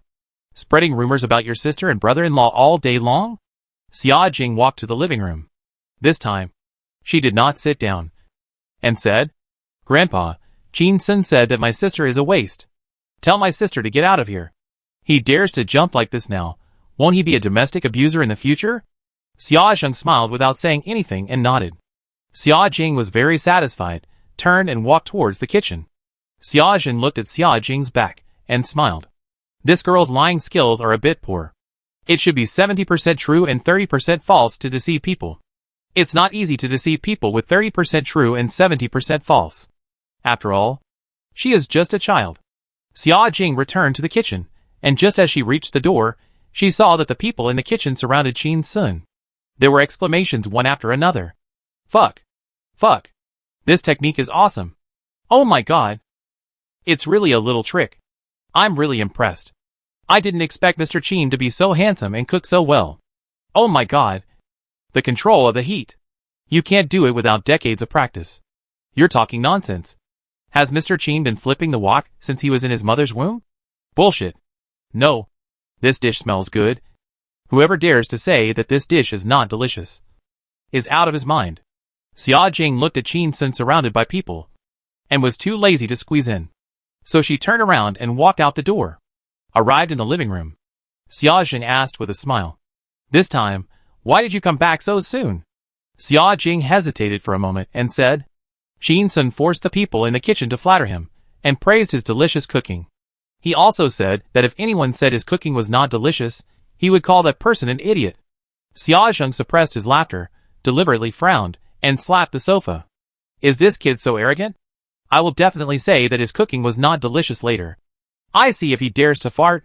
Xia Jing was proud, and with a tense face, exclaimed loudly. Grandpa, awesome. Chapter 641. This guy didn't leave a way out for the entertainment industry. Nor is he going to leave a way out for the catering industry. In the kitchen, Qin Sun quickly cooked the dishes, turned around and looked at the crowd behind him, and said, These are all some dishes that need to be cooked at the right time. Hurry up and serve them on the table. If they get cold, they won't taste right. As soon as the voice fell, two people squeezed out of the crowd, put the dishes on the tray, and took them to the restaurant. Chef Xiao looked at Qin Sun and said with a smile, Mr. Qin, I thought you were good at singing, writing songs, acting, and fighting. But I didn't expect you to be so good at cooking. Your cooking skills are not as good as mine. Today, you have these dishes as the finale. If Director Xia eats your dishes, I'm afraid I'll lose my job. Qin Sun waved his hand. Alas, it's all random, just a wild way. Not worth mentioning, not worth mentioning. There was a burst of laughter in the crowd. Then, some flattery was heard. Mr. Qin, can you sign an autograph for me? And me? My whole family is your fan. And me, I even signed up for membership to listen to your songs. I want too. Qin Sun quietly gave Xia Ning a look. Xia Ning turned to look at Chef Xiao and said, I'll add Qin Sun's signature later. You all go back to your workstations now. The meal will be served soon. Chef Xiao immediately called everyone back. Everyone dispersed immediately, without hesitation for a second. Suddenly, Qin Sun saw a few braised pig ears on the workbench, and some coriander and onion shreds. He suddenly had an idea and looked at Xia Ning and said, You said before that Grandpa likes to drink, then I'll make another plate of cold pig ears. We'll find a way to get Grandpa drunk later. When he gets drunk, I'll talk to him about what he likes, and he won't have such a big prejudice against my bald head. Xia Ning said hurriedly. Grandpa likes to talk about the three kingdoms. Do you understand? Qin Sun answered. I have read the romance of the three kingdoms. And I also know some of the three kingdoms' unofficial history. Xia Ning said with some concern. Grandpa likes to drink. But his alcohol tolerance is average. And he gets drunk easily. But, her face looked a little ugly. Grandpa's drinking is not very good. If he likes you, he may give you a jade pendant when he is drunk. But if he hates you, he may really scold you at the table. After a pause, she reminded, Grandpa's scolding is really dirty. Qin Sun raised his eyebrows. Hey, how can he be dirtier than me? Xia Ning was speechless, not knowing where Qin Sun's pride came from. I advise you to take it easy. Today, I don't want to make any achievements, but I want to avoid mistakes. Qin Sun waved his hand, looking indifferent. It doesn't matter. Men know men best. Men like to listen to others flattering them when they are drunk. And I, Qin, am a flatterer. Xia Ning. She thought for a long time, and really didn't expect that his flattery skills had anything to do with the word master. Xia Ning sighed, and said helplessly, I'll try my best. Qin Sun picked up the pig's ear, cut it into shreds with a knife, and put it into the bowl. Add onion shreds, coriander segments, red pepper shreds, fried peanuts, minced garlic, sugar, chicken essence, and other seasonings. Suddenly, a greeting sounded at the door. Miss Jing. Good afternoon. Qin Sun glanced at the mushroom head that floated over like a ghost, and continued to cook. sprinkled chili powder, poured red oil, and muttered to himself. Put the old Qin family's fragrant chili powder. Pour the cool red oil. Stir it. Soul juice. Pour it on Xia Jing's eyes lit up. And she turned around and left immediately. Qin Sun glanced at Xia Jing's back, feeling a little strange. What did this snitch-smelling mushroom head here? Adaptation is not making up stories. Elaboration is not nonsense. You can't blame others for shit. Qin Sun put the cold pig ears into the plate. Xia Ning looked at the high pile of cold pig ears, which were about to fall out, and laughed. What a big plate. Our cold dishes are usually small portions. Qin Sun laughed. What if the old man gets addicted to it? I'm too lazy to go back to the kitchen and make it again. Xia Ning saw that Qin Sun was confident, and laughed. To capture a man's heart, you must first capture his stomach. This is for women. But Qin Sun, a man, did it. In the living room, Xia Jing imitated Qin Sun's tone, and said solemnly, Put the old Qin family's fragrant chili powder. Pour the cool red oil and stir it. Soul juice. Pour it on. Xia Jing saw Xia Jing saying this strange thing, and he actually thought it was a bit cute, and asked, What does pour it on mean? Xia Jing shook her head. I don't know. She lowered her voice, and said mysteriously, Grandpa, I suspect Qin Sun is casting a spell on you. When you eat the cold pig ears later, be careful. Xia Jing nodded. I will. I'll just not eat a bite. Xia Jing gave a thumbs up. Grandpa is wise. Qin Sun and Xia Ning walked out of the kitchen. Chef Xiao walked to the counter secretly, looking at the large plate of cold pig ears. His face looked a little unhappy. Cold mixed pig ears are my specialty. It was with this dish that Mr. Xia took a fancy to me and hired me as the head chef with a high salary. How dare Qin Sun use an axe in front of Lu Ban? I just praised him a few words, and made him so proud that he couldn't recognize himself. Chef Xiao looked around, and saw that no one was paying attention to this side. He secretly picked up a pair of chopsticks, and put a piece into his mouth. He was stunned. It took a long time. He came back to his senses, and looked at the plate of pig ears again. His eyes became a little flustered. Suddenly, his assistant came over and asked quietly, Chef Xiao, should we serve this plate of pig ears, or the ones you prepared earlier? Chef Xiao's eyes flickered, and after a struggle he said, Serve this plate. The assistant was a little happy, feeling that he had a treat, and immediately flattered him. That's right, the customer made it himself, and it would be disrespectful if we didn't serve it. It's not good to serve the ones you prepared, and compare them with others and slap them in the face, he said hesitantly. Then the one you prepared will be the staff meal? Chef Xiao said coldly. Empty the trash can, feed the pigs. Assistant? What's going on? Why waste so much? Chef Xiao walked to an empty corner of the kitchen and sighed deeply. The cold mixed pig ears made by Qin Sun are of the same flavor as mine. Even the side dishes and seasonings are the same. But the taste is just a little bit. Just this one point actually became the finishing touch. It made the taste of the whole dish rise to a higher level. Don't say it's a matter of technique. I don't believe it. Ruining the place? This is ruining the place. This Qin Sun doesn't leave a way out for the entertainment industry, nor for the catering industry. It's too much. In the villa restaurant, the food and wine were served, and the 4 people sat down. Chapter 642. Boy, where is your 30 million? In the restaurant, on a large round dining table that can seat 30 people. There are nearly 30 dishes. Xia Zheng, Xia Ning, Xia Jing, and Qin Sun sat down. Behind each of them stood a young woman in a maid outfit, waiting quietly, serving tea, water, wine, paper, and bone plates. The dishes were laid out in a big way. Xia Zheng glanced at the dishes on the table, and knew which dishes were not made by his own chef, and looked at Qin Sun. Boy, these dishes look interesting. Xia Ning sat next to Grandpa. When she heard this, she immediately picked up the serving chopsticks, and picked up 2 pig ears, and put them in Grandpa's bowl. Grandpa, try Qin Sun's cooking. Xia Zheng turned his head, and looked at Xia Ning, smiled but said nothing. Xia Ning was a little nervous. Grandpa, what's wrong? You don't like pig ears anymore? Xia Zheng snorted coldly, glared at Qin Sun, and then smiled at Xia Ning, teased. Ning Ning, how long have you not picked up food for me? If it weren't for this brat today, would I never be able to eat the food you picked up in my life? Girls really can't be kept when they grow up. Xia Ning blushed a little. No, I don't, Xia Jing said immediately. Sister, you do? She snorted coldly, and continued. I will definitely not look like you when I grow up. Xia Ning turned to look at Xia Jing, and the panic on her face immediately disappeared, revealing a trace of the seriousness of an elder. Of course you won't look like me when you grow up, she said with contempt. Because you won't meet someone as good as Qin Sun. Xia Jing?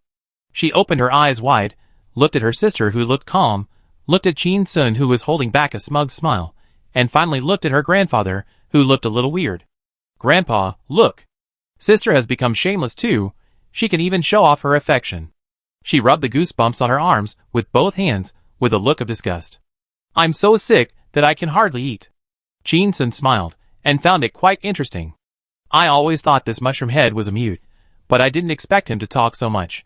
It seems that collecting 3 exercise books today has broken the big defense. Not generous at all. If I collected 3 exercise books when I was a child, then no one would eat. Xia Zheng ignored the 2 sisters' quarrel and picked up the pig's ear and put it in his mouth, chewing a few bites, and couldn't help but exclaimed, Fuck? This sound immediately attracted the attention of several people. They all looked at the old man. Xia Jing clenched her fists nervously, thinking of what her grandfather had said just now. I must say his food is unpalatable. Let's see if he dares to fart. She looked at her grandfather expectantly and asked, Grandpa, is it particularly unpalatable? Xia Zheng chewed carefully, savoring the wonderfulness of the pig ears. Suddenly, he saw a plate of fried double crisps rotating in front of him with the dining table. And he picked up the chopsticks and picked up a chopstick to eat. Another voice. Woo! Xia Ning saw that her grandfather had said 2 swear words in a row, turned her head to look at Xia Jing, found that she had an expectant expression on her face, worried that she would learn bad things. She moved closer to her grandfather and, speaking in a low voice, Grandpa, the child is here. Xia Jing. I heard it all. I am not a 3-year-old child anymore. Xia Zhen put down his chopsticks, took up the wine glass and took a sip of wine, looked at Qin Sun, and said in a deep voice, Logically speaking, you are the younger generation. I should not use the seniority to suppress you. But the old Lutu you went to see during the New Year didn't come to visit me after the Lantern Festival, and now he is going to visit me during the Qingming Festival. As he spoke, his voice became lower and lower. If I hadn't reminded Ningning to bring you here, would you have waited until she got pregnant before coming to our house? Qin Sun said quickly. Don't dare. Don't dare. Don't dare. Xia Ning's face turned red, and she didn't dare to speak. Xia Zheng saw a plate of stir-fried yellow beef turned in front of him, picked up the chopsticks and took a bite. His eyes lit up. He picked up the wine glass and drank it happily, and his mood improved a lot. He put down the wine glass, looked at Qin Sun who seemed a little restrained, and snorted coldly. You have asked what dishes I like to eat, which is also thoughtful. Qin Sun smiled, and just when he wanted to seize the opportunity to flatter him, he heard the old man continue to speak. But you really didn't put enough thought into your gift. Antique paintings worth 2 million are not as interesting as this table of food and wine. Xia Ning sat next to Qin Sun, kicked Qin Sun under the table, suggesting that he should drink a glass of wine as punishment. Although he chose the gift himself, but defending Qin Sun now would hurt him instead. Grandpa just wanted to force him to drink. Qin Sun was kicked, looked at Xia Ning, and gently kicked back under the table. Xia Ning? Silly. Idiot. Do you think I'm flirting with you? Qin Sun looked at Xia Zheng, raised his glass, and said with a smile, Grandpa, if you don't like that painting, I have prepared another gift. Xia Zheng glanced at him. Oh! What gift? Qin Sun said very proudly. I want to give you 30 million. Xia Ning heard this, and his palms were sweating with nervousness. Is this guy serious? Don't mess around. Xia Jing opened her eyes wide and pursed her lips. This guy is so brave. Is he really going to give Grandpa 30 million? Grandpa just said, if Qin Sun said he wanted to give him happiness, he must be healthy, he must be happy. Grandpa will splash wine on her face. Xia Jing looked at Grandpa, and saw Grandpa holding up the wine glass, and his face became nervous and expectant. Xia Jing held the wine glass, and said with a smile, Oh! 30 million is a lot. Boy, are you willing to give it? Xia Zheng looked at Qin Sun, and saw his lips move slightly, and did not give him the opportunity to say those auspicious words, and immediately looked at Xia Jing, and asked with a smile, Jingjing, you little money grubber. Tell me, if it were you, would you be willing to give me 30 million? Xia Jing raised the juice to Grandpa, and said, "I'm willing to give it." She picked up the juice and drank it all. With a bit of pride. "I'll give you 40 million. You must be happy. Healthy. Happy. And long-lived." Putting down the cup, Xiaojing quietly glanced at Qin Sun. "A little proud? You are stingy, and don't give me money. I will follow your path, and leave you with no way to go." Xiaojing laughed, took a sip of wine, and looked at Qin Sun. "You see? My granddaughter is filial. Give me 40 million. He stretched out his palm to Qin Sun. "Boy, where is your 30 million? Xiaoning picked up the wine glass, wanting to help Qin Sun out, but immediately saw Grandpa looking at her indifferently. So she had to put down the glass. She knew that as long as she lowered her head, didn't say anything, sulked and pretended to be pitiful, Grandpa would definitely not go too far. But Qin Sun would give Grandpa a bad first impression, thinking that he was a coward who could only hide behind a woman. It was obviously my fault for not thinking it through, and not visiting Grandpa in time. But letting Qin Sun suffer such difficulties. He is so pitiful. Suddenly, Xia Ning saw Qin Sun stand up, and was startled, thinking that he was going to lose his temper and walk away, so he quickly reached out and pulled him. Qin Sun turned around, and smiled gently at Xia Ning. The smile was gentle. Xia Ning let go of his hand, and felt relieved. Xiaojing saw it, and took another sip of wine, feeling a little upset. "This girl, I just said a few harsh words? It's just a matter of time, and she is so distressed. She makes me look like a bad guy. There's really no good thing about the handsome bald guy."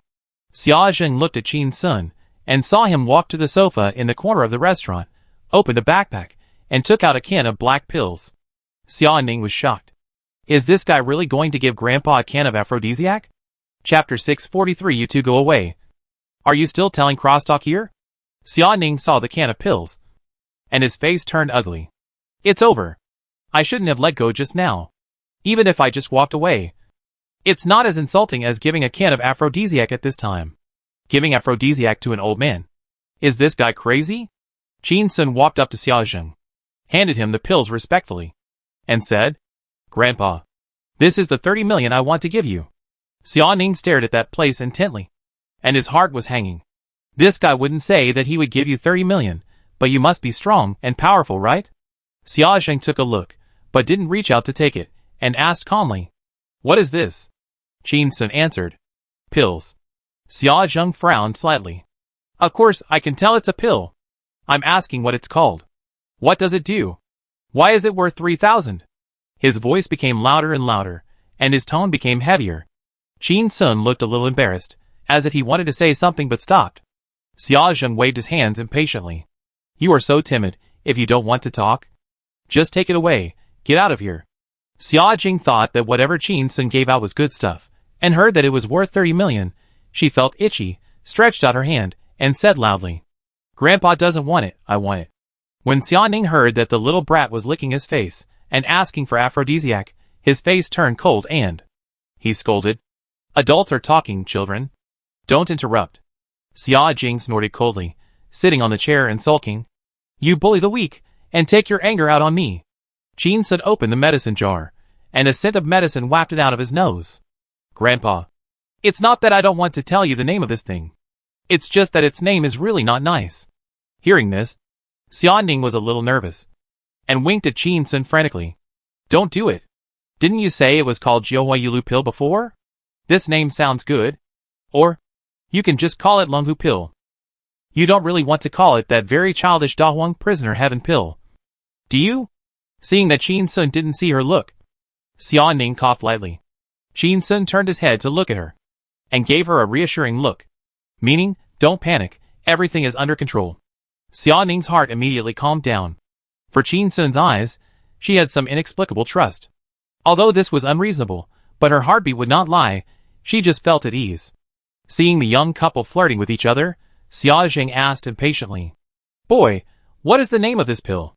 Qin Sun stretched out his hand to pinch one, stuffed it into his mouth and swallowed it, said with a smile, "Grandpa, dog egg pill." Xiaojing was startled, his eyebrows raised, and his whole body was full of amazing momentum. Like a pig killer. Xia Ning's face changed slightly. This guy betrayed my trust.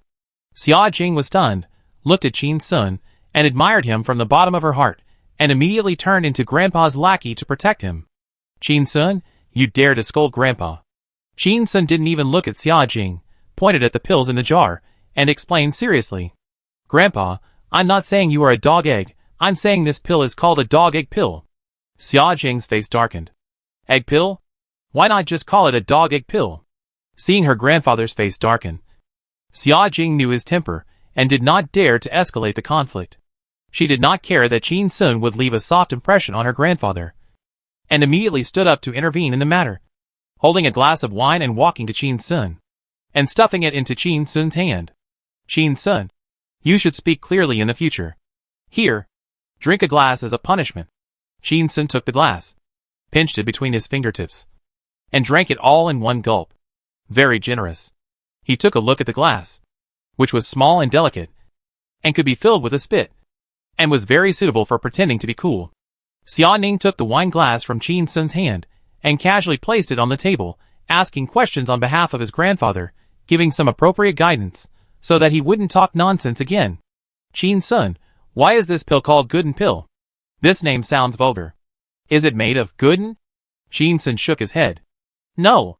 This pill was originally made by a master named Gooden in our village, who selected 13 precious Chinese herbs, ground them into powder, and went through 99 and 81 processes, and finally rolled them into pills by hand. Xia Ning. Selected 13 precious Chinese herbs? I remember that pile of herbs cost less than 300 yuan. Right? And 99 and 81 processes? Wasn't it done in half an hour? Suddenly, Xia Ning thought that these pills were made by himself with molds. And Qin Sun dared to call himself Master Go Dan. He resisted the urge to pick up a bottle and hit him on the head, and asked again, who is Master Go Dan? Qin Sun put down the medicine jar, bowed to the sky with both hands, and looked at him with admiration. He is a strange man in our village. Xia Ning, why? Qin Sun, a long time ago, there was an old man in his 60s in our village, who was getting a divorce. This was the 5th time he had gotten a divorce in his life. Xia Ning was a little surprised. Is there such a thing? Qin Sun was stunned, looked at Xia Ning, and felt that he was being played. The villagers are all wondering what kind of ability this old man has to marry 5 wives in a row, and finally force these wives to divorce? Xia Ning, this is really a strange thing. Qin Sun continued. Later, the old man's wife went to the village and cried, saying that she couldn't stand it. It's inhumane. Inhumane? It's outrageous. This life is unbearable. If it goes on like this, it will really kill people.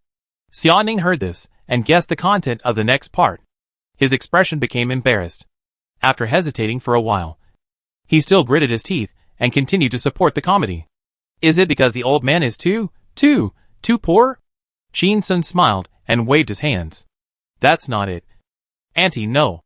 It should be Grandma who said that the old man does it 3 or 4 times a day. Comes whenever he wants. Gets angry when he is not allowed. And even domestic violence. This life is unbearable. Xia Ning's face was slightly hot, and he wanted to curse.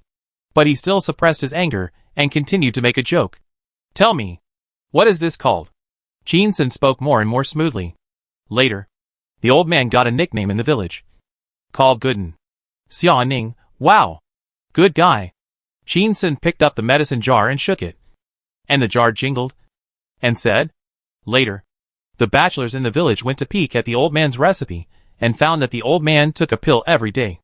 It's a recipe passed down from his ancestors. This is the origin of the dog egg pill. Xia Ning, so that's it. As soon as the words fell, the two heard the grandfather scolding. You two go away and fart. There's a child here. What are you talking about, dog? Egg. And 5 wives running away 3 or 4 times a day? You're still telling dirty crosstalk here? Chapter 644. Did you get this recipe? Qin Sun turned around, and saw Xia Jing's face was red with anger. Xia Ning was embarrassed to praise Qin Sun's bad words. When she heard her grandfather scolding her, she wanted to hide in the cracks of the ground. Xia Zheng looked at Xia Ning with a stern expression. Ning Ning, you can support this kid with your temper. But what dirty jokes are you telling here? Your tolerance for him is a bit too high. If you two get married in the future, how can you speak loudly at home?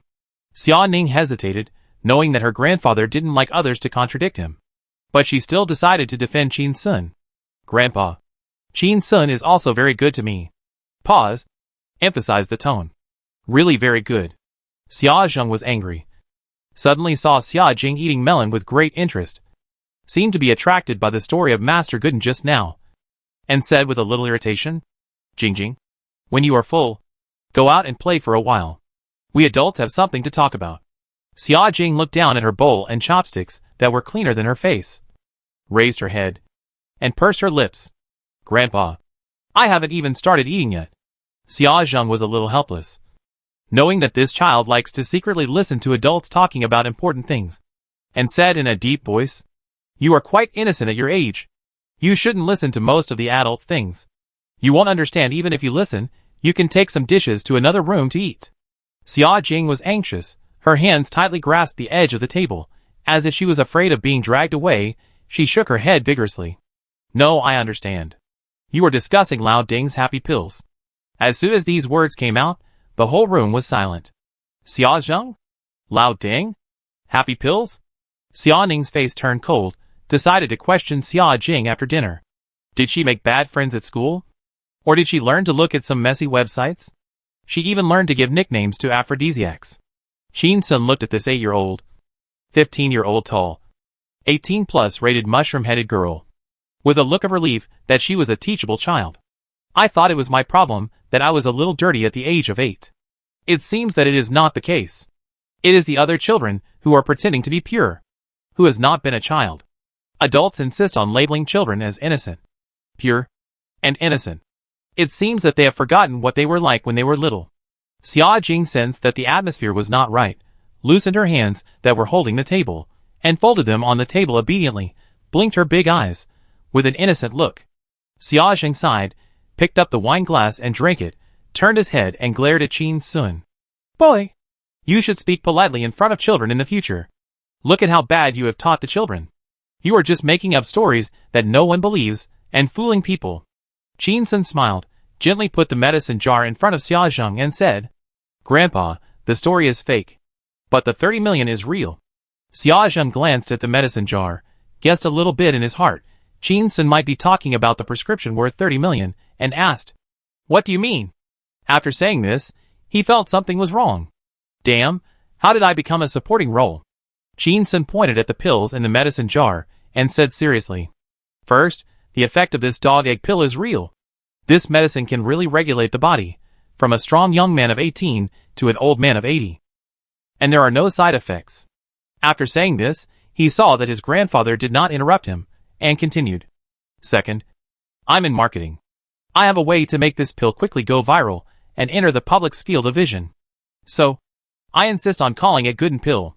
He smiled and continued. None of the names like Jiuhua Yulu Pill, Longhu Pill, and Da Huang Prison Heaven Pill are as explosive and influential as the 3 words Gooden Pill. After all, everyone knows that some dogs have extremely strong desires. In the countryside, when those estrus dogs can't find a female dog, they will even abuse geese, chickens, ducks, and even fish. The combat power is the most perverted of the perverted. As he said this, he raised his head and looked at Xia Ning, who was shocked and seemed to have opened the door to a new world, and asked, Is that right? Xia Ning shook her head repeatedly. I don't know. She really didn't know. She had only heard that Teddy was a bit vulgar. But she didn't expect that some dogs in the countryside had been so unrestrained as to engage in interspecies sports. At this time, Xia Jing volunteered, raised her hand, and answered like she was in class. I don't know either. Xia Zheng saw that Xia Jing was still so angry that he slammed the table and cursed. Boy! Talk more politely. The kids are here. Qin Sun was not flustered. He looked at the troublemaker with some disdain and continued. Third, if this pill can be mass-produced, then the story of the old man's divorce that Ningning and I made up just now can be filmed as news and spread on the internet for marketing. Moreover, it is Chinese medicine. In terms of improving certain abilities, Chinese medicine is a good gimmick. After all, many people believe that Chinese medicine has no side effects. After taking it, it will have magical powers. I am confident that it will be a hit once it is launched on the market. Qin Sun paused here, and saw that his grandfather seemed interested. So he continued, Grandpa, this pill can make 30 million a year. It should be no problem. Xiaozheng thought about it. A man in his 60s, 3 or 4 times a day, made 5 wives run away. This topic will be very popular, and its spread should be viral. It is not difficult to make the marketing advertisement into news. If it really has this effect, 30 million a year is too little. At least make him 300 million. Even if this drug does not have this effect, go and acquire a ready-made niche aphrodisiac company. By using Qin Sun's fame and marketing ability, directly changing the name to dog egg pills, and marketing it, you can also make a lot of money. You know, the male function market in country C alone is worth tens of billions of dollars a year. If you look at the whole world, it is a market worth hundreds of billions, or even trillions of dollars. Xiaozheng looked up at Qin Sun, half closed his eyes, and felt full of pressure. Boy, where did you get this recipe? Xiaoning was a little nervous. She was afraid that Qin Sun would say that he got it through meditation. Qin Sun felt the pressure when he saw his grandfather like this. Lu Xiaoquan and Xiaozheng were both ruthless, but they gave him completely different feelings. In their young years, if Lu Xiaoquan fought with others, he would not say a word. Sneak up and kill them with one blow. Simple, straightforward, no procrastination. And Xiaozheng, he would definitely scold the other party's ancestors first, and then gather a large group of spirited old guys to beat someone up. There might even be spirited girls cheering on the side. Qin Sun stared at Xiaozheng's eyes and said slowly, I can't say it. Suddenly, Xiaozheng's face was stern, and he asked loudly word by word, Did you get this recipe by Taoism? Qin Sun smiled and said, No. Chapter 645 You can flatter me, but don't do it forcefully. No. Qin Sun admitted openly, staring into Xiaozheng's eyes, and continued, This recipe is not easy to come by, but I won't tell you where it came from. The atmosphere in the room suddenly dropped to freezing point. Xiaoning looked at Qin Sun, feeling helpless. This guy is always on the verge of death. Xiaozheng looked at Grandpa, silently shouting in her heart, Throw him out. Throw Qin Sun out.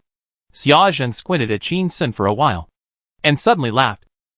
If you were in your 30s or 40s and said this to me, I would call 30 security guards to beat you up and throw you into the lake. But you are only in your early 20s. I can understand that you are ignorant of the world, and I can even praise you for your courage. Qin Sun smiled and said nothing. Xiaoning breathed a sigh of relief. Xiaojing felt that her brain was not enough. Why not throw it out? Give me a chance to ask for mercy for Qin Sun, so that I can ask him for money.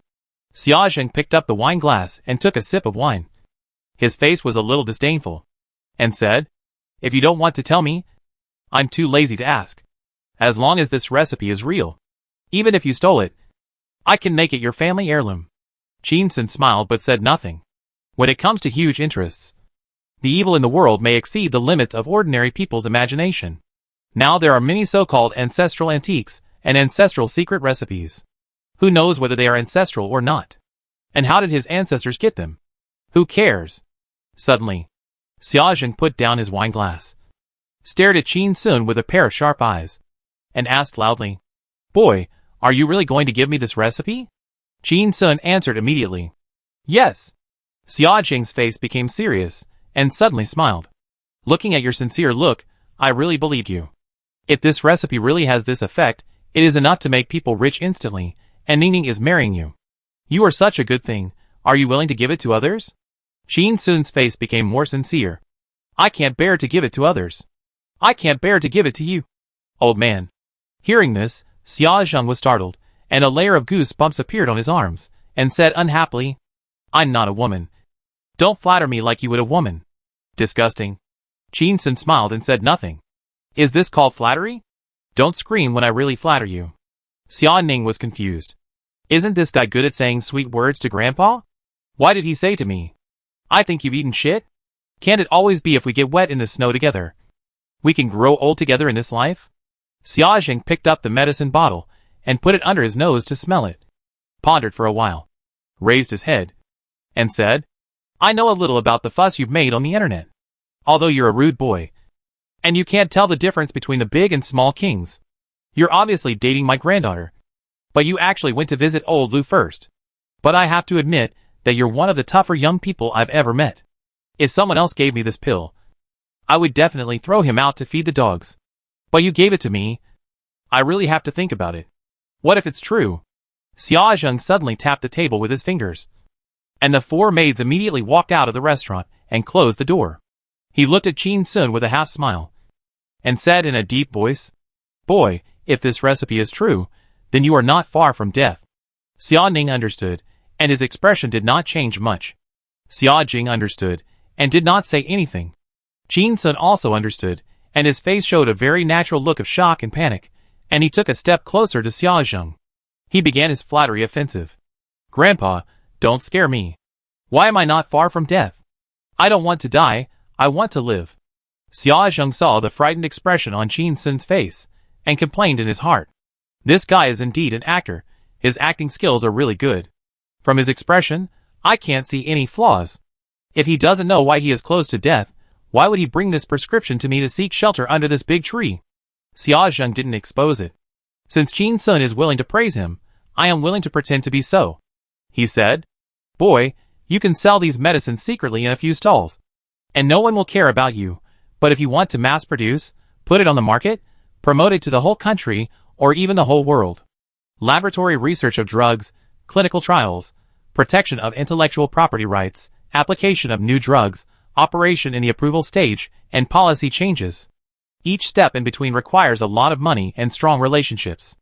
At this point, he glanced at Qin Sun indifferently. "Your current wealth is far from enough. You can't even find the temple gate with a pig's head."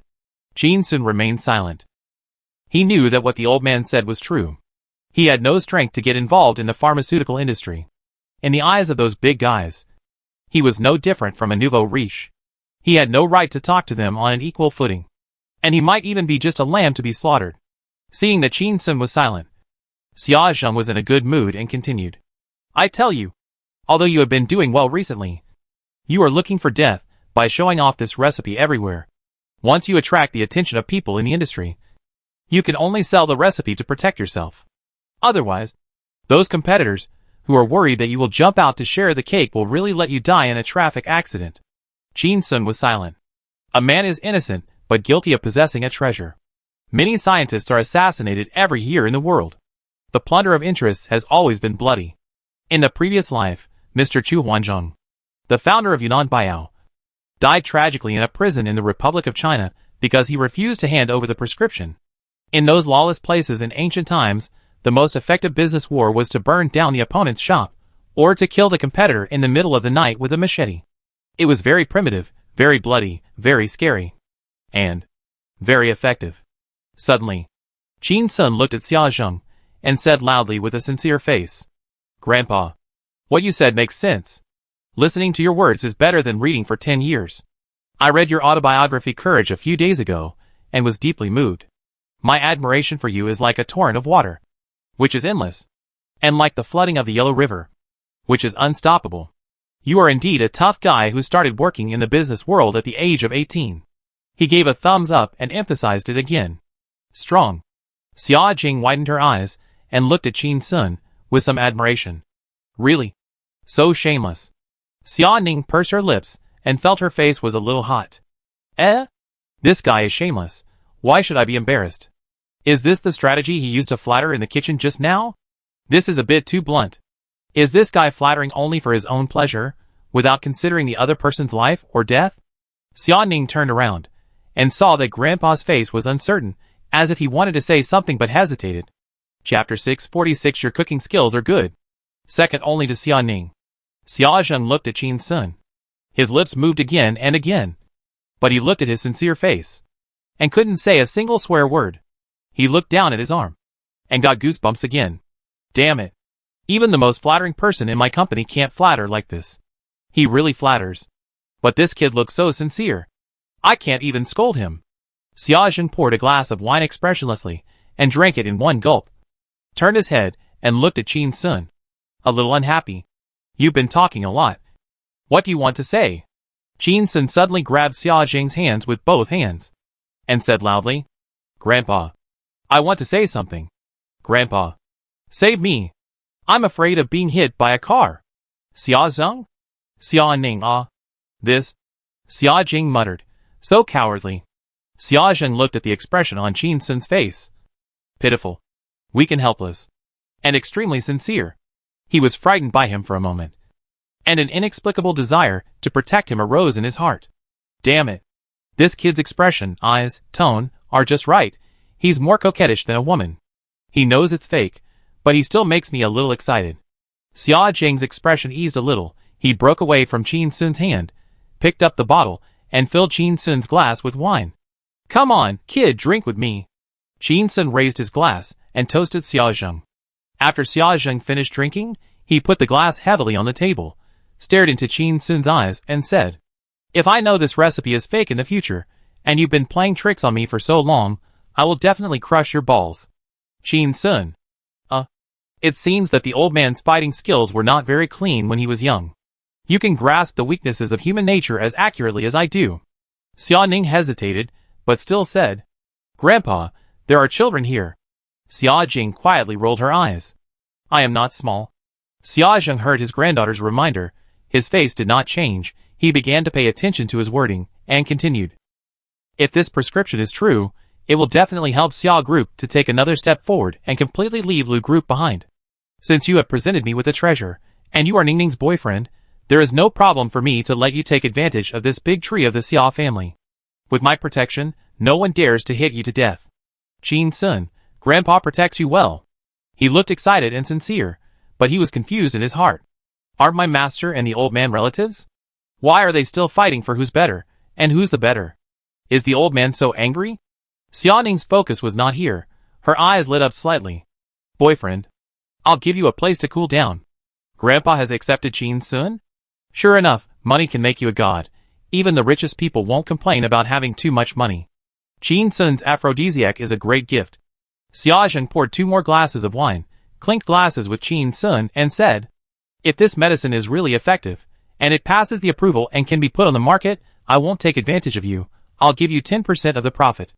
If you marry Xia Ning, I'll give you 15% of the profit. It's a betrothal gift. Is that okay? Xia Ning heard her grandfather calling her by her full name, and knew that her grandfather was serious, and what he said was true. Grandpa seems to agree? And taking out so much profit at once, it is not unfair to Qin Sun.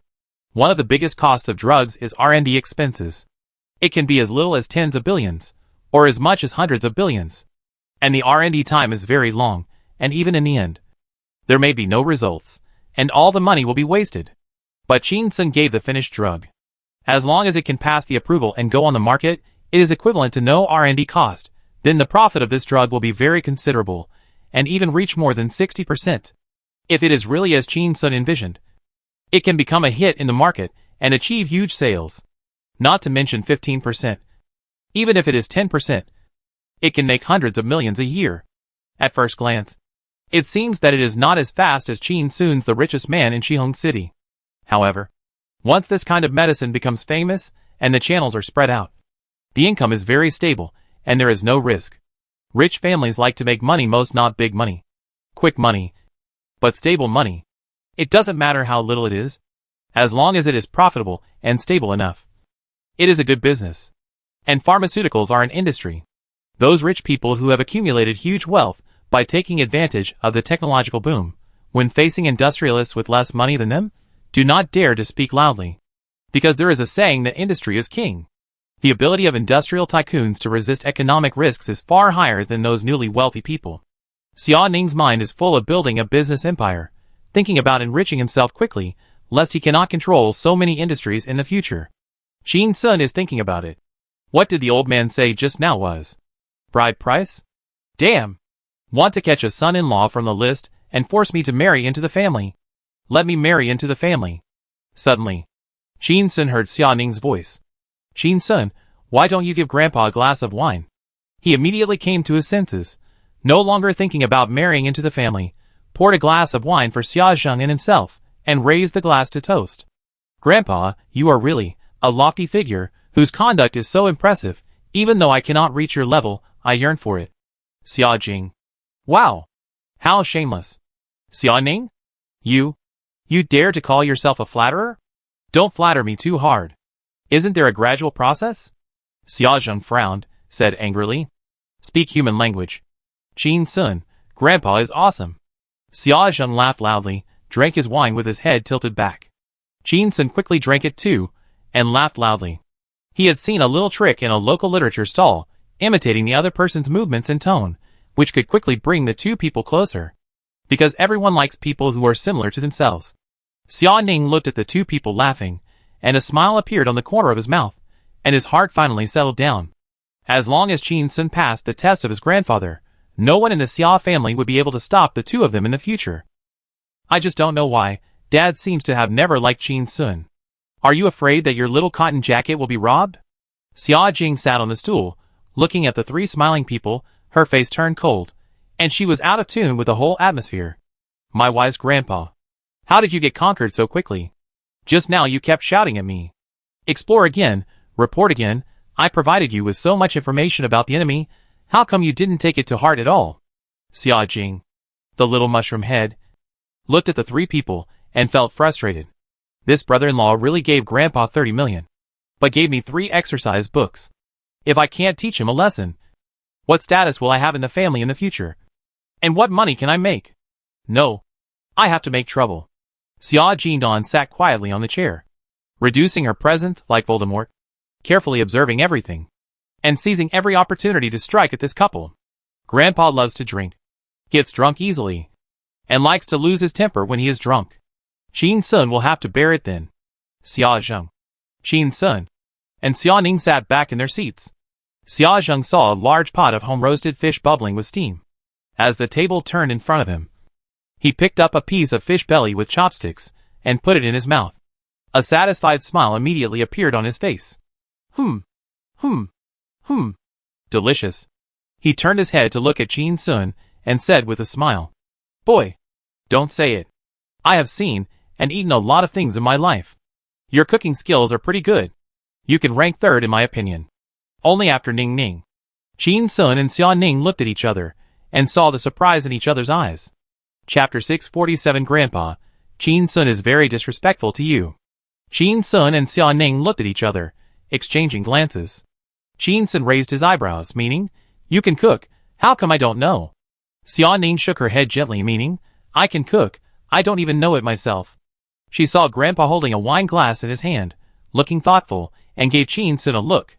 Chin Sun knew it was his turn to speak, and immediately turned into a flattering little prince, and said with a smile, Thank you Grandpa for recognizing my cooking skills. The old man had money since he was young, and at that time even many wild animals were legally traded, and he had seen and eaten a lot of things. He didn't know what level the grandpa level gourmet ability was, and how it compared to the state banquet chef. But being ranked 3rd in the old man's mind was already very good. Xia Ning listened helplessly. In the future, I really need to train this guy individually on how to flatter. Your cooking skills are second only to mine. How can this be a recognition of your cooking skills? Your words clearly have the meaning of yin-yang Grandpa. Xia Zheng picked up the wine glass and drank it in one gulp, smacked his lips, and said leisurely, My ranking of cooking skills. First, my mom's cooking. I haven't had it for many years. He looked at Xia Ning and snorted. Second, Ning Ning fried a fried egg for me when she was 13 years old and cooked a bowl of chicken soup for me. I haven't had it for many years either. Xia Ning thought about it and remembered it. It was the homework assigned by her junior high school teacher to cook a meal for her family. At that time, her parents were not at home, so she fried a half-successful fried egg for her grandparents. Because one side was runny, and the other side was burnt.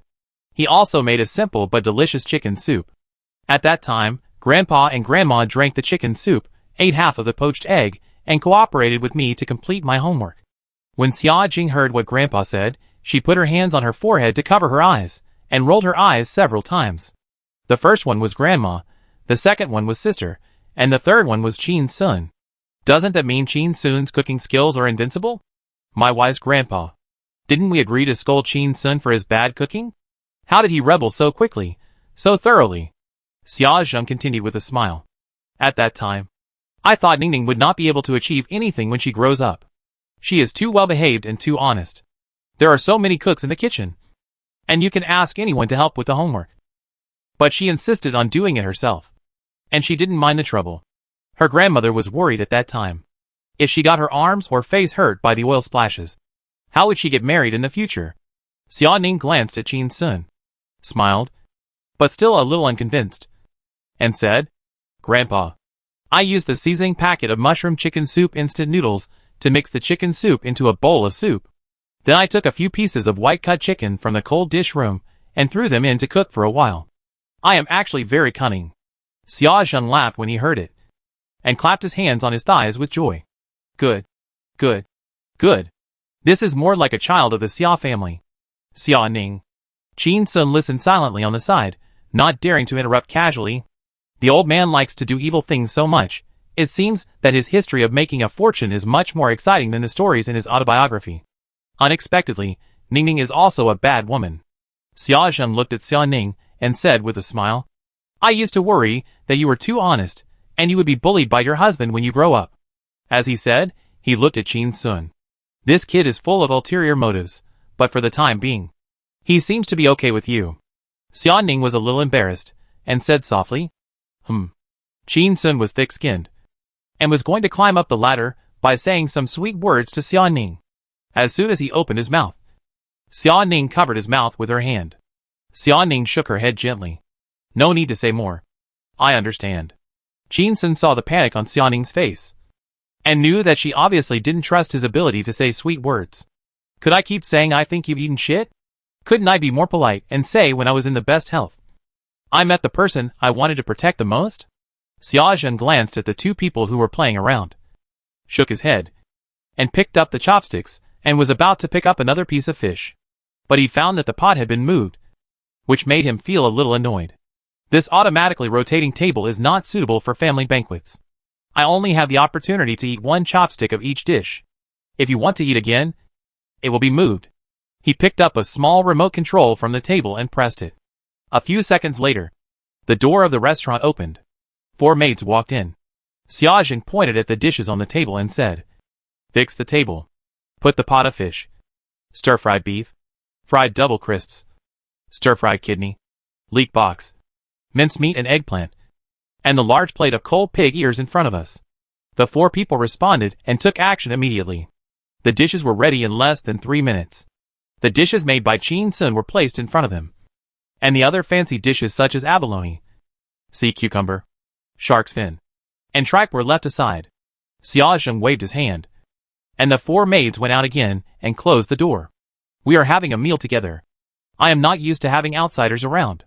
Xia Ning was very happy to hear this, and winked at Qin Sun. Qin Sun understood, and immediately raised his glass to toast. "Grandpa, I toast you a glass. I'll drink it, you can do whatever you want." After saying that, he drank it all in one gulp. Xia Jing, the Voldemort who had always been quiet, saw Qin Sun's action. His eyes lit up, and he immediately complained, "Grandpa, Qin Sun is disrespectful." Qin Sun was confused. "What's the matter? What's the matter? You can't blame others for what they did." Xia Ning glanced at Xia Jing coldly. Xia Jing didn't care, and was determined to make these 2 people pay a heavy price for sending her exercise books. "Grandpa, you didn't even pick up the wine glass." And Qin Sun drank it in one gulp. He took the initiative to toast the elders, but he didn't even touch the glass, and drank it directly. "You dare to say I drank it? You can do whatever you want. He is trying to put pressure on you." "Qin Sun? Fuck? Is that what you mean? Dregs. This is the dregs. This mushroom-headed guy doesn't recite 300 Tang poems at such a young age, and learns the drinking culture every day?" Qin Sun looked at the old man, and saw him looking at him with a smile. It seemed like he was waiting for how he would handle the kid's move. Qin Sun didn't know what to do. There weren't so many rules for drinking in their house. "I've done it. You can do whatever you want," was the highest etiquette he could think of, but he didn't expect that. It even had a hint of threatening the other party. The TV was showing "I've done it. You can do whatever you want all day long." Wasn't this misleading? Qin Sun rarely drank for social events, and the few times he did, he was the protagonist, and others held his stinky feet and licked them. He didn't know what to do for a moment. According to his temper, if he faced someone else, he would probably overturn the table, kick Lao Ding, spit and leave. At this time, Xia Ning took action. Chapter 648 Brother? I have another grandfather? Xia Ning gently patted Qin Sun's shoulder, signaling him not to be nervous. She refilled Qin Sun's glass with wine, filled it about 80% full, and explained to her grandfather. "Grandpa, Qin Sun never attends social events, and knows little about the wine table. As she said that, she picked up her own wine glass and said to Qin Sun, "Qin Sun, Grandpa is telling you these things because he treats you as his own person. If you were an outsider, he would not bother to remind you. Come on, let's toast to Grandpa together." Qin Sun glanced at Xia Ning and saw her holding the small wine glass with both hands, and followed suit, raising the small wine glass. The rim of the glass was lower than the position of Grandpa's glass, and he touched it lightly. Seeing Xia Ning finish it, he also finished it. Putting down the glass, Qin Sun felt very tired. It turned out that he could finish it in one gulp. But he couldn't say "I finished it." You can do whatever you want. Drinking is so troublesome.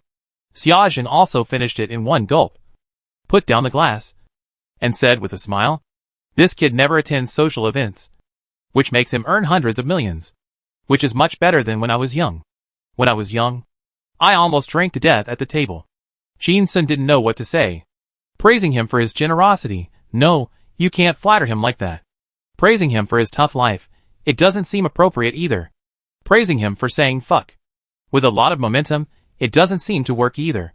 Just as he was hesitating, Xia Ning spoke up. "Grandpa, Qin Sun just got lucky and made some quick money, which can't be compared with the family business you've earned with solid efforts. The Xia family has such a big family business now, thanks to Grandpa's courage and hard work when he was young. Otherwise, I'd probably be screwing screws in a factory now. All the descendants of the Xia family have benefited from your kindness." As she said that, she poured wine for Grandpa first, then filled Qin Sun and herself with wine, and winked at Xia Jing. Xia Jing was a little unhappy, but she still picked up the juice and poured a glass silently. Xia Ning led Qin Sun and Xia Jing to toast Xia Zheng again. "Grandpa, an old man in the family is like a treasure. May you live a long and healthy life and lead the Xia family to a higher level." Xia Zheng was in a good mood, picked up the wine glass and clinked it with him, and drank it all. Putting down the wine glass, he looked at Qin Sun and smiled. "Boy, did you see it? What is the flattery that makes people feel happy? What are your surging rivers and mountains to look up to? What are these bullshit? If you don't know how to flatter, you just flatter." "Qin Sun, I didn't see it." Ning Ning usually keeps silent, but it turns out to be such a flatterer. Then, he heard Xia Ning say, "Grandpa, I never flatter anyone." Qin Sun was shocked. Damn! This girl will definitely make a lot of money by opening a training course for flatterers. Xia Zheng laughed again, pointing at the wine glass and said, "Fill it up. Fill it up." Xia Ning immediately picked up the bottle and filled it up for Grandpa, and then poured it for Qin Sun and himself. He found that the bottle of wine was almost empty, and he was a little worried. Grandpa just kept pouring himself a drink, and then he toasted several times, so he should have drunk more than half a caddy. Grandpa even used dirty words when speaking. He had reached his limit. Will he not get drunk and go crazy later? Xia Zheng picked up the wine glass, stretched it towards Qin Sun and Xia Ning, drank it all in one gulp, and said with a smile, "Ning Ning has always been sweet-mouthed since she was young, but she just doesn't like to talk." Qin Sun finished a glass, smiled and agreed. "All right. Right." Xia Ning put down the wine glass, heard that Qin Sun was already a little lisp when speaking, and sighed quietly. "I hope these two people won't get drunk and go crazy today. Grandpa likes to curse people when he's drunk, and even asks the security guards to beat people up. The first time I saw Qin Sun drunk at Oak Company's team building, he sang 'I'll give you a pair of flowered shorts,' which my wife wore. Both of them were people with questionable drinking habits." Xia Jing saw that her attack on Qin Sun's ignorance of the rules had no effect, but instead pushed the atmosphere at the table to a climax. After a while, they all drank a bottle of wine. She couldn't help feeling a little depressed. She picked up the chopsticks, picked up a piece of mincemeat eggplant, and put it in her mouth. It was oily but not greasy, and the taste was rich. Her eyebrows immediately raised. "What the hell?" Xia Ning said coldly. "Don't say bad words." Xia Jing. She rolled her eyes in dismay. "I gave your boyfriend the highest praise for his cooking skills, and you are still mean to me?" Xia Jing took another chopstick of fish belly and ate it. Her eyebrows raised even higher. "Damn it!" Xia Ning stared at Xia Jing coldly. "What did you learn in school?" Qin Sun heard it and leaned his head over, saying with a big tongue, "I learned this from Grandpa." Xia Ning was a little nervous when she heard it, and quickly looked at Grandpa, and found that he was busy eating and didn't hear it. She breathed a sigh of relief and pushed Qin Sun. Don't interrupt me. Go to the side first. Qin Sun picked up the wine glass and chopsticks, staggered to his feet, and walked to Xia Zheng, sitting next to him. Xia Ning stared at Xia Jing, his eyes cold. Jingjing, where did you learn bad things? Xia Jing stammered, wanting to talk back but not daring to, and finally came up with a plan. I learned the dirty words from a blogger on Douyin. Xia Ning frowned slightly. What rubbish blogger? What's his name? I blocked his account. Xia Jing smiled and narrowed her eyes, glanced at Qin Sun, who was toasting with his grandfather, and said in a low voice, Your husband. Xia Ning's face suddenly turned red. After holding it in for a long time, she didn't know how to scold her, so she just said it in a cold voice. Eat your meal. Xia Jing was in a good mood, and felt that she had won a great victory. Now that things have come to this, let's eat first. I will continue to attack after I am full. Otherwise my sister will get angry and drive me out, and won't let me eat all the dishes on the table. That would be a loss for my grandma's family. Xia Jing picked up the fried double crispy leek box, cold pig ears, and even the stir-fried kidney that she usually didn't touch. My eyes narrowed into a line of happiness. No wonder my sister is so proud, saying that I will not be a love-brain person in the future, because I will never meet someone as good as Qin Sun. Does it seem to make sense? He can sing, act, fight, and cook. He is really a genius. He can do everything. He is good at everything. This learning ability can be inherited by genes, right? If he and his sister have 10 children in the future, there will always be one who can inherit it, right? Then, I will pull her ears and scold her every day, and let her mother scold me. Who doesn't bully the weak with the strong? Xia Jingdong ate quietly. Her movements were still elegant and decent, but her speed was much faster than usual. Suddenly, she felt a little disappointed again. This bald brother-in-law cooked today, and he might leave tomorrow. What will I eat in the future? So annoying. Xia Jing secretly glanced at Xia Ning, thinking fiercely in her heart. You two better get married in the future.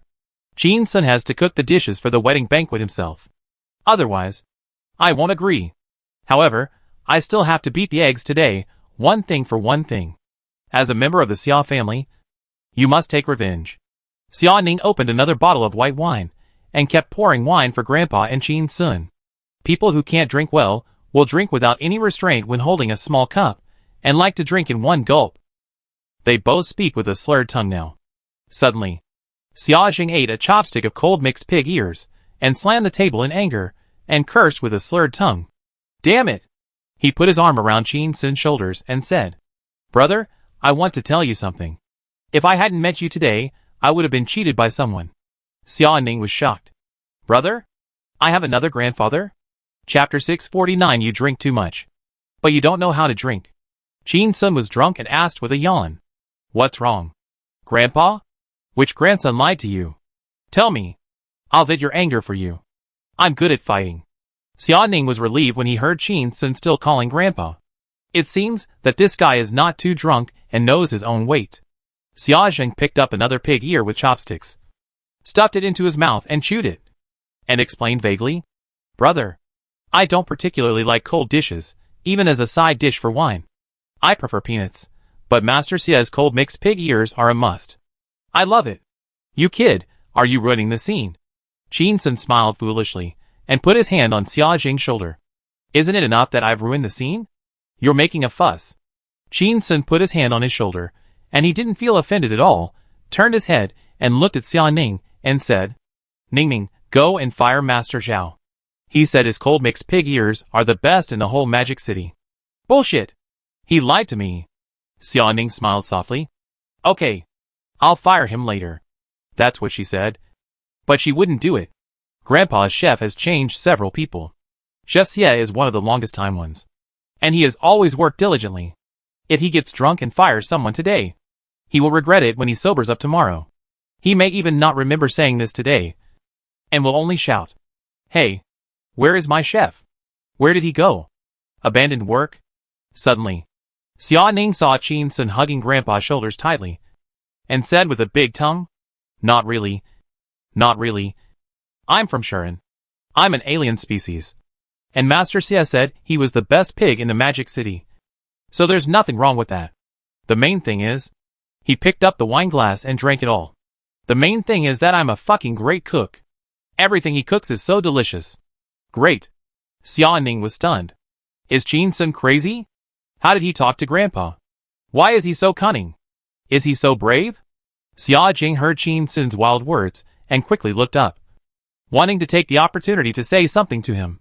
Suddenly, she thought that she hadn't had enough of the delicious food, and it would be bad if she was kicked out by her sister.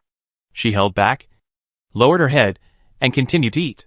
Xia Zheng turned to look at Qin Sun, and seeing that he was bragging, he also opened his own bragging door, snorted coldly, and pointed at the big pot of fish with chopsticks. What's the good and bad? Where have you kids eaten anything really delicious? There used to be a very famous dog meat restaurant in Haicheng. Sometimes, when we encountered a dog chasing people on the street, we would just kick the dog to death, drag it to the dog meat restaurant, and ask the owner to burn it. That smell. I tell you, you will feel uncomfortable if you don't eat it for a few days. That's what a good smell. Qin Sun laughed after hearing it. I've been studying in Haicheng for so many years. How come I haven't heard of any famous dog meat restaurant? You just brag. Xia Zheng was unhappy and said loudly. Didn't the country ban the use of poppy shells as spices later? It makes people's ancestral secret recipes invalid. Qin Sun was stunned and laughed. He knew that poppy shells could be used as spices for cooking and soup a long time ago. Even poppy seeds are almost non-toxic. Currently, they are used as legal spices in most places abroad. Country C also once allowed inactivated poppy seeds to be used as food additives. But later many lawbreakers used inactivated poppy seeds to grow poppies, and finally banned it. But poppy seed oil can still be bought, and it is legal. Qin Sun picked up the wine glass and clinked it with Xia Zheng. That's not called fragrant. You're poisoned. Xia Zheng was not annoyed, and laughed. Brother, your cooking is quite fragrant. It's not bad. It's not bad. After drinking a glass of wine, Xia Zheng saw that Xia Ning did not fill the wine immediately, and knocked on the table with some dissatisfaction.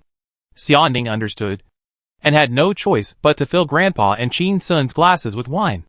Qin Sun saw that the glass was full, glanced at it, picked up the wine and drank it in one gulp, and said drunkenly, "This little cup is so cute. Drink it one cup at a time." As he said that, he looked at Xia Jing's full cup and said with a hint of sarcasm, "You can't do this." Xia Zheng was a little unconvinced when he heard it, and slapped the table with his hand and cursed. Is this how you drink wine? Do you think you are drinking beer or mineral water? Do you think drinking one cup at a time is called drinking wine? You are drinking fiercely. You don't understand wine at all. Xia Ning saw that Grandpa's tone was excited. His face flushed, and he sighed deeply. Drunk, both of them were completely drunk. Qin Sun dared to challenge Grandpa. Grandpa was like a kid and wanted to compete with him in drinking capacity. I just hope that after today's drinking, the relationship between the two can be warmed up in the future. Qin Sun heard Xia Zheng mocking him for not knowing wine, and he was not happy. He stood up with his hands on the table, pointing at Xia Jing's nose and said, Are you anxious? Are you anxious? You can't drink more than me. So you slander me for not knowing wine?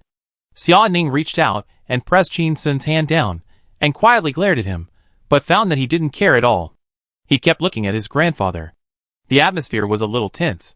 Xia Zheng slapped the table and said loudly, You know nothing about wine. I tell you, when I started drinking, your father was not even born. When I was young, I would beat people after drinking. I would beat people after drinking. I tell you, when I drank, even old Lu couldn't beat me. He stood up and said to Qin Sun, You can't recognize yourself after drinking 2 tails of horse urine. I tell you, what Iron Head Kung Fu, Diamond Leg, Bajiquan, they are all useless things. I can kill you with a clay gun. He picked up a soup spoon from the table and grabbed it in his backhand. Boy, I'll show you how good I am at using a dagger. Qin Sun stood up suddenly. Come on. I'm Qin Sun, and I want to learn from you.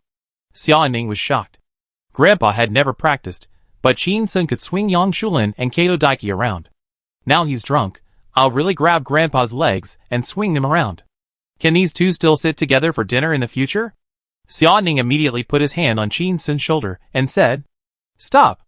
Qin Sun turned his head, looked at Xia Ning, and heard Xia Jing's smug laugh. Hey! You dare to be distracted. He turned his head sharply, and found that the soup spoon had already stabbed at his waist. Qin Sun instinctively turned his body to the side, barely dodged the soup spoon, and grabbed it with his right hand. Without even looking, he habitually reached for Xia Jing's crotch. Suddenly, snap, a crisp sound. It seemed that the sound of chickens and eggs flying and breaking was heard. Chapter 650 Hee. At this point, it has become an art. Hearing this crisp sound, Qin Sun was startled, thinking that he had broken Xia Jing's balls. He immediately sobered up and looked down quickly. He found that his hand was held by a white and delicate hand. He was stunned for a moment, relieved, looked up at Xia Ning, and said incoherently, "Ning, you have such a fast hand. Are you also a rare martial arts genius?" Xia Ning's face was a little dark, and he said in a cold voice, "I've been waiting here for a long time. I know you too well.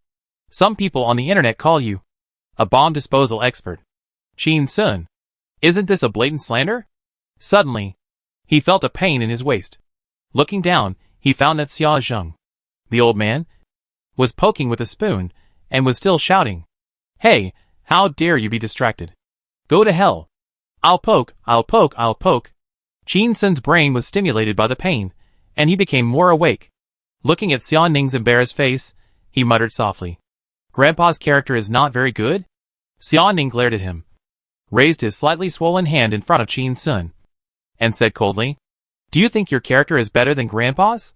Qin Sun, suddenly, he was startled, took a small step back to avoid the insidious killing blow, reached out and grabbed the soup spoon in Xia Jing's hand, and cursed, "Old ding.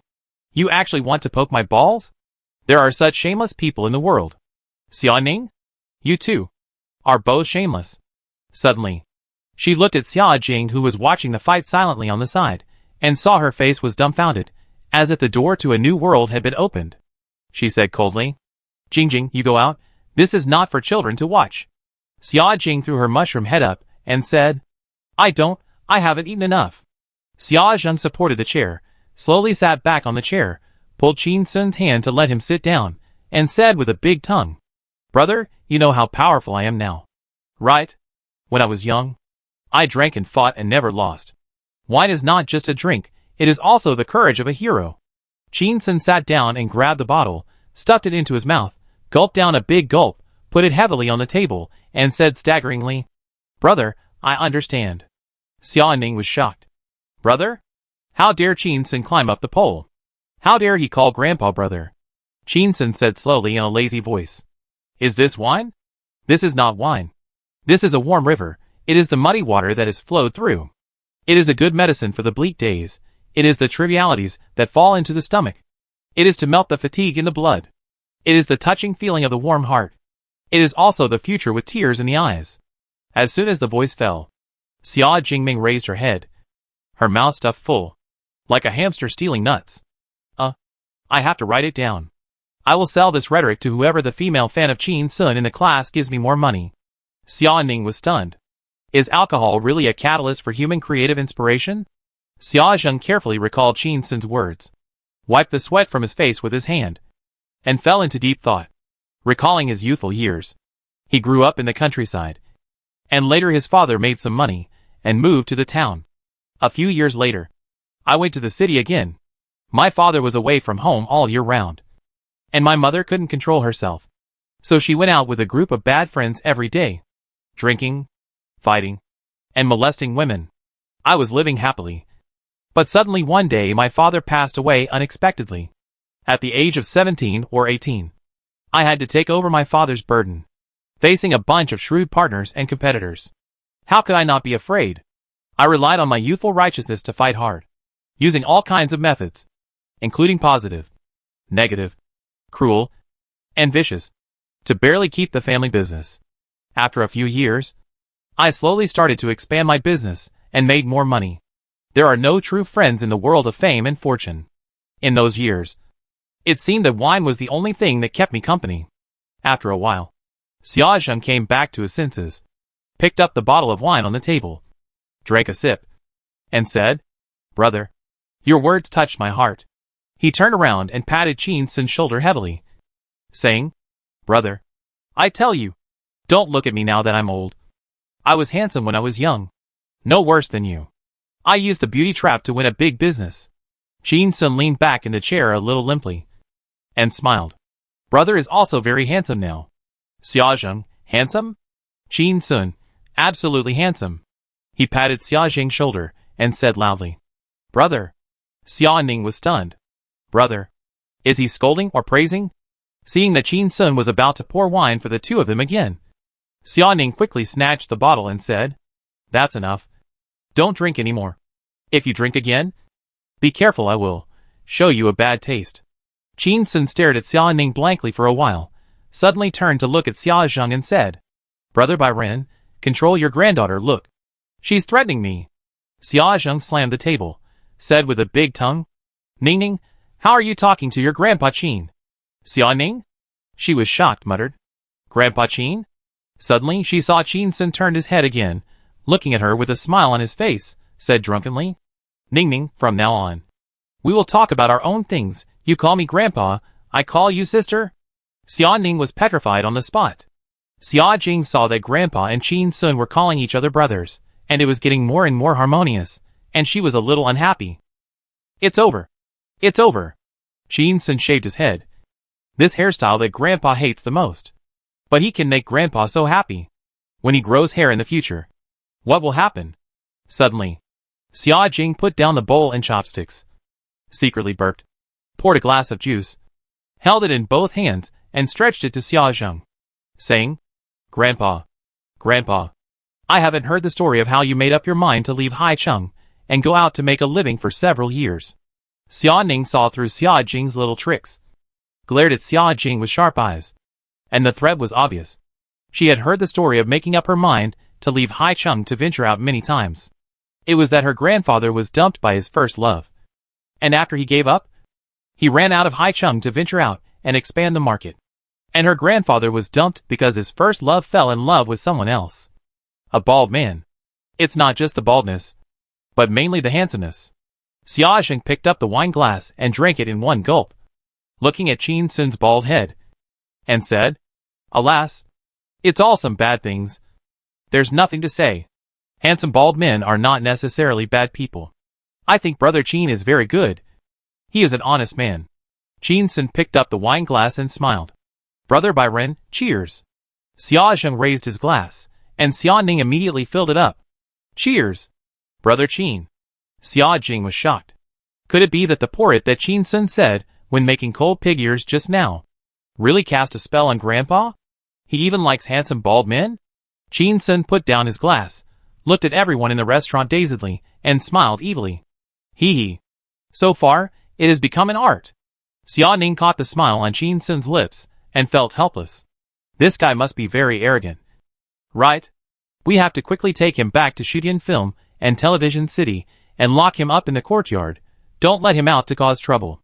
There are still 3 bed scenes waiting for him over there. Chapter 651. Do I have to wear couple clothes with you? In the restaurant, Xiaozheng watched Grandpa and Qin Sun toasting each other, while her sister was waiting on the side, looking like they were all having fun together. Suddenly, she felt a little out of place, and inexplicably had a feeling of being abandoned, and said loudly, Grandpa, I want to tell you something. Seeing that Grandpa was still being intimate with Qin Sun, she raised her voice. Qin Sun will beat women, and he will definitely commit domestic violence in the future. Xiaozheng was startled, and turned to look at Xiaozheng. Hit a woman? Xiaozheng nodded frantically, and said loudly, Yes. He had bruised Louisen's chest before. It was wrapped with several rounds of gauze. It was so miserable. After saying that, she looked at Qin Sun provocatively, but saw Qin Sun laughing drunkenly, and seemed to be unconcerned. Suddenly, Xiaozheng saw her sister coming over, and her heart was hanging. Xia Ning walked behind Xiaozheng, gently put her hand on Xiaozheng's shoulder, bent down and whispered in her ear, Xiaozheng, if you don't want to go to 4 cram schools every weekend, shut up from now on. Grandpa and Grandma can't control you. Dad doesn't have time to control you. Mom is not convenient to control you. But I'm different. I have plenty of time. I don't mind flying back to Shanghai every week to check your studies. Xiaozheng. Ha. Shameless. You've been caught in the rain. And you still want to push your sister's head into the water? But the elder sister always keeps her word. So annoying. Xiaozheng hesitated for a while, lowered her head, and said in a low voice, I was just kidding. Can I really break you up? Hee hee. Suddenly, she raised her head, looked at her sister's cold face, squeezed out a not-so-good-looking smile, and said in a flattering way, Sister, if your brother-in-law abuses you in the future, tell me, I'll help you. Xia Ning smiled slightly. Can you beat Qin Sun? What can you do to help me? Xia Jing showed a determined look. I'll cry for you. And I'll complain for you. Xia Ning reached out and rubbed Xia Jing's head, and said in a deep voice, Eat your meal well. If you talk nonsense again, I'll drag you out immediately. Xia Jing.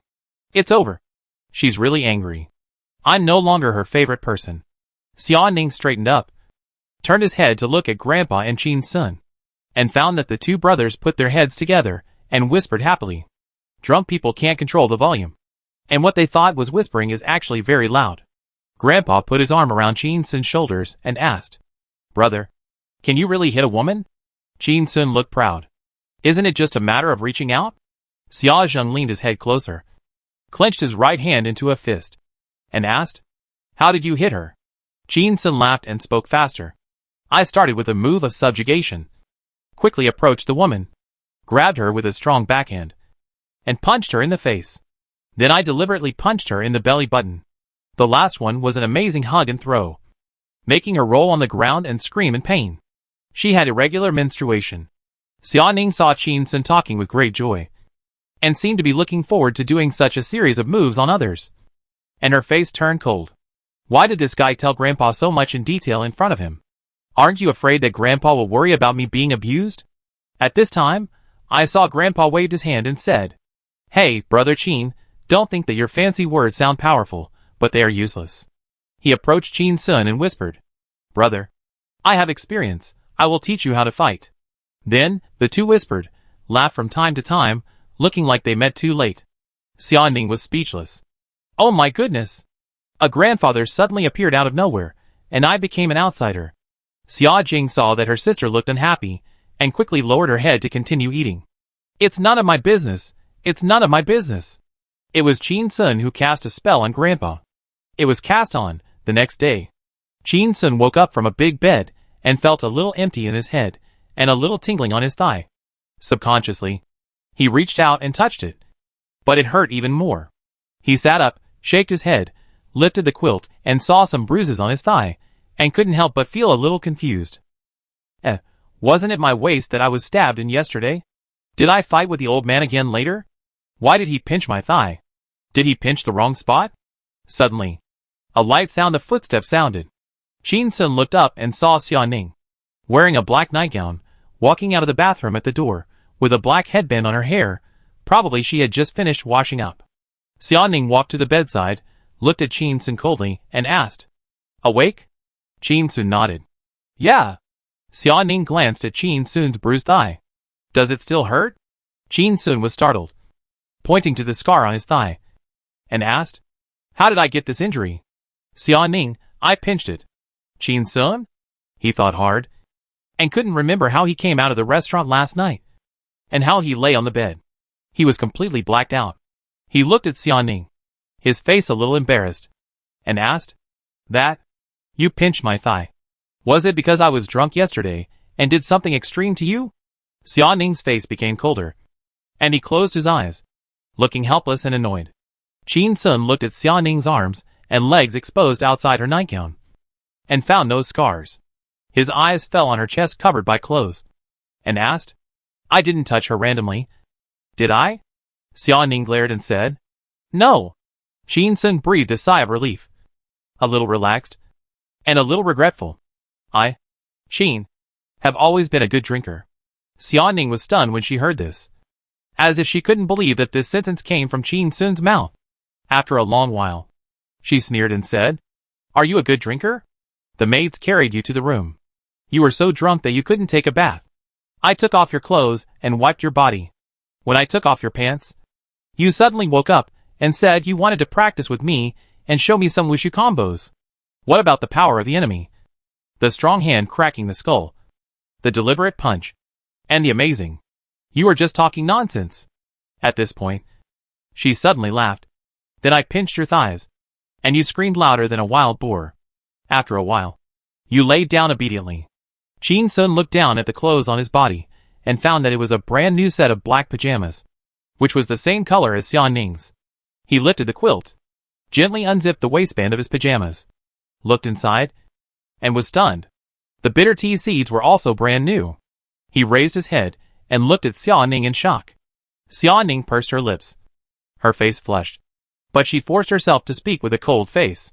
I have loved cleanliness since I was a child. You have to wipe your body more thoroughly, so as not to miss any dead corners. You can't. Let the maid help you wipe it. The more she spoke, the smaller her voice became. Her actions were clearly justified, but she could never be as shameless and self-righteous as Qin Sun. Suddenly, Xiao Ning heard Qin Sun say, with some dissatisfaction, Ning Ning, why did you change my cartoon underwear? I'm already an adult. Who wears cartoon underwear when they are adults? Isn't this mentally retarded? Xiao Ning sneered, turned around and walked to the closet and opened the door, took out 3 men's underwear from it, and threw them on the bed. I gave you 4 pairs of underwear yesterday for you to choose. You picked the cartoon underwear yourself. Qin Sun was startled, looked down at the 3 pairs of good quality and mature underwear on the bed, raised his head and grinned. Do I have to wear couple's clothes with you? Xiao Ning? Chapter 652. We have to go back quickly. Otherwise our little fortune will be squandered. I haven't worn cartoon underwear for many years. Xiao Ning replied coldly, looking at Qin Sun with disdain. Qin Sun looked embarrassed, silent for a moment, suddenly pointed at Xiao Ning's skirt and said, Show me yours. Xiao Ning? What are you looking at? Qin Sun, Ku Cha Zi. Xiao Ning looked alert and took a step back. What are you going to do? Qin Sun said with a serious face. I want to wear couple clothes with you. Xiao Ning was a little speechless. Can you please stop imitating those childish and strange sense of ritual? Couple clothes are for others to see on the street. Who would show their underwear to others on the street? Seeing Qin Sun sighing, with a look of regret on his face, reaching out to pick up a pair of brown underwear to change, Xiao Ning lowered her voice and said, The black one looks better. Qin Sun was startled, raised his head, saw a trace of shyness flash across Xiao Ning's cold face, and asked, You are wearing pure black? Xiao Ning. She pursed her lips, closed her eyes, turned her head away, and wanted to laugh. After a while, she turned her head and looked at Qin Sun, and said coldly, Little brother, some things really don't need to ask so clearly. Qin Sun knew that he guessed right, threw the brown underwear to the end of the bed, grabbed the black tea hat and stood up, pulled down and took off his pants, and began to change. He saw Xiao Ning quickly turn around and faced away from him, and felt a little funny. Ning Ning, you wiped my body yesterday. What are you embarrassed about? Xiao Ning did not turn around, and replied coldly, Let's put it this way. Qin Sun changed his pants, and said with a smile, I know. You are not shy, but afraid. Xiao Ning heard the movement behind him, and guessed that Qin Sun had changed his underwear. He turned around, showing a little contempt on his face, and shook his head and said, Mr. Qin, I was indeed a little worried when I wiped your body yesterday. But after I wiped it, I found. Qin Sun saw the expression on Xiao Ning's face, and felt insulted, and asked, What's wrong? I'm not fierce enough? Xiao Ning blushed slightly, and smiled coldly. At least not as fierce as you boasted to Grandpa. Qin Sun? He thought again, and really couldn't remember what he boasted to Grandpa. So he sat back on the bed, looked up at Xiao Ning and asked, What did I brag about? Xiao Ning thought of what Qin Sun said yesterday, and his face began to heat up again, and said in a cold voice, Tell Grandpa that you created a movie script based on yourself, called The Birth of a Macho Man. Grandpa was very happy with you, and said he would invest in you to make a movie. Qin Sun was stunned. The birth story of a tough guy? The guy who peed out of the earth and extinguished the sun? The guy with 22 big iron balls tied to his balls and swung them around? The guy who couldn't help but slap a mother bear to pray for rain? Qin Sun wiped his face with his hand, a little confused, after a while, looked at Xiao Ning, asked, Ning Ning, there were children here yesterday. Why didn't you stop me? Xiao Ning snorted coldly. Can I stop you? Every time I stop you, you teach me, your granddaughter, a lesson as Grandpa Qin, and use your seniority to suppress me. Qin Sun? Am I so shameless? I shouldn't. Xiao Ning sneered and continued.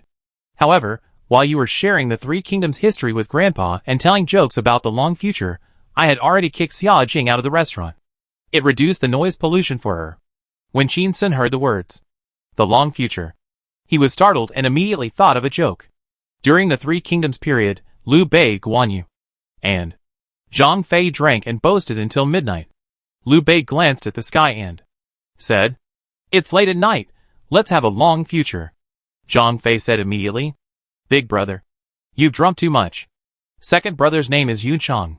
Qin Sun thought of all the exciting scenes that happened in the restaurant last night, and sat on the bed in a daze.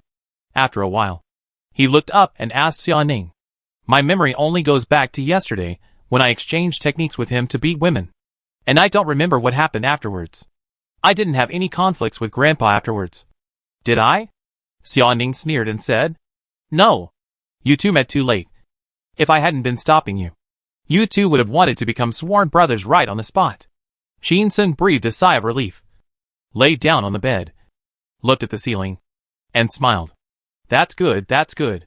It seems that I got an SSS rating for defeating the boss yesterday." Suddenly, he felt the edge of the bed vibrate a little. Looking over, he saw Xia Ning sitting on the edge of the bed. Her buttocks were squeezed and looked very nice. Xia Ning looked at him and sneered. "You made Grandpa happy, but you offended me badly."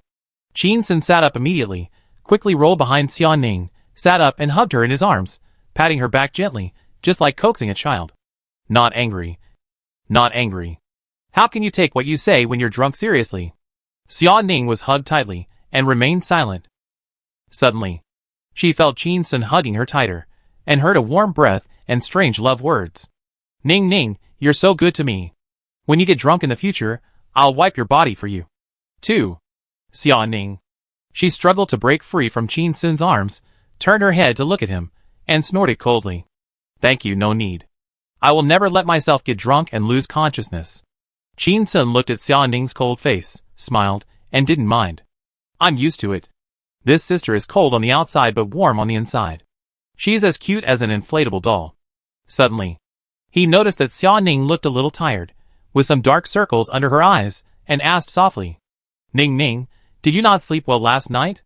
Xia Ning didn't expect Qin Sun, who had just woken up from a hangover, to notice such details, and felt a little warm in his heart, and answered softly, "You drank a lot of wine yesterday, and ate a lot of food, and there's a risk of vomiting and blocking your trachea at night. I didn't dare to sleep much." As soon as the voice fell, she was thrown onto the bed by Qin Sun's big hand on her chest, and covered with a quilt. Qin Sun put his face close to hers, and pecked her forehead quickly with his lips. "You should catch up on your sleep now. This time, it's my turn to protect you." Xia Ning. She felt the wetness on her forehead, and was slightly touched. But she really couldn't enjoy such overbearing tenderness. She lifted the quilt and sat up, saying, "I'm fine. Although my family is rich, I didn't grow up in pampered care. This little bit of fatigue will not affect my scheduled itinerary." Qin Sun clamped his legs around Xia Ning's waist, put his arms around her shoulders, and asked, "What's our schedule today?" Xia Ning felt that her posture was a little strange, but she didn't say much, and replied, "After saying goodbye to Grandpa today, I flew back to the film and television city immediately, and quickly filmed your 3-bed scenes.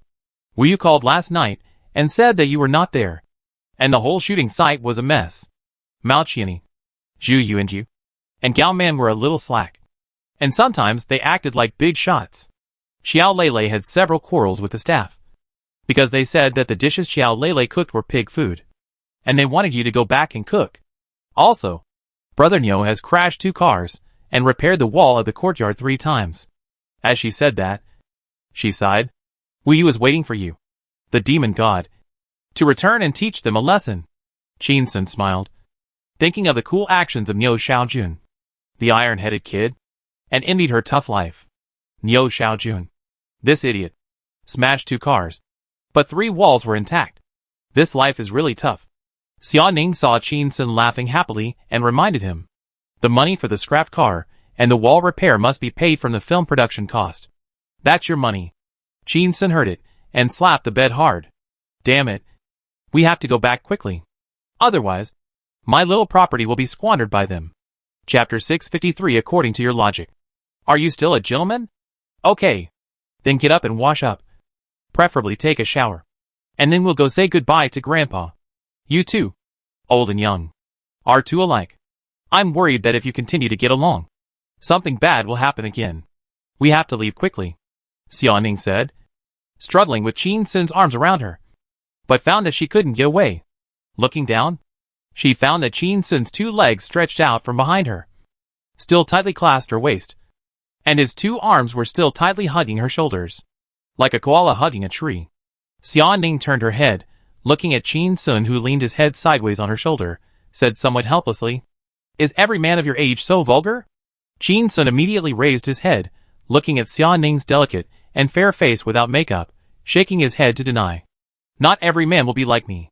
Xiaoning snorted coldly. "I knew it." But she heard Qin Sun continue to say, "If another man hugged such a woman with a warm and soft body and a cold expression, he would definitely not be able to resist stripping her clothes off." He emphasized his tone, very sure. "There are not many people like me in the world." Xiaoning. She felt a strange touch on her buttocks, twisted her body, but the feeling became clearer. She dared not move anymore, and said sarcastically, "According to your logic, you are still a gentleman." Qin Sun looked proud. "What do you think?" Xiaoning. Qin Sun was shameless, she was helpless. Qin Sun was funny, she was really angry. But then she thought, the couples in the world who respect each other should be mostly in name only. Men behave obscenely in a world of two, in other words. It is called sentiment? Forget it, it's not disgusting anyway. Let him be. Xiaoning was trying to understand how to get along with a young couple after their relationship was upgraded. Suddenly, she felt a stir in her chest. She looked down and was stunned. At some point, Qin Sun lifted her skirt with both hands and reached inside. "Xiaoning? Is this what you call a gentleman?" After a short period of lingering, Qin Sun went to the bathroom to wash up. After a while, he came out of the bathroom and saw Xiaoning packing her luggage, putting some clothes and jewelry into the box. Suddenly, he saw a long wooden box in the box, and recognized it as the spring bird carrying mud worth 2 million, and he couldn't help but feel a little depressed. "Ning, if I had known earlier, I would have made a meal, set a few bottles of good and pills, and had a big drink, and we would have been brothers with Grandpa, and we wouldn't have had to bring this antique over. It's a bargain for your scheming sister." Xiaoning squatted on the ground, lowered her head, and carefully arranged her clothes, and said, "I bought this painting from Xia Jing last night, with 100,000 yuan in cash." Qin Sun was a little surprised, and asked, "Did you use any coercive means to buy or sell?" Xiaoning raised his head, and smiled slightly. "If you were an 8-year-old child, I would tell you whether you want 100,000 yuan right now, or 2 million yuan in 10 years. What would you choose?" Qin Sun hesitated, a little unsure. Should I delay the gratification? Or should I enjoy it now? For a child, which one popsicle is more tempting now? Or 10 popsicles in a month? Both choices seemed to be correct. Qin Sun looked at Xiaoning, who was still packing her suitcase, and praised her with a smile. Ning, you are really smart. You have increased our assets by another 1.9 million. You are really a financial expert." Xiaoning smiled, said nothing, and continued to pack her clothes with her head down. Suddenly, she heard Qin Sun chatting. "Hey, why does Xia Jing, a good girl, have a mushroom head all year round?" Xiaoning immediately looked up at Qin Sun and asked, "What's wrong with the mushroom head? Does it look bad?" Qin Sun shook his head. "It's not a question of whether it looks good or not, it just looks silly. It gives people the feeling that they will drool at any time." Xiaoning? Her face turned a little ugly. Qin Sun didn't notice and continued. "And the mushroom head looks old and rustic. If Xia Jing wasn't pretty, she would be a visual pollution walking in the school." Xiaoning closed the suitcase heavily and zipped it up. The noise was quite loud. Qin Sun realized that Xiaoning might be angry, and asked tentatively, "Why are you reacting so strongly? Did you also have a mushroom head when you were a child?" Xiaoning stood up, pulled up the suitcase, and didn't even look at Qin Sun. Qin Sun immediately knew the answer. Looking at Xiaoning's long black hair, he was a little bit unbelievable, and was about to laugh. But he saw Xiaoning turned his head coldly and scolded. "Don't laugh." Qin Sun restrained his smile and asked, Ning, why does your sister have to imitate you?" Xiaoning frowned slightly, and said slowly, "It's none of your business." After a moment, she continued, "She didn't copy me. My mother had a mushroom-shaped haircut when she was young.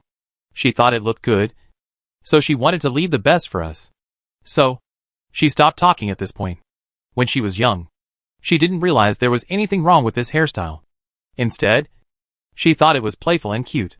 Now that Chin-sun said this, she also felt that this hairstyle seemed a little weird. Suddenly, Xiaoning heard Chin-sun sigh. Alas, I feel a little sorry for your unborn brother now. Xiaoning was silent for a moment. His eyes fell on his shiny bald head, and sneered. You are a big bald head, so don't feel sorry for others. Chin-sun reached out and touched his bald head, saying viciously, When I grow my hair, you will suffer a lot.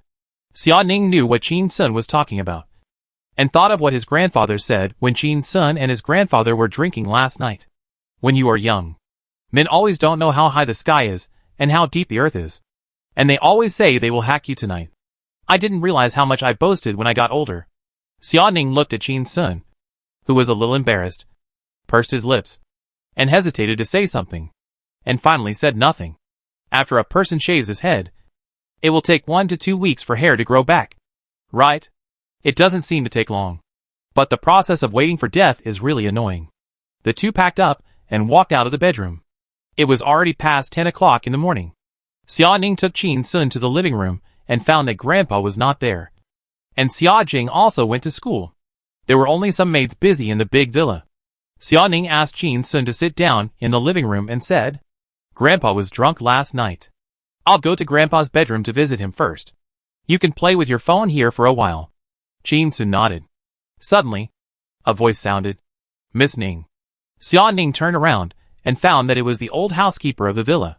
The old housekeeper came over and said with a kind smile, Miss Ning, Mr. Chin, Mr. Xia is not feeling well and needs to sleep a little longer today. He hopes you won't disturb him, and asked me to bring you a few words. Chapter 654 Xiong Xiong is so cute. Why do you want to eat Xiong Xiong? Uncomfortable? Xiaoning was a little nervous. Grandpa is old, drank so much yesterday. I hope there is something wrong with his body. The old housekeeper saw Xiaoning's expression and explained immediately. Miss Ning, you don't have to worry. Director Xia is just a little tired and wants to sleep a little longer. It's not a big problem. Xiaoning was relieved to hear this explanation. She guessed that Grandpa must have sobered up today, and thinking of the scene of him calling Chin-sun a brother yesterday, the old man was a little embarrassed. I just hid in the bedroom and didn't come out. The old housekeeper continued. Boss Xia asked me to bring a few words.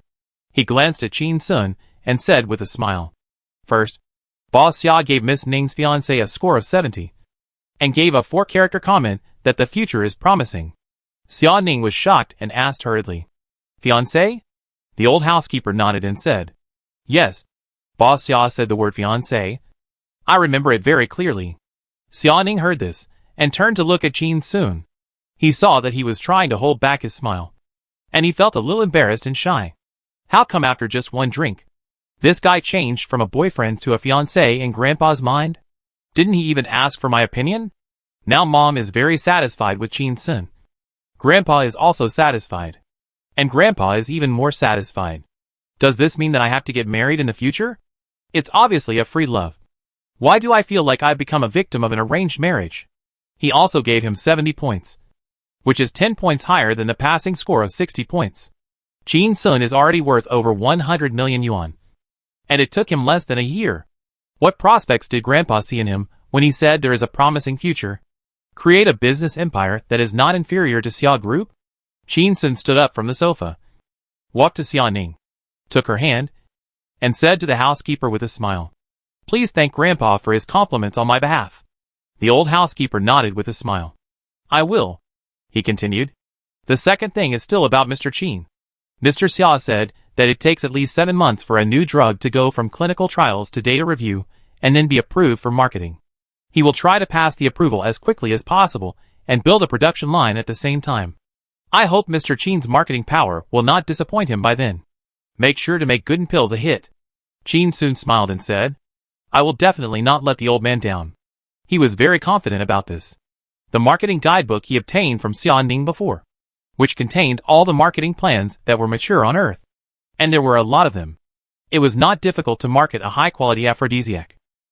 The old housekeeper smiled and said, I will tell Mr. Xia about your determination. After a slight pause, he continued, "There is a third thing, which is still a request to Mr. Qin. Mr. Xia said that his youngest grandson will be born in May this year. In June, when the young master is 1 month old, we will set up a few tables to celebrate. I hope Mr. Qin will work hard to cook a few dishes at that time." Qin Sun responded immediately, "That's no problem." The old housekeeper smiled and said, "However, because Mr. Xia had a drink with Mr. Qin last night, it reminded him of the past, and he wanted to eat some wild game, such as pheasants, wild ducks, wild deer, and bear paws." Qin Sun was stunned. Bear paws? He saw the old housekeeper nodded with a smile, looking a little embarrassed. Bear paws? I can make them too, but it seems to be illegal. I can use pig's trotters, and the taste similarity can reach more than 90%. Since he gained the gourmet ability of a grandfather, he found that he used almost all ingredients to cook, including those wild animals that started from 3 years and had no upper limit. After all, it has only been in recent decades that wildlife protection has been enacted. In ancient times, when villagers caught pandas, they would skin them, bleed them, remove their bones, and eat their meat. But in this day and age, if you make bear paws, what if you get caught? The old housekeeper smiled and explained, "Mr. Qin, don't worry. Mr. Xia has always been a good citizen who abides by the law." Qin Sun, why don't I believe it? The old housekeeper continued, "When the time comes, you will need to fly to Country J to enjoy the game. You will need to reserve time in advance." Qin Sun was stunned and fell silent. Country J? Eating bear paws in Country J and running back to China. Country C's sword cannot kill the prisoners in Country J. There is no extradition treaty. Right? Seeing that Qin Sun stopped talking, the old housekeeper looked at Xia Ning and bowed slightly. "Ms. Ning, Mr. Qin, I will report to Director Xia first." Xia Ning nodded. The old housekeeper smiled and said, "I wish you a safe journey."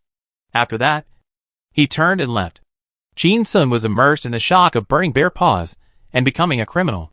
He turned his head to look at Xia Ning, and found that her expression did not change.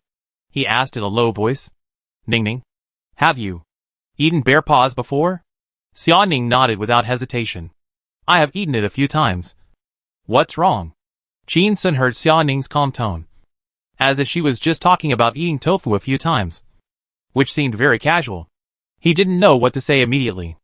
After hesitating for a while, he said, "Ning Ning, it's not that I'm timid. It's just that the education I received since childhood made me think that eating bear paws is a big deal, which sounds much more serious than touching a woman's butt. I feel a little psychological burden when making this dish."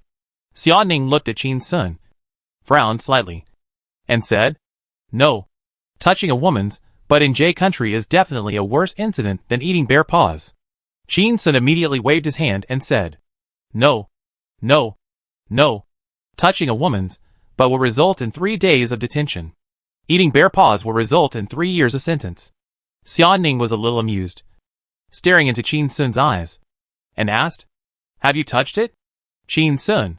He saw that Xia Ning still couldn't realize her mistake, but he couldn't report her to the police, so he was so angry that he stretched out his hand and slapped Xia Ning's butt hard, making a crisp sound.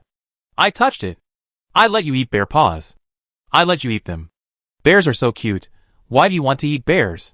Xia Ning felt the burning pain in her buttocks, frowned her brows, and said coldly, "It is legal to eat bear paws in Country J." She felt the pain in her buttocks, and explained with a gloomy face, "In Country J, bears have no natural enemies, so their numbers are huge. Every year, bears destroy crops, and bears often injure people. They can kill a certain number of bears after obtaining approval. So, you can eat without worry." Qin Sun was a little confused, and once again felt the disparity of the world. He remembered an advertisement in his previous life. No buying, no killing. He thought there was something wrong with the advertisement at the time. He had a hard time eating a bowl of fried noodles. So how could he afford shark fin soup? He didn't eat a single bite of the food, and he was scolded a lot. Now it seems that this advertisement is for rich people like Xia Ning. However, it doesn't seem to be very effective. If you can't eat the ones from Country C, then go eat the ones from Country J.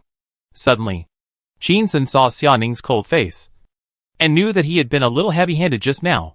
He felt a little guilty, but his mouth was very hard. Ning Ning. Since it is legal, then you can rest assured. I will definitely beat a big bear to death with my iron fists. Twist off its claws and burn them for you. Xia Ning. Qin Sun asked loudly, do you want to eat bear whip? Xia Ning ah? Qin Sun didn't give her a chance to speak. Grabbed her hand and pulled her to the bedroom to get the luggage. Let's go, hurry back to the film and television city to clean up these ignorant and arrogant stars. And the fat guy Nyo who was illegally racing. 3 hours later. On the plane. Qin Sun closed his eyes and called up the slacking off panel that he hadn't checked for a long time. What? There's a surprise? Chapter 655 Find a 24-hour personal assistant. No other job. Just help me show off my wealth. Qin Sun closed his eyes, looking at the system panel in his mind. Slacking points. 56000000. The next lottery requires 100 million points of slacking points. He counted the digits carefully. 1, 10, 100, 1,000, 10,000, 100,000, million, 10 million, 56 million slacking points? Then there are only 44 million left to 100 million? How did the slacking points increase so quickly in secret? Is it true that the more tricky the operation, the higher the power? Qin Sun opened his eyes, looking a little numb.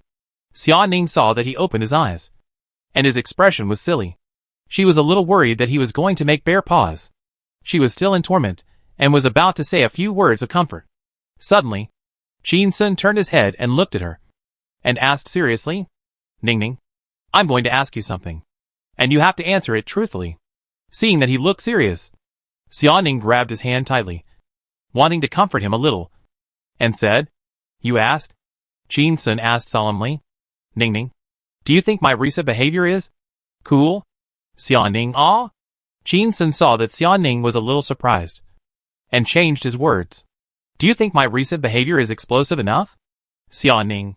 She was a little speechless, let go of Qin Sun's hand. I thought Qin Sun was just showing off, but seeing his serious expression, I felt that he really wanted an answer. She sighed. Forget it. I'll indulge him again. Xia Ning thought about it. Looking at Qin Sun who was expecting, she answered calmly.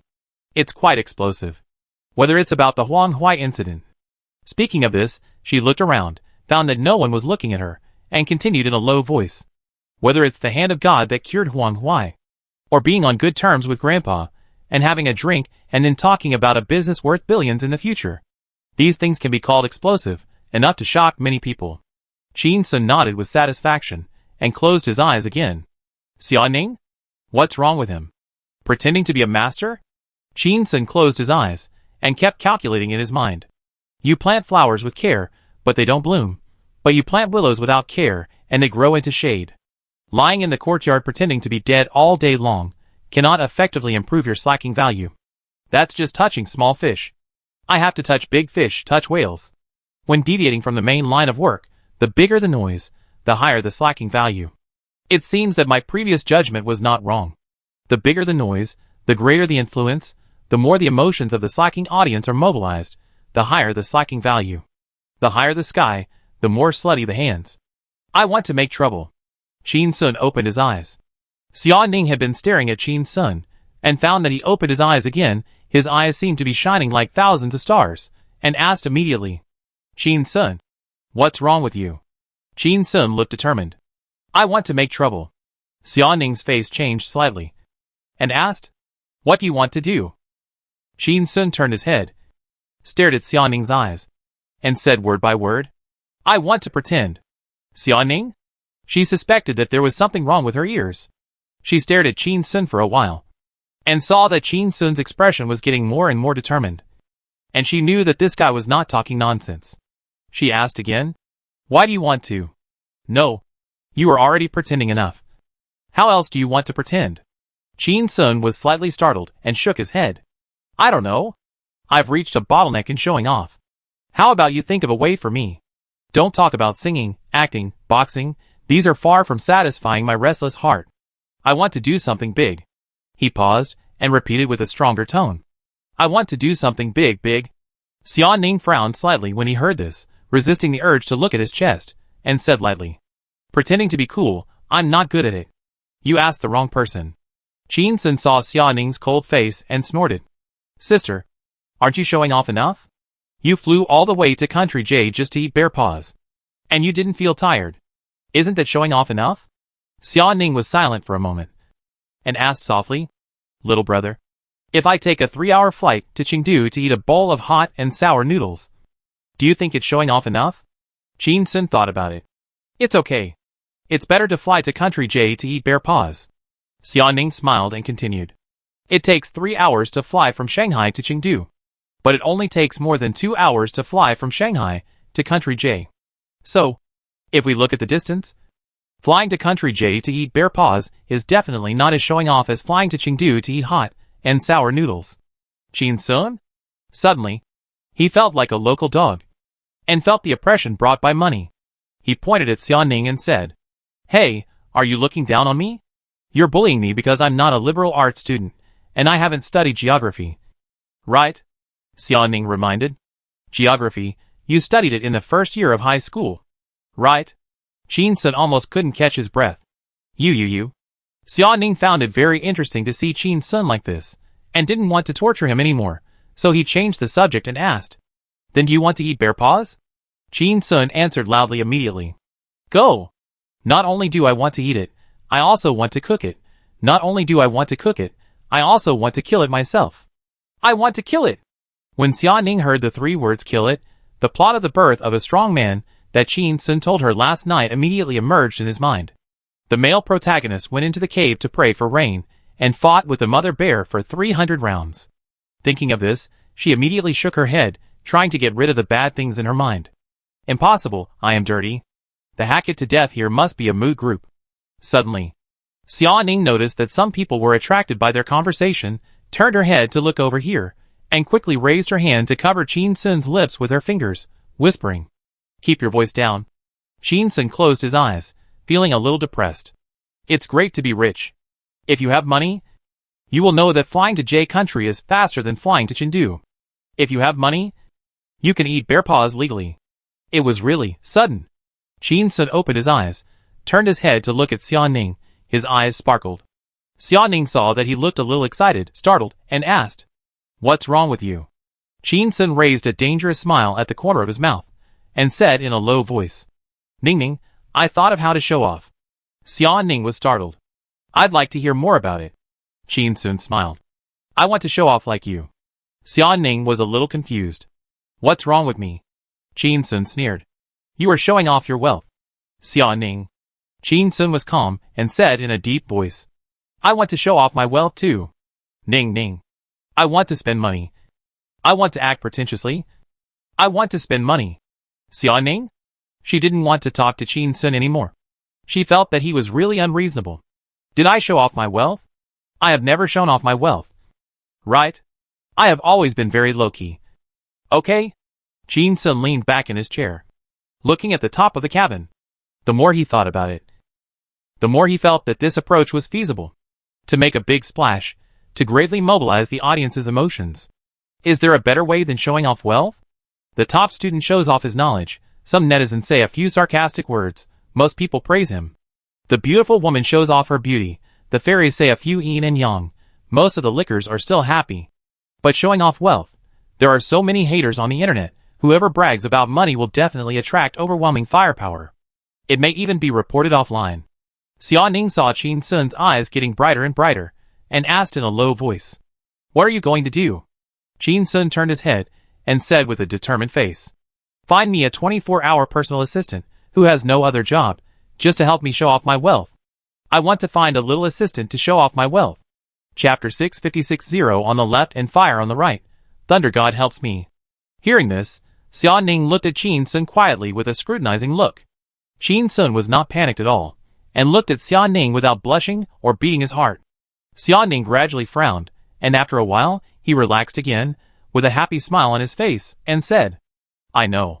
You dare to look at me with a clear conscience. You must be confident in your heart. You want to show off your wealth. You must be paving the way for the release and marketing of Fatal Identity. Qin Sun was stunned, and was a little speechless. No wonder people say that the greatest charm of a man is a woman's imagination. I dare to look at her with a clear conscience, because I have a thick skin. I have a good psychological quality. Chin Sun frowned, nodded seriously, said in a deep voice. You understand me. Xia Ning was very satisfied that Chin Sun finally adjusted the rhythm back to work, smiled lightly, and asked, Boss Chin, then let your chief assistant ask about your recruitment conditions now. Chin Sun smiled. I didn't expect Xia Ning to still remember her position in Oak Company, not general manager, not assistant, but a special chief assistant.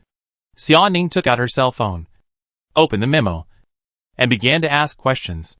Male or female? Chin Sun answered. It doesn't matter. Xia Ning was startled, thought about it, and wrote the word female on the memo. A 24-hour personal assistant, who was to live with them in the courtyard. Suddenly there was a strange man, who was not nice to all the women in the courtyard. It was awkward. We must hire a woman. Xia Ning asked again. Are there any requirements for height, appearance, or anything else? Chin Sun, no requirements. Xia Ning was a little helpless, and wrote on the memo again. Good image. Good temperament. Height not less than 165 centimeters. Chin Sun is now a well-known figure. If the assistants around him have a bad image, it will give outsiders a bad impression. Just like many company bosses have to buy luxury cars to decorate their facades with loans. Otherwise, if they drive a broken car to socialize, not only will they fail to negotiate business, but their creditors may also see through their financial difficulties and step up debt collection.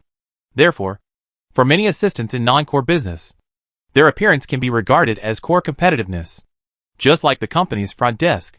After Xia Ning finished writing, she asked again, Do you have any requirements for her personality traits? Chin Sun said immediately, hardworking and enduring. Xia Ning smiled. Many recruiters will write the words hardworking and enduring on the recruitment notice, which means that the work in our company is not easy. And applicants also like to write hardworking and enduring on their resumes, which usually means, I don't know anything. For fresh graduates, this is a valuable quality.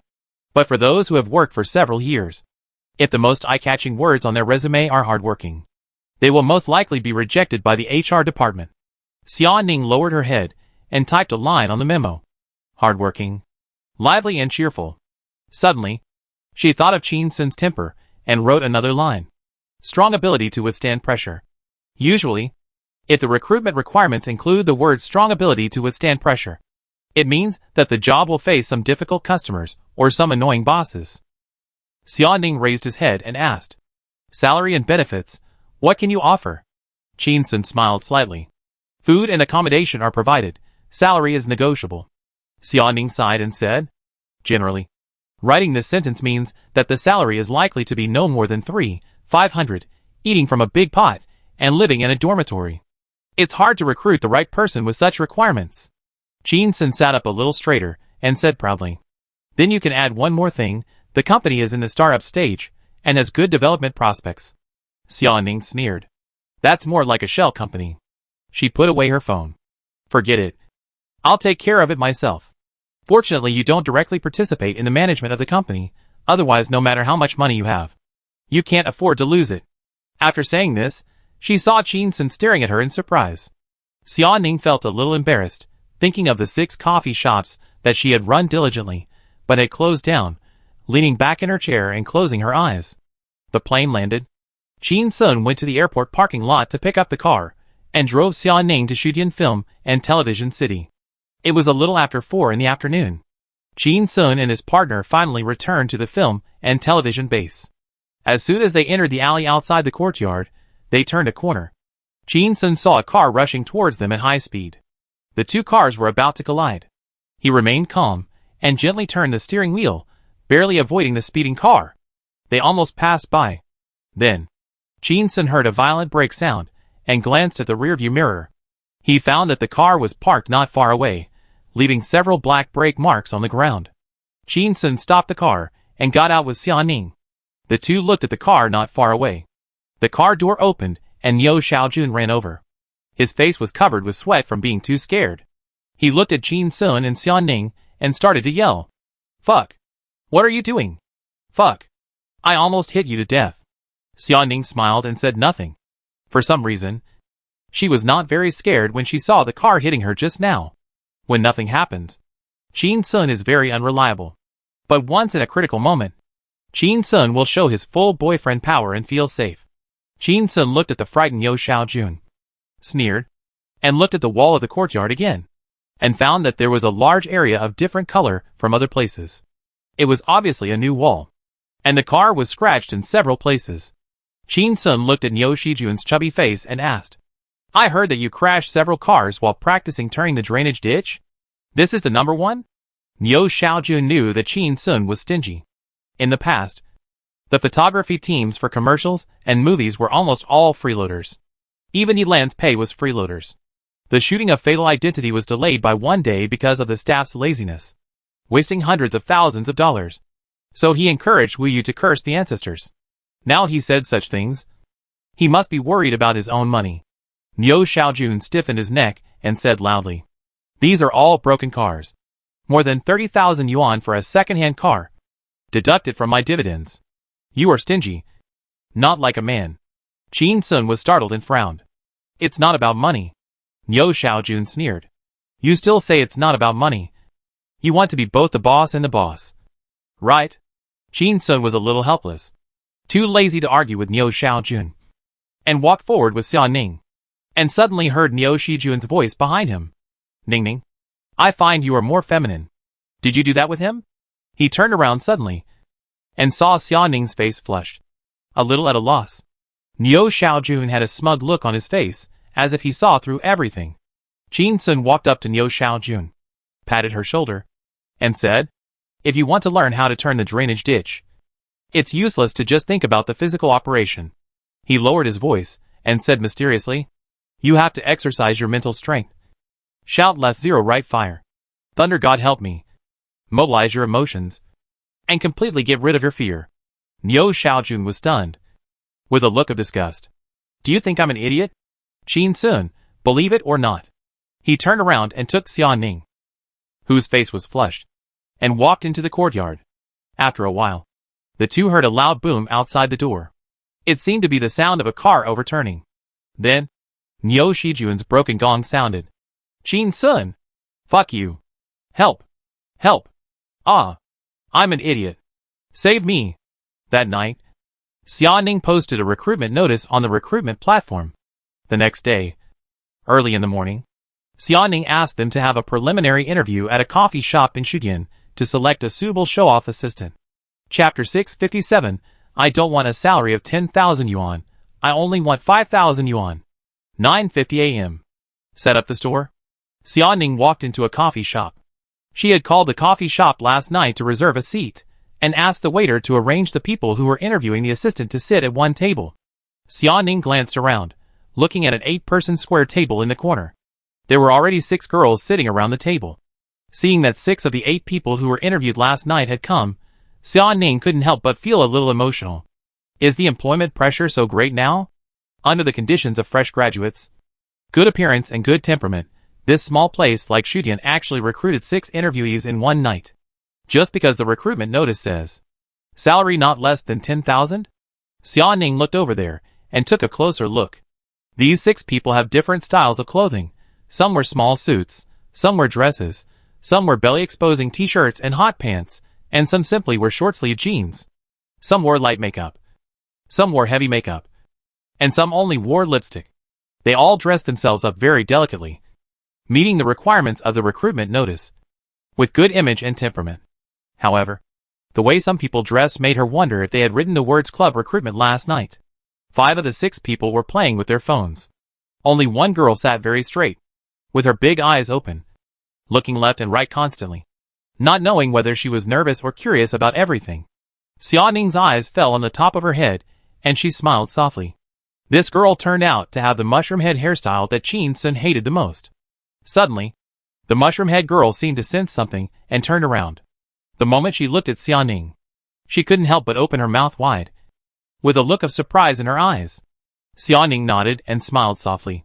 She ordered a cup of coffee from the waiter who came over, and walked slowly towards the table with a smile on her face. Hearing the sound of high heels, the interviewees looked up at Xia Ning. The person who came was a beautiful lady wearing a white shirt, a black suit, and black high heels. She looked not much older than them, but her temperament was much more mature. She was a mature lady. Xiaoning walked closer and closer, and gradually found that the expressions of the people were not right. Some people were stunned. Some people immediately stood up, almost knocking over the stool, and looked very nervous. Then, people stood up one after another, and looked at her with a flattering smile on their faces. The mushroom-headed girl seemed particularly nervous. She folded her hands in front of her belly and clenched them tightly, rubbing them non-stop. Xiaoning nodded gently at them, smiled, and felt strange. What happened? Why did they look like that? That girl, who was wearing very light clothes and half of her chest was exposed. Now she quietly pulled her collar to cover her chest. Did she think the interviewer was a man? Did she want to take a shortcut by showing off her cleavage? If I recruited such a person to Qin Sun, wouldn't that make me uncomfortable? Suddenly, the girl in a belly-revealing t-shirt and hot pants walked out of her seat, walked straight to Xiaoning, and greeted her with a smile. Hello, Miss Xiaoning. Are you today's interviewer? Xiaoning was slightly startled, and immediately figured it out. I only said that I was Miss Xia in the recruitment notice, and this girl called me Miss Xiaoning, and it seemed that she recognized my identity. Because I am Qin Sun's girlfriend? So am I also half a celebrity? Xiaoning stretched out her hand and motioned everyone to sit down.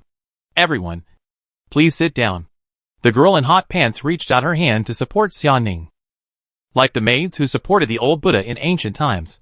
She was about to speak, but was interrupted by the girl in the low-cut dress. Sister Xia, please sit down first. If you don't sit down, how dare we sit down? Xiaoning noticed that a trace of fierce disgust flashed between the eyebrows of the girl in hot pants. She kept smiling on her face, but she had already sentenced her to death in her heart. She walked to the front of the table and sat down. You sit down too. The girls sat down one after another, looking at Xiaoning, with surprise and nervous expressions on their faces. At this time, the waiter brought the coffee that Xiaoning ordered. Xiaoning gently picked up the cup, took a sip and put it down. Many girls looked at Xiaoning, felt her indifference, elegance, and confidence, and felt an inexplicable pressure. Although they were all simple movements, they exuded a sense of nobility, which made them feel ashamed. Some people felt that their elaborate dressing was actually no different from that of a wild chicken. Xiaoning noticed their expressions and was not surprised. She was always cold, even with a smile on her face. She would give people a sense of alienation. Except Qin Sun, who dared to peek at my thighs when we first met. In less than a month, he dared to stare at my chest. He even dared to admit that he wanted to sleep with me, and sleep with me 7 or 8 times a week. Such shameless people, after all, are rare. Xiaoning smiled and scanned the circle. I found that 4 of the 6 girls ordered coffee, and the other 2 did not order, and there was no drink in front of them. One was the girl in a small suit, and the other was the mushroom-headed girl. She didn't say anything. Not everyone likes to drink coffee, so there's no need to force it. There's another type of interviewer, who may have read too much chicken soup literature, and thinks that by saving the interviewee a cup of coffee, they can gain a little favor. They want to stand out from the crowd of interviewees with a little favor. In fact, this is a misunderstanding. When your core competitiveness is strong enough, your character is a plus. But when your core competitiveness is not strong enough, who cares about your character? Xiaoning's eyes swept across everyone's face, giving everyone the illusion that they were the protagonist of today's interview. Hello. I am today's interviewer, Xiaoning. She paused, and as expected, there were all kinds of enthusiastic greetings. Hello. Hello. Miss Xia. Hello. Sister Xia. Hello. Sister Ning. Xiaoning waited for them to finish greeting, and continued. In the recruitment notice, I wrote that I was recruiting a life assistant. The general responsibility is to be responsible for the daily life of the boss, external relations reception, and schedule arrangement. I believe you all understand. She saw everyone nodding, and continued. Now I want to hear about your strengths. Why do you think you are qualified for this job? Why should I choose you? After saying that, she looked at some people who were ready to make a move, seemingly wanting to interrupt directly, and stretched out her hand to push down, signaling everyone to be patient. Xiaoning looked at the first person on the left, the girl in belly-bearing hot pants, and said with a smile, Come one by one, start with you. The girl in hot pants looked a little excited, and said loudly, I'm a fan of Qin Sun. Xiaoning immediately made a gesture to silence her. The girl in hot pants immediately covered her mouth with both hands, and said in a low voice, I'm sorry. Xiaoning smiled and said nothing. The other girls were a little gloating. Big stars must keep a low profile when looking for life assistants. How can you name the employer right away? Stupid. The girl in hot pants continued. My advantage is that I have a cheerful personality. I used to be the minister of our student union, and I organized many art performances. I have strong social skills. She saw that Xiaoning's smile did not change, and she knew that this was not enough to impress the interviewer. She was a little anxious and said loudly, I'm cheap. I don't want a salary of 10,000 yuan. I'll do it for 5,000 yuan. Xiaoning? Chapter 658, If you can recruit a maid today, I will take your surname. Xiaoning was a little surprised. No money? The job doesn't cost money. What do you want? You are going for Qin Sun, right? How dare I recruit you? Xiaoning's face remained smiling, and just wanted to say some polite words. When she heard that some girls were unhappy, they started to fight for it. Sister Xia, me too. No, I can do it for 4,000. I only want 3,000. 1,000. I'm free. Food and lodging are provided. I don't want money. I will take care of my own food and lodging. Me too. I just want to learn something. Suddenly, the voice of the girl in hot pants became sharp. I'll pay for it. I'm not short of money. I'm here to travel. If I can become a celebrity's life assistant, I'll pay Sister Xia 10,000 yuan. All of a sudden, everyone looked at the girl in hot pants and shut their mouths. Some people even rolled their eyes. Xiaoning smiled, but felt a little overwhelmed. Sure enough, looking at the way these people were dressed, only the one in the small suit was wearing the normal formal attire for a job application. The others should have just come here with their nice clothes. Most people probably come here to travel and relieve employment pressure. They saw the recruitment notice and thought it was interesting. The salary was not bad, so they came here to try. None of them looked like they were short of money. Not only did they not want money, they even paid to be Qin Sun's assistant. It was really, their hearts were damned. Suddenly, the girl in the suit said, Miss Xia, I'm different from them. I want to get a normal salary. Although I have never been a life assistant, I am confident that I can do it and do it well. Xiaoning looked at the girl, took a closer look at her appearance, noticed the fine ear holes on her ears, and said with a smile, This is the correct attitude for applying for a job. The girl in the suit smiled. Thank you, Miss Xia. Xiaoning saw that there was a hole on the tip of her tongue. She looked around without showing any expression, and said with a smile, Sisters, it is not a rational behavior to work without making money. As soon as she finished speaking, she saw that the girls who were shouting for price cuts and paying for it looked a little disappointed. The mushroom-headed girl hesitated to speak, and finally said nothing. From the beginning of the interview to now, she has not said a word except for the greeting just now. And it seems that she can't blend into this warm atmosphere of applying for a job. She opened her mouth several times, but couldn't say a word. She looked a little timid. Xiaoning took a sip of coffee and said to everyone with a smile, Okay, let's stop today's interview. You go back and wait for the notice. Everyone looked at each other, with disappointment on their faces. The girl in the suit stood up, bowed slightly to Xiaoning, took the chair back to its original place, and walked out of the cafe. The others followed suit and put their chairs straight, then said goodbye to Xiaoning. 4 or 5 people walked out, and a small complaint was heard. It's all your fault. You said you only wanted 5,000, and you said you would pay me? That's right. Now we have no chance. That's Qin Sun. I'm going crazy. If I became Qin Sun's assistant, I would wake up laughing in my sleep. What are you arguing about? You are the ones messing with me. Xiaoning looked at that place and frowned slightly. Suddenly, she noticed that the mushroom-headed girl fell behind, still didn't say a word, but her steps seemed very brisk. There was no sense of loss for being rejected, but a sense of relief from escaping from the Shura field.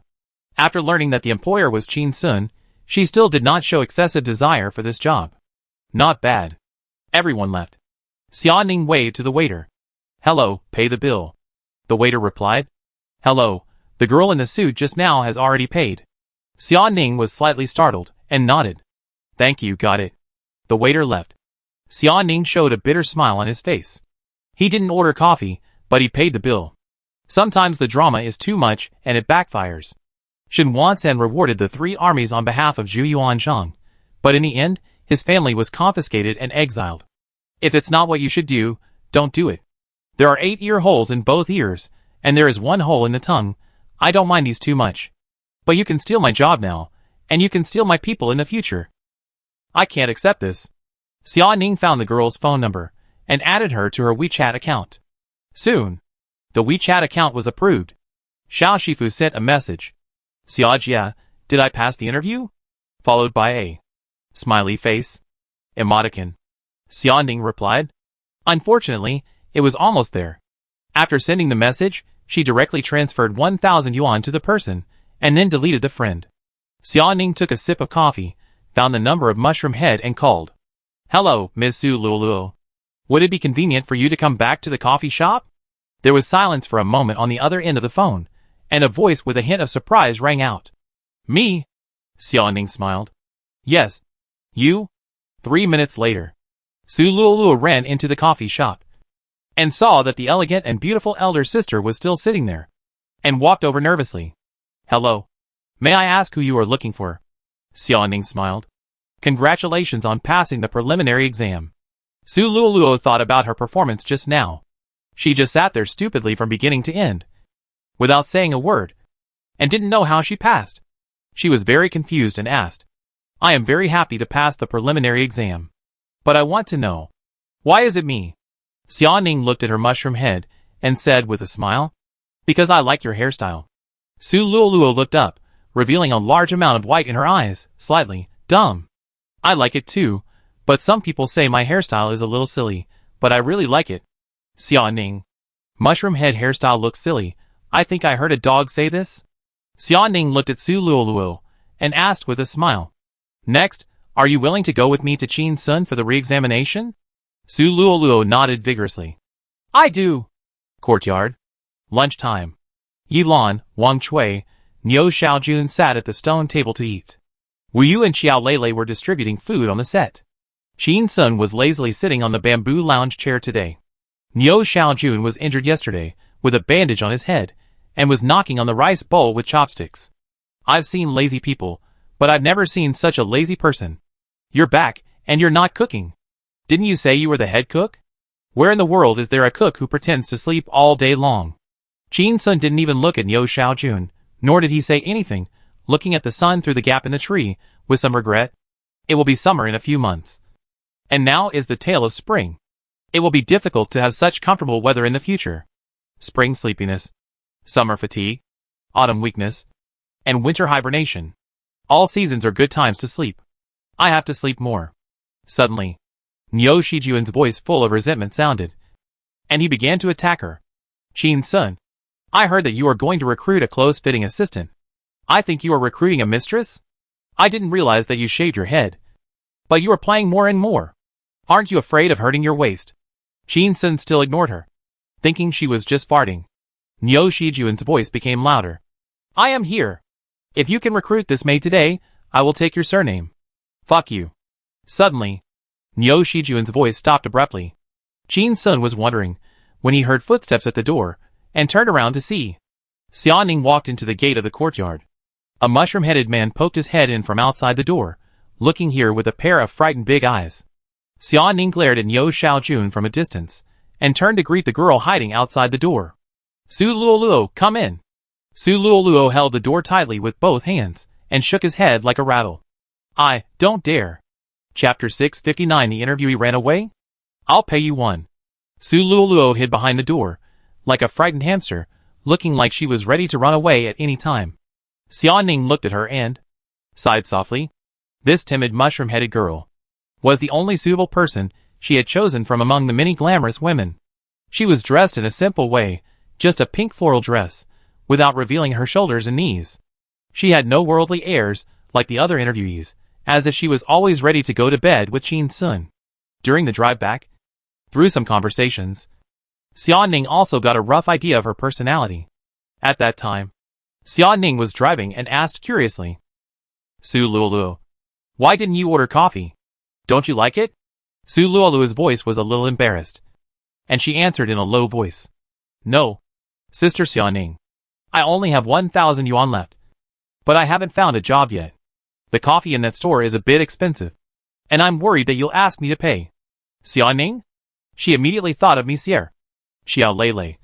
and asked tentatively in a low voice. Is your family in financial difficulty? Su Luoluo shook her head repeatedly.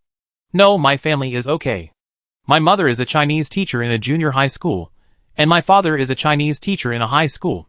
Although we are poor compared to Sister Xiaoning, we have never suffered much since childhood. Otherwise, I would not have secretly traveled when I couldn't find a job during my internship. However, I still spend money without restraint, and I dare not ask my family for money again. As she said this, she punched her thigh with a fist in annoyance. I'm really too willful. Xiaoning smiled. She's really a silly sister. She's just a bit chatty. At this time, Xiaoning saw Su Luoluo's whole body outside the door, with only her head sticking out, holding the door frame with both hands, her knuckles white from exerting too much force. Feeling helpless. It's okay for Niu Xiaojun to talk nonsense. His voice is so loud. Look how scared the little girl is. Xiaoning smiled gently and persuaded. Su Luoluo. Think about it. With Jin Sun's current status, how could he openly recruit a maid servant on the recruitment platform? She saw Su Luoluo's big eyes looking at her seriously, and continued to comfort her. I am Jin Sun's girlfriend. Can I find an opponent to discuss myself? That fat sister just now was joking. Su Luoluo loosened her hands, tilted her head, and glanced at the yard. Fat sister? She didn't seem to believe that Niu Xiaojun was a woman. After hesitating for a while, she whispered again. Sister Xiaoning, I still don't want to apply for this job. Can you let me go? At the end, her voice was already pleading. Xiaoning was startled. Release? She actually used such words, treating herself as a kidnapped person? She seemed to be really scared. Xiaoning was silent, noticing that Su Luoluo's big eyes were staring at her all the time. With a nervous look, after struggling for a while, she responded with some regret. Hearing this, Su Luoluo was like a death row prisoner who had been pardoned. The mushroom head shrunk back to the door. The person disappeared.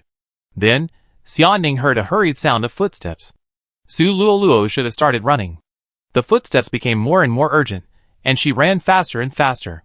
Xiaoning was more and more satisfied with this little girl, who didn't miss Jin Sun's star halo at all, and so she became more and more unhappy. She turned around, walked quickly to the bottom of the tree, and glanced at Jin Sun, who was sitting on the bamboo lounge chair. Seeing Jin Sun's innocent and confused face, it was not easy to vent some blaming words to Jin Sun.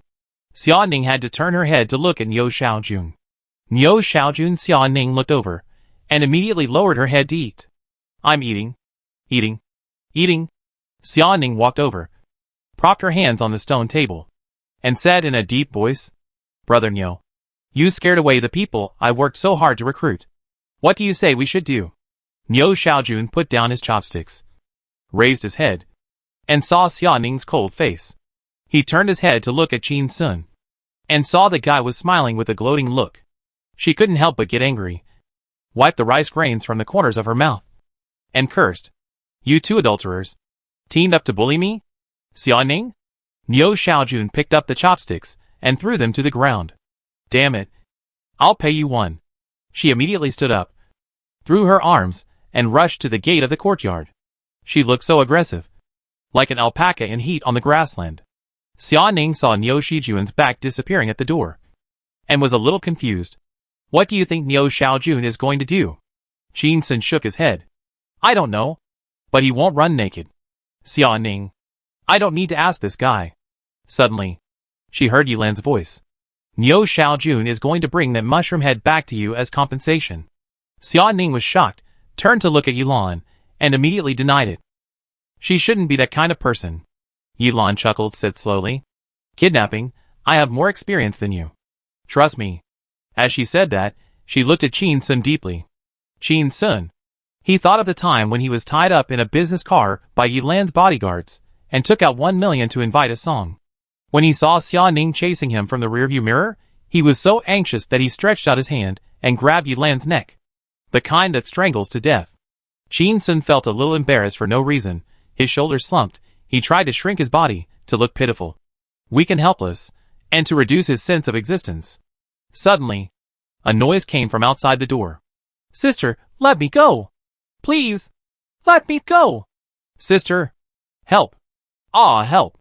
I don't want to apply for the job anymore. Let me go. Qin Sun and Xia Ning looked at each other. They were shocked. Qin Sun immediately stood up from the bamboo lounge chair and wanted to go out the door. But he saw Niu Xiaojun and the mushroom-headed guy appear at the door.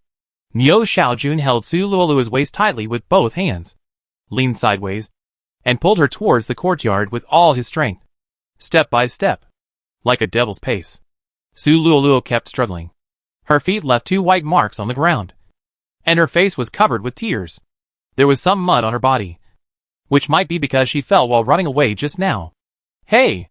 Niu Xiaojun shouted, holding Su Luolu's waist with both hands, and stepped over the threshold with all his strength. "Let me go!" Su Luolu was tripped and fell to the ground, bringing Niu Xiaojun's fat body down with him. He fell on her. "Ah!" Su Luolu screamed, and then stopped struggling, only crying. Niu Xiaojun quickly got up, reached out, and touched Su Luolu, and was relieved to see that she was not crushed. Seeing her face full of tears, Niu Xiaojun felt a little embarrassed and said in a hoarse voice, "Little sister, don't cry. Believe me, I'm a good person." She saw Su Luolu lying on the ground sobbing, and ignored her, and her voice became louder. "How can I harm you? Damn it! I'm really a good person." Su Luolu was lying on the ground, choking with sobs. "I don't believe it." Niu Xiaojun sighed, somewhat regretting that he had tied the mushroom head back on impulse. She helped Su Luolu up, and found that she had become very obedient, quickly grabbed her hand, and led her to Qin Sun. Niu Xiaojun let go of Su Luolu, and shouted loudly, "Qin Sun, I brought you the person you wanted." Qin Sun looked at the girl in front of him, who lowered her head, whose shoulders kept shaking, who didn't even dare to cry, and looked at Niu Xiaojun in surprise. "What the hell? You're putting the blame on me right away? You kidnapped a woman. You want me to be the mastermind with just one sentence?" Chapter 660. Isn't it my job to be a life assistant? Nightlife is not my responsibility. Qin Sun stared at Niu Xiaojun silently, without saying a word. "I don't want to take this shit." Seeing this, Xia Ning hurried forward, pulled Niu Xiaojun behind him, and whispered, "Brother Niu, go eat your meal."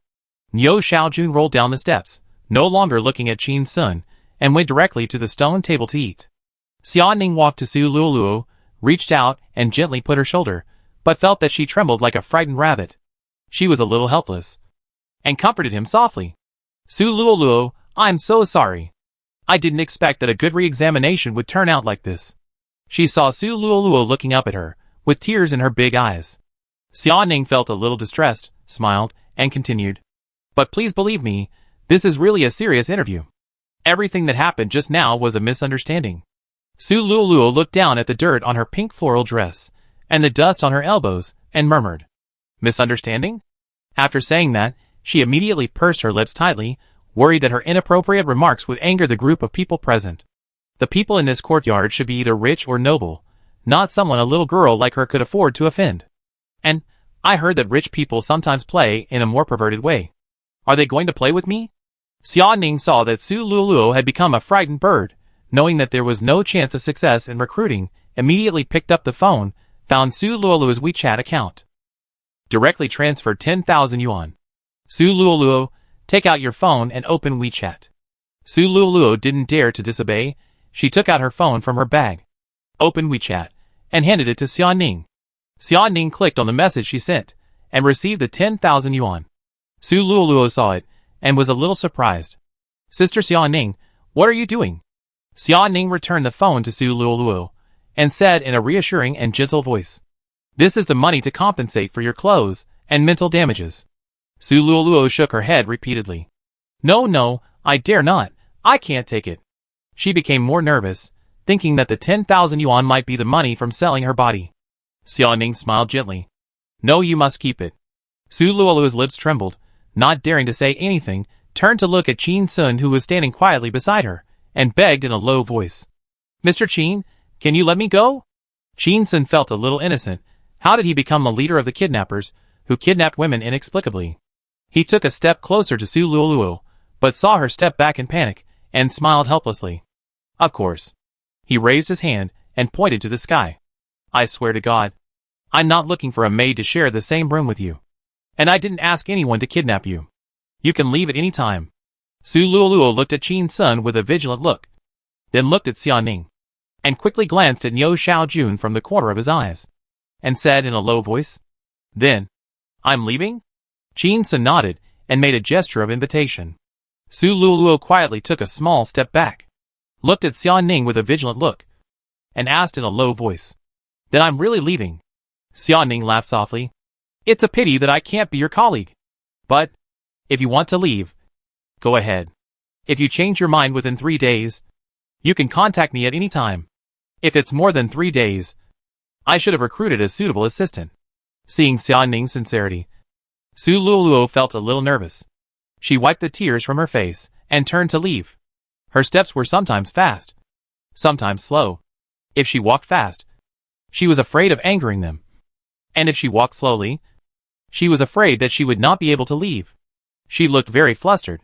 Approaching the gate, Su Luluo hurriedly looked back. She saw Xia Ning standing in front of the fat man, saying something non-stop, as if scolding her.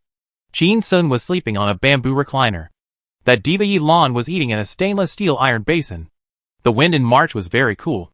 The sun shone in the courtyard. Everything seemed to be so peaceful, as if there had never been a kidnapping case. Suddenly, Su Luluo believed that what had just happened was a misunderstanding, and then she felt a little regretful. Being a life assistant for a popular star like Qin Sun is definitely a respectable job that will make parents happy. With this kind of job, you no longer have to smile awkwardly at relatives' questions during the Chinese New Year. Moreover, I heard online that Qin Sun's company's salary and benefits are top-notch. They can give out more than 20 New Year's gifts during the Chinese New Year. That sister Xia Ning is also a very generous person. My skirt is only more than 100 yuan, and she gave me 10,000 yuan. Su Luluo walked slower and slower, raised her heavy steps, stepped over the threshold, and suddenly her nose felt sore again. I seem to have lost a very good job? Su Luluo walked out of the door. Half of her body was hidden behind the door. Her right hand was holding the door sill, looking eagerly at the yard. She just hoped someone would find her, and then call her. Suddenly, she saw Qin Sun sitting up from the bamboo lounge chair, looking over here. Her heart couldn't help but hang. She practiced silently and frantically in her heart. "Okay, I'll be there right away."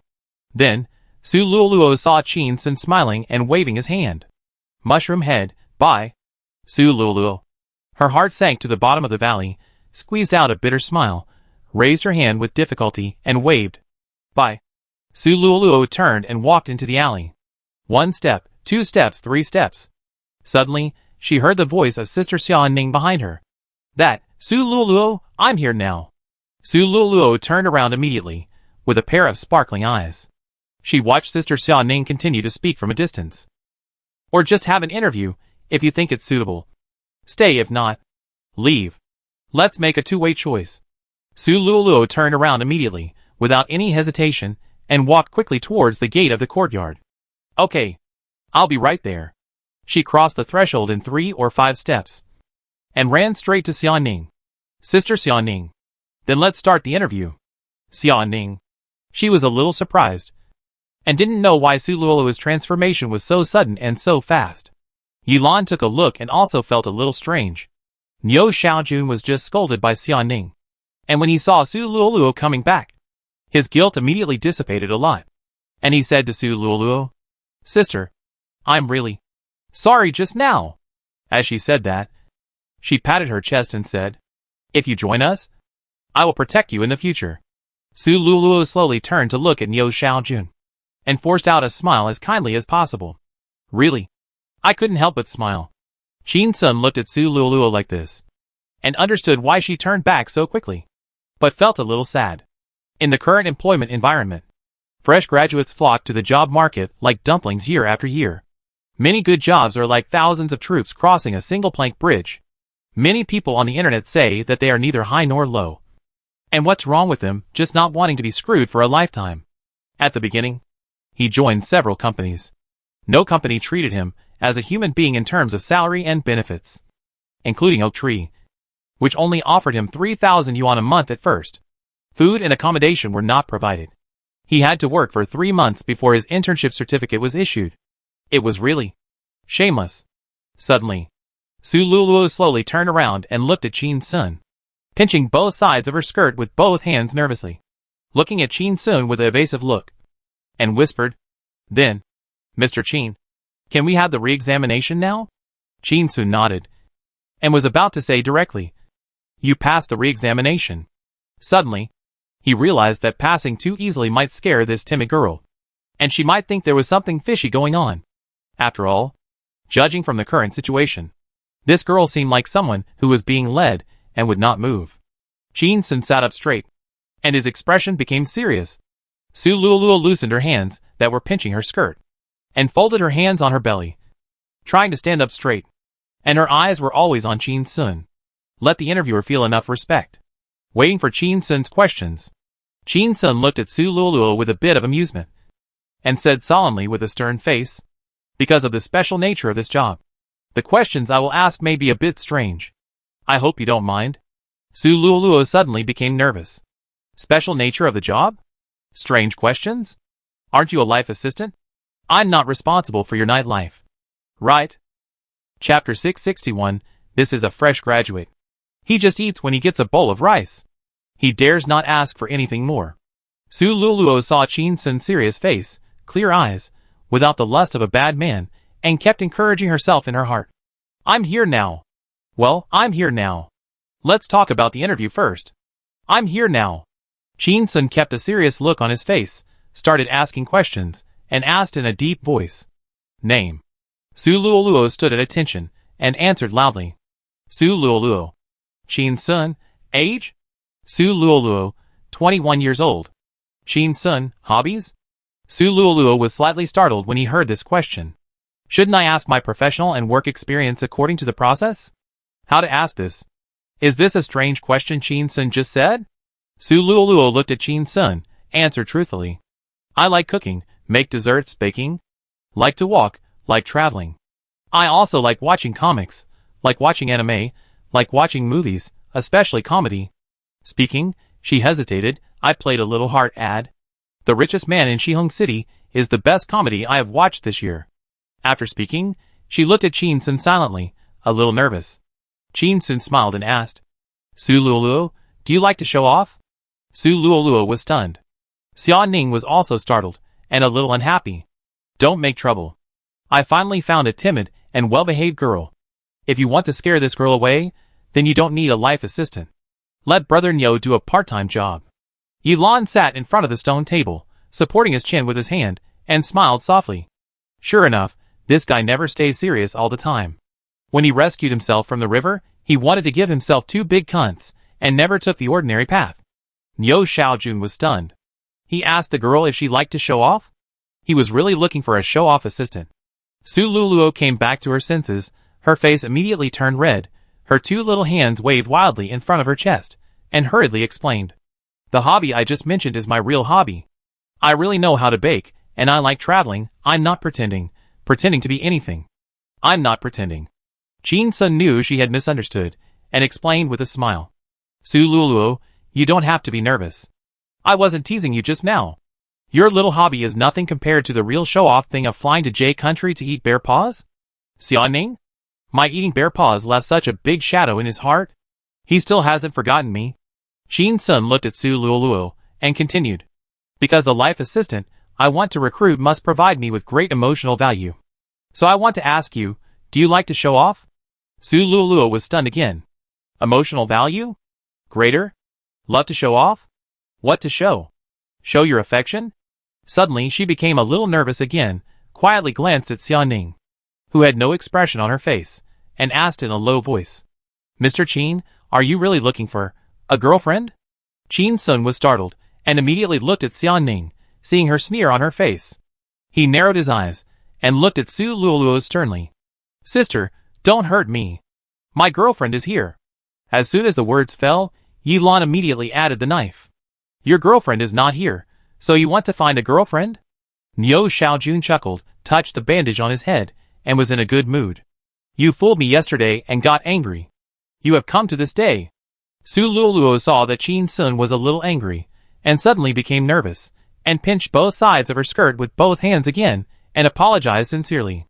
I'm sorry. I misunderstood you. She saw Chin Sun's expression eased a little, and then she dared to continue. Then what do you mean by great emotional value? What does this have to do with whether you like to show off? Qin Sun first gave Yilan a middle finger, and then after getting his revenge on the spot, he turned to look at Su Luoluo and explained, I need to hire a life assistant. In addition to serving tea and water, and massaging shoulders and backs, the most important job is to post on WeChat Moments and Douyin. And send red envelopes. Su Luoluo became more and more confused. Serving tea and water, kneading shoulders and pounding backs, she had anticipated these job contents before applying. After all, those who are recruiting life assistants near Shutian Film and Television City are either celebrities or small internet celebrities, so it is normal to have these requirements. But posting Douyin and Moments? It is probably to edit some Douyin and Moments copywriting for Qin Sun, and take some photos to record life and post them. I heard that most of the celebrity self-media are operated by their agents. Should such an important job really be handed over to me? And what does it mean to send red envelopes? Su Luoluo rubbed his hands nervously asked. Mr. Qin, please forgive my clumsiness. What does it mean to send a red envelope? Is it a prestige red envelope, or a real red envelope, or something else? Qin Sun laughed. A real red envelope. From today onwards for a month, I will give you at least 10,000 yuan, and at most 100,000 yuan in cash every day. When you hear me praise someone for being good, when it's time to reward, you take a 1,000 yuan red envelope and give it to that person. Help me show off. Do you understand? Su Luoluo was stunned. Sending out red envelopes worth at least 10,000 yuan a day? Is this the happiness of rich people? So immature. And really pretentious. So this is what he meant when he asked me just now. Do you like to show off? Niu Xiaojun muttered, silently complaining. Idiot. Retarded. Idiot. Xiaoning's face didn't change much, but she actually felt a little ashamed. Now she and Qin Sun always have a feeling of rising and falling together. Even more often, Qin Sun is so thick-skinned that he doesn't feel the slightest bit of shame, and she feels embarrassed instead. Yilan found it interesting, and vaguely felt that Qin Sun was going to do something big again. Was he going to show off his wealth? 100,000 a day at most. And only 3 million a month. What kind of show-off could this make in the entertainment industry? It was just the entry level of showing off wealth. The beggar version of showing off wealth? What kind of show-off could this be? Was it pretending to be stupid?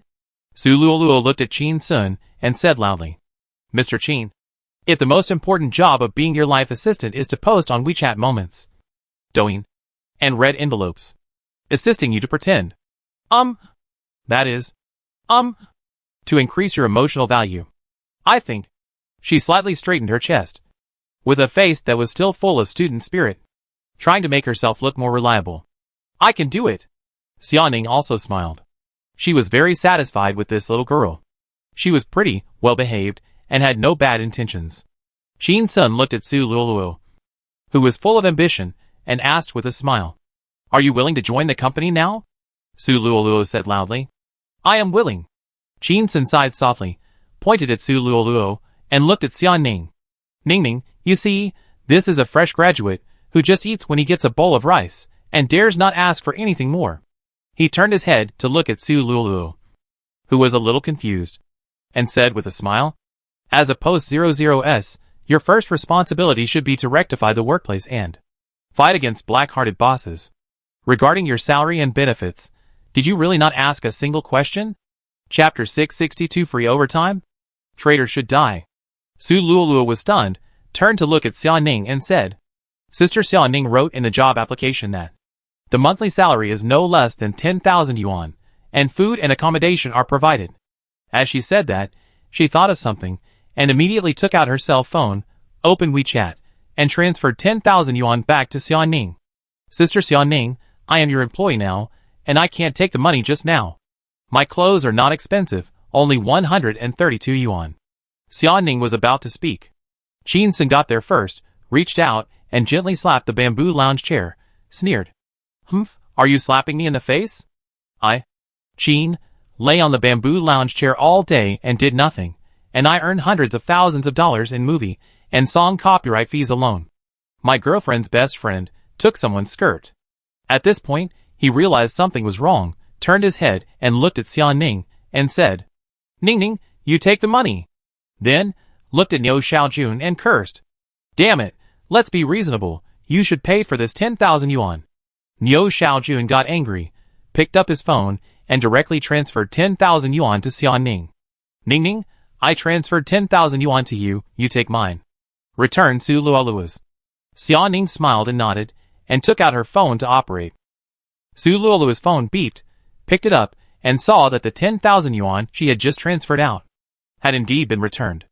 For a moment, I didn't know what to do. Qin Sun didn't care about it anymore, and continued. 10,000 yuan, that's the salary during the probation period. If your performance is good enough, and you pass the probation period, after you become a regular employee, I will give you 1,000 a day, 30 days a month, that's 30,000. I'll give you 30,000 a month. He saw Su Luolu's face change, and was a little happy. When I was an intern, I was as poor as a dog. Now I have the ability to hold an umbrella for others. I feel very good. Qin Sun continued. 8 hours a day. 100 yuan per hour for overtime. At this point, he saw Su Luolu's face change again. And he was even happier. He continued. Are you surprised why the overtime pay is 100 yuan per hour? You don't have to be embarrassed. First, I have money, and I am very generous. Second, it's rounded up to make it easier to calculate. After saying that, Qin Sun stared at Su Luolu with a smile on his face. Su Luolu looked at Qin Sun's gentle smile, and her sight suddenly became vague. She dared not look at him again, and asked in a low voice while backing away. Such a high salary? You really won't do anything to me? Qin Sun saw that this girl was so timid, and looked like she was knocked unconscious by a pie in the sky. It was a little funny, and he threatened her in a deep voice. Do you want me to move? Or do you not want me to move? Su Luolu's face turned pale, and her fists were clenched into fists. Suddenly, Qin Sun heard a light cough, turned his head, and saw Xiao Ning with a cold face, staring at him quietly. He quickly turned his head to look at Su Luolu, and said, Little sister, I just told you, my girlfriend is here. Don't hurt me again and again. Su Luolu nodded vigorously, pursed her lips, and dared not speak. If Qin Sun had said such words just now, if it was someone else, she would probably run away again. However, since it was Qin Sun, it was okay. It's not because he's handsome he's famous, but because he often behaves languish on TV. That seemingly teasing remark is probably unintentional. Qin Sun saw Su Luolu like this, knowing that she was a soft persimmon, the kind of person who would only dare to hide in the bathroom and cry when being scolded, and he was a little happy. It's good for an honest person to be an employee. Qin Sun asked. Su Luolu, do you have any questions? If not, then sign the contract and start working. Su Luolu raised her head, looked at Qin Sun, looked like she wanted to say something but stopped, and was about to shake her head. But I saw Qin Sun saying with a smile. Say whatever you want to say, whether it's your ugly words, or my ugly words, you should say them first. Su Luoluo subconsciously pinched the edge of her skirt with both hands and said in a low voice that, after becoming a regular employee, 30,000 a month, 30 days a month, 1,000 a day, 8 hours a day, 125 yuan an hour on average. She looked at Qin Sun nervously, and her voice became smaller and smaller. Overtime pay should be calculated at 1.5 times, which should be 156 yuan, not 100 yuan. It's less than a normal hour. After Su Luoluo finished speaking, seeing Qin Sun become silent, fearing that he would be unhappy, she hurriedly raised her hands and waved them wildly. But, it's okay. I get such a high salary. I can work overtime for free. Qin Sun frowned when he heard this. Free overtime? Damn the traitor. Seeing that Qin Sun was unhappy, Su Luoluo immediately stopped talking and subconsciously rubbed the floor with his feet. Qin Sun suddenly laughed and said, Su Luoluo, you must have been a calculator in your previous life. It's my fault that I'm not good at math. I almost took advantage of you. He waved his hand, looking very generous. Then the overtime pay is 200 yuan per hour. Make it a round number. It's easier to calculate this way. Su Luoluo said quickly. No. Qin Sun raised his hand and made a gesture of silence. I am a man of my word. You follow Xiao Ning to sign the contract. Su Luoluo did not dare to say anything more, and replied softly, Oh. Xiao Ning took Su Luoluo to a room in the corner of the courtyard, because she had to remotely control the two companies, Oak and Pomelo. She temporarily arranged this room into an office, which had computers, printers, and other office equipment. Su Luoluo stood behind Xiaoning, watching her print the contract, clenching his hands into fists, and cheering himself up. Mom and Dad, I've made it. I've become an assistant to a big star. I must become an excellent life assistant and get a permanent job as soon as possible. Qin Sun hired a pretentious assistant, and he was in a good mood, lying on a bamboo recliner, closing his eyes, and calling up the slacking panel. Slacking value, 560100000. The next lottery requires 100 million points of slacking value. Not bad. I just took 30,000 yuan to show off a little, and gave Su Luoluo a little shock, and I got 10,000 points of slacking value. Very cost effective. I will start to show off more tomorrow. Suddenly, there was a clanging sound at the door. Qin Sun opened his eyes, and saw Xiao Lele pulling a small trailer, carrying 4 large stainless steel barrels back. She must have finished cooking on the set. Xiao Lele pulled the small trailer to the kitchen. His eyebrows were furrowed, his chest was heaving, looking very angry. Qin Sun asked, Xiao Lele, did you quarrel with someone today? Xiao Lele stopped, turned his head, and looked at Qin Sun, who was lying on the ground, endured and endured, but really couldn't help it, and said loudly, It's all your fault. Chapter 663 is buying groceries, the first test that Mr. Qin has given me? Qin Sun? I am lying at home. And the pot comes from the sky? How come after not seeing each other for a few days, Xiao Lele, who has always been hard-working, has become like a fairy, even saying, It's all your fault? Qin Sun sat up from the bamboo recliner and blurted out, Is it my business? Niu Xiaojun raised his eyebrows and sneered in his heart. Okay. You are teasing women again. I will complain to Ningning later. Xiao Lele heard what Qin Sun said and kicked the stainless steel bucket with one foot, making a loud noise. Qin Sun was even more surprised. When did this woman become so irritable? Xiao Lele put her hands on her hips, like a shrew, complaining. Before you cooked for them for 2 days, they all praised my cooking. Now they say that I cook every day, saying that my cooking is like pig food.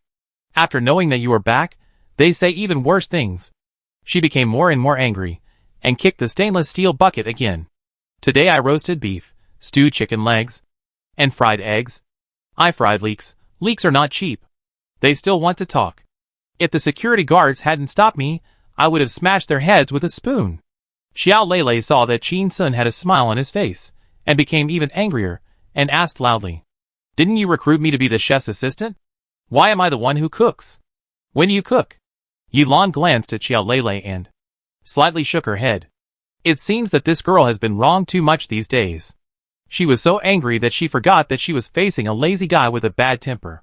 Qin Sun looked at the sweat on Xiao Lele's forehead, smiled, stood up and stretched, and said, Then I will start cooking from tomorrow. Xiao Lele was stunned. She didn't expect that this guy who was integrated with the bamboo lounge chair would agree so readily. For a moment, she felt a little embarrassed. Did I scold him too harshly just now? This was the first time I asked him to cook. And he agreed immediately, without any big shot. Besides, I was paid 53 yuan an hour. Would I be fired if I scolded my boss? Yilan heard that Qin Sun was going to cook tomorrow, and she and Wang Cui looked at each other, both of them with smiles in their eyes. Niu Xiaojun was so happy that he picked up the basin and threw it on the ground, and shouted, Yohu! No more pig food tomorrow. Xiao Lele.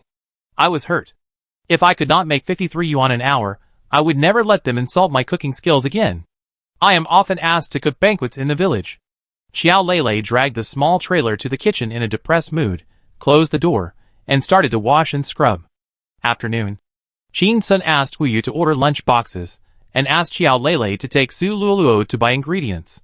In the van, Su Luoluo repeatedly looked at the list sent by Qin Sun on his mobile phone, and was so nervous that he sweated when holding the mobile phone, turned his head to look at Xiao Lele, who was concentrating on driving, and asked in a low voice, Sister Lele, do we really want to buy the ingredients above? We don't have to pay for them. Right? As soon as she finished speaking, Su Luoluo regretted it. I had just signed the contract today, and was called by President Qin to go with Sister Lele to buy ingredients. Well, President Qin asked me to keep an eye on Sister Lele, and tell her not to falsify accounts and take kickbacks? Will I be exposed if I ask questions like this? Xiao Lele was steering, looking carefully at the road ahead. These days, seeing Niu Xiaojun get into so many car accidents, she has been driving much more carefully than before. At this time, hearing Su Luolu's question, Xiao Lei explained to her even though she hadn't seen the list. I used to buy groceries by myself, which is actually more troublesome than buying with a list. I also have to think about what to eat today, how to match it, and how to avoid overspending.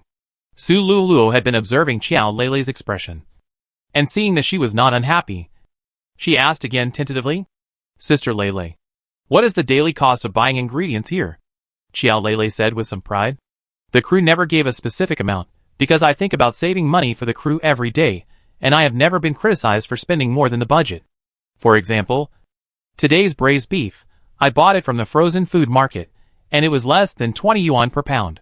Add half of the potatoes to it, and you can actually make a full pot without much money. When Su Luoluo heard these words, he looked down at the list on his phone, and his heart was hanging.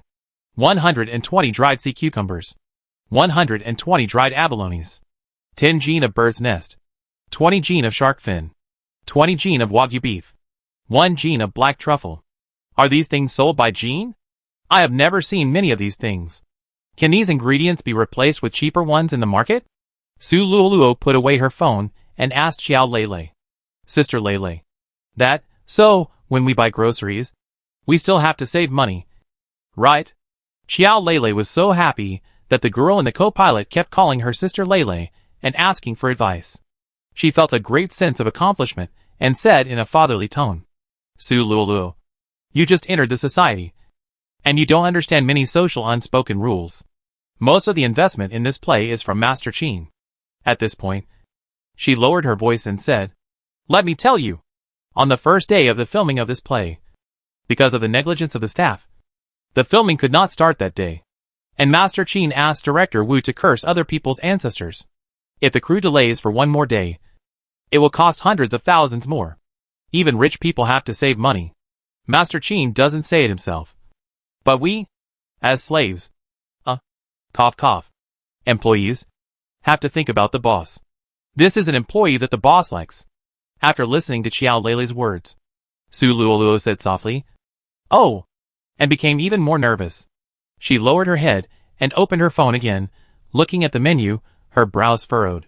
Is this the first test that Mr. Qin gave me? Is it necessary to buy the ingredients listed above while saving as much money as possible?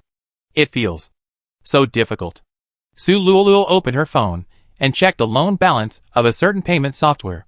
It was only 11,000 yuan. Her palms were sweating instantly, and she rubbed them on her skirt, and hesitated for several minutes. She mustered up her courage, turned her head to look at Xiao Lei, and asked cautiously with some timidity, Sister Lei, that do we need to advance the money for the groceries? Xiao Lei quickly turned her head to look at Su Luoluo. Seeing that she was worried, she smiled, turned her head to continue looking at the road, and comforted her. We buy the groceries, just take the invoices to report the expenses. The money will basically be transferred to us that night. As she said that, she quickly turned her head, looked at Su Luoluo who looked worried, and then continued to look forward. While driving seriously she said, look how scared you are. Don't worry, I'm here. How can I ask you to advance the money? How much money can you, a fresh graduate who is doing internship, have? She emphasized her tone, and said very generously, I will advance the money for today's groceries. Chapter 664. This first punch of showing off wealth hit me in the face? Su Luoluo was seen through, felt a little embarrassed, but more relieved, and suddenly felt that she was a little too petty just now. As expected of an old employee of Mr. Qin, she is generous in her words and deeds. These dishes should cost tens of thousands, even hundreds of thousands, maybe even hundreds of thousands, and she paid for it without hesitation. Who said that fresh graduates will be exploited when they enter the workplace? I feel that Mr. Qin, Sister Xiaoning, Sister Lulu are all good people, and they are all helping me. Su Luoluo was very happy, and prepared to quickly improve her relationship with her colleagues. In order to integrate into the workplace, she even searched for a series of so-called workplace manuals such as table etiquette, flattery tips, and upward communication on the internet at school. Su Luoluo looked at Xiao Lei, smiled and flattered her, and said, Sister Lei, you are really rich. This flattery was actually very rude. But Xiao Lei was very thick-skinned and felt very useful. She laughed twice, holding the steering wheel with one hand and gently waving the other hand. Hey! After all, I have been in the society for so many years, I have some savings. As she said this, she thought that Su Luoluo was Qin Sun's personal assistant, which meant she was Qin Sun's eyes and ears, and she immediately flattered him back. Master Qin is very generous. I have only been employed for less than a month, but he pays me a very high salary. Well, I make, 12,000 yuan a month. This is the highest paid job I have ever had. Master Qin is such a good person. She emphasized the last sentence, wanting to leave a deep impression on Su Luoluo, so that it would reach Qin Sun's ears. When Su Luoluo heard that Su Luoluo had also been employed for less than a month, she thought that she was also in the probation period, and she immediately became closer to her. She said with a smile, "Yes. Boss Qin is such a good man. He also gave me a probation salary of 10,000 yuan." Xiao Lei heard the words probation period, and suddenly felt something was wrong. Probation period? Su Luoluo actually has a probation period? But I don't? Am I exempt from the test, and become a formal employee directly? Hee hee. I'm awesome.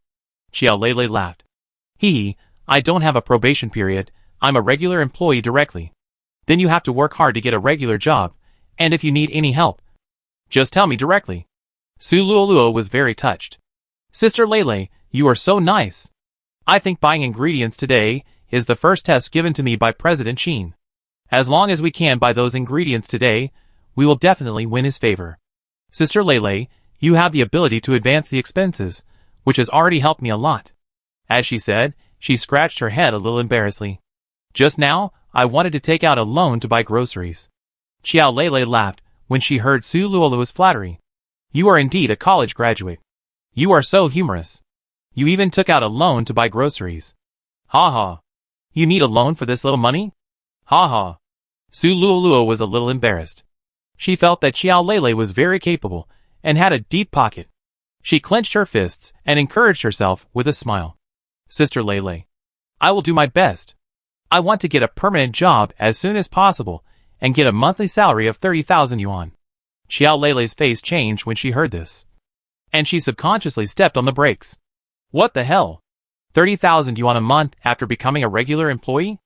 Sigh, I'm a college student, I can't compare with him. Suddenly, Xiao Lei slowed down her driving speed, same as her mood. After hesitating for a while, she asked, Su Luoluo, you are the life assistant hired by Master Qin. You must have a high level of education to do the job. Right? Su Luoluo thought for a while, hesitantly said. It seems not necessary. It seems that Mr. Qin mainly wants me to help him show off his wealth, pretend to be cool. Xiao Lei. Oh, good guy. 30,000 yuan a month. It's really showing off, pretending to be cool. This first punch hit me in the face. Xiao Lei said, a little disappointed. That's good. Being educated makes you different. You're amazing. Seeing Xiao Lei was silent, Su Luoluo felt a little nervous. She was afraid that she might say something wrong. So she flattered her a little. Sister Lei, I'm not amazing. You're amazing at saving money. You can save hundreds of thousands at such a young age. Xiao Lei was startled. She stopped the van and parked it on the side of the road.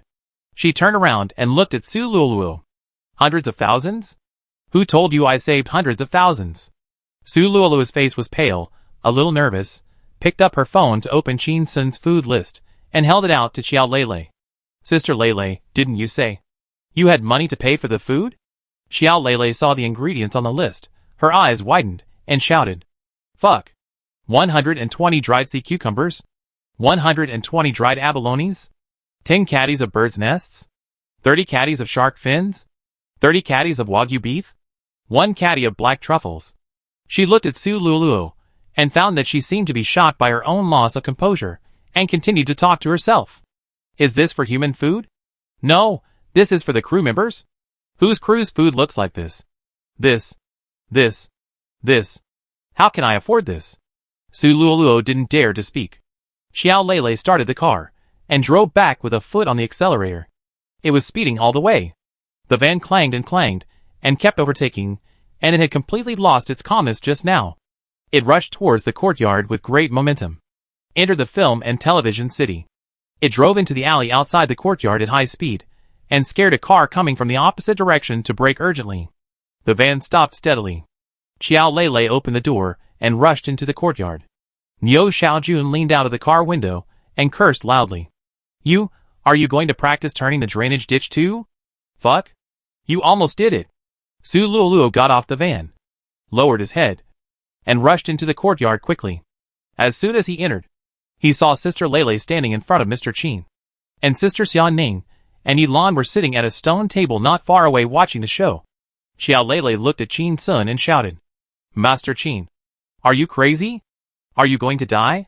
You want to buy sea cucumbers, abalone, bird's nest, shark fin, and wagyu beef, and buy them by 10 Jin? And buy them dried?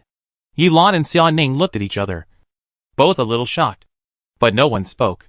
Qin Sun sat on the bamboo lounge chair, looked at Xiao Lei, and nodded.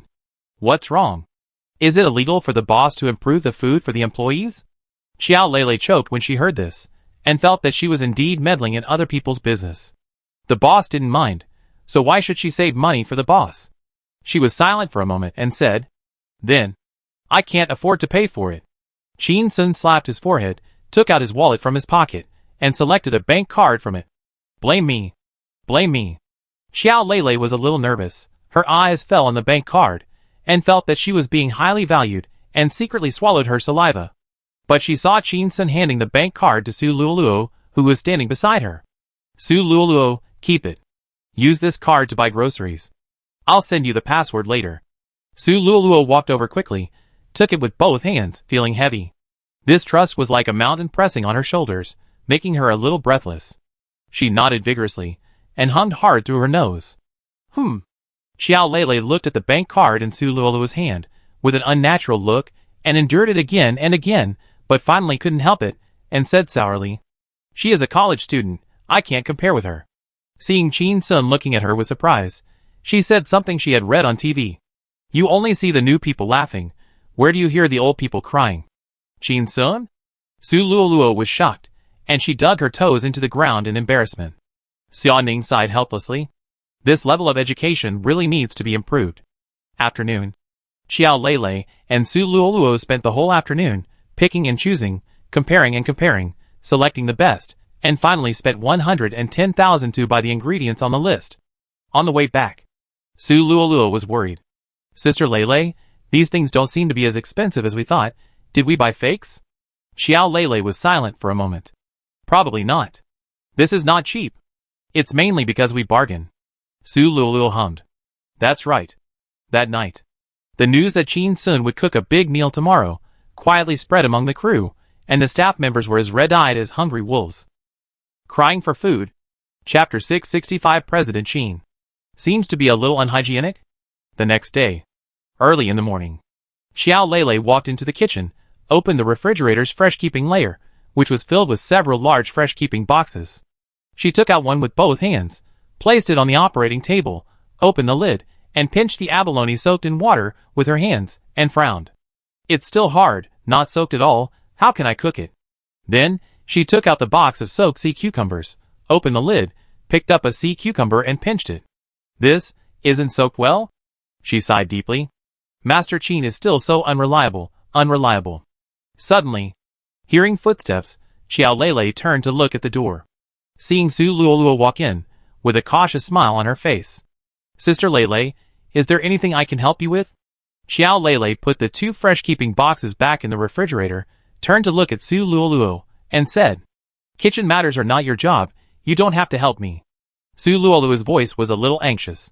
But, I got up so early. I don't know what to do. I want to perform better, and get a permanent job as soon as possible.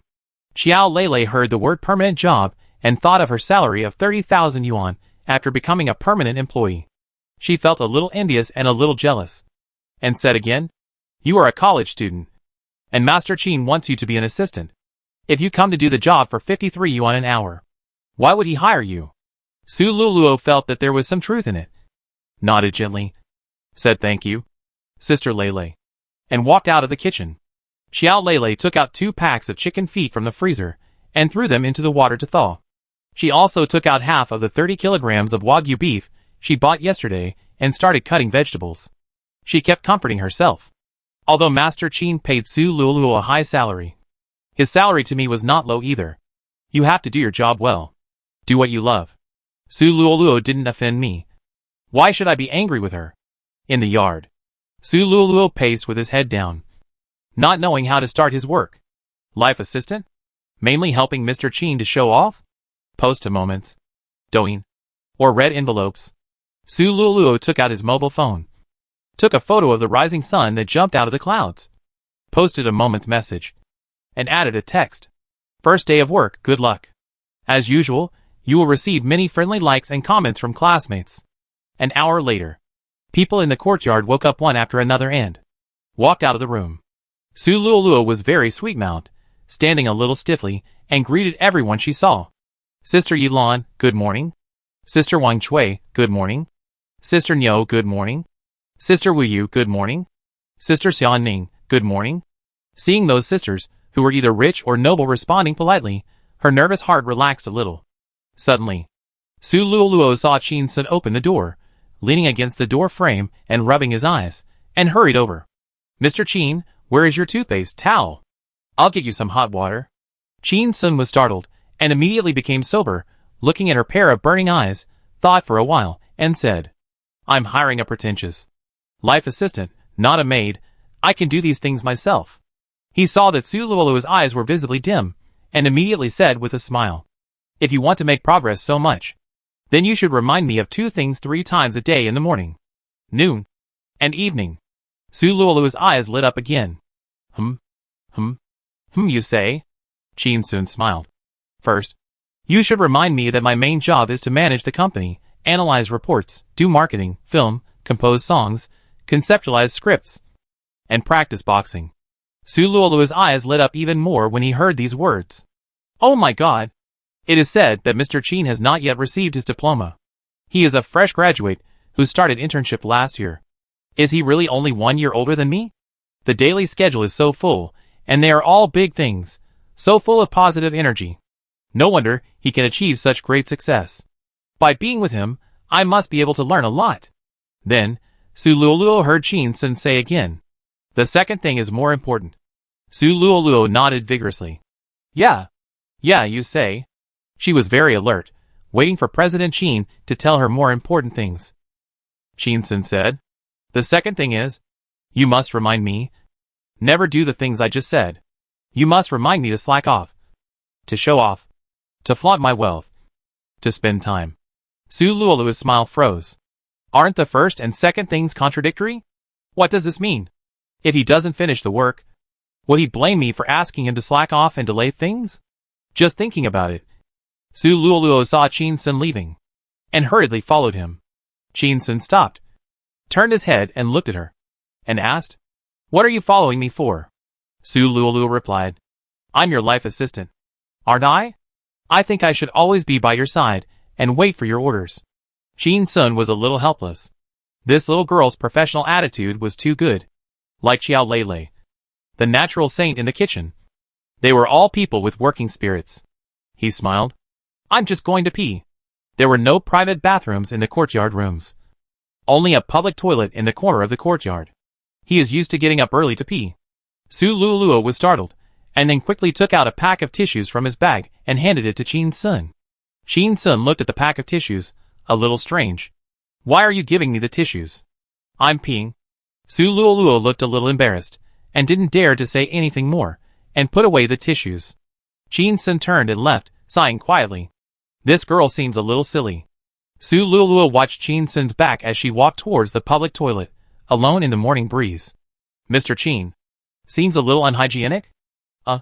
I am so stupid. He is a man. Half an hour later. Everyone was busy. Xiaoning was processing documents in the temporary office. Wu Yu and Yilan went to the set. Niu Xiaojun was practicing driving in the alley. Chin Sun was lying on a bamboo recliner, with his eyes closed to rest. Su Luoluo moved a small stool, and fanned Chin Sun gently with a fan in her hand. Her sitting posture was a little strange. Her legs were together, and her shoulder bag was placed on top. Her upper body was slightly bent down, and she was holding the bag down as if she was afraid that someone would snatch it away, because it contained 100,000 yuan in cash, and a stack of red envelopes. Chin Sun asked her to take it out yesterday, and give it to her for showing off. Now Su Luoluo didn't feel like showing off at all, she was just worried about being robbed. Time passed by. Suddenly, Xiao Lele pushed open the kitchen door, looked at Qin Sun lying on the bamboo lounge chair, and took a deep look at Su Luoluo, who was sitting on a small stool fanning herself. Her face looked a little unnatural. She wiped the hot sweat off her face, feeling a little envious. Is being a life assistant just fanning? After becoming a regular employee, you get 30,000 yuan a month? A few dollars for each fan? This job. I can do it too. Soon. Xiao Lele adjusted his mentality and shouted. Master Qin. It's time to cook. Qin Sun heard the shout, opened his eyes, and just sat up. He heard Su Luoluo said in a hurry. Boss Qin. You don't want to work. You want to pretend. Show off your wealth. And spend money. He saw Su Luoluo carefully reminding himself. Smiled. And said. Cooking is not considered work. It's my leisure sport. He stood up, stretched, and walked to the kitchen. Su Luoluo followed closely. As soon as he entered the door, Qin Sun took a look at a large pot of chopped beef, blanched chicken feet, a pot of chopped baby cabbage, and some side dishes such as ginger, garlic, celery, etc. He nodded with satisfaction and said softly, Good work. It's a reward. Chapter 666. Even if I die of exhaustion today, I can only blame myself for my poor health. It cannot be considered a work-related injury. Xiao Lele looked at Qin Sun and felt a little puzzled by Qin Sun's sudden praise. Qin Sun smiled and explained. Xiao Lele, you are indeed a natural-born ox and horse saint. When you learned that Su Luoluo's salary after becoming a regular employee was 3 times higher than yours, and the workload was less than 1/10 of yours, you still worked hard and uncomplainingly. And you are not stupid. You know that abalone and sea cucumber cannot be used for cooking if they are not soaked and expanded. You know to use chicken feet first. Xiao Lele forced a smile, looking very generous. I don't understand what you're saying. Qin Sun walked in and took a closer look at the cut vegetables. The beef was sliced to the right thickness, evenly, and not too lazy to cut it into thick slices. The chicken feet were also cut to remove the nails before blanching. Qin Sun saw that she was full of details, and was even more satisfied, and said again, Good job, reward. After saying that, he turned his head and looked at the 2 people behind him. I saw Xiao Lele looking at him in confusion. Su Luoluo also looked at him in confusion. Qin Sun looked a little embarrassed, and coughed lightly. Good work, reward. Xiao Lele tilted her head. Su Luoluo blinked. Qin Sun was even more embarrassed, sighed, and said to Su Luoluo, Su Luoluo, your stupid look makes me lose face. Didn't I tell you yesterday? When I say good work, reward, you have to give a red envelope to the person I praised. Su Luoluo remembered immediately, and her face became very nervous. Sorry, I forgot. As she said, she opened her shoulder bag, revealing a pile of red money and a bundle of red envelopes. Seeing this, Xiao Lele was so frightened that her face twisted into a shapeless shape, and she felt a little jealous. She is indeed a college student. As soon as she arrived, she was highly trusted by Master Qin, and he actually gave her so much money to look after. Su Luoluo lowered her head, took out a stack of money, hurriedly tore off the paper covering the stack of money, carefully rolled it out one by one, and began to count. As she was counting, she suddenly raised her head and asked Qin Sun, Mr. Qin, how much is that bag? Qin Sun. This was the first time he acted so awkwardly. There was a feeling of complete loss of face. Qin Sun walked forward, reached out, and grabbed the stack of money, and said helplessly, Su Luoluo, the way you count money in front of others really makes me lose face. Su Luoluo immediately bowed, and apologized loudly. I'm sorry. Qin Sun didn't blame him too much. After all, he was also a novice in showing off his wealth, and many things were not communicated in advance. Originally, I thought it was 1,000 yuan per red envelope, but now, I have to pretend to be rich, hoping that it will be worth it.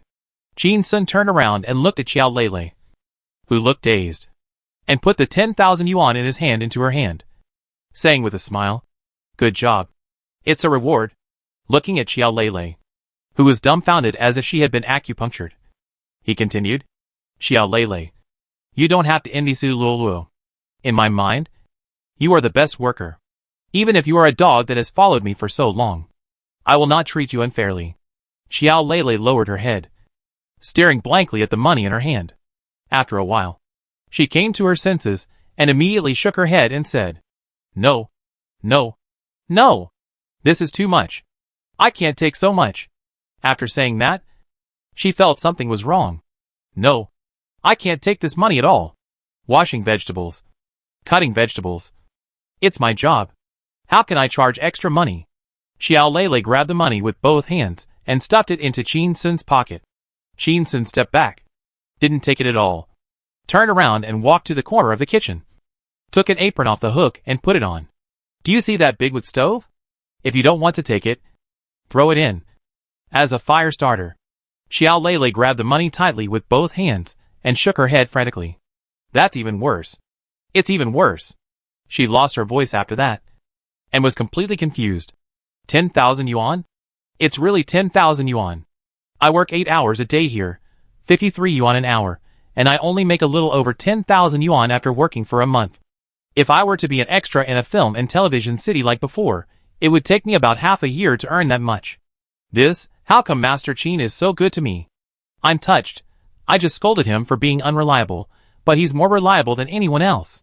He is more reliable than the god of wealth. Just as the apron was put on his neck, Qin Sun heard footsteps and turned around. It was Su Luoluo who ran over and stood behind him to tie the apron string for him. Qin Sun smiled slightly and sighed. It is good to have money. He turned around and saw Xiao Lei standing there in a daze, struggling with his conscience, and said loudly, "What are you still standing there for? Light a fire. Master Qin is going to start making secret dishes." Xiao Lei came back to his senses, quickly walked to the operating table, picked up a slightly clean rag, wrapped up the 10,000 yuan, put it on the table, and then covered it with a large stainless steel basin. Well protected, she rushed to the big wood stove, started to light the fire, and added wood. Qin Sun stood in front of the stove. Su Luoluo immediately followed, stood 1 meter behind him, fanning with a small fan. She looked determined. Just now, Mr. Qin said that Xiao Lei was the best worker in his mind. I want to work harder. Learn from Sister Lei. Qin Sun was cooking hard. Xiao Lei was lighting the fire seriously. The fire was burning especially vigorously today, to live up to the 10,000 yuan bonus. Even if I was exhausted today, I can only blame myself for my poor health. It can't be considered a work injury. Su Luoluo fanned herself for a while, and then took out her phone to take pictures of Qin Sun cooking. She remembered that her main job was to post on WeChat Moments, Douyin, and Weibo. An hour later, Xiao Lei refused Su Luoluo's help, and energetically carried 5 large stainless steel barrels full of food onto the small trailer, excitedly dragged them outside the courtyard, and carried them into the van. As soon as she sat in the driver's seat, she heard someone banging on the car door, and turned around to see. Niu Xiaojun was wearing a loose security uniform, wearing a security hat crookedly like a traitor, holding a stainless steel rice bowl in his hand, and shouting, "Let me in the car! Qin Sun is cooking today. As the head of the security team, I must go to the set to maintain order. Otherwise, those guys will definitely fight on the set. Without me, those stars will definitely act like big shots and cut in line for food. I'm a security guard, protecting the safety of the area. Let me in quickly." Xiao Lei glanced at the bowl in her hand that was as big as a wash basin, and sighed. Whose security guard uses a rice bowl to protect the safety of the area? Xiao Lei hesitated for a moment, and unlocked the car. Niu Xiaojun opened the car door, climbed up like a fat rat, knelt in the back seat, turned around and put his head into the trunk, picked up a big iron spoon and started to cook. Yoshi. Sautéed beef with celery, braised chicken feet, baby cabbage, tomato egg drop soup. I love them all. Xiao Lei. These days, I have cooked these dishes several times. You all said it was pig food. I don't like it at all.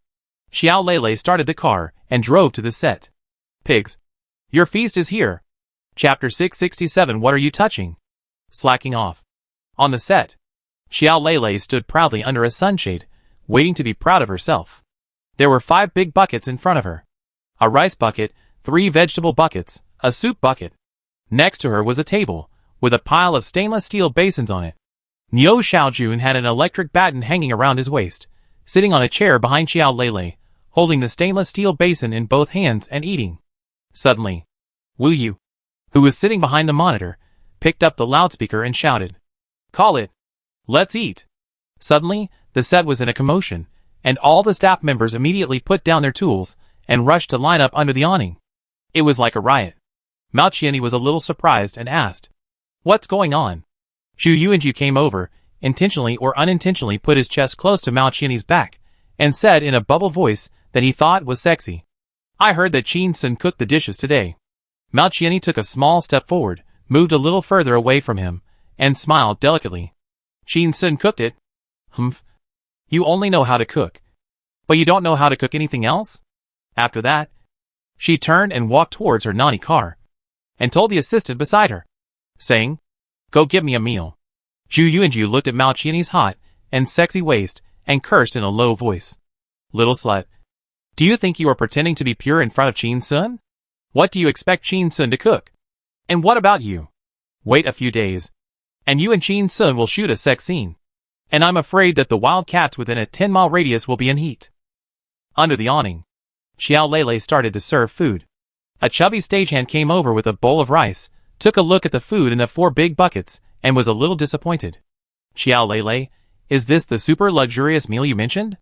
Xiao Lei had heard a lot of complaints when serving food these days, and when he heard others' doubts, he immediately got angry. "Don't you see other crews? Adding a chicken leg is considered a New Year's Eve. This is chicken feet and fried beef, are you wronged?" The fat man pouted. "That's not what I meant. Didn't you cook these dishes before? When you came to chat yesterday, you talked about how good today's dishes were, and how the food of the gods was just like this. I think you just haven't seen the world. It's just average. You're bragging too much." Xiao Lei was so angry that he knocked the stainless steel bucket with an iron spoon. This celery and beef stir-fry uses Wagyu beef that costs more than 200 yuan per pound. This bucket uses 15 pounds. More than 3,000 yuan. The fat man was stunned. Xiao Lei's voice was heard from far away. The people in line behind him immediately started talking. "What is that? Wagyu? Wagyu that costs more than 200 yuan, but you spent more than 3,000 yuan? You are bullying me because I have never eaten Wagyu. Right? No one would believe that. Whose crew uses Wagyu fried with celery in their big pot meal? I have eaten Wagyu, but shouldn't Wagyu be used to make steak? Why is it fried with celery? Whoever believes that is a dog." The fat man looked at Xiao Lei and said with a sneer, "Liar." Xiao Lei was too lazy to argue with him. After all, she didn't know the difference between Wagyu beef and ordinary beef. She knocked the stainless steel bucket with an iron spoon and said loudly, "Today's dishes are all cooked by Master Qin. Do you want to eat them?" The fat man rolled up his sleeves and handed over the rice bowl, saying loudly, "As long as it is cooked by Mr. Qin. It doesn't matter whether it is Wagyu beef or not. Even if it is beef fried with celery. You should give me 2 more spoonfuls." As soon as the voice fell, the people behind him were unhappy. "Why? You eat 2 more spoonfuls, then what should I eat? Eat shit? Niu Huanqi gives it to me, I love it. Behave yourself. Those in the front, we also want to eat. That's right, believe it or not. I'll cut in line?" Niu Xiaojun wiped the oil off his mouth, and yelled at the people in line. "What are you arguing about? Why are you cutting in line? If you keep arguing, I'll spit in the rice bucket." As soon as the words fell, the set fell silent.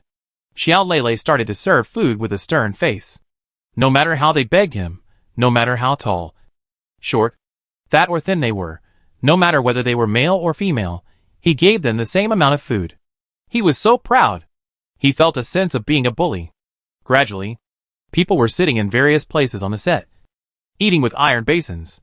Wu sat behind the monitor and scanned the area, and found that today was different from usual. Usually at this time, they would eat while bragging loudly. It seemed a bit quiet today. Only a few people were talking quietly while eating. "Hey! Is this beef tender and smooth? It has a high fat content, and a strong beef flavor.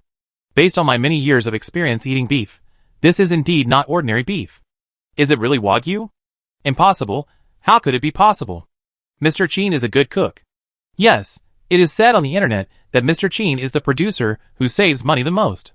How could he use Wagyu beef to stir-fry celery for us to eat? It's good enough for a boss to cook for the crew, but he also uses Wagyu beef. Isn't that crazy? It's just delicious. Well, this chicken feet is soft, glutinous and tasty and delicious. If I can eat this kind of food twice a day, I would be happy to save 1,000 yuan a month. You are overthinking it. It's chicken feet, and beef, and the portion is not small, especially the taste. Which store wouldn't sell it for 56 yuan a meal? Will Mr. Qin cook dinner? After I get the food, I'll go and ask Xiao Lele to save some soup for me, to mix with rice in the evening. We looked at Xiao Lele and found that she had a long-lost smile on her face, and heaved a sigh of relief. Finally, I stopped hearing her quarreling with the staff when getting food. Qin Sun solved the big problem of eating with one move. He is really capable. Not right. If he had never cooked for them, they would not have asked for Qin Sun's food. So, Qin Sun deserves to die of exhaustion in the kitchen every day. In the naughty car, Mao Qianni was eating with an iron basin in her hand. Her mouth was full of oil. If the paparazzi took a picture of her like this, it would be another scandal. After a while, she put down her bowl and chopsticks and burped. Wow, it's delicious. Qin Sun is really versatile. He can do everything to perfection. As she said that, she suddenly smiled. I wonder if he is good at making love. I will see the sex scene in a few days. I am looking forward to it. In another naughty car, Zhu Yuanji was eating braised chicken feet, stir-fried beef with celery, and drinking red wine mouthful by mouthful, which was very comfortable. It's really Wagyu beef. Where did Qin Sun make his fortune again? He ate another chicken foot. It tastes good. And he's quite generous. No wonder Mao Qianni and Gao Men are so slutty that they're always ready to throw themselves at me. Suddenly, Zhu Yuanji slammed the table and cursed in a low voice. Damn. He and I also have a sex scene. Did he get Teddy's script? He's just messing around all day long. Just like a reincarnated aphrodisiac. Xiao Lele finished the last person's meal and wiped the sweat off her face with her hand. She looked at the people eating on the set and smiled brightly. After so many days, it was the first time that I got food so smoothly. I used to curse so hard that my throat was smoking while getting food. Humph! Wait until the abalone, sea cucumber, shark fin, and bird's nest are soaked, and then serve them to scare you to death. You would rather believe that what you eat is beef than Wagyu beef. You really have never seen the world. Sehiyuan. After everyone finished eating, they all went to their rooms for a nap. Qin Sun put his hands behind his back, like an old prostitute, without any shame. He walked into Xia Ning's room openly, got into her bed openly, put his hand into her clothes without hesitation, and began to take a nap. Warm, very caring. Xia Ning looked at and felt the abnormality in her chest, feeling a little helpless, and said coldly, "What are you touching?" Qin Sun hugged her tighter, and answered softly, "Fishing." Xia Ning. She sighed, followed Qin Sun, closed her eyes, and began to sleep. How can I sleep? Chapter 668. Showing off wealth is useful. Then I have to run wildly on the road of showing off wealth. Qin Sun closed his eyes, called up the slacking panel. Slacking value, 560400000. The next lottery requires 100 million points of slacking value. Not bad, an increase of 30,000 points of slacking value compared to yesterday. It seems that the pot of Wagyu beef fried with celery gave the staff on the set a little shock, and increased the increase of slacking value. Great. I have to run wildly on the road of showing off wealth. I don't know how long it took. Xia Ning opened her eyes a little, and quietly looked at Qin Sun, and found that his face was relaxed, and he looked like he was sleeping soundly. She was startled. How could this guy sleep? In the yard, Su Luluo sat in front of the stone table. She ate 2 bowls of rice today, and secretly ate an extra bowl, so that her stomach was a little round. At this time, she was a little sleepy, and dozed off with her chin propped up by her hand. Yesterday afternoon, she had moved all her things to the courtyard, and had her own house. But as it was her first day at work, she was too embarrassed to go into the house to take a nap like everyone else. So she had to sit here, and wait for Qin Sun's instructions at any time. There was a separate room for naps, which did not fit her outlook on internship work as a fresh graduate. The normal process should be that the black-hearted boss kept exploiting her and treated her like a cow and a horse, while she quietly rectified the workplace. For example, she went to the toilet for an hour every day with pay. The boss was so embarrassed. Let the boss know that she was not easy to mess with. I don't know how long it took. Su Luluo heard someone calling her name in a daze. Su Luluo? She opened her eyes, realized that she had fallen asleep, and was immediately frightened out of her wits. She quickly reached between her legs with both hands, and felt the bag was still there, and then she breathed a sigh of relief. Su Luoluo raised her head, and saw Qin Sun's back just turning away, and immediately stood up, and said nervously, "Boss Qin, you called me?" Qin Sun turned around, and saw her nervous look, and asked with some amusement, "Su Luoluo, did you post on Moments Down Weibo to help me show off today? A little bit of showing off your wealth?" Su Luoluo answered loudly, "Boss Qin, I have already filmed enough material today, and I have also thought of many copywritings. I can post them on your Moments Douyin Weibo at any time." She paused, lowered her voice, and seemed a little embarrassed. "Then when will you give me the password of your personal social account?" Qin Sun was shocked. "Personal social account to her? Are you kidding? I am not afraid of being torn to pieces. I want to keep my innocence in the world. How can I give such private things to others?" Qin Sun shook his head and said, "Su Luoluo, either you post it for me, or you post it yourself." Su Luoluo was a little confused. "Isn't my job to manage the self-media account for Mr. Qin? Do you want me to post it on my own Moments?"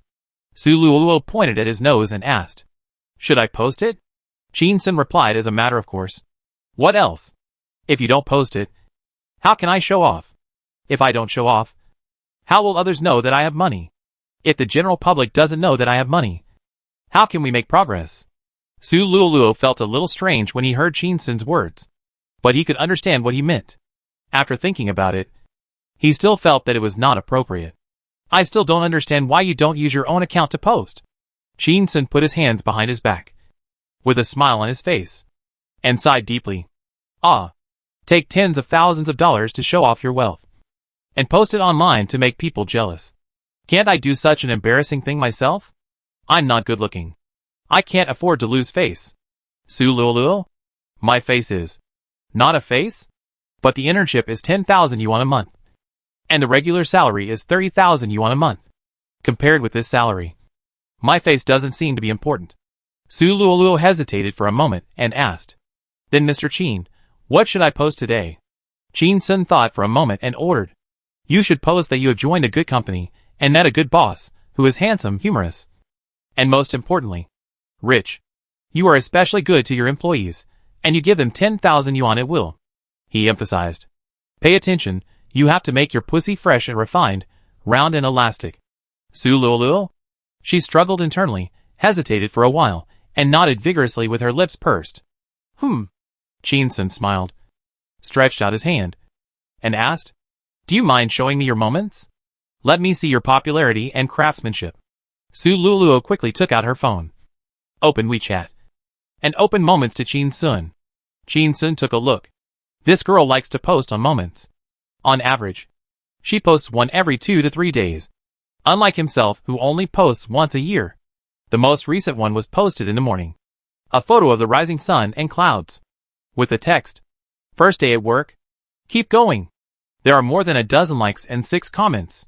It seems that she is a girl with good popularity. Good luck. I'm jealous.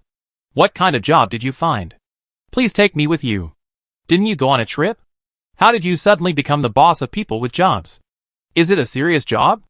Don't be fooled by a shell company. Be careful of those greasy bosses who cheat you for money and sex. Qin Sun returned the phone to Su Luoluo and said, "Your friends are very concerned about your work. You should report your work situation to them in Moments. Be careful to show off without being seen."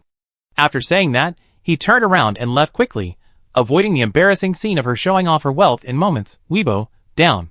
For a little bit of slacking off, I really worry about it. Qin Sun walked into Xia Ning's temporary office. Xia Ning was wearing a shirt and suit, sitting at his desk processing documents, looking very serious. Qin Sun walked in, closed the door, and locked it. Xia Ning heard the door lock, raised her head, and frowned slightly. "What do you want to do?" Seeing Qin Sun coming over with a smile on her face, she didn't answer at all. She reminded him again. Now is working time, not nap time. Qin Sun didn't care, stepped over Xia Ning's legs and sat on him, saying, "I'm not awake yet."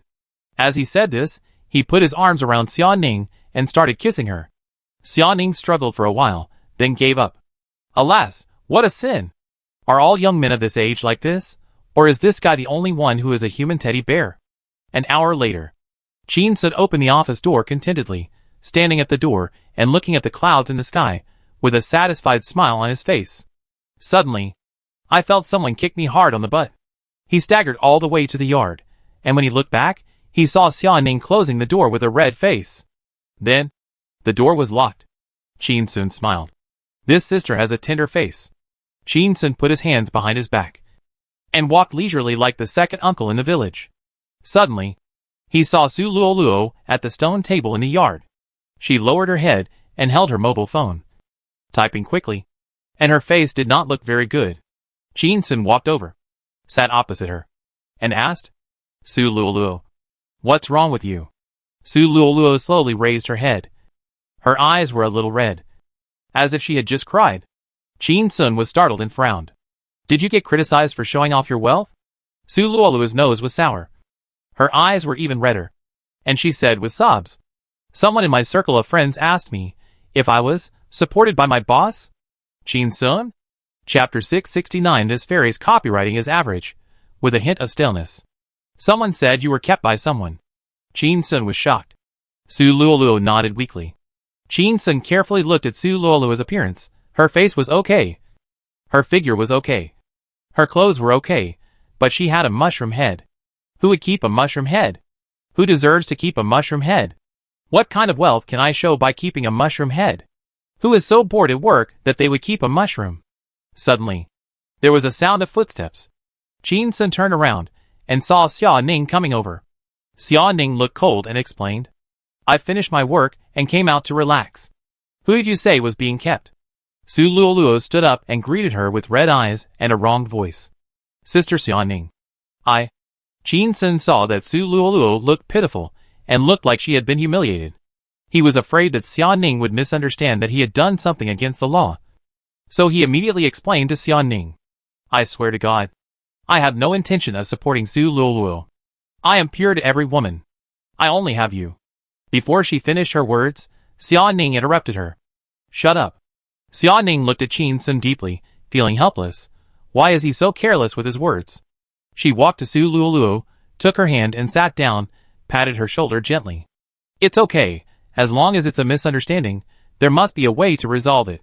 Why do some people misunderstand that you are being supported? Su Luoluo looked up at Qin Sun, wanting to say something but stopping herself, lowered her head silently, and said nothing. Qin Sun? Fuck. What's that look in your eyes? What's that posture? Just let it out.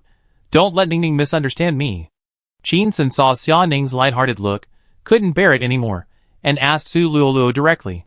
Su Luoluo, is it because you just posted a circle of friends showing off your wealth, that they think your job benefits are too good to be true, so they are jealous of you? Su Luoluo's eyes were red, and he choked. I don't know. Qin Sun? He glanced at Xia Ning, somewhat helpless. How could he not know this? The woman's eyes were red, and her vague answer might lead to a bloodbath.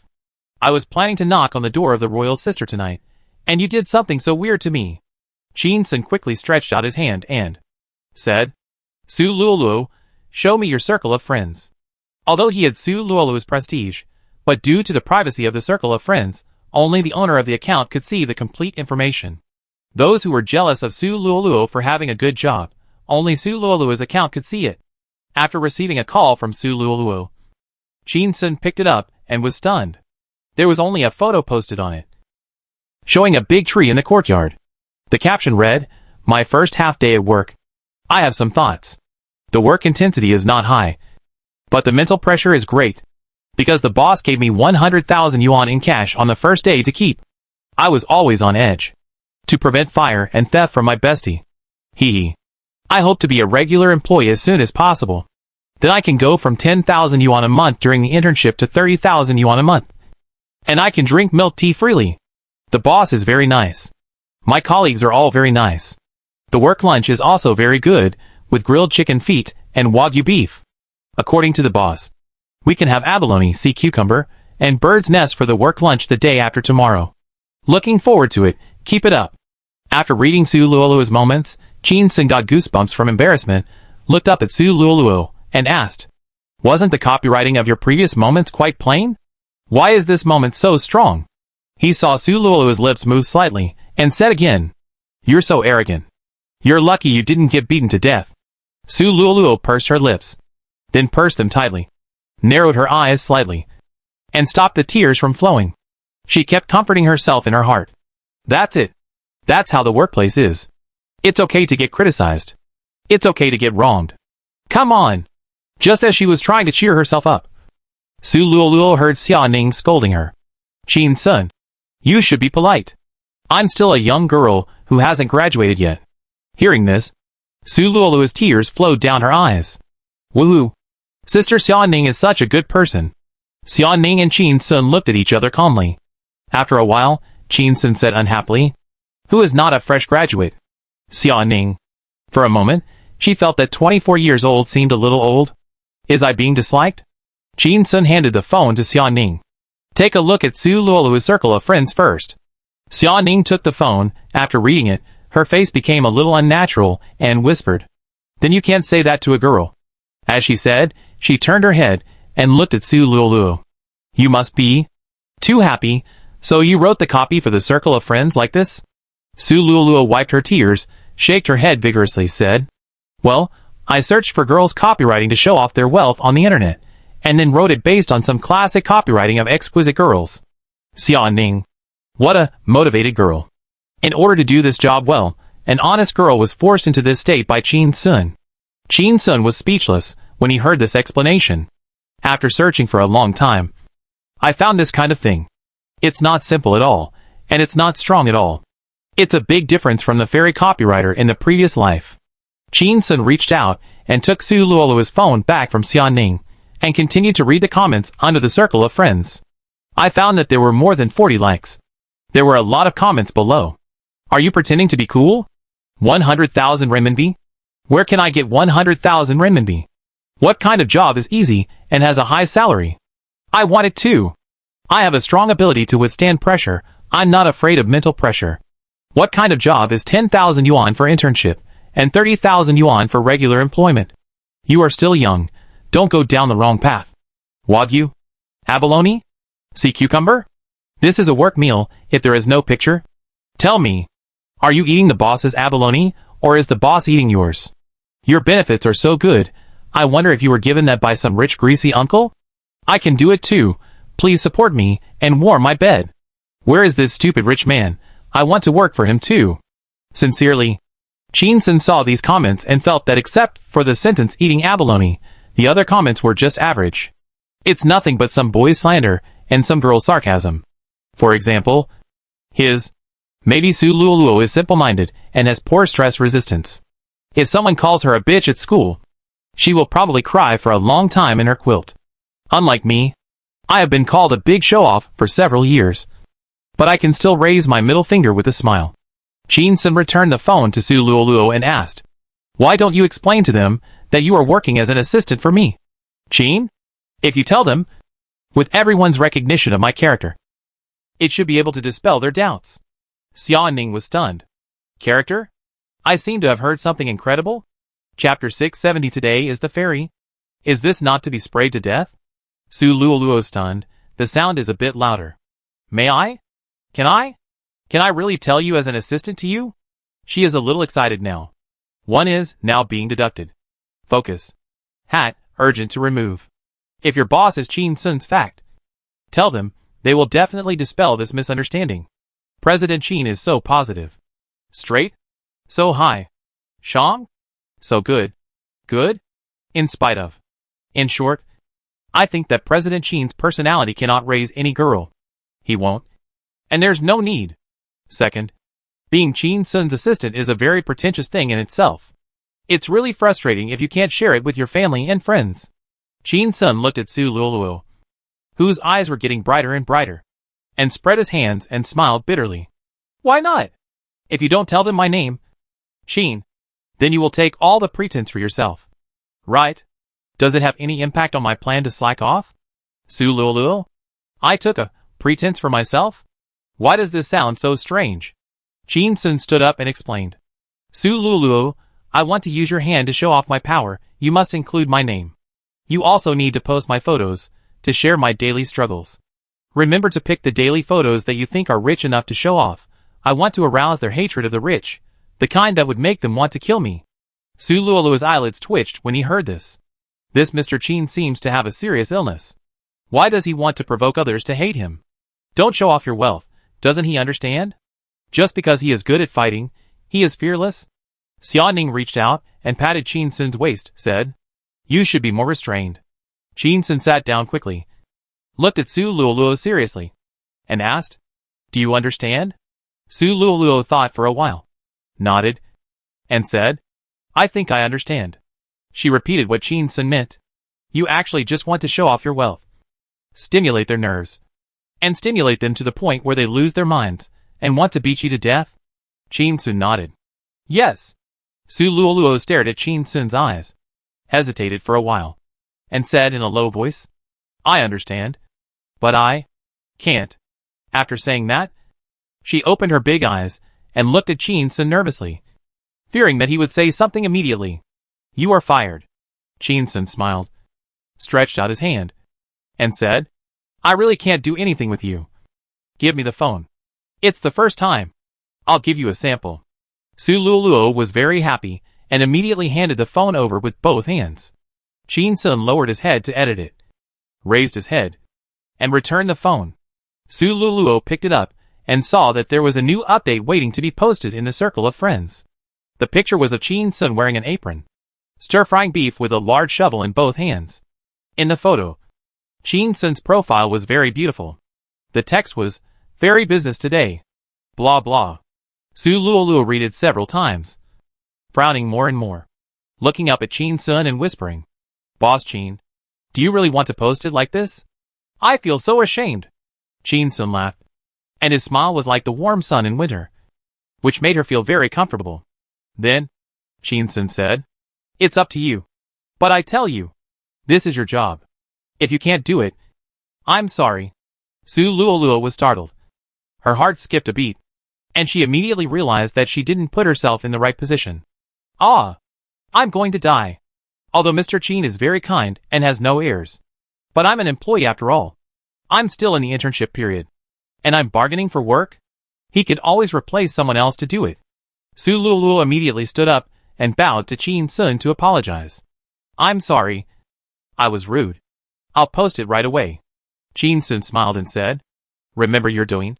We will update at the same time." As he said that, he took out his mobile phone and transferred 5,000 yuan to Su Luoluo from Weixin. "I transferred 5,000 yuan to you on WeChat. You invest 5,000 yuan in Dojia for your Douyin." Su Luoluo was startled. Her Douyin account was used to share her daily life, and she had never invested in Dojia. Suddenly, she learned that she had to invest 5,000 yuan in Dojia. And she was actually a little excited. Could it be that Mr. Qin's shameful copywriting has a deeper meaning? Want to make me the next internet celebrity? Just like making a Xiaoying doll? But will internet celebrities, who show off their wealth, really get beaten up offline? Su Luoluo looked at Qin Sun, made a strong sound, lowered his head, and immediately posted it on WeChat Moments. And then quickly copied and pasted it to Douyin and Weibo. And then, Su Luoluo received Qin Sun's transfer, clicked on the Douyin Dojia interface, entered 5,000 yuan, and found that he could actually buy 500,000 traffic. Her breathing slowed down. 500,000? So many people want to watch my Douyin? It's quite scary. Su Luoluo entered the payment password, the delivery was successful. Her heart was immediately hanging, silently cheering. "Come on! Come on! Come on!" Xia Ning had been sitting quietly by the side, watching Su Luoluo post on Moments, took out her phone, opened WeChat, and clicked on Moments to refresh. Sure enough, she saw the one that Su Luoluo had recently updated. Seeing the copy above, Xia Ning couldn't help but be surprised. Caption: Today's ferry is open for business. Today, Jimei and I went to help the boss cook. Help SOS. I am really crying, woo-woo.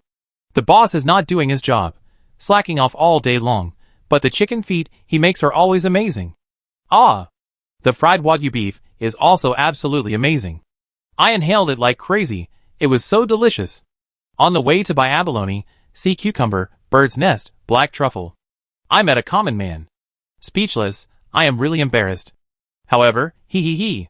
When we came back, the boss gave Jimei a red envelope of 10,000 yuan. Whoa! So envious. No matter. Today and Jime are also running away from the Princess Day. I really want to have a two-way love woo-woo. After reading it, Xia Ning was so embarrassed that the hairs on her body stood up. Looking at Su Luoluo, who looked serious, suddenly felt that she was a little miserable. Is she working so hard for her job? She even has the courage to post this kind of copywriting. She also needs to post Douyin, and by 500,000 traffic? Xia Ning looked up and saw Qin Sun walking to the other side with his hands behind his back. She immediately followed him and sneered. Qin Sun, you still have the nerve to say that other people's moments are too strong. Now it seems that. Whose taste is stronger than yours? Qin Sun turned his head to look at Xia Ning, smiled, and took her hand. Xia Ning asked, "Where did you learn these messy words?" Qin Sun sighed and said, "You don't understand this, you may not believe it when I tell you. The stupid and rich copywriting just now may set off a fairy literature storm, a great renaissance." Xia Ning? Literary storm? Renaissance? This guy is probably sick. This kind of copywriting is not only criticized to death, but also wants to set off a network wave. Qin Sun put his hands behind his back, pretending to be a lonely master, looking at the clouds that keep changing shapes in the sky, reciting in his heart, "Let the slacking value come more fiercely." Chapter 671, You should resign immediately. I will treat you to milk tea, please. I will kneel down for you. Okay? Afternoon.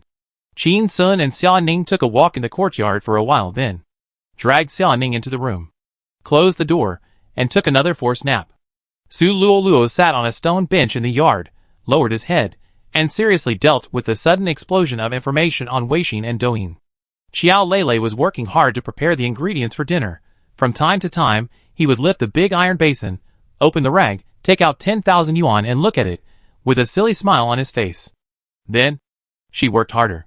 She changed the water for the abalone, sea cucumber, shark fin, and bird's nest in the refrigerator. Xiao Lele looked at these precious ingredients and thought about the scene that shocked the staff when they served food the day after tomorrow. She couldn't suppress the smile on her face. Master Qin is not a stingy person, but he is definitely not a person who will be blindly generous like a disease. He must have his deep meaning for doing this, and I must not let him down. I have to do my job well behind his pretentiousness and cheer him on. The ingredients that normally take 3 hours to process were finished in 2 hours today. Xiao Lele felt a little guilty. I was slacking off all the time, and I slacked off for an hour? From now on, I will demand myself to be as efficient as today. Xiao Lele took out the 10,000 yuan from under the iron basin, walked to the refrigerator, stood on tiptoes, and put a stack of money on the top of the refrigerator. Out of sight. She walked out of the kitchen, went to the tool room to get some brooms, mops, and buckets, and rushed to the courtyard toilet. Passing by the stone table, I saw Su Luoluo playing with her phone.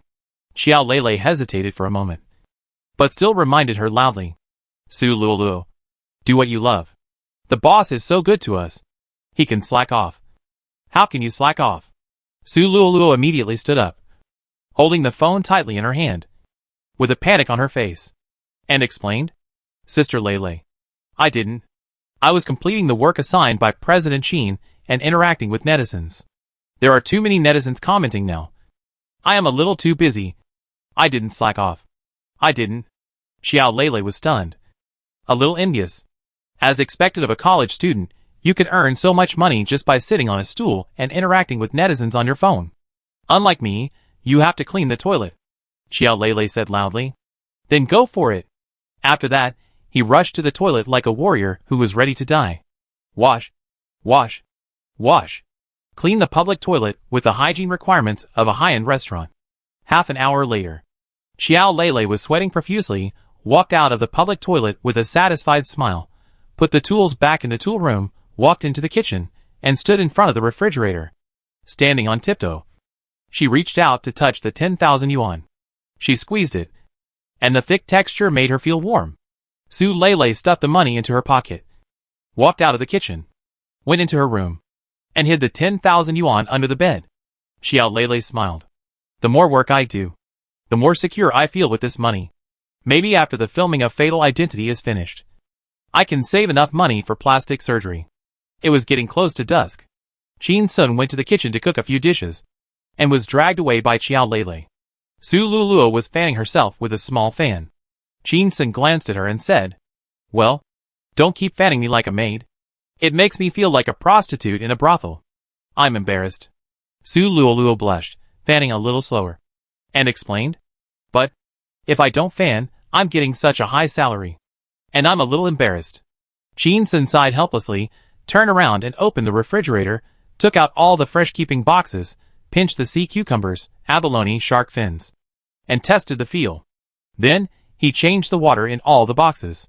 In another day, these things will be soaked well, and then it will give netizens a little shock. What does it mean to spend little money and pretend to be great? He will continue to show off his wealth, not letting anyone go, even a dog. Jin-sun turned his head and said to Su Luoluo, "Su Luoluo, when I cook a big meal the day after tomorrow, remember to film the whole process. Take photos, take videos, post to moments, post to Douyin. Post more frequently, and then we can pretend a little." Su Luoluo nodded vigorously, his eyes became a little excited, and he fanned the fan faster, said, "Boss Chin, I'm telling you, the moments and Douyin you asked me to post just now are going viral. We just pretended to be so popular. The comments from netizens are so interesting." Jin-sun smiled, walked to the operating table, and picked up the food that had been left, walked to the stone table in the courtyard and took out his mobile phone. Just wanted to open Douyin to show off his achievements, thought about it. Or open WeChat moments first. I want to proceed step by step, gradually increase the shock. Jin-sun took the phone, looked down. I saw that Su Luoluo's circle of friends had a lot of likes. And a lot of comments. Oh my god. Is your boss Jin-sun? Fuck. He can actually cook? And it's a big pot? What? It blinded my eyes. Is this the job you said that pays 10,000 yuan for internship? 30,000 yuan for regular employment? And 10,000 yuan for a job that just rewards you? Just to help Jin-sun cook? I'm so envious. Oh. You just said that the work meal has sea cucumbers and abalone. I believe it. Oh. Oh. Oh. Why are all of them fresh graduates? How can you have such golden luck? Look. It's different when you follow a star. Your speech has changed. You've become more feminine. Little rich woman, you must treat me to a meal when you return to school. Now I believe that you are not being kept by someone. Jin-sun wants to keep you, you have to pay him money. Quit your job now. I'll treat you to milk tea, please. I'll kneel down for you. Okay. Everyone is doing well. How come you suddenly become a top-class cow and horse? See how you can stick to Jin-sun every day and make money. This is more painful than killing me. Watching all the way. The two sat down at the stone table in the courtyard. Jin-sun saw the comments in Su Luoluo's circle of friends and smiled. These were all comments from acquaintances. In addition to shock and envy, there was also a mentality of I am afraid that my sister will suffer. And I am even more afraid that my sister will drive a Land Rover. Their focus was not on this fairy copywriting that created the world. Su Luoluo stretched out his finger and carefully tapped a few times on the screen of the mobile phone, returning to the chat interface. There were dense red dots on it, a bunch of unread messages. Boss Chin. Look. Many of my classmates and friends have sent me private messages. I just didn't read it for a while. And there are so many unread messages. Some people haven't contacted me for several years. And now they are trying to get close to me again. She tilted her head slightly and said cautiously, "They all want your autograph photo." Jin-sun turned to look at Su Luoluo. Su Luoluo's expression immediately became nervous. And she felt that she was a little too proud just now. And apologized quickly. "I'm sorry. I shouldn't be so greedy. The autograph photos of celebrities are so precious. How can they be signed casually? And there are so many people. I can't sign them all." Jin-sun smiled. And said, "I didn't expect that a casual glance would scare her like this. You took a lot of photos. Didn't you? Just pick a handsome one and print it out." Su Luoluo immediately flattered him. "Mr. Chin looks good no matter what." Jin-sun continued. "As for the autograph, I'll sign one later. And you can just copy my notes and sign it." Su Luoluo was a little incredulous. "Is this like this?" Jin-sun laughed. "You may not believe it. Except for catching the artist on the spot and watching him sign with his own eyes. Most of the autograph photos are completed by assistants." He looked into Su Luoluo's eyes and said seriously, "Star autograph photos are the work of assistants." Su Luoluo looked determined and nodded vigorously. "Well, I will work hard." She comforted herself in her heart. Once you enter society, You are a member of society. And you must learn to lie. This is not a lie. Chapter 672 Face? While they were talking, Xiaoning came over. Su Luoluo immediately handed over the bowl and chopsticks.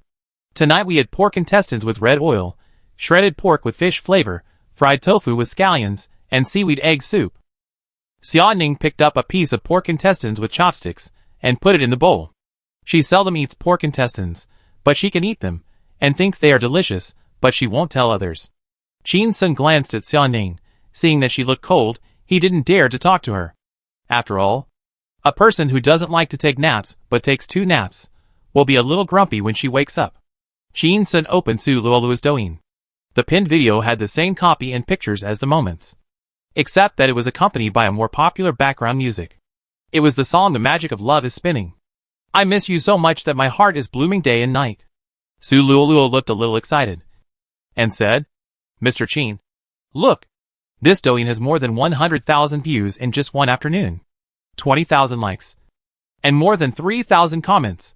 She became more and more excited as she spoke. I gained more than 10,000 followers in just one afternoon.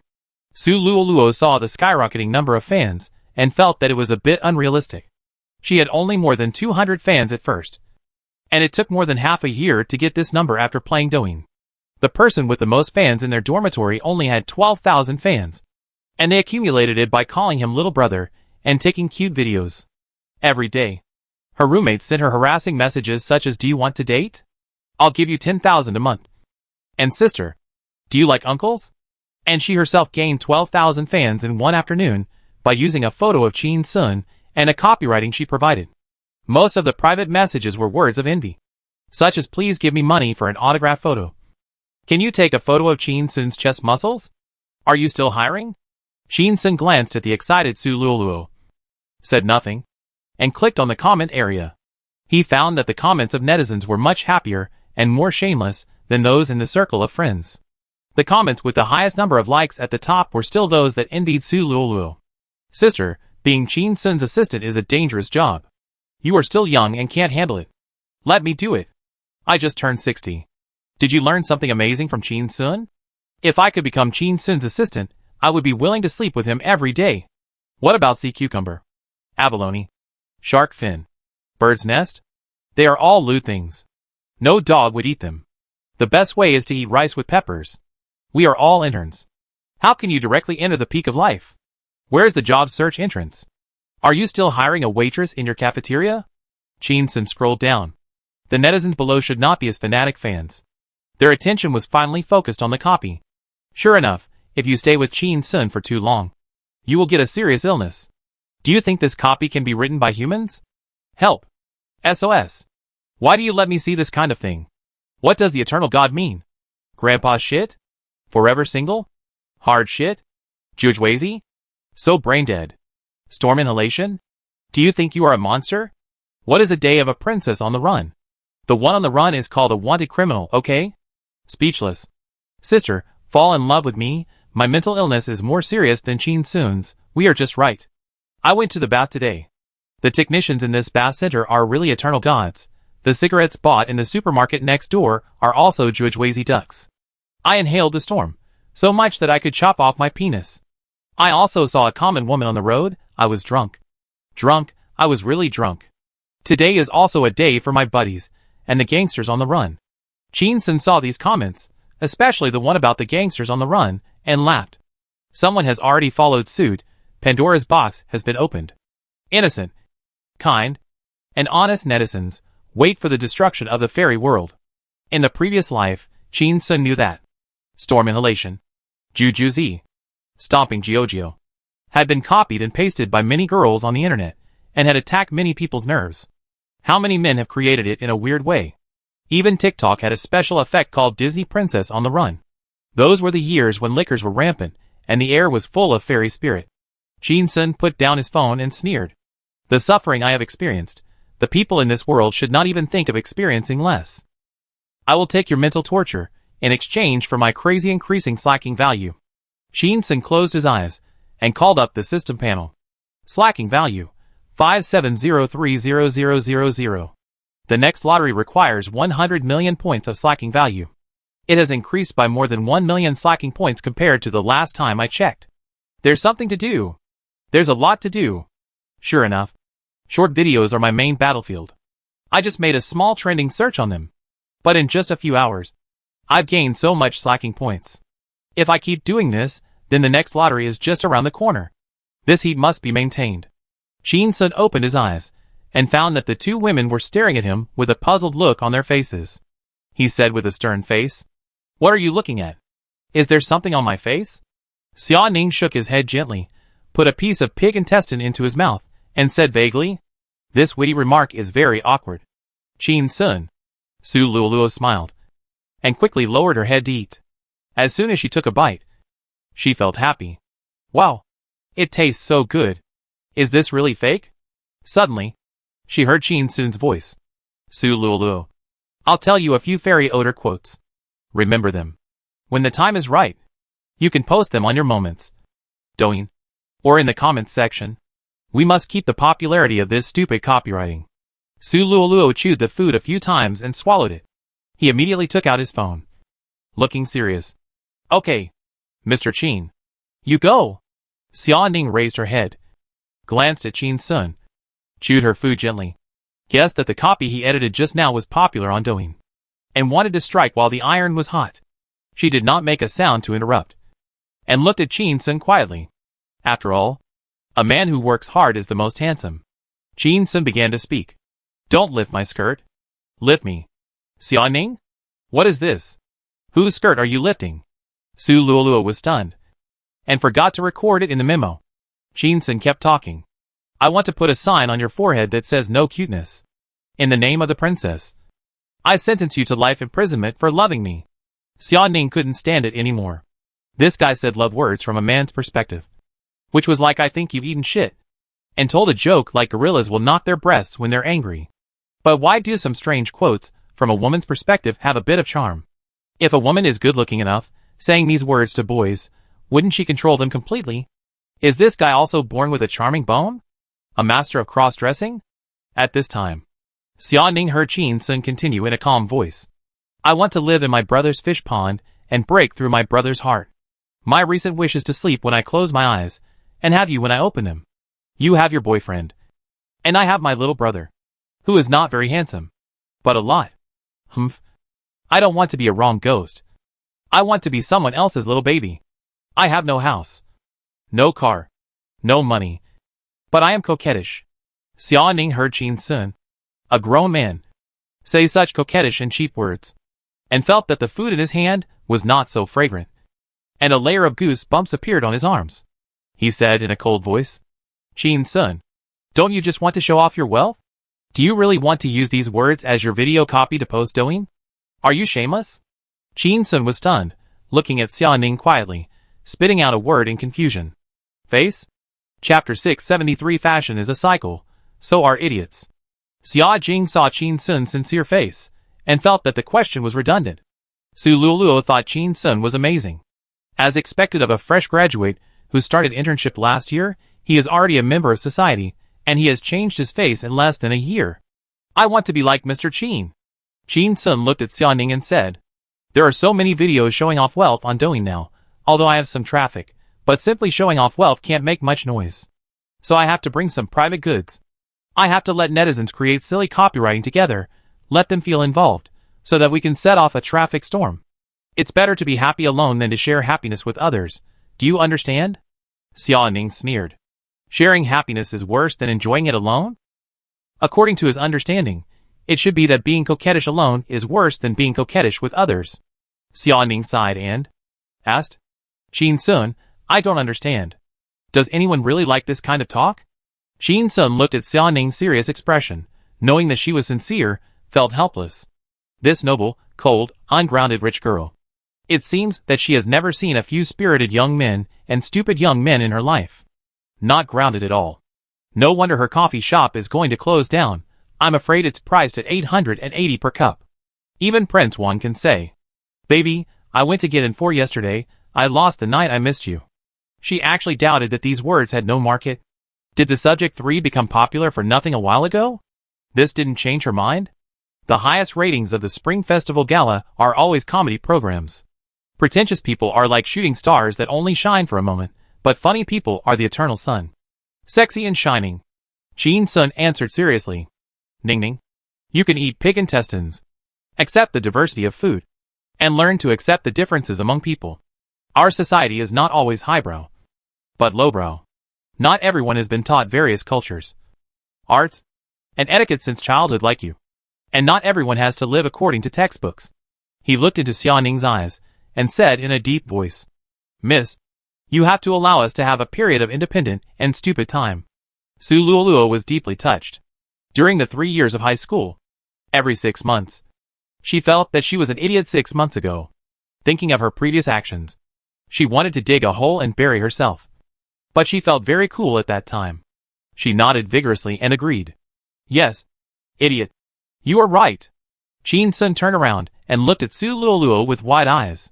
Su Luoluo immediately realized that something was wrong, covered her mouth with both hands, and uttered a buzzing sentence. Sorry. I didn't mean that.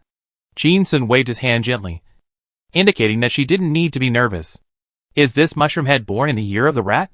Too timid. Xia Ning pondered, constantly thinking about what Chin Sun said, never felt the charm of those strange words, but didn't argue anymore, just smiled softly. You mean, those words that sounded very immature just now, actually have a huge market? Chin Sun smiled and nodded.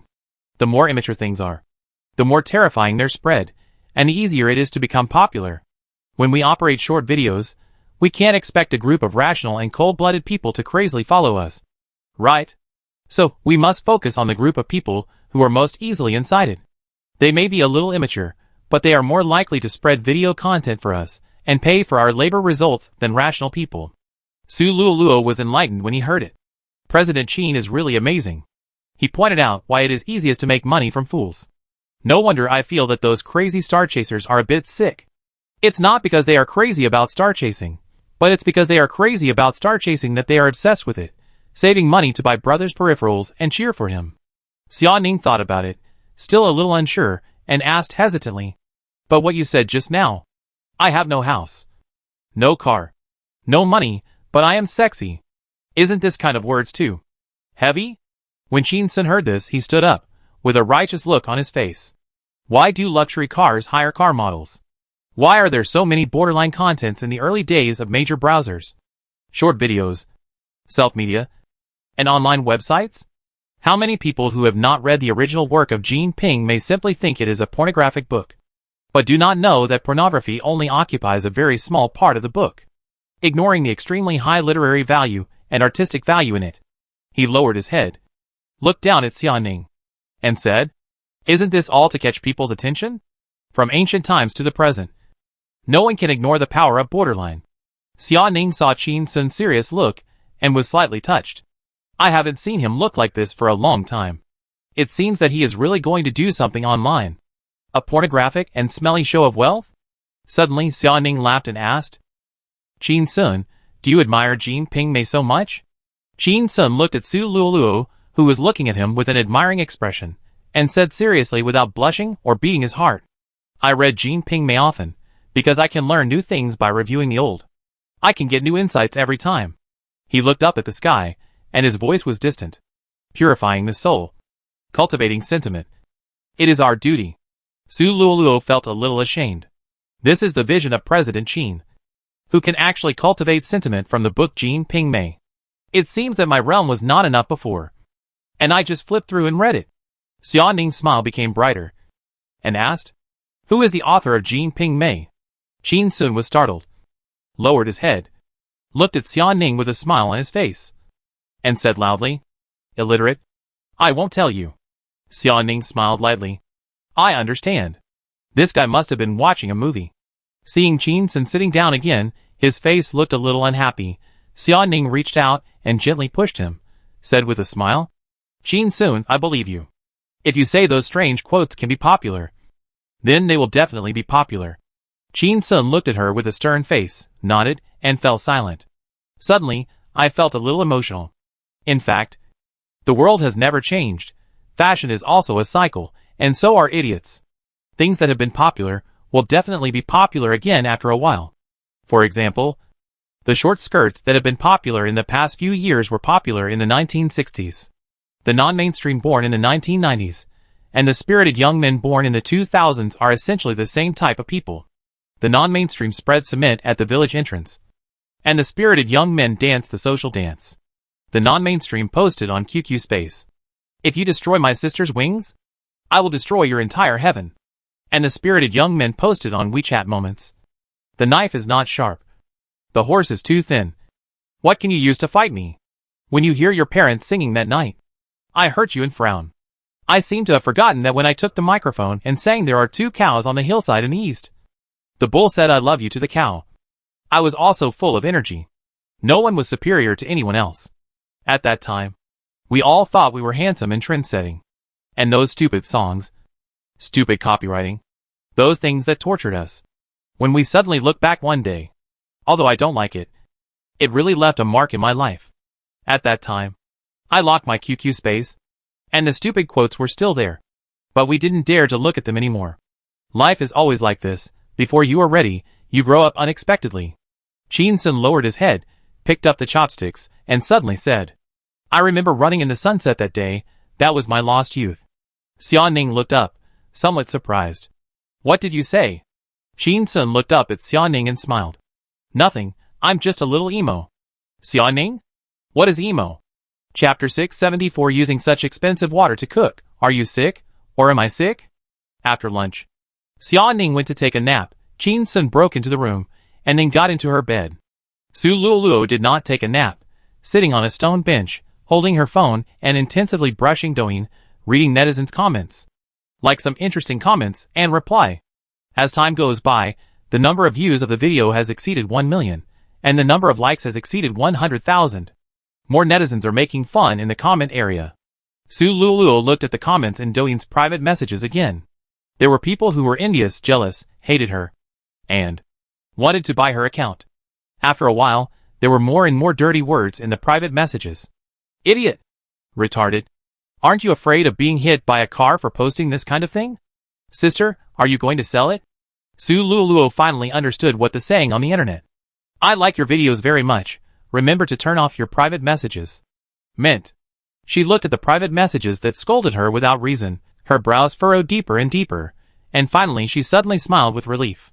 "Hey, I don't worry about too much debt, and I feel that it's just like that when I get scolded too much. I want to learn from Mr. Chin, and become a person with a big heart." 2 hours later, Chin-sun walked out of Xiaoning's room contentedly.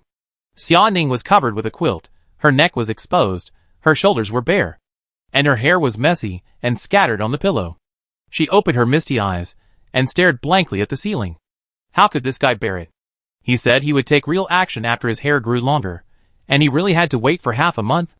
Xiaoning sat up, and the quilt slipped off her body, revealing her beautiful figure. It is said that lust is like a knife above one's head. Is it because my knife is not sharp enough?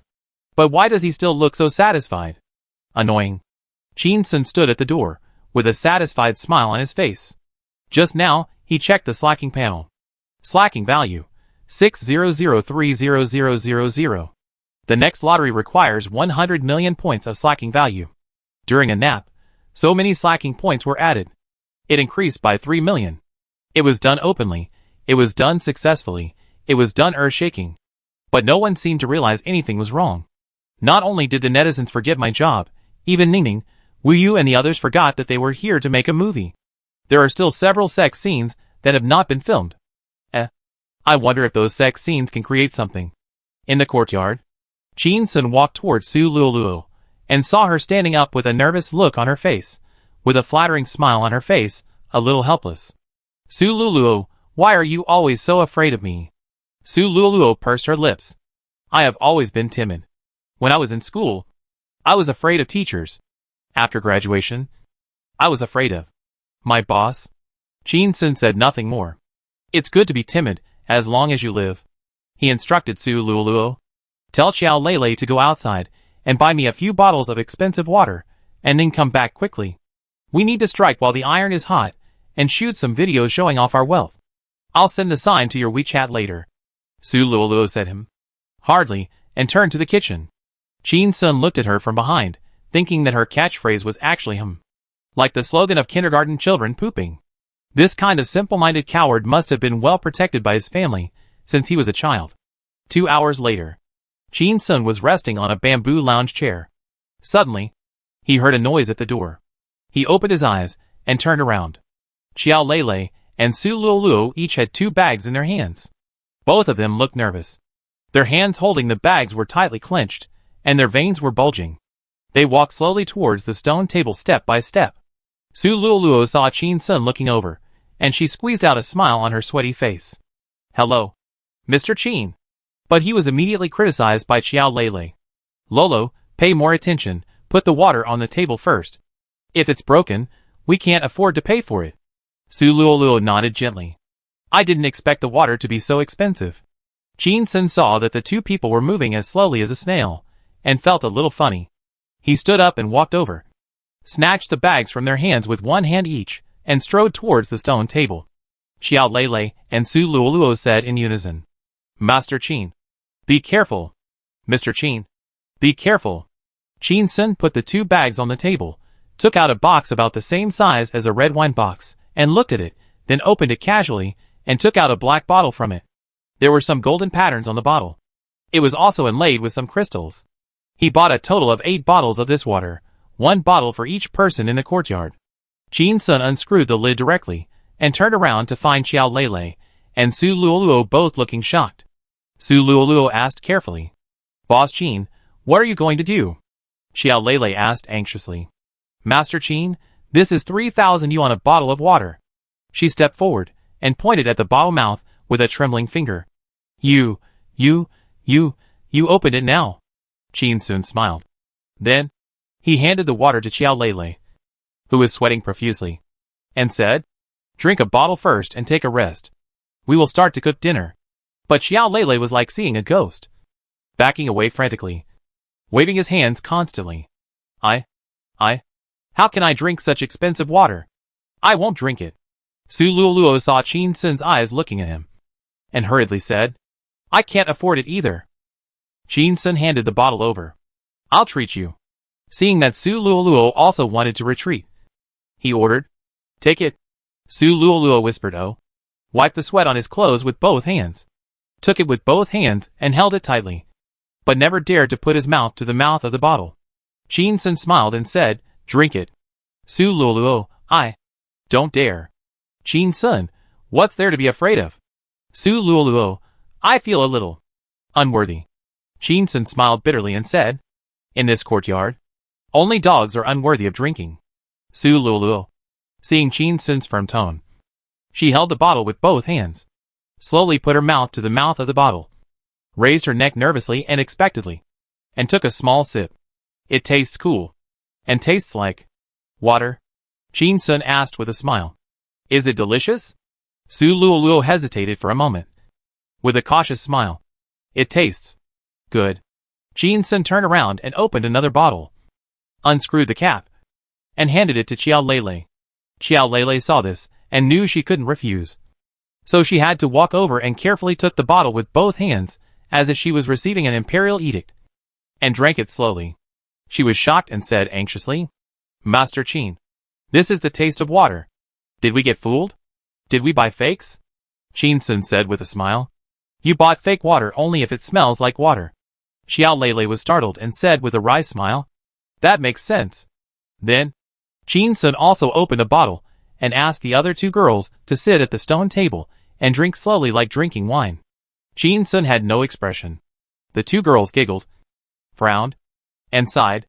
They seemed to be extremely heartbroken. Xiao Lei held the bottle in both hands, and looked at it again and again, and sighed. "Master Chin, I thought you were going to use this water to cook abalone." Chin Sun was startled, and had a look of disgust on his face. "You use such expensive water to cook? Are you sick or am I sick? You can think of that." Xiao Lei, "I am so presumptuous." Su Luoluo immediately flatters him. "This is the employee benefit given to us by President Chin. I want to take pictures, and save the materials for doing." As she said, she took out her mobile phone, and took more than a dozen pictures. After drinking for a while, Chin Sun's water was reduced by half. He looked at Xiao Lei and said, "Xiao Lei, fill all the empty bottles with tap water later, and put them back in the box. Tomorrow we will use them to cook sea cucumbers and abalone for a feast. Xiao Lele? Chapter 675 High-end ingredients often require the most complicated cooking methods. In the courtyard, under the big tree, next to the stone table, a man and two women sat in silence, taking a sip of water from time to time, like three children secretly drinking soda on a breezy afternoon. Time passed slowly, and the summer with cicadas chirping in the ears will come in a blink of an eye. Suddenly, Xia Ning's voice sounded. "What are you three doing?" Qin Sun turned his head, and saw Xia Ning standing behind him. She didn't know when she finished her work, and changed into a bright yellow slid dress, and faintly revealed a pair of long, straight, white legs. She actually has some young lady style. Qin Sun glanced at her thighs openly for several times, and took another bottle of water from the table, and handed it to Xia Ning. "Beauty, we are drinking water, do you want to drink?" Xia Ning came over, sat down next to him, picked up the water bottle and looked at it, a little surprised, and said with a smile, "Drink." Qin Sun raised the water bottle. "Cheers." The three women had a tacit understanding, stretched out their water bottles, and gently touched them together, making a series of tinkling and crisp sounds. The sound was crisp, shaking the spring breeze. Xia Ning was very relaxed, in a good mood, and took a sip. Xiao Lele took a sip of water, shook his head, and sighed. "I never knew a bottle of water could be sold so expensively.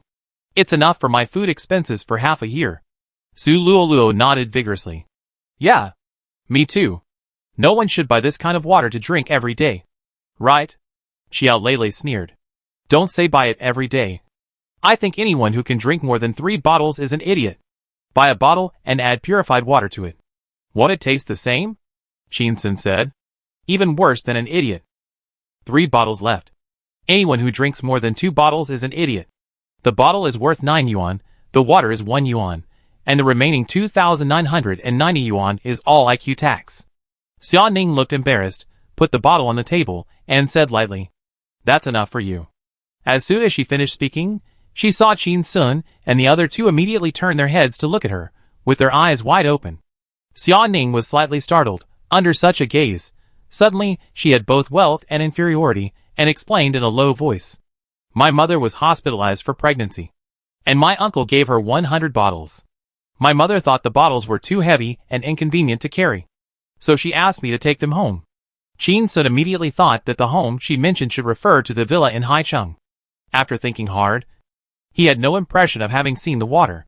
"Where are the 100 bottles of water? Where did you keep them?" "Xia Ning, I drank them." "Qin Sun, where are the bottles?" Xia Ning was a little surprised, and didn't know why he asked such a stupid question. "It's lost." The atmosphere began to become awkward. Even Fenger was silent. Qin Sun, Xiao Lele, Su Luoluo looked at each other, and didn't know what to say for a moment. Qin Sun shook his head and sighed. "It's so boring to talk today. Show off your wealth. Who can show off more than this spendthrift woman in my family?" Xia Ning heard the words "my family," and took a sip of the water bottle to cool herself down. Suddenly, Qin Sun raised the water bottle to greet everyone. "Let's have another drink together." Xia Ning was about to hand over the bottle, when she saw Qin Sun turning his head and looking at her, saying, "Except you." Xia Ning. "Oh, I'm being disliked again." The next day, Qin Sun got up early, before 9:30.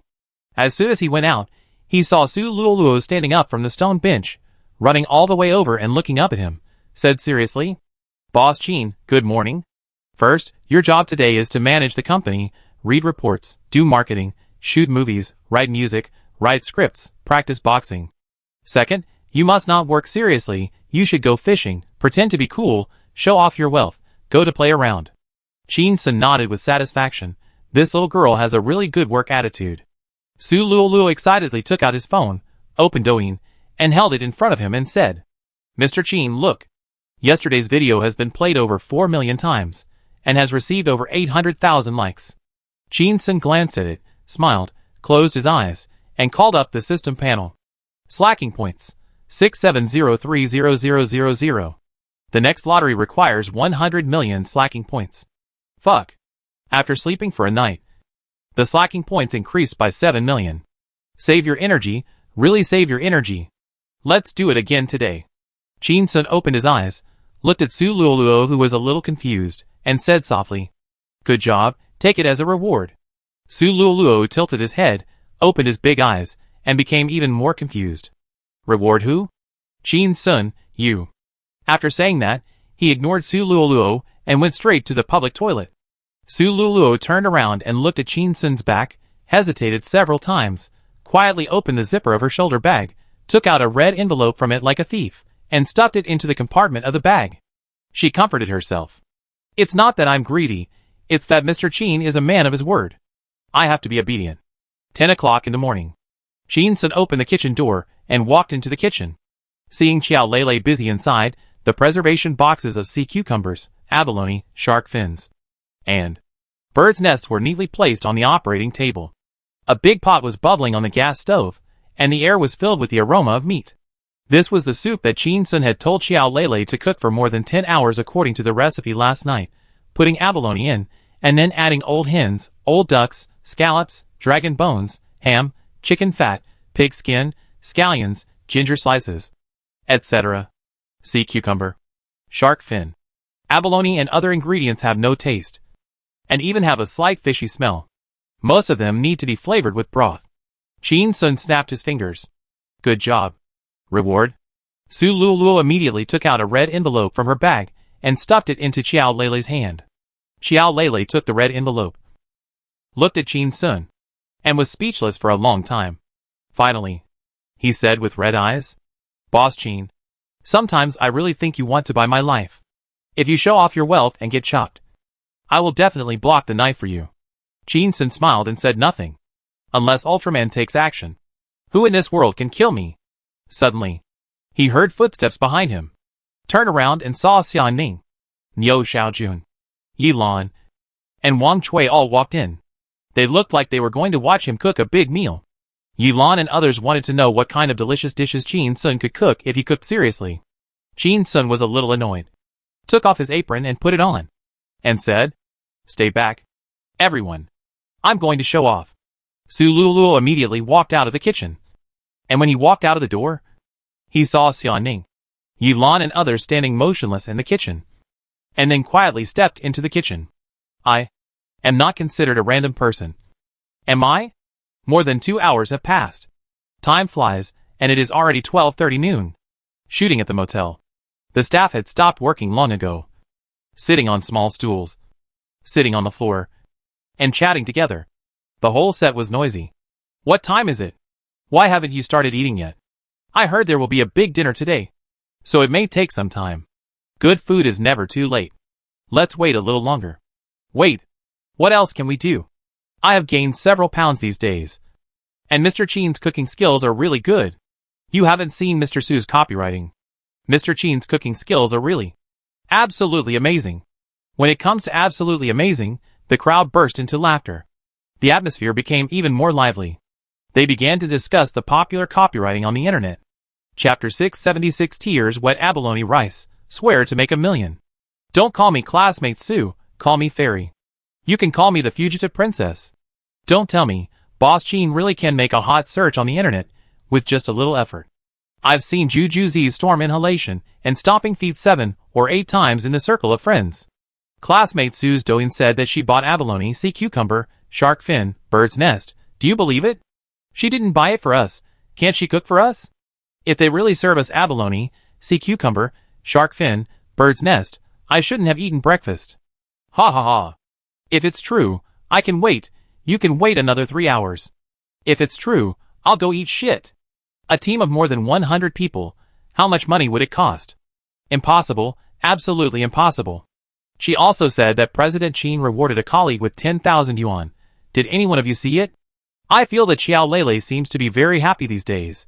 Could it be that President Qin gave her 10,000 yuan? As expected of someone close to President Qin, the benefits are good. Dream on. President Qin is rich. Not sick. You believe what is said on the internet.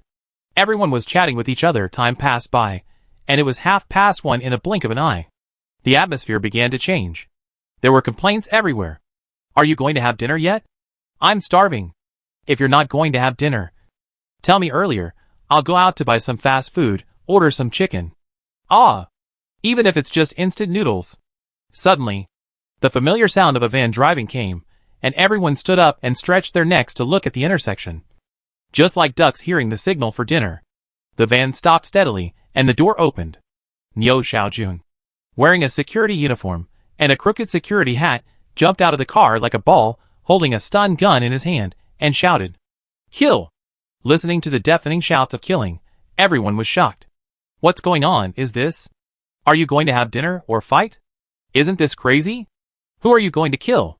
Niu Xiaojun trotted all the way to the awning where the food was served, and tried to jump onto the table but failed, so she had to climb onto the table. She held the electric baton high, looking at the stunned people on the set, and shouted loudly, "Today's meal is so delicious. If anyone dares to cut in line, I'll stab the electric baton into his anus. Use the maximum power." Everyone looked at the somewhat neurotic meatball, and complained in a low voice, "Damn. Are you looking at people through the crack in the door? You're acting like you've never eaten before. Even if it's abalone or sea cucumber, it's not like I haven't eaten before. Is it that serious? Stupid." 5 stainless steel barrels had been dragged under the awning by the staff and placed in place. Xiao Lele walked behind the table, picked up a big iron spoon, like a soldier waiting to go to the battlefield. She reached out and opened the lids of the stainless steel barrels one by one. Suddenly, a rich fragrance filled the entire studio with a spring breeze. The whole set was silent, and many people swallowed their saliva in a cowardly manner. "Oh my god! This smells so good. It really smells like abalone and sea cucumber. Is the portion enough? Can everyone get one? Is it a pot of sea cucumber and abalone soup? I have to get to the front of the line today. Go! Go! Go!" Wu Yu smelled the fragrance, and was a little eager to move. But because of his status, he could only sit quietly in his seat, and picked up the loudspeaker and shouted, "Let's eat!" There was a loud bang on the set, and everyone rushed over to line up. A few people were knocked down during the shoving, but they got up and rushed over immediately. They were like fearless bandits. Niu Xiaojun shouted on the side, "No queue jumping. Whoever cuts in line, I won't let him eat. Behave yourself." The team immediately became much quieter, and everyone's face was very excited. Many people have eaten sea cucumbers and abalone, and they think the taste is just so, and there is no exaggerated taste performed by those actors on TV. But the one who cooked these high-end ingredients today is Jin Sun. Maybe he can restore the delicious taste of these top-grade ingredients? Xiao Lele frowned, looked proud, and began to serve everyone. The first person in the line was a thin girl. Xiao Lele looked at the large amount of rice in her bowl and reminded her, "Take as much as you can eat. Don't waste it." The girl looked down at the plump black sea cucumbers and the round abalone in the stainless steel bucket and replied, "I can eat it." Xiao Lele thought to herself, "Don't get too full." She silently scooped up a fat and trembling sea cucumber and put it in her bowl, and announced the name of the dish, "Braised sea cucumber with scallions." A cry of surprise came from the back of the team. Xiao Lele was a little proud, and scooped out another plump abalone with soup, and covered it in the rice bowl. Braised abalone. Xiao Lele scooped out a spoonful of dry fried shark fin. Dry fried shark fin. The girl was startled, looking at the dry fried shark fin in the bowl. It looked like fried egg vermicelli, just with some extra shrimp and mincemeat. So shark fin can also be fried? Just when I was in a daze, I heard Xiao Lele's voice. "The soup is rock sugar bird's nest, go get it yourself. But each person can only get one bowl." Girl? Rock sugar bird's nest? So dreamy, feeling a little unrealistic. She raised her head, looked at Xiao Lele, and asked. Student Su said on Douyin that President Qin gave her colleague a reward of 10,000 yuan. Is it a reward for you? Xiao Lele could hardly suppress the smile on her face, and said with a stern face, "No." The thin girl breathed a sigh of relief. Then she heard Xiao Lele say, "President Qin gave me a reward of 11,000 yuan. After a pause, she added, "For the time being, a reward of 11,000 yuan. The thin girl was stunned. She looked back and found that the 7 or 8 people behind her, who had heard it all, looked envious and jealous. All the sounds were heartbreaking. It turns out that some people can go crazy for no reason, and give gold coins to people around them. Is the canteen ante such a high-paying job? The thin girl got a bowl of bird's nest with rock sugar, and walked away with the bowl of rice in silence. Mr. Qin didn't give me a tip. I have to eat it back. Woohoo! Speechless. Half an hour later. People gathered in groups of 3 or 2 to eat everywhere on the set. The aroma was everywhere. Everyone buried their heads in eating. Many people mixed a bowl of rice with the soup and went to add some rice and continued to eat. Amazing discussions were heard everywhere. Fuck, the food is so good. Is this the last meal for execution? These buckets of sea cucumbers, abalones and birds' nests must cost tens of thousands? Tens of thousands, you can only smell them. Do you know what they are? Such a big dried abalone. This bucket of raw materials must cost tens of thousands. If it is put in a high-end restaurant, it must cost hundreds of thousands? Thank you. Mr. Chin is such a good person. Using such expensive ingredients to cook a big pot of rice, I am really crying. There are many other people taking their mobile phones to take pictures of the rice bowls again and again, posting to Moments, posting to Douyin. Prepare to use such a strong contrast video to attract traffic. The copywriting is also keeping up with the trend. Today's lunch is really amazing. Be good to yourself. Even the big pot rice should feel like a high-end restaurant. Guess what this is? Fried egg noodles? No, this is delicious dry fried shark fin. Today, and my colleagues are also escaping from the gluttony. Rock sugar bird's nest, I'll show you one, storm inhalation. Tears wet abalone rice, swear to make $1 million. The most generous boss in history appears. I really want to have a two-way love with Chin Sun. Woo woo woo. Suddenly, someone shouted in a shrill voice. Fuck. Go watch Sue's Douyin. The water used to make roasted abalone, sea cucumber, bird's nest is 3,000 yuan a bottle. A total of dozens of bottles were used. This meal cost hundreds of thousands of yuan just for water. As soon as the voice fell, a fat man was startled, so scared that the rice bowl in his hand fell to the ground. He lowered his head and looked at the scattered food and shed tears of grievance. Tell me, you are lying to me. If this is true, then I have spilled thousands of yuan? Su Luolu's Douyin went straight to the hot search. The comment area exploded, and netizens made all kinds of fun. Murderous. Chapter 677. What kind of wild history is so wild? Wu Yu heard the shouting at the scene, and immediately took out her mobile phone to search Su Shueshua on Douyin. She found that she had posted a video half an hour ago. The title is, "The boss is really approachable, and he even made employee meals by himself, and simply cooked some seafood, another plain meal." Wu Yu clicked on the video. What came into view was Xiao Lele opening a beautiful box, taking out a fancy water bottle, and pouring it into a big pot filled with chicken, duck, fish and a pile of abalone. Dozens of bottles were poured in succession to fill the big pot. The flames on the stove jumped, and the pot gurgled. Then, the scene jumped. Chin Sun stood in front of the big wood stove, holding a big shovel in his hand, and gently turning the sea cucumber in the pot, shouting, "Add water." Xiao Lele immediately stepped forward, holding a beautiful water bottle and pouring it into the pot. The scene jumped again. Chin Sun stir-fried the shark fin in the pot with a big shovel, muttering to himself. Life is not easy, the boss is performing, that is. Today I will simply stir-fry some vermicelli. Wu Yu was a little confused after watching it. After she returned to the courtyard last night, she did drink a bottle of water from Chin Sun. But wasn't there only 8 bottles in total? Where did these 30 or 40 bottles come from? Did she buy them again today? She's really sick. Aren't you afraid of being ruined by netizens? In the courtyard, Chin Sun was lying on the bamboo lounge chair in a daze, feeling a little bored, because his idea of taking a nap in Xia Ning's room was shattered. Xia Ning had just locked the door and the window. Chin Sun felt that if there was a dog hole in the room, she would probably block it. Su Luluo sat beside the bamboo lounge chair, looking down at her phone, with a satisfied smile on her face. The video just now has received 300,000 views and 10,000 likes. The comment area is getting more and more lively. Suddenly, Chin Sun lay on the bamboo lounge chair, said slowly, "Mr. Su, read a few comments to me to relieve my boredom." Su Luoluo responded immediately. "Okay, Mr. Chin." She searched the comment area, cleared her throat, selected some good comments and began to read. "I thought you were crazy a few days ago.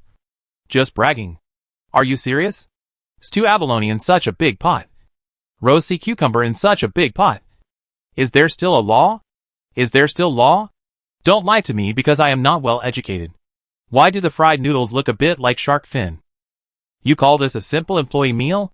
I can't afford such good ingredients even for the Qingming festival. Tag your boss. Come and see. Come and learn. You won't go bankrupt if you give your employees good food. Chin Sun is a disgrace to the capitalist world. Are you going to die like this? This anxious guy spends dozens of dollars on a meal. 10,000. Right?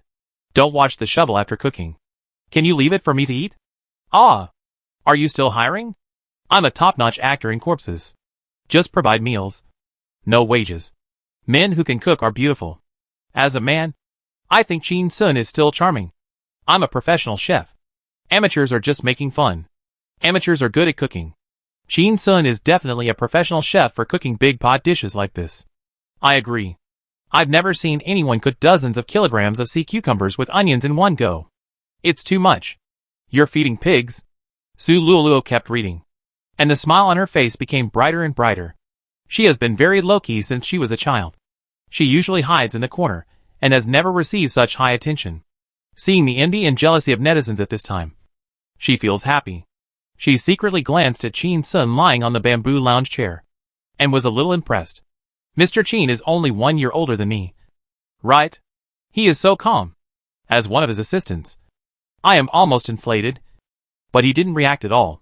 He is really accustomed to big scenes.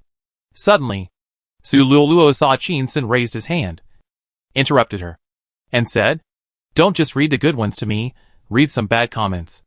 I don't believe the comment section will be so harmonious."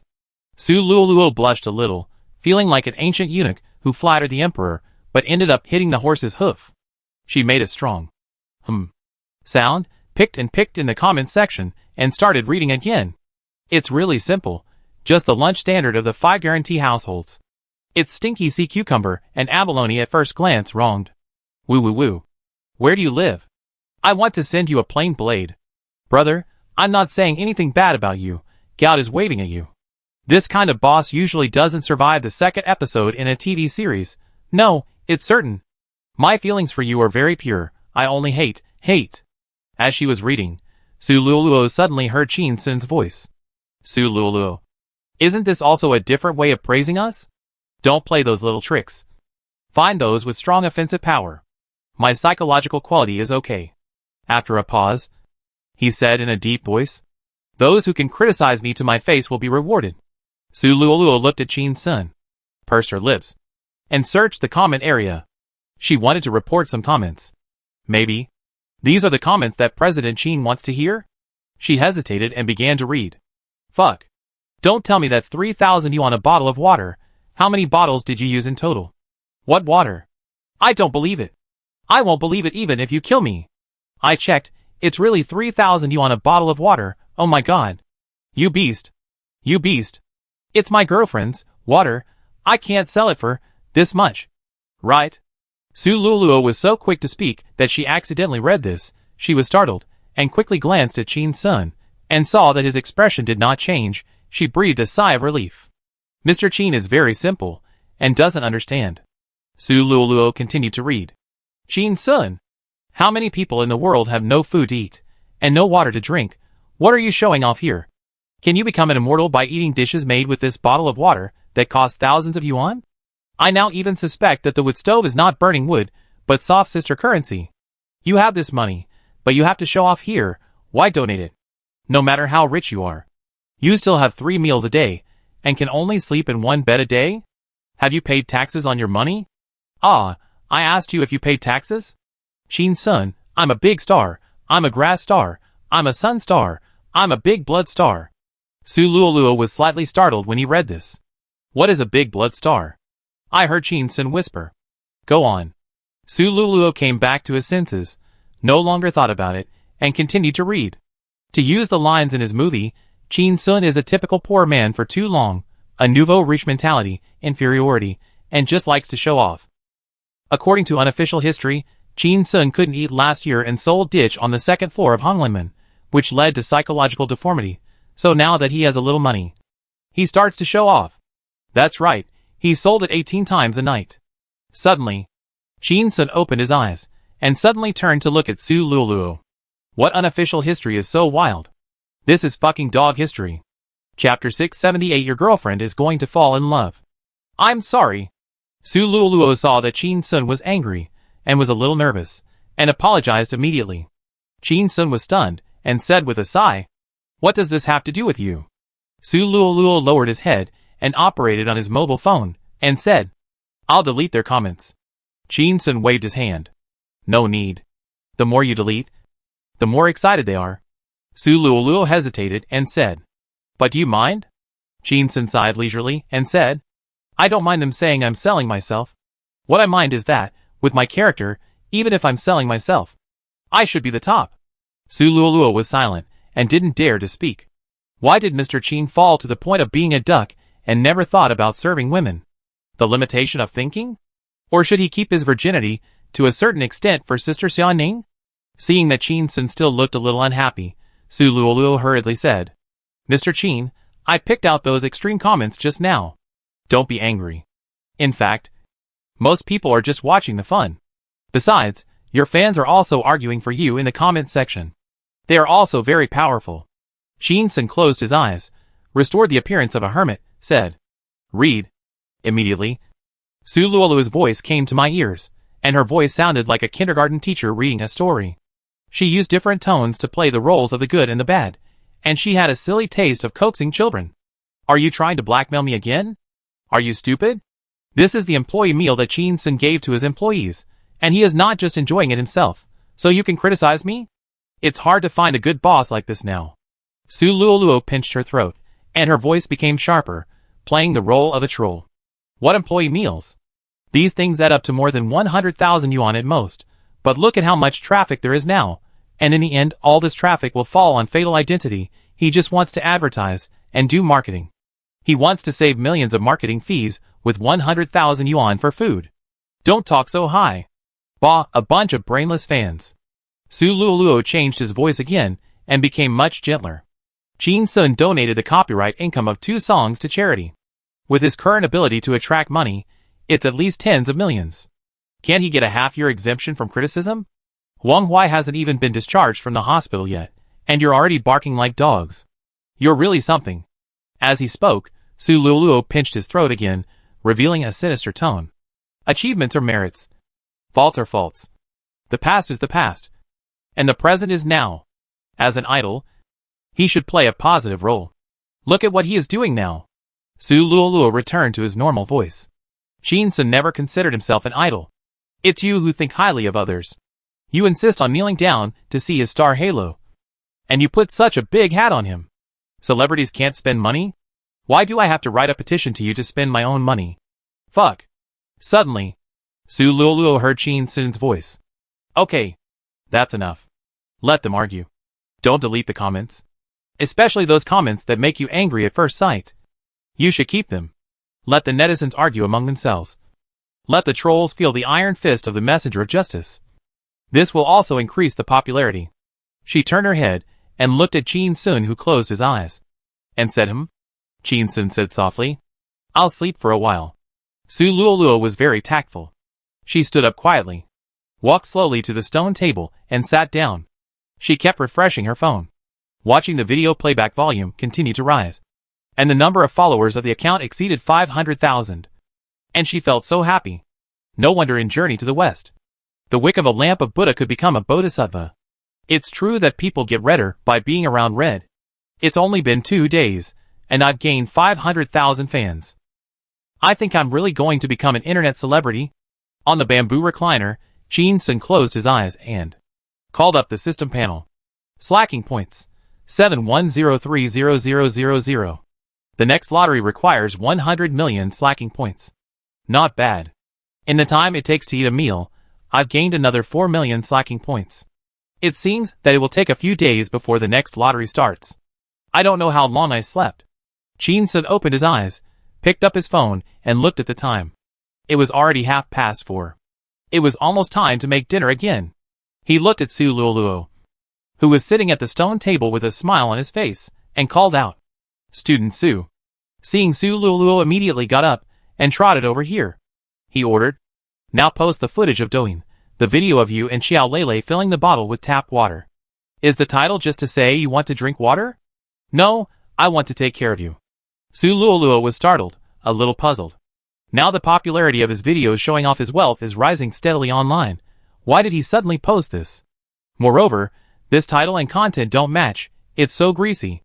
Who would use such words to tease girls? Unless he has peach blossom epilepsy and thinks he is so handsome. Su Luoluo thought silently, and didn't dare to ask. Qin Sun saw through her thoughts and explained. Your video of roasting abalone has so much traffic that it is about to break the circle. If too many people see it, it may cause social impact. Most people can accept roasting sea cucumber and abalone for employees to eat, after all. It is a welfare. But they can't accept that these dishes are cooked with hundreds of thousands of water. It's really too annoying. Once the influence of the video is too great, there will be more and more people criticizing me, and it will no longer be possible for fans to whitewash me. At that time, there may be some trouble. Qin Sun saw that Su Luoluo was a little disappointed, guessed that she might be reluctant to give up the huge traffic, and explained.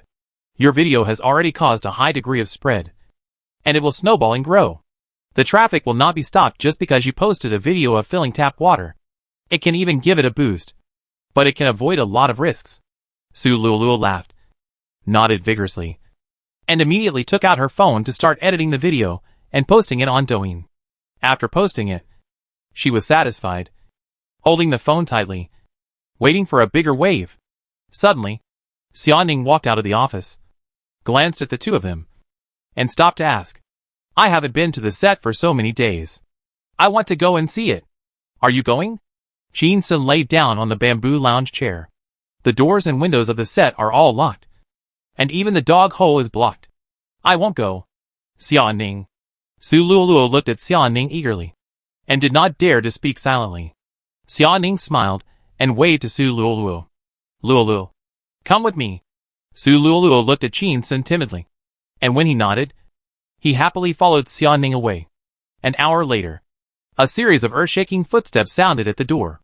Qin Sun immediately opened his eyes, and looked over, and found Niu Xiaojun running over like a ball. She ran to the bamboo lounge chair, her face was covered with sweat, panting, and looked at Qin Sun excitedly saying, Qin Sun, I want to tell you something. Qin Sun was a little confused. What is it? Niu Xiaojun laughed twice, and then quickly straightened his face. I told you not to be angry. Qin Sun narrowed his eyes, with a suspicious look on his face. You broke another car? Niu Xiaojun tried hard to suppress the smile on his lips. The love saint Zhu Yuanju openly used earthy love words to seduce Xiaoning on the set. Your girlfriend is going to fall in love. Chapter 679. What the hell? Is he going to kill someone? I'm the instigator. Hearing this, Qin Sun immediately jumped up from the bamboo lounge chair, frightened Niu Xiaojun. He screamed and stepped back. What the hell, you have such a strong waist. A pile driver? Qin Sun didn't answer, looking at Niu Xiaojun, who was sweating profusely. With a cold face, asked, You said Zhu Yuanju seduced Ningning? Niu Xiaojun immediately got excited, said with a smile, That's not good. Zhu Yuanju is a big show-off, thinking he is the most handsome in the world. These days, he has been flirting everywhere with his bubbly voice, making many female staff members suffer from endocrine disorders. She became more and more excited as she spoke. Even Mao Qianni, Gao Man, Wu Yu, and Yilan were not spared.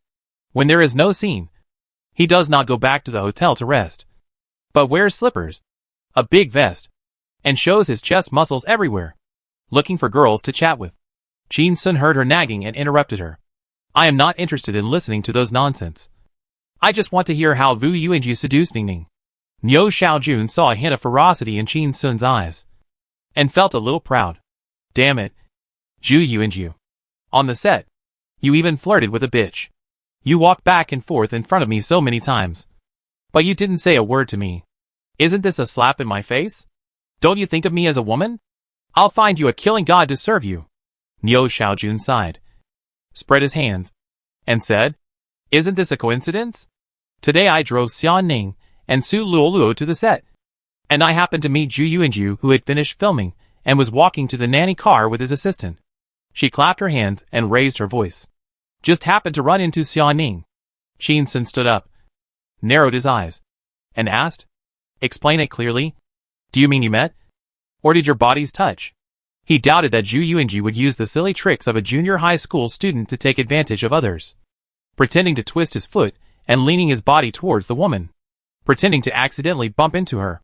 To have an unexpected encounter. Niu Xiaojun's eyes lit up, and an admiring expression appeared on his face. And he said vividly, Qin Sun, you are also a big show-off. Xiaoning, as the general manager of UZ Film and Television, went to inspect the set. When she saw Zhu Yuanju, an employee, finished his work, she greeted him politely and said good afternoon. This bastard immediately showed a self-proclaimed handsome smile on his face and said in a low-pitched voice, Miss Xia, what a rare guest. Then his feet slipped, and he cried out, ouch, and crashed into Ningning. At this point, she stopped talking and looked at Qin Sun with a smile. Qin Sun gritted his teeth and said word by word. Then what? Niu Xiaojun chuckled. Then, Ningning gently leaned back and dodged, and Zhu Yuanji fell flat on his face. He lay on the ground and screamed for a long time, and his assistant didn't dare to help him. So Ningning and I just watched. He felt embarrassed and got up by himself. Qin Sun breathed a sigh of relief, sat back on the bamboo lounge chair, and crossed his legs. Ningning is a taekwondo champion, and she is very agile. It is absolutely impossible for anyone to take advantage of her. He looked up at Niu Xiaojun with some disgust. Don't make such a fuss in the future. You scared me just now. I thought I was cheated. Niu Xiaojun sneered and continued. After Zhu Yuanji stood up, the fun started. Qin Sun said coldly with a gloomy face. Go on. Niu Xiaojun wiped the sweat from his face and continued. Ningning kept her virginity for you, but she couldn't stand Zhu Yuanji standing up from the ground, patting the dust off her body. He couldn't wipe it clean, so he said he didn't want the clothes anymore. After that, this grandson grabbed the collar of the shirt with both hands, ripped it hard, and tore the clothes apart with a sizzle. 2 buttons popped directly on my face. Damn! Zhu Yuanji's white chest and abdominal muscles were exposed. Qin Sun frowned tightly, looking at Niu Xiaojun's excited look. She felt that her saliva was about to flow down. He asked in a low voice, what happened next? Niu Xiaojun's fat face wrinkled into a ball, shaking his head with disgust, and continued. Ningning and we saw him going crazy and ignored him and walked to the set. But this grandson probably thought he was so handsome after tearing off his clothes. He actually blocked us directly, and his fiery gaze lightly fell on Ningning. She paused, lowered her voice, and gently uttered 2 words. On his body. Qin Sun stood up suddenly, clenched his fist slightly, and imagined the scene in his mind. A white-cut chicken with exposed chest and abdominal muscles, standing in front of 3 women. How disgusting it is. He is really looking for death. His eyes are like knives. And he asked, Niu Xiaojun, tell me clearly, where is his gaze on Ningning? Niu Xiaojun smiled and raised his right hand into a claw, looking left and right, as if he was holding a spherical object. Qin Sun immediately thought of Xia Ning's round and full breasts, and a fire rose in his stomach. Only I can see this part. How can others see it? And he is a naked upper body voyeur. Niu Xiaojun saw Qin Sun standing there without saying anything, and there seemed to be a tsunami in his eyes. She was frightened by this sudden burst of aura and broke out in a cold sweat. Could this be murderous intent? Qin Sun wanted to kill Zhu Yuanji? Suddenly, Niu Xiaojun felt that the joke was too much. And just as she was about to explain, she saw Qin Sun running towards the kitchen. Niu Xiaojun looked at his back and was shocked. Shit! Did he really go to get a kitchen knife? She ran over and shouted. Qin Sun, calm down. Listen to me. She just ran to the door. A figure rushed out of the kitchen, almost knocking her down. She turned her head and saw Qin Sun carrying the big cooking shovel and running towards the door. Niu Xiaojun thought of Qin Sun's hot temper and was immediately scared out of his wits and chased him like a mad dog. Qin Sun, calm down. Fuck. Don't be impulsive. Killing is wrong. But Qin Sun didn't even turn his head back and ran out of the courtyard. Niu Xiaojun was so scared that his face turned pale. Fuck, does this count as me killing Zhu Yuanji? Am I guilty of incitement? Niu Xiaojun ran out of the door panting, held the door sill, looked out, and breathed a sigh of relief. In the alley, Qin Sun and Xia Ning were 1 meter apart, staring at each other quietly. Su Luoluo stood behind Xia Ning, clutching her skirt tightly with both hands. Niu Xiaojun shouted at Xia Ning. Ningning, you fucking control your man, he's a lunatic. Fuck, he's going to kill someone. I'm scared to death. Xia Ning had just vaguely heard Niu Xiaojun shouting in the courtyard, and now she could hear it clearly. Her heart trembled, looking at the shovel on Qin Sun's shoulder, and asked, Qin Sun, what are you going to do? Qin Sun looked into Xia Ning's eyes, and said coldly, I'm going to slam Zhu Yuanju into the pan with a shovel. Stir fry. Chapter 680. The villain is taking revenge. From morning to night, I will fire him tomorrow. Why did you cook Zhu Yuanju? Xia Ning was shocked and asked anxiously. She knew that Qin Sun looked unreliable, but he was actually a calm person, and would not do something like killing people, dismembering them, and stewing them in a pressure cooker for no reason. Now looking at his eyes, listening to his tone, he seemed to be sincere. What did Zhu Yuanju do to him? Xia Ning stared at Qin Sun silently. Qin Sun hesitated for a moment, and replied, Niu Xiaojun said Zhu Yuanju seduced you. I will shovel him to death with a shovel. Xia Ning was startled, and turned to look at Niu Xiaojun. Brother Niu, you just ran away in a hurry. And what did you say to Qin Sun when you came back? Does that level count as seduction? Niu Xiaojun stretched out his hand to scratch his head, chuckled twice, and turned to run towards the courtyard. Qin Sun heard the hurried footsteps, turned his head, and saw that the fat man had disappeared, and immediately guessed that he might have been fooled. Niu Xiaojun may have overprocessed the story. Maybe he didn't hit Ningning? Maybe he didn't tear her clothes to show off? Maybe he didn't look at Ningning's chest? Forget it, never mind. No matter which one Zhu Yuanju committed, he deserved this shovel. Xia Ning walked in front of Qin Sun, extended her hand, and said coldly, Give me the shovel. Qin Sun was startled, seeing Xia Ning's fierce look, silently took the shovel, and handed it to her. Xia Ning picked up the shovel and weighed it, smiling faintly. Yeah. It's very heavy. It must have a lot of potential energy when swinging it. The front of the shovel has been rubbing against the big iron pot for so many days, and it has become very sharp. One shovel will kill or cripple you. She raised the shovel and threw it into the ditch on the side of the road with force, making a loud clang. Frightened, Su Luoluo pursed her lips. Wow! Is Sister Xia Ning so powerful when she's angry? Qin Sun looked at Xia Ning and wanted to say something, but he saw Xia Ning take a step closer to him, reaching out to grab his collar, and pulling him forward with force. The two faces were almost touching. Xia Ning's voice was cold.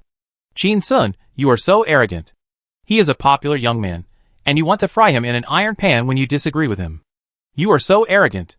Qin Sun looked at Xia Ning, who was close to him, and said nothing. Xia Ning saw that he couldn't get a fart after 3 sticks, and was obviously not convinced, so he became even angrier, and his voice rose several degrees. Qin Sun, I tell you, if one day you make a fool of yourself because of something trivial, you go to jail, or get beaten to death, I will remarry with my child the next day, and I won't hesitate for a second. You are so childish. Qin Sun heard this, and his heart softened for some reason. Bring the child? Remarry? Qin Sun's murderous aura immediately dissipated. He remembered the last time Xia Ning was so angry, when he pretended to be Dr. Stancombe to perform surgery, leaving a lot of things unfinished, and was at risk of being arrested and sent to jail. Thinking of this, Qin Sun felt warm in his heart, and immediately surrendered, and spoke. Ningning, you can't blame me for being so impulsive. Just now Niu Xiaojun said that Zhu Yuanju pretended to accidentally sprain his ankle, and bumped into you, to take advantage of you. Xia Ning replied coldly. Yes. What's wrong with that?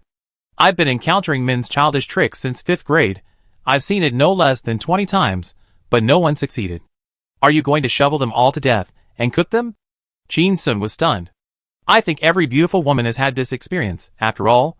I was ganked by a tiger tank in a small hotel. Ningning can't be blamed. Qin Sun continued. Niu Xiaojun also said that Zhu Yuanju tore his clothes in front of you, showing his chest and abs. Xia Ning's hand holding Qin Sun's collar loosened a little, and after a moment of silence, said, What chest muscles and abdominal muscles? I didn't even look at them. Even if you are very angry, you are narrow-minded. You can beg your grandfather or grandfather, even your uncle, or my father, even my mother. They can't ban Zhu Yuanju with one word. Why do you have to put yourself in trouble? He is a worthless life. It is not worth it for you to go to jail with blood on your hands. Qin Sun hesitated again and again, stared at Xia Ning's chest, and then said in a deep voice, Niu Xiaojun said that Zhu Yuanju was staring at your breasts with his bare chest. So I must cripple him today. Xia Ning? Breasts? Qin Sun didn't mean chests. Not breasts. But breasts with full erotic meaning? For a male creature with a strong sense of territory. It seems that he can't stand his woman being watched by others. Xia Ning felt her scalp tingling, turned her head to look at Su Luoluo, and asked, Luoluo, Did Zhu Yuanju stare at my chest just now? Su Luoluo shook her head blankly. No, definitely not. Qin Sun cursed in a low voice. That damn Yo Xiaojun lied to me. Xia Ning turned her head, loosed Qin Sun's collar, and gently adjusted it with both hands. She held Qin Sun's chin with both hands, sighed, and said, If he dared to look at me like that, you don't have to do anything, I would have dealt with him on the spot. Qin Sun, you should ask clearly before doing anything in the future, and don't be so impulsive. Her tone softened a little. Do you understand? Qin Sun nodded, and said softly. Xia Ning took Qin Sun's hand, and asked softly. You are as smart as a monkey. How did you let Brother Niu fool you this time? Qin Sun used his best acting skills to play the roles of himself and Yo Xiaojun, and reproduced the conversation vividly. Xia Ning looked at Qin Sun's right hand raised in the air, holding a ball, and the action was indeed very obscene. Suddenly, he understood why he was so impulsive just now. Xia Ning sighed and said, It turns out that Brother Niu is also a potential movie star. Qin Sun asked curiously. Then Zhu Yuanji was not looking at your breasts. What was he looking at? Xia Ning smiled and said softly. At that time, the naked man stood in front of me, staring at the bottle of water in my hand. I just asked you if you wanted to drink water? After saying that, she quickly added. I asked in a very cold tone, with a stern warning, not really asking if he was thirsty. Don't be jealous. Qin Sun laughed and said nothing. Xia Ning continued. Then Zhu Yuanji said no, I want to take care of you. Hearing this, Qin Sun's face suddenly darkened. Damn it! You teased my girlfriend with the cheesy love words I sent at noon? The boomerang came too fast like a tornado? Su Luoluo saw Qin Sun's gloomy face, and hurriedly stepped forward and explained in a hurry. But Sister Xia Ning immediately said domineeringly, Mr. Zhu, you must be drunk. At that time, Zhu Yuanji was so scared that he put on his clothes, and kept apologizing, saying that he did drink a little red wine at noon, because the food was so delicious. It would be a waste if I didn't drink a few sips. Then he said a lot of words praising Mr. Qin's cooking skills. It seems that he wants to apologize and please Sister Xia Ning. Qin Sun's face looked better, but he still looked unhappy, and said in a deep voice, You can escape the death penalty, but you can't escape the punishment for living. He lowered his head and began to think. Xia Ning gently patted Qin Sun's back and comforted him softly. Anger hurts your body. Anyway, she lowered her voice. Anyway, Zhu Yuanji will be ruined by you. You, a jealous person, will have plenty of opportunities to take revenge in the future. A little impatience will ruin a big plan. Getting Beijing film and television in your hands is the top priority. Qin Sun raised his head. A dangerous smile appeared on his lips, and said, A gentleman's revenge is never too late. But a villain's revenge is from morning till night. My heart is smaller than a needle tip, and I will take revenge on the spot. Xia Ning glanced at the shovel in the ditch, and just as he was about to persuade her, he heard Qin Sun's sinister words. Tomorrow, in front of more than 100 people on the set, I will press Zhu Yuanji on the bed and fry him. Let everyone hear his screams. The kind that no one will save him even if he screams his throat out.